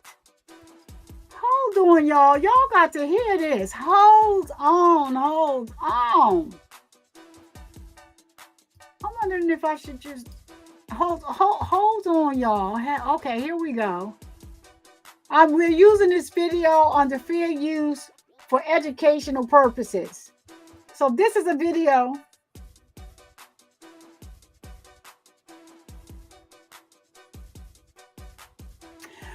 Right. Oh, okay. So you're okay. I get what you're saying. But so even if he did not request the appeal, the fact that he was convicted. All right. Now I need to read what you're saying and read what Mia's saying. Right. So Mia is saying that she works for a major insurance company. She do insurance. That was a major insurance play. Maybe not for Shay, but for somebody. That's a way to get around it. So Shay has a daughter. So Shay's daughter would be his next of kin. Anything that was his only child. Anything that he gets would go to Shay's daughter. So that is why Shay got like what you call an allowance is really to take care of the daughter. It's not to take care of Shay. It's really to take care of the daughter. She was only engaged to Aaron. She was not his wife. But she changed her name to her last name to Hernandez. It was all, she's saying it was because of her daughter, but Jose Baez was her attorney. So, and I think she made that play like once Jose Baez stepped into the picture. That's a way to get around the convicted felon exclusion so that the policy can be collected. All right. So, but Chloe, what you're saying is that even if he did not win, I'm not trying to say because he didn't win an appeal. Even if they didn't file for appeal and they won to the chance to retry the case, you're saying that because he passed away, they would have automatically overturned it, is what you're saying. Okay, so I got it. That's what you're saying. I just wanted to make sure that I'm reading that correctly. So we'll look into it, but I want to bring this clip over here of the brother, because I saw this and I was like, no way, not him. I was trying to keep Aaron out of trouble. Not him. So shout out to what is this called? What is this called? Who and what is this? What is this? Oh, okay, so this is the video. So this is Olivia Freedom Journey. So we're watching this from Olivia Freedom Journey for educational purposes under the Fair Use Act, Disclaimer Act of 1976. Okay, so thank you. It's for our education. We are trying to educate ourselves. All right, ma'am. All right. Okay. So let's go ahead. In today's video, we present to you the most important news you need to know. Do not close the page until you've read the final line. Watch the video to the very end to uncover all the details. And as highlighted in the headline of this renowned newspaper, so that's his brother. He looks, Aaron Hernandez's wow, he didn't older look like brother him before. receives shocking sentence after planning mass shootings at universities. The Universities. troubled older brother of convicted murderer Yes. Aaron Hernandez has avoided prison time after threatening to carry out chilling mass shootings plots at 2 universities.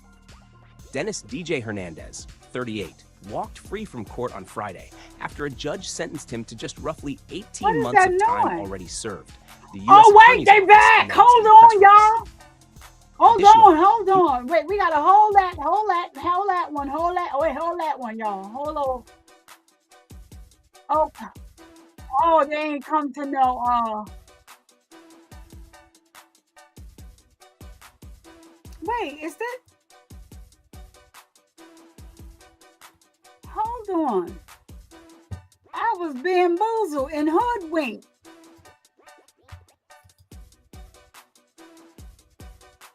No, that wasn't what was playing. Where was that playing from? Because this is it right here. To deliberate. You only deliberate in that room. Oh, okay. Yeah, it's on the screen. That's 11. We back, y'all. Yeah, I missed it. I don't think we have Ms. Rucroft. Did they say the juror's name?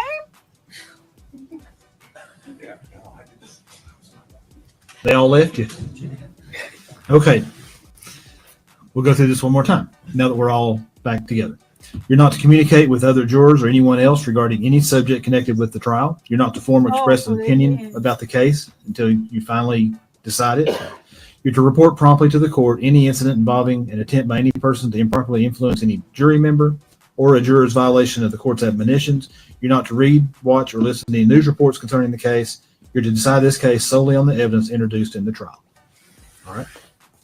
Yeah, you go with the officer. Have a good evening. All right, so they didn't come up with a verdict, y'all. Let's see what he says if he gives us the time. So we're still in verdict watch. And look at her. She's like, oh, did we win? Baby, thank you. We'll be in recess till 8 o'clock in the morning. 8 o'clock in the morning, y'all. So yeah, they didn't come back with a verdict today. He's saying 8 a.m. Eastern Standard Time. They will come back with a verdict. So what I'm going to do is I'm going to just put that back on here so that we can just watch just one. It's about 4 minutes, and then we're going to get out of here for today. I thought for sure, y'all, that we were going to get a verdict today, but that didn't happen. So, I guess we'll be back tomorrow. We still at it. Yes, Nessa. We're about to get out of here. So they didn't have a verdict today. So the person, guys, now you need coffee. What's up, Nessa? So Nessa is in the chat. Thank you for being here, Nessa. Nessa is always very supportive of me over on the Instagram. She's active on Instagram. And she is here. So we're going to just finish watching this little tidbit about Aaron Hernandez's brother. But y'all, I'm going to take it back a little minute because I'm a little shocked. Hold on a minute. So they set him free. He was going to pow some universities and they set him free. Okay, y'all, this video was 4 minutes and then we're going to get out of here. Now, this is a treat. This is going to what me and Chloe, we going to in the headline of this renowned newspaper. So let's see. Aaron Hernandez's older brother receives shocking sentence after planning mass shootings at universities. The troubled older brother of convicted murderer Aaron Hernandez has avoided prison time after threatening to carry out chilling mass shootings plots at 2 universities. Dennis DJ Hernandez, 38, walked free from court on Friday after a judge sentenced him to just roughly 18 months of time already served, the U.S. Attorney's Office announced in a press release. Additionally, he will serve just 3 years of supervised release for making interstate threats after his disturbing plans to shoot up schools. The disgraced brother of the former NFL star, who hanged himself in prison while serving life for murder, will continue mental health and substance abuse treatment. His electronic devices will be closely monitored by probation officers watching his every move. Authorities have also banned Hernandez from setting foot on the University of Connecticut campus or any other locations he threatened in his terrifying messages. The elder Hernandez sibling pleaded guilty in December 2024 to sending interstate threats to carry out the attacks. According to court documents, Hernandez communicated with an individual via Facebook Messenger and made multiple statements threatening to carry out a shooting at University of Connecticut. The press release reads, the statements included, I would recommend remaining away from there because when I go, I'm taking down everything, and don't give a who gets caught in the crossfire. I've died for years now, and now it's others people's turn. I'm prepared to give my life. So if I don't get to see you on the outside, know I love you always. Not all shootings are bad. I'm realizing some are necessary for change to happen. His car was located on UConn's campus on July 7th, 2023, court documents allege. Then, on July 18th and 19th, 2023, Hernandez reportedly made multiple Facebook posts threatening to harm or kill 3 individuals who reside out of state, including a state court judge. Hernandez told one of the victims via text message that, "We're taking lives if sh isn't paid up," the press release continued. It's been years in planning, just taking notes, names, and locations. They talked their way into this, and it's almost point game. I know we don't play in my family. If we have to take lives or buildings, we will.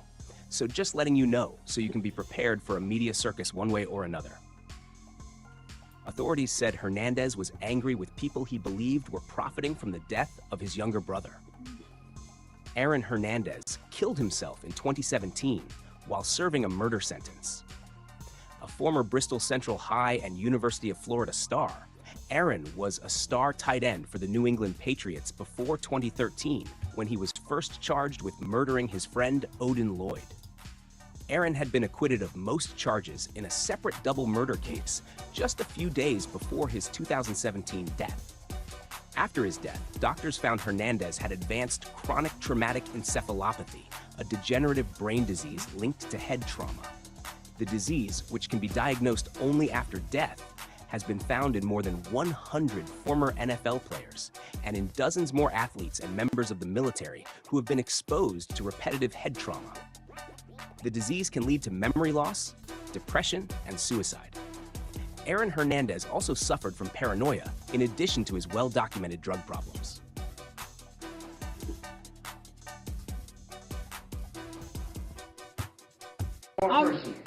All right, so that is it. I had to turn the music up because they had music on, and it is not. Yeah, so they will strike based on that music that they had playing in the background. But I'm shocked that he threatened. I'm gonna have to look more into this story because, like I said, I saw it the other day, but then I didn't look into it, and now we having this conversation. I'm like, oh, wait a minute, yeah, because his brother was in, but he just was asking them to unalive him, and he threatened a judge. Normally that gets you a lot of time. So he only got 18. What did they say? 18 months. He served 18 months. He has 3 years of supervised probation, and he has to get like mental health counseling. He got off easy, if I do say so myself.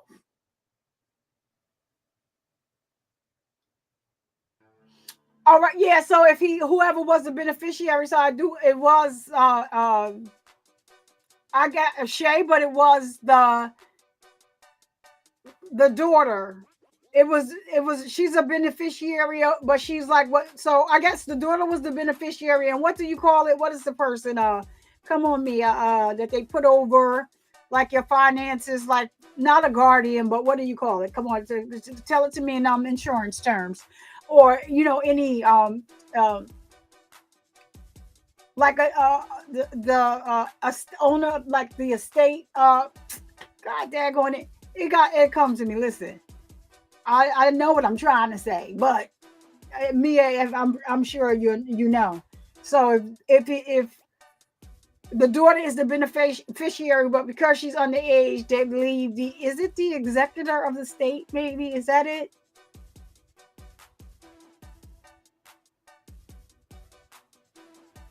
Power of attorney. But Rebecca, so now power of attorney could have limited the whole family suffer after the whole thing with Aaron is sort of unfair.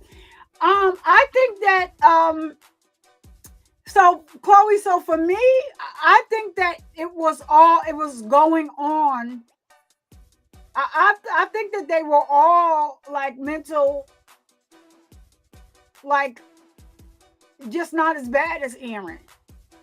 I mean, that's just my thoughts for financial gain. Like, he's upset because I guess they're using his brother. Like, I want to read further into this to see who did he actually target. Because who could gain anything financially off of the brother, really, unless it was like Shay, maybe. You know, I know her and Jose Baez wrote that book together, so he made money, she made money off of it. So I don't know who gets the money for the movies that they made about this story, like, you know, on Lifetime, and I would think that now maybe that stuff goes in a trust for his daughter, because he only had IVL. Let me say her name correctly before Chloe gets on me. But so I'm wondering who, like, and then he said a judge. What judge? What, like, I think that, yeah, they all were kind of mental. I know the mother was. The mother was. I know the mother was. You know, the father was also a athlete that played football, and he was great at what he did. And then he was a coach. So, like, he was very hard on them. You know, hard to the point where some people would say, like, you know, that this is nothing but straight up abuse. And so the mother brought to light that she hit him in the head with a frying pan. But remember, she also had hit him with a hammer. You remember that? She hit him with a hammer too. The frying pan, then she said that to him on a phone call from when he called her from jail, because they didn't really have a good relationship. But he wanted to confront her about why you didn't get me help. You know that mentally I was messed up. I was effed up mentally. But his cousin was like his savior. And he lost her. You know, she had to testify in the first case because she kind of was, they could have made her an accessory after the fact to a crime. Or even before the fact. I'm not sure if it was before the fact or after the fact. So she had to come in and testify. And remember, she passed away when she came into court. He lost it.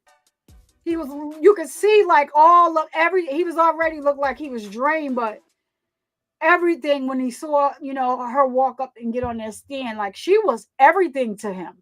She held all of his secrets, all of them. And him losing her, like in you know, in jail, like he felt like everybody else was against him. He had Shay, but he was even questioning Shay, because I'm calling you, you're not here to answer the phone. So she was upset what she was upset about. But you either gonna stand 10 toes down because that's what you said, or you're gonna be mad and, you know, about what's coming out, what you already know about what's coming out. So I mean, it was all the way around as messed up. Like, he actually was trying to get them to unalive him, the brother. He was telling them to pow him. So yeah, I think that Aaron's, you know, death made it 10 times worse. It probably, you know, just magnified what was already going on, because he was trying to keep it together. Because I'm like, okay, so they're taking financial advantage. Like, you wrote a whole book, or could he be talking about Aaron's boyfriend from school, from, you know, from I think it was middle and high school. Is he talking about them? Because he definitely is, you know, was telling the story. I haven't heard him say anything in a long time, but him and his father definitely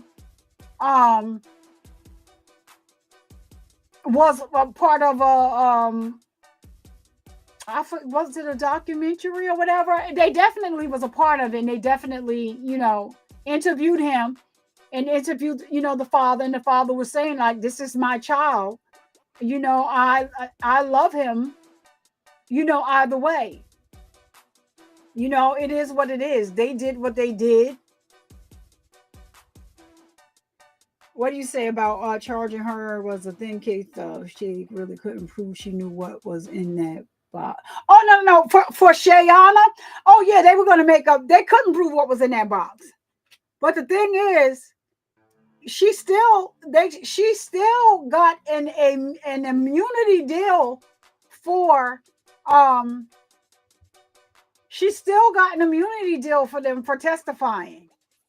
She didn't tell them nothing. Only thing she told them was Aaron told her to get rid of that box. What was in the box? I don't know. He just told me to get rid of the box. Where did you throw the box? In the dumpster. Where? I don't remember. I just rode around till I saw a dumpster on the street and I threw the box in there. Well, what did you think was in the box? She says marijuana. And so because she was only saying that is the reason why they were going to come out with the fact that he was gay prior to her getting on the stand. And so that his attorney, it was Jose Baez. It was his attorney who was gay, who had like conversations with Aaron, and he basically came out and said it. Aaron was a gay man. He just could not live as a gay man because they wouldn't accept him. So they had that conversation, and he said it, and I was like, even though he's not here, you're still his attorney. Like, don't you still have like a client attorney? Or maybe he got like permission from who? Maybe he got permission from Cheyenne. Like, they weren't married. Like, so I don't know. I just know he said it. So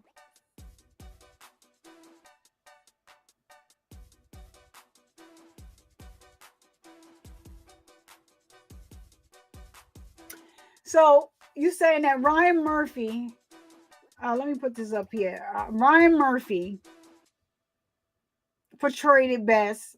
He took creative license.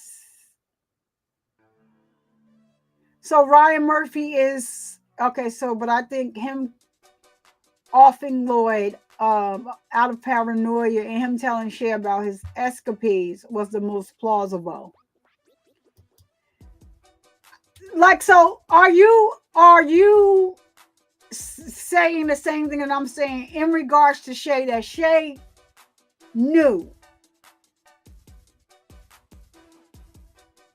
She knew. And the reason why I say that is because of the way that she responded. And then when she was on, I forget which documentary that it was on. It was a response that she gave them when they asked her that question. And I was like, she knew.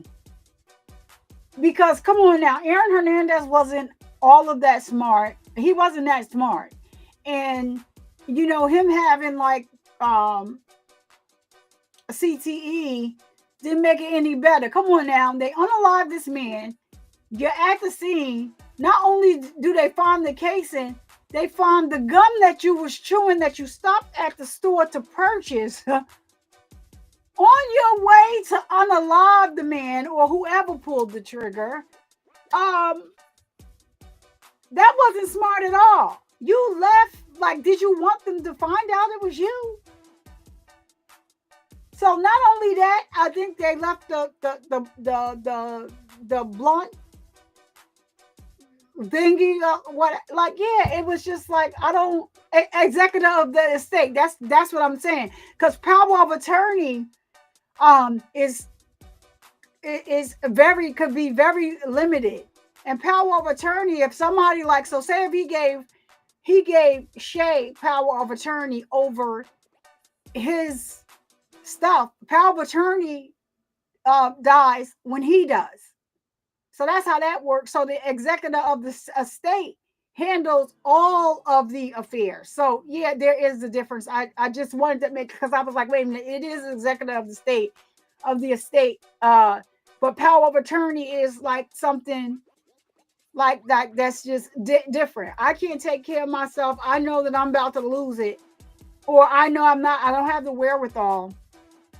So I have power. I'm going to give somebody power of attorney to handle my stuff and everything while I'm here. I don't plan past that though.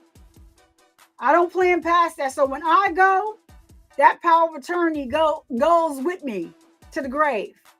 A lot of times that's how it works. And that's why these families get into like a lot of scuffles, because you made somebody power of attorney, but that was only for the time that you were here to handle your affairs, because you were not mentally able to handle your affairs. This executor of your estate is somebody that is going to be handling. Oh, look at! I'm gonna knock my my mic little pop thing off. So it's somebody that's going to be handling your estate. You're no longer here, and you're saying this. I'm giving this person this over this. He can list his daughter as a beneficiary. She's getting everything, but I'm leaving this money here to take care of her. They could even write it out to how much money that Shay is going to get a month to help her, to take care of my daughter, and which it had to be something like that written, because she ran out of money. She had so much money. There was still money left, but it wasn't time for her to get any more money. So when she went to court and they wanted to see the expensive of what she spent the money on, they was like, no, we're not giving you any money right now. It's not time for you to get any more money. So yeah, I do remember that. While someone is alive, and when they pass away, so does the power of attorney. People you got to realize that. That's why they tell you, get your orders and your affairs in order. Make sure you make a living will. Every time you go to the hospital, the emergency room, they ask you, do you want to have someone come and you make a will? Like, you can't afford, tell them, yeah, they're going to have somebody come there and help you make the will. They have all types of things that they put in place, like what Wendy Williams is going through right now, which is crazy work, because it's nothing wrong with Wendy. Ain't nothing wrong with Wendy. Wendy been had Graves' disease, thyroid disease, if you will. She was on drugs. She got off. She was drinking. But whatever those people that are over her money are doing, that is crazy. She has a whole son that's capable of taking care of his mother, and you were even trying to limit when he can see his mother. Are y'all crazy? Or what? This young boy just graduated from college. Wendy Williams was there cheering him on, and she's doing interviews on the Breakfast Club like the old Wendy Williams. She done brought it back. I've been told y'all about Puffy. I've been told y'all about Diddy. It's about time. Ain't nothing wrong with Wendy Williams. These people are grifting. And it's a shame that the court has ordered this mess, and they have so much control over her phone, everything. It is crazy. And they saying that she has this disease. She's like, no, I don't. No, I don't. But when Black China came to see Wendy Williams on that documentary that I really didn't watch, I only really watched the part with her and Black China, because it was disturbing to me. So Black China is somebody that fought with Wendy. They weren't going head to head, but they turned out to be, Wendy Williams like talked some real stuff to Black China. And like, she really looks at Wendy Williams. She looks up to her. I mean, and people can say, oh, she can find somebody else to look up to. But I think that Black China is on a great path. She understands what she was a part of is no good for her anymore. People just judge all the time. If we're not willing to accept people making a change, and they may not be able to change everything all at once, but at least they're trying. She's taking a step. She had a tattoo of that Baphomet. She had that removed, and she has a spiritual mother. that, got her into church, and she had a lot of, work to do on herself. And if we don't give somebody grace in the space and a chance to change, what are we doing as a society? You can't keep tearing people down. I'm just a different type of person. I just don't believe in tearing people down, especially when they're trying to make a change in their life. Give her, grace. Like, she refers to herself now as Angela White more than she does Black China. But anyway, when she went to see Wendy Williams, she had no idea they was filming the documentary. So it was very hard for her, she said, because she's grown, her and Wendy have grown to have this relationship, and it bothered her because she can tell that it was all wrong once she was inside. So yeah, it's really a shame how, like, people just it's really a shame how people just take advantage of people.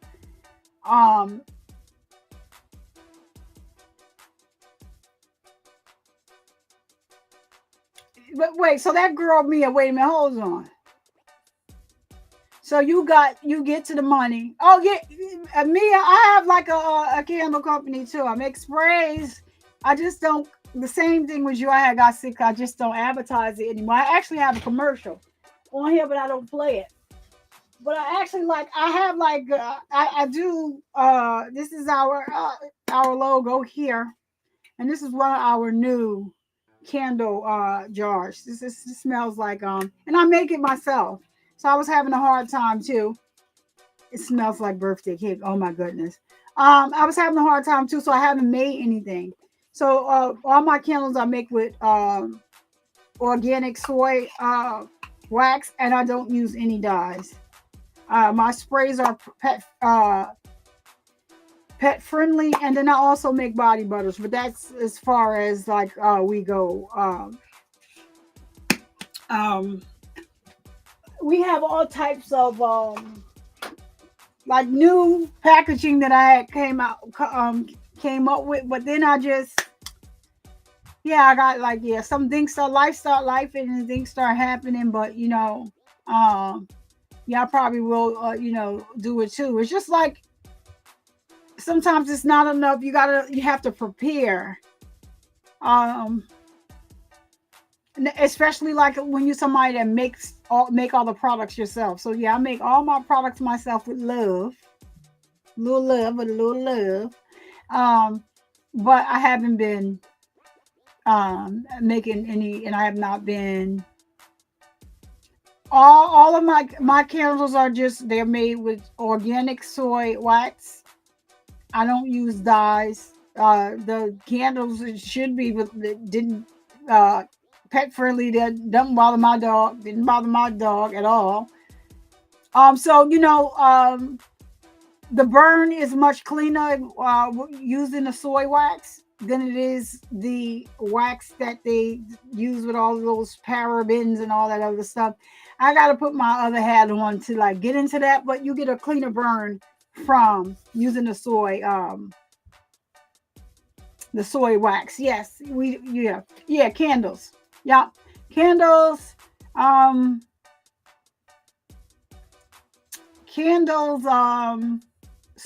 Sprays. They're pet friendly. I don't advertise them. You can use. I don't know if the phone just said. I said candles, and here comes my the people I got my website on. I'm like, what's going on here? What is going on here? Anyway, so candle sprays and body butter. I started making body butter because I'm a cancer survivor and my skin used to peel. And so I started using the body butter making the body butter myself. And it really, really helped with, the peeling and my skin and stuff like that. And so I started making that stuff, and like I this lady used to stalk me. Like I'm like, you kind of like this is stalker tendencies, lady. You know, I get it, but you kind of like you stalking me. You ran out of body butter. I get it. You want to order more body butter, but you kind of like it was crazy. But yeah, maybe I'll think about getting in the lab and just whipping up some stuff though. But yeah, you gotta. The companies that you partner with have a 90% payout rate.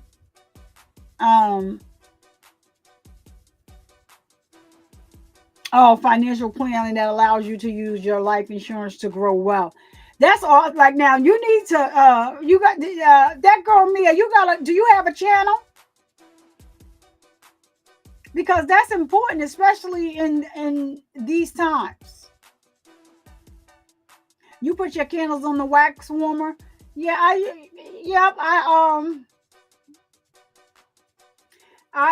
used to have those, like, so we do the just not the candles, we do the candle melts and the candles, the wax melts and the candles. But yeah, the warmers, yeah, I used to sell those, and the plugins where you put the wax melts in. So yeah, but it's just I haven't been like it's a lot, like, you know, on my feet. I was just having some issues also.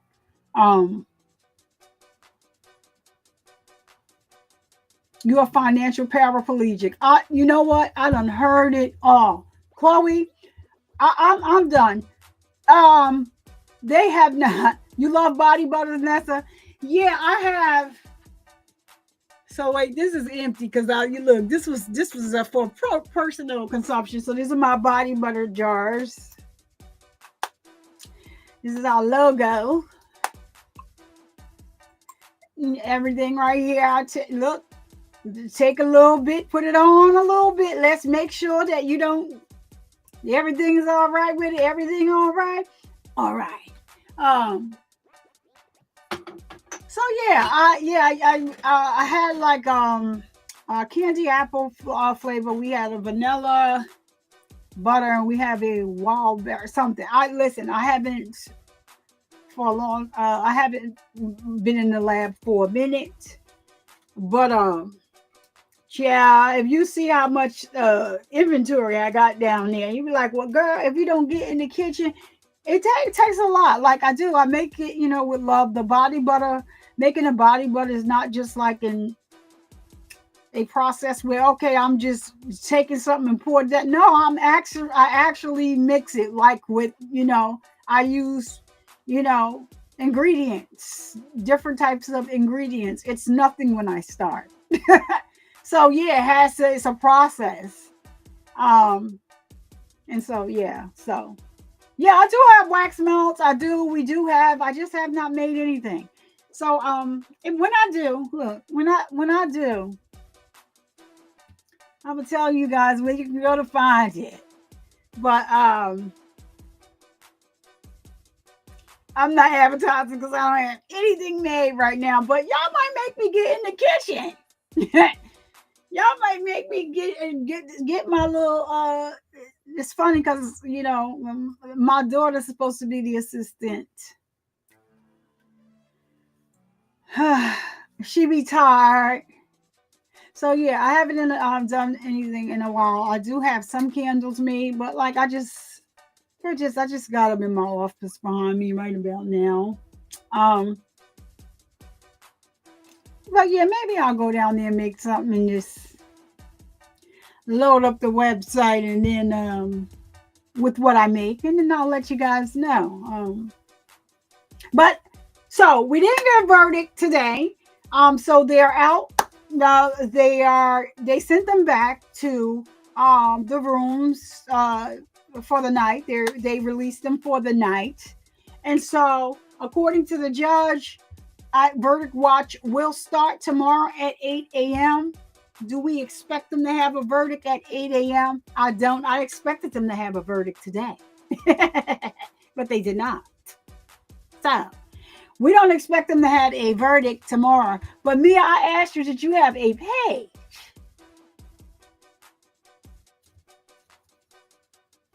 Yeah, it takes a lot, Mia. The hands, the standing. I don't like to sit when I'm working with making candles and stuff. Like I'm up because it's a lot of different, things going on. Like with candles and stuff, you have to make sure that the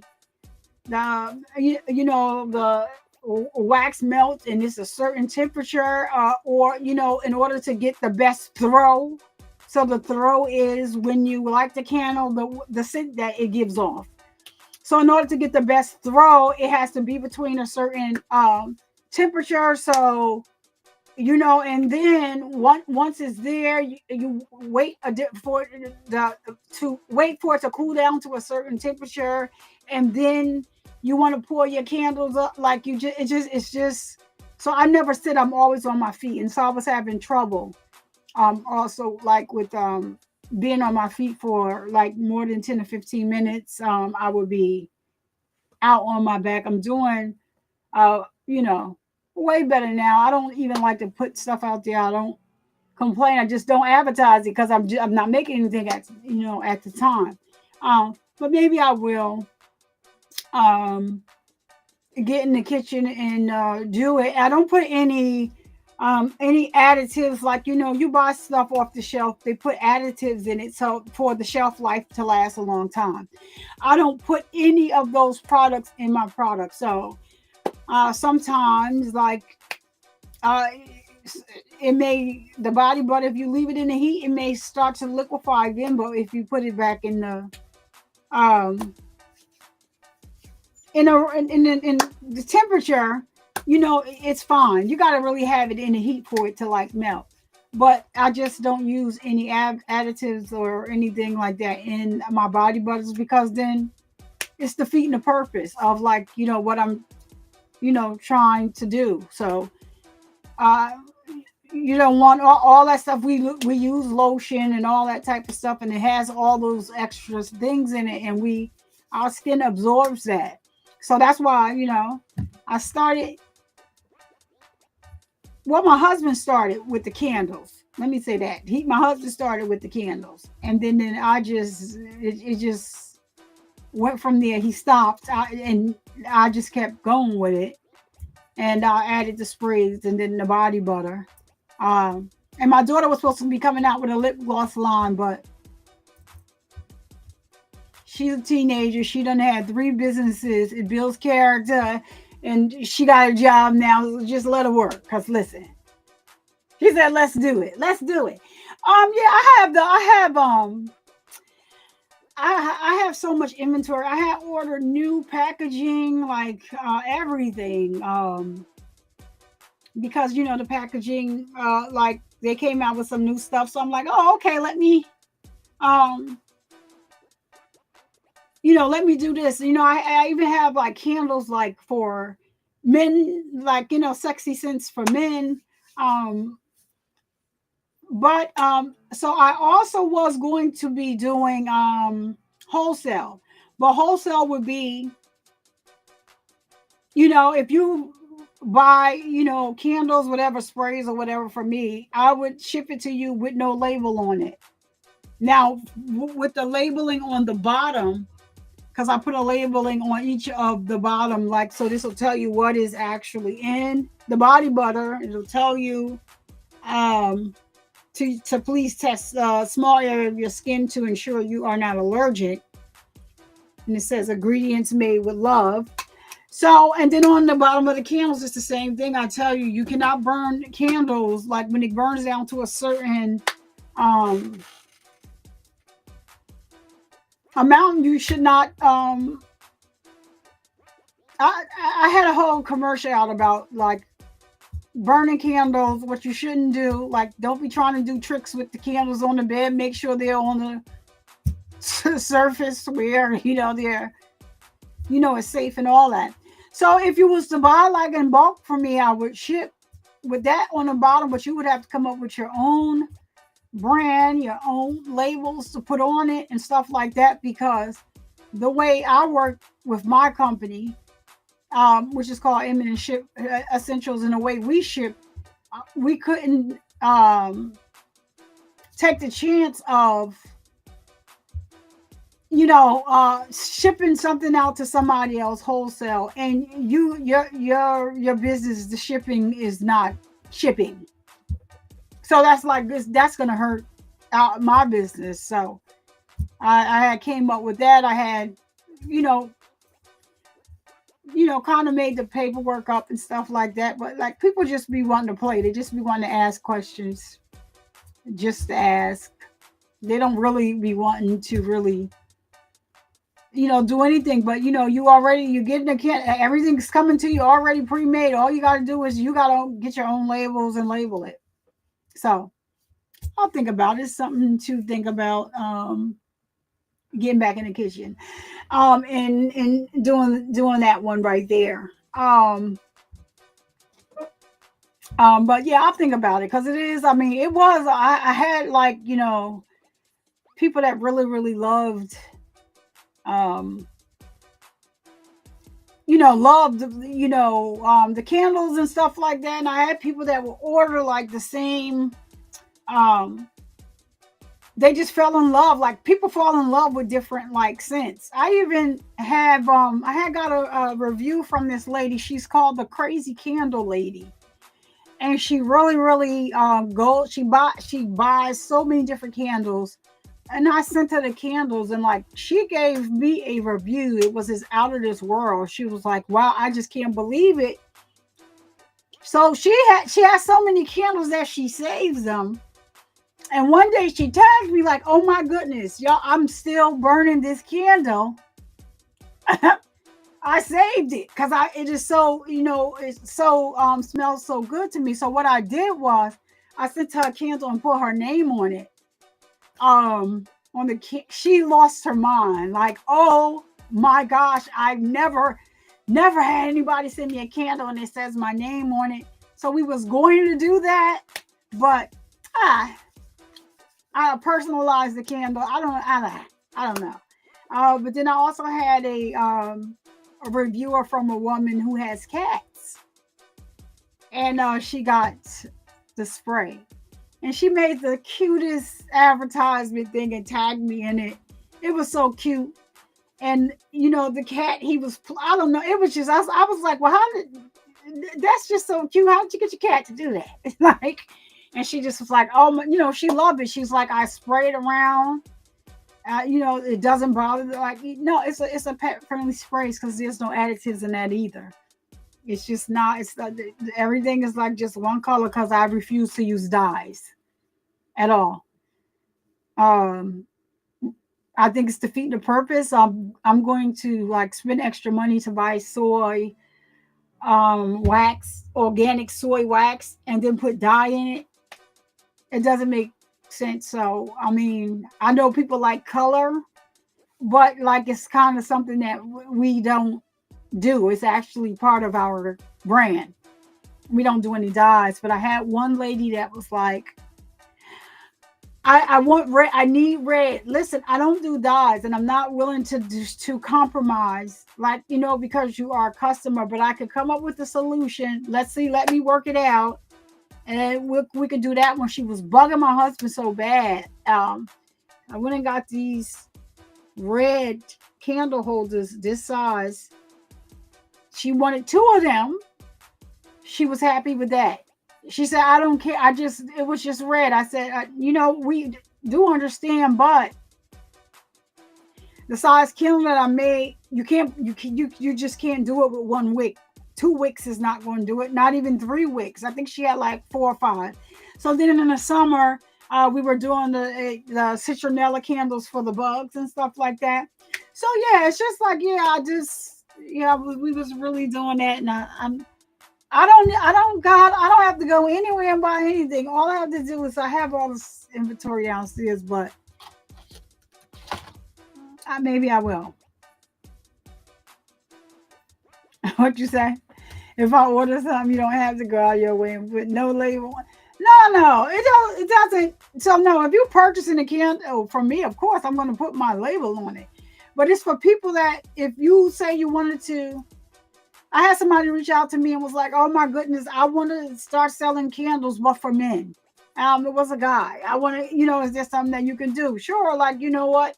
We just had started to put together, wholesale. If you want to buy wholesale, like I'll make all the stuff and I'll send it to you, but I can't send it with my label on it. I don't know how you run your business and how you will ship to customers. And all they're doing is looking at, oh, it says Emin Essentials on here. So let me go and leave a review for them because I didn't get my stuff on time. That's not how we do business. So that's the only reason why I mentioned that. That is for somebody that wants wholesale. But no, if you're making an individual order, no, it's not. That's not how it is. And for the candles that I personalize, like this lady, all she does is buy candles and she reviews them. And so when I sent her the first candle, it was just like she went crazy with it. And a whole year later, she's like, I saved this and I'm burning this again. And she tagged us in it. So I knew her birthday was coming, so I personalized the label for her because I did all that stuff myself. I personalized the label for her. And then I was going to start and add it to where you can personalize a label for that particular candle. But then I just never did that. I just stuck with the original thing. But it was like, with her, somebody that all she does is buy candles, it was a hit. So it was just a thank you to her because I was not expecting her to. Like a whole year later, like you still got to have some of your candle left. She has so many candles, like she'll burn the candle, then she may feel like she wants to burn something else. She has a different, but the thing about her is, if your candle is garbage, that's the type of review she's gonna put out there. She's not getting ready to say, oh yeah, because she's gonna tell you the truth. She don't care whether she got it from Bath and Body Works. She don't care where she got it from. If the candle sucks, she's going to say, I bought this. This sucks. I will never buy this again. The throw is horrible. I didn't smell nothing. Like she is going to actually tell you. So it was an honor for me, to get that type of review from her. And for a whole year later, for her to say, I still have this candle. I'm burning it again. I knew when her birthday was because she had her information she put in the system and I sent it to her. She was shocked for one. And then she was like, oh my gosh, nobody ever sent me a candle with my name on it. And so it was just something that I did. You don't like to sit in that water? Oh, me and you do. Chloe, you hitting the road. I'm about to hit the road too. You got apple cider vinegar. Yeah. Candles are the love of your life, Allie. Yeah. I get in the kitchen. Listen, I tell people like sometimes you may order something. I might not have it made. It takes like 24 hours, for a candle to really cure itself before and settle before you should be shipping it to anybody. So I think we did have some stuff that was personalized and it would be like a 24-hour turnaround. Our citronella candle, it was, we didn't make a lot of those, but if you ordered it, we would make it and it takes like 24 hours for the candle to really cure before you should ship it out. So that's, one of the items that, was made to order. But if you order something and we just didn't have it made at the time, I would let you know, like I have to get in here and make it. So just expect like, I will tell you how, to expect, the time for me to make it, the time for it to cure. So it would be like a 24-hour turnaround time. And then like, shipping time. I will let you know that in advance. So that's what I'm saying. Like if I do something like wholesale, somebody wanted to do a wholesale, I would do it. You would get the candle in the packaging. You want the spray, you can get the spray in the spray bottle in the packaging or whatever. It's just that it won't have my logo on it because you don't know how people run business, their own business. So it wouldn't take anything away from me. You would still get the product, but you would have to just get labels yourself. You have to come up with your own logo and all of that. That's not something that I would do like in a wholesale situation. So that is just that. But it's good to like have this conversation. And Mia, I'm so glad that um, I want to know if you got a channel about the insurance and how to build wealth from insurance, because we need that out here. I think that that's awesome. Awesome field to be in, an awesome lane to be in. And so that's why I was asking, you got a channel? Because I'll subscribe. Listen, we can get a little women's group together. Let's do it. That's what I'm talking about. But anywho, they're going to be deliberating again tomorrow at 8 a.m. I'm probably going to set the live maybe for 9:30, maybe 9:45. I just have to see tonight what goes on. I have to get my daughter from work. And I have some other things to do. It's 6:54 p.m. Eastern Standard Time. I know that Flesh is going live at 8. I think he's still going live at 8. That's what I saw earlier. Or yesterday, or whatever day it was. Hold on a minute. Let me see if he still has it. Or maybe if the date said, maybe he is, maybe he isn't. Today is Wednesday. So yeah, he does go at 8.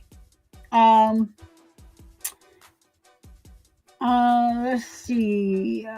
Flesh has.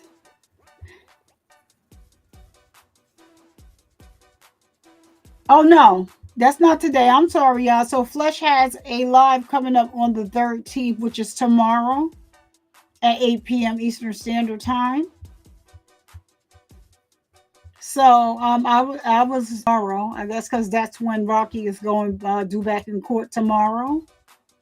And I doubt if Nat Williams has anything going on. Let me see. She's nope. She's due to go on tomorrow at 12:30 p.m. Eastern Standard Time. And I don't think anybody else is doing anything. Let me see if Taylor Umbridge is doing something. I doubt it. I think everybody's waiting for the ASAP Rocky trial tomorrow.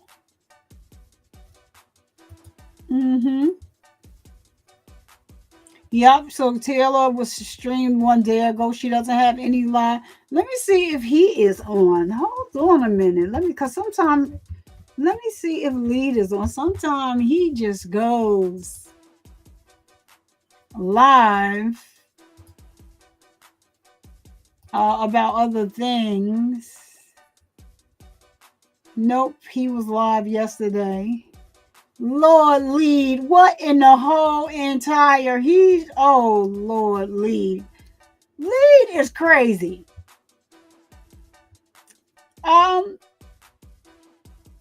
So yeah, anybody that I would I don't know of like really anybody else. Let me see if she is on, but I don't know. Anybody else I really let me see. She may be on. Who knows? Nope, she not on either. No, she not 223. I think that date is wrong. Yeah, Sustain got a date for 223. I don't know. So yeah. I don't know. I know that what's her name has a live tonight at 8, I believe.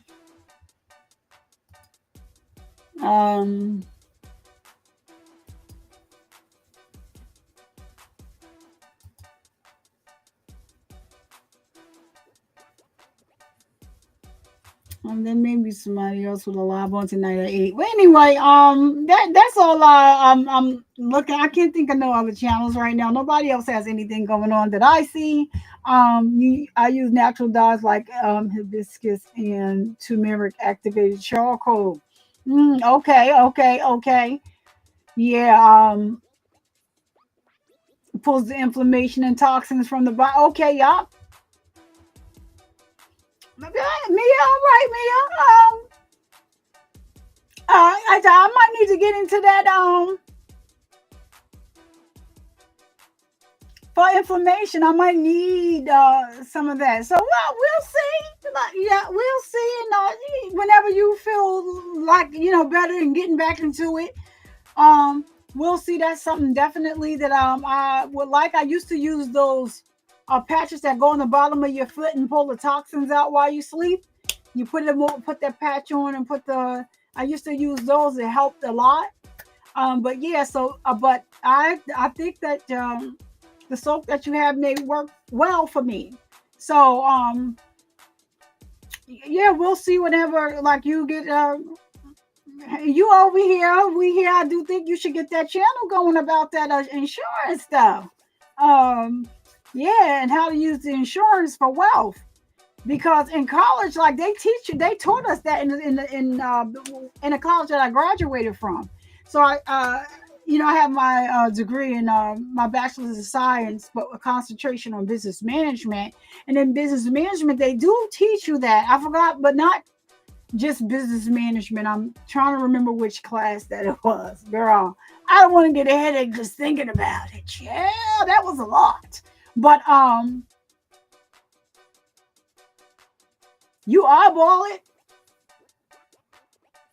Yes, but that I can even tell just from the mixture alone. The coconut oil, the castor oil, the cayenne pepper. Cayenne pepper is good for a lot of things. And you know what? And I have to start back doing it because I stopped. Every day in the morning, I used to take 2 tablespoons of apple cider vinegar. Brags only, because listen, I can't. I had, grown accustomed to that taste in the morning, and it does make you, it makes a difference. It makes a difference. And I need to get back to that. But that's awesome, Mia. So whenever, you was down, I was down. Maybe we'll get back up. Shoot. Because like I said, I don't even have to. I got everything that I need downstairs. All the inventory. It's just crazy. But all right. So I'm going to go probably go live like maybe 9:45. Not 9. 9:30, 9:45 tomorrow to see. I might keep an eye on it. Like at 8, I might have one eye open. Like, okay, 8:30 maybe. Are they? And then, like, if they're going, I'm just going to hurry up and come on over here. I don't know how long it's going to take them. I don't think it's going to take them long. And I'm confident that we're going to get a guilty verdict. I don't like how confident she was looking when they came out and said they didn't have a verdict yet. She was looking a little arrogant and cocky. All right. We got our eye on. We got our eye and our hearts, open for Evelyn. Not you, Megan. Evelyn. And she was taken from this world way too soon for foolishness. So, all right. So, you want to sleep without the alarm? Oh, girl, I get it. So, I'm about to get out of here, y'all. And, it wouldn't be me if I did not end the show by telling you that bringing awareness that men get breast cancer too. Because of the stigma of the word breast, we have changed the word to chest and/or pet cancer. So let's continue to stop the stigma and continue to bring awareness regarding that fact. All right. And to my ladies,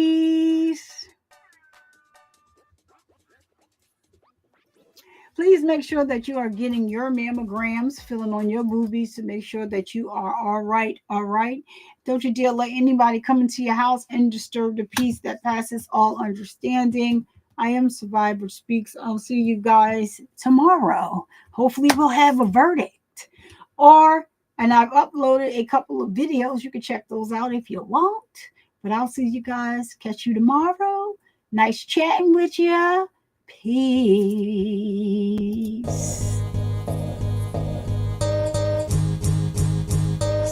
Survivor Speaks is the name at the end of the day. People love me or hate me, I don't care either way. Breast cancer busted through like a thief in the night. A cancer's ass was knocked out before the end of the fight. A champion coming through, knocking everything out. This is hard if you see, I do nothing for clout. Just like cancer, I'll let nothing take me out. So be respectful when you step foot inside of my house. So prepare to have your ass escorted on out. So hop up out the bushes, wrap your feet, take a seat, and get comfortable and chill with your girl. Survivor Speaks, yeah. Hey, hey, hey. Who, what? I'm Survivor Speak. What time is it? What time is it? What time is it? It's time for you to hit that like and subscribe button and turn on that notification bell so you get a notification each and every time that I go live. Yeah.